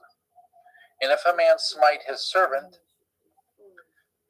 or his maid with a rod, and he die under his hand, he shall surely be punished. Notwithstanding, if he continue a day or 2, he shall not be punished, for he is his money. If men strive and hurt a woman with child, so that her fruit depart from her, and yet no mischief follow, he shall surely be punished according as the woman's man will lay upon him, and he shall pay as the judge determines. And if any mischief follow, then you shall give life for life, eye for eye, tooth for tooth, hand for hand, foot for foot. Burning for burning, wound for wound, stripe for stripe. If a man smite the eye of his servant, or the eye of his maid, that it perish, he shall let him go free for his eye's sake. And if he smite out his manservant's tooth, or his maidservant's tooth, then he shall let him go free for his tooth's sake. And if an ox gore a man or a woman that they die, then the ox shall surely be stoned, and his flesh shall not be eaten, but the owner of that ox shall be innocent. But if the ox were wont to push with his horn in time past, and it has been testified to his owner, and he has not kept him in, but that he has killed a man or a woman, that ox shall be stoned, and his owner also shall be put to death. If there be laid upon him a sum of money, then he shall give for the ransom of his life whatsoever is laid upon him. Whether he have gored a son or have gored a daughter, according to this judgment shall be done unto him. If the ox shall push a manservant or a maidservant, he shall give unto their master 30 shekels of silver, and the ox shall be stoned. And if a man shall open a pit, or if a man shall dig a pit and not cover it, and an ox or an ass fall therein, the owner of the pit shall make it good and give the money unto the owner, and the dead beast shall be his. And if the ox of one man hurts the ox of another, that he die, then they shall sell the live ox and divide the money of it, and the dead ox also shall they divide. Or if it be known that the ox has used to push in time past, his owner has not kept him in, he shall surely pay ox for ox, the dead shall be his own.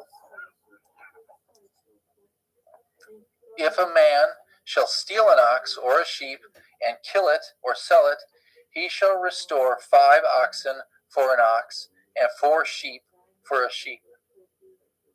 If a thief be found breaking up, and being smitten that he die, there shall be no blood be shed for him.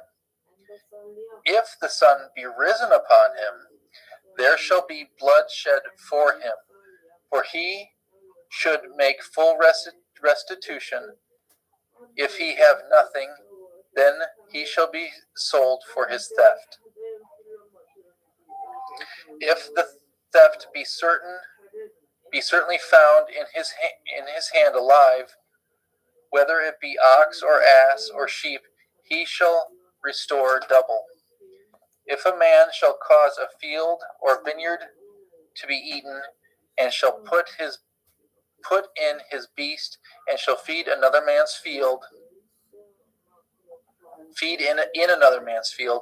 of the best of his own field and of the best of his own vineyard shall he make restitution. If fire break out and catch in thorns, so that the stacks of grain or the standing grain or field be consumed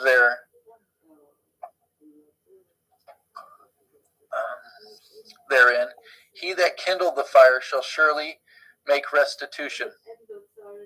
If a man shall deliver unto his neighbor money or stuff to guard, and it be stolen out of the man's house, if the thief be found, let him pay double. If the thief not be found, then the master of the house shall be brought unto the judges to see whether he have put his hand unto his neighbor's goods. For all manner of transgressions, whether it be for ox, for ass, for sheep, for raiment, or for any manner of lost thing, that which another challenges to be his, The cause of both parties shall come before the judges, and whom the judge shall condemn, he shall pay double unto his neighbor. If a man unto his neighbor if a man deliver unto his neighbor an ass or an ox or a sheep or a beast to guard, and it die or be hurt or driven away, no man seeing it, then shall an oath of Yahweh be between them both, that he not his hand unto his neighbor's goods, and the owner shall accept thereof, and he shall make it good. And if it be stolen from him, he shall make restitution unto the owner thereof. If it be torn in pieces, then let him bring it for witness, and he shall not make good that which is torn. If a man ought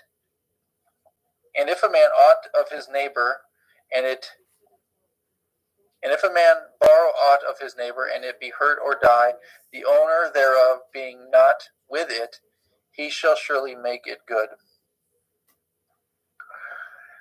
If the owner thereof be with it, he shall not make it good. If it be a hired thing, it came for his hire.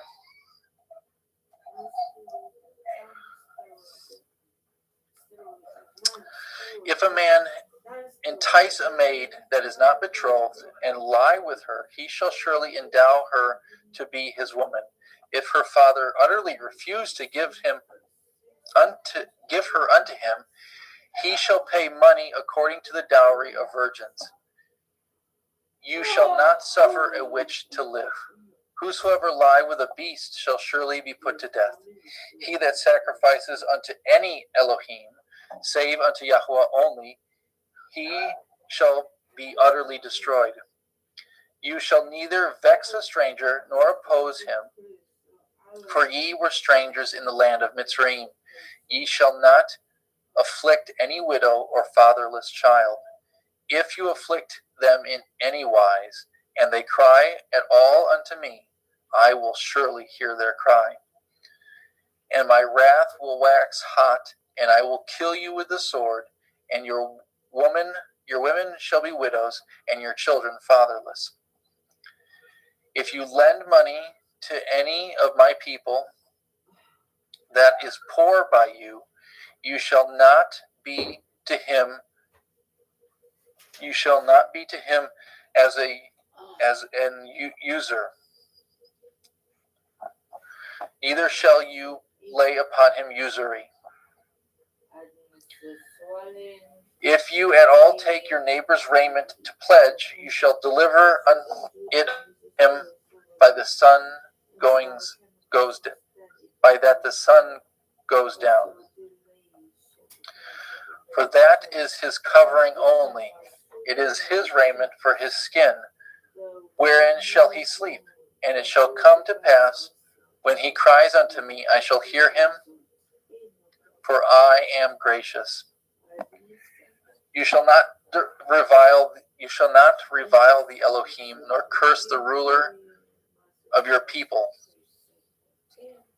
You shall not delay to offer the first of your ripe fruits, or of your liquors.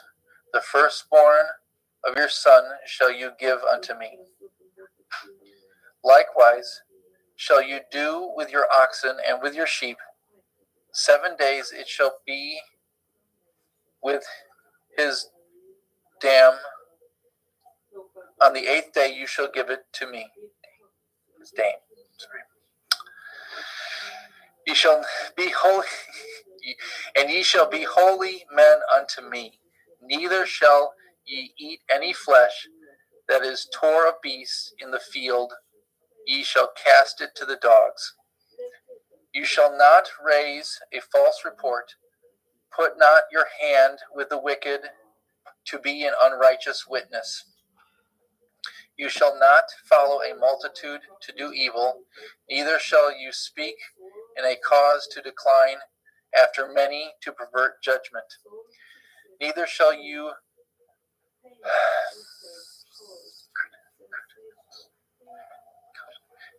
countenance a poor man in his cause. If you meet your enemy's ox or his ass going astray, you shall surely bring it.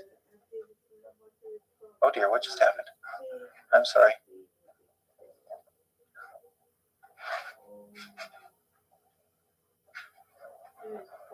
There it is. If you meet your enemy's ox or his ass going astray, you shall surely bring it back to him again. If you see the ass of him that hates you lying under his burden, and would forbear to help him, you shall surely help with him. You shall not pervert the judgment of your poor in his cause. Keep far from a false matter. The innocent and righteous slay you not, for I will not justify the wicked. You shall take no gift, for the gift blinds the wise and perverts the words of the righteous. You shall not oppress a stranger, for ye know the heart of a stranger, seeing ye were strangers in the land of Mitzrayim. In 6 years you shall sow your land, and shall gather in the fruit thereof.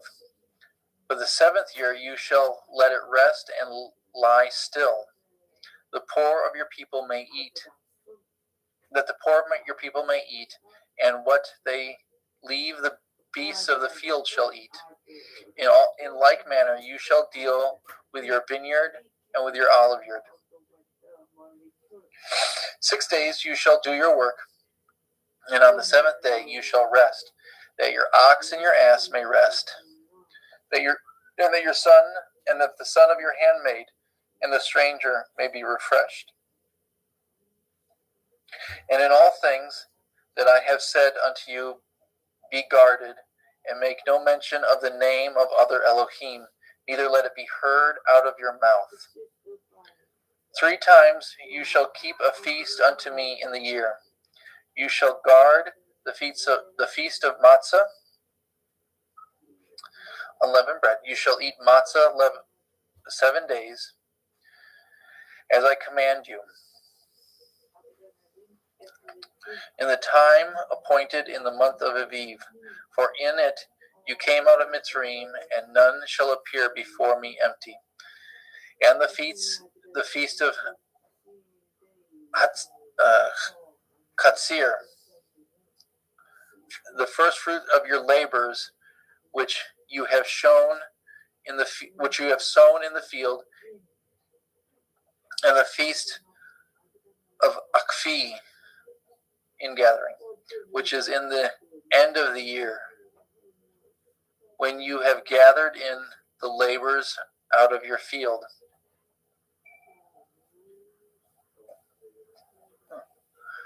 3 times in the year all your males shall appear before Adonai Yahuwah, and you shall not offer the blood of my sacrifice with chametz, neither shall the fat of my sacrifice remain until the morning.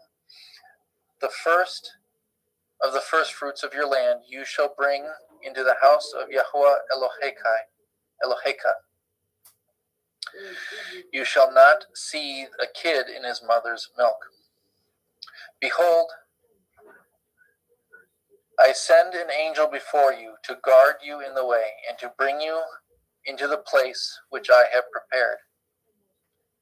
Beware of him and obey his voice. Provoke him not, for he will not pardon your transgressions, for my name is in him. But if you shall indeed obey his voice, and do all that I speak, then I will be an enemy unto your enemies, and an adversary unto your adversaries. For my angel shall go before you, and bring you unto the Ivarim, and the Chittim, and the Perizim, and the Kenanim, and the Chiviim, and the Yevusim, and I will cut them off. You shall not bow down to their Elohim, nor serve them, nor do after their works, but you shall utterly overthrow them and quite break down their images. And ye shall serve Yahweh Elohechem, and he shall bless your bread and your water, and I will take sickness away from the midst of you. There shall nothing cast their young,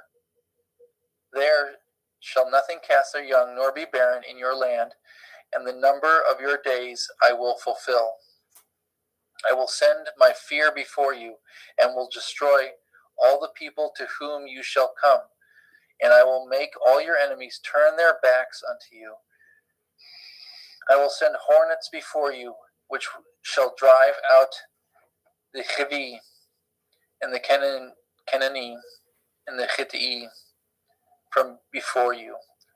I will not drive them out from before you in 1 year, unless the land become desolate, and the beasts of the field multiply against you. But by little and little I will drive them out before you, until you be increased and inherit the land. And I will set your bounds from the Red Sea, even unto the sea of the Pelishtim, and from the desert unto the river. For I will deliver the inhabitants of the land into your hand, and you shall drive them out before you. You shall cut no covenant with them, nor with their Elohim. They shall not dwell in your land, lest they make you sin against me.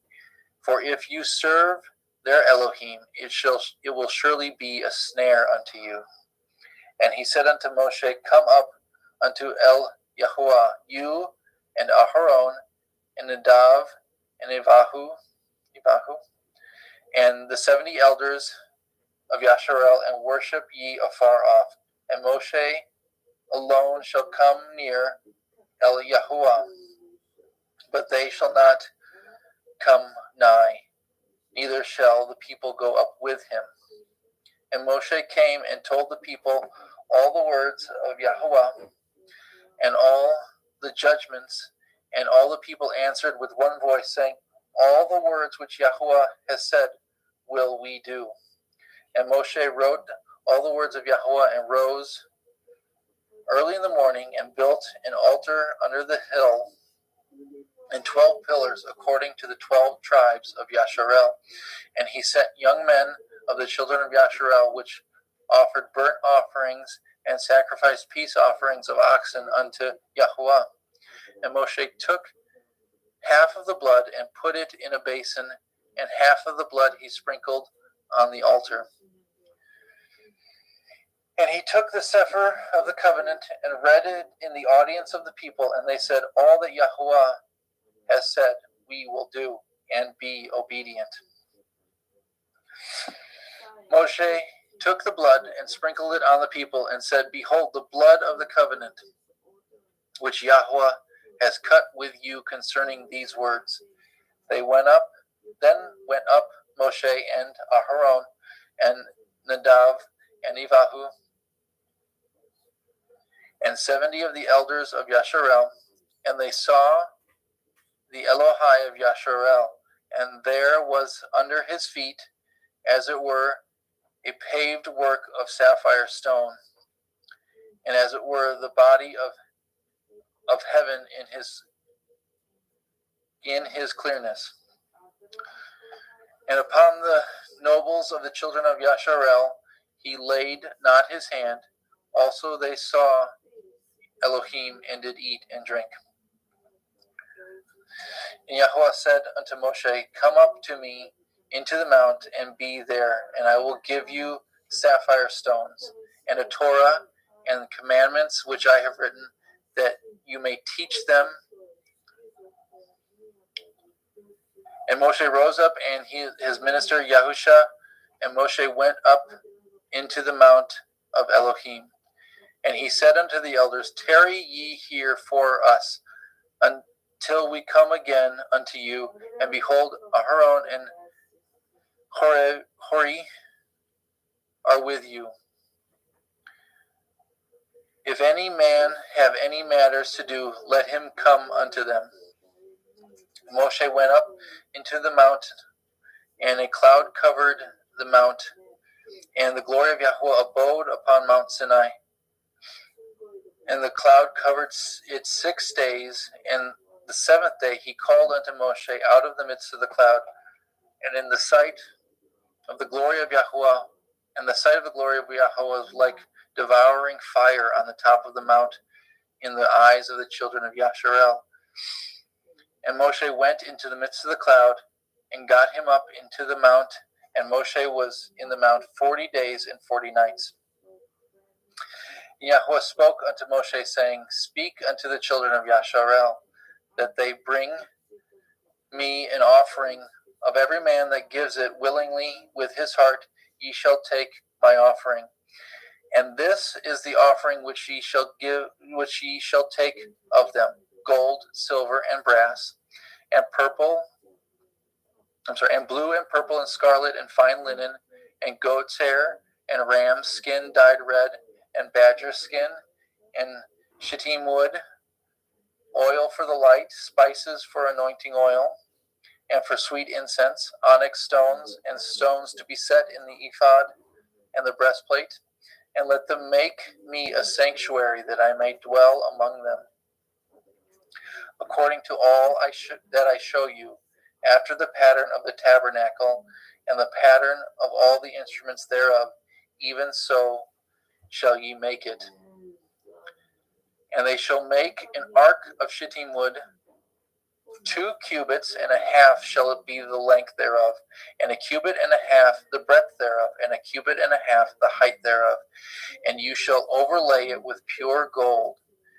Within and without shall ye overlay it, and shall make upon it a crown of gold round about. And you shall cast 4 rings of gold for it, and put them in the 4 corners thereof. And 2 rings shall be in the one side of it, and 2 rings on the other side of it. And you shall make staves of shittim wood, and overlay them with gold. And you shall put the staves in the rings by the sides of the ark, and that the ark may be borne with them. The staves shall be in the rings of the ark, and they shall not be taken from it. You shall put into the ark the testimony which I shall give you. And you shall make a mercy seat of pure gold. 2 cubits and a half shall be the length thereof, a cubit and a half the breadth thereof. And you shall make 2 cherubim of gold of beaten work shall you make them in the 2 ends of the mercy seat. And make 1 cherubim on the one end, and the other cherub on the other end. Even of the mercy seat shall ye make the cherubim on the 2 ends thereof. And the cherubim shall stretch forth their wings on high, covering the mercy seat with their wings, and their faces shall look one to another. Toward the mercy seat shall the faces of the cherubim be. And you shall put the mercy seat above the ark, and in the ark you shall put the testimony that I shall give you. And there I will meet with you, and I will commune with you from above the mercy seat, from between the 2 cherubim which are upon the ark of the testimony, and of all the things which I will give you in commandment unto the children of Yasharel. You shall also make a table of shittim wood. 2 cubits shall be the length thereof, a cubit the breadth thereof, and a cubit and a half the height thereof. And you shall overlay it with pure gold, and make thereto a crown of gold round about. And you shall make unto it a border of a handbreadth round about, and you shall make a gold crown to the border thereof round about. And you shall make for it 4 rings of gold, and put the 4 rings on the 4 corners that are on the 4 feet thereof. Over against the border shall the rings be for places for the staves to bear the table. And you shall make the staves of shittim wood, and overlay them with gold, that the table be borne with them. And you shall make the dishes thereof, and the spoons thereof, and the covers thereof, and the bowls thereof, to cover withal of pure gold shall you make them. And you shall set upon the table showbread before me always. And you shall make a menorah, 7 branch. You shall make a menorah of pure gold, of beaten work shall the menorah be made. His shaft and his branches, and his bowls, and his knops, and his flowers shall be of the same. And 6 branches shall come out of the sides of it, 3 branches of the menorah out of the one side, and 3 branches of the menorah out of the other side. 3 bowls made like unto almonds, with a knop and a flower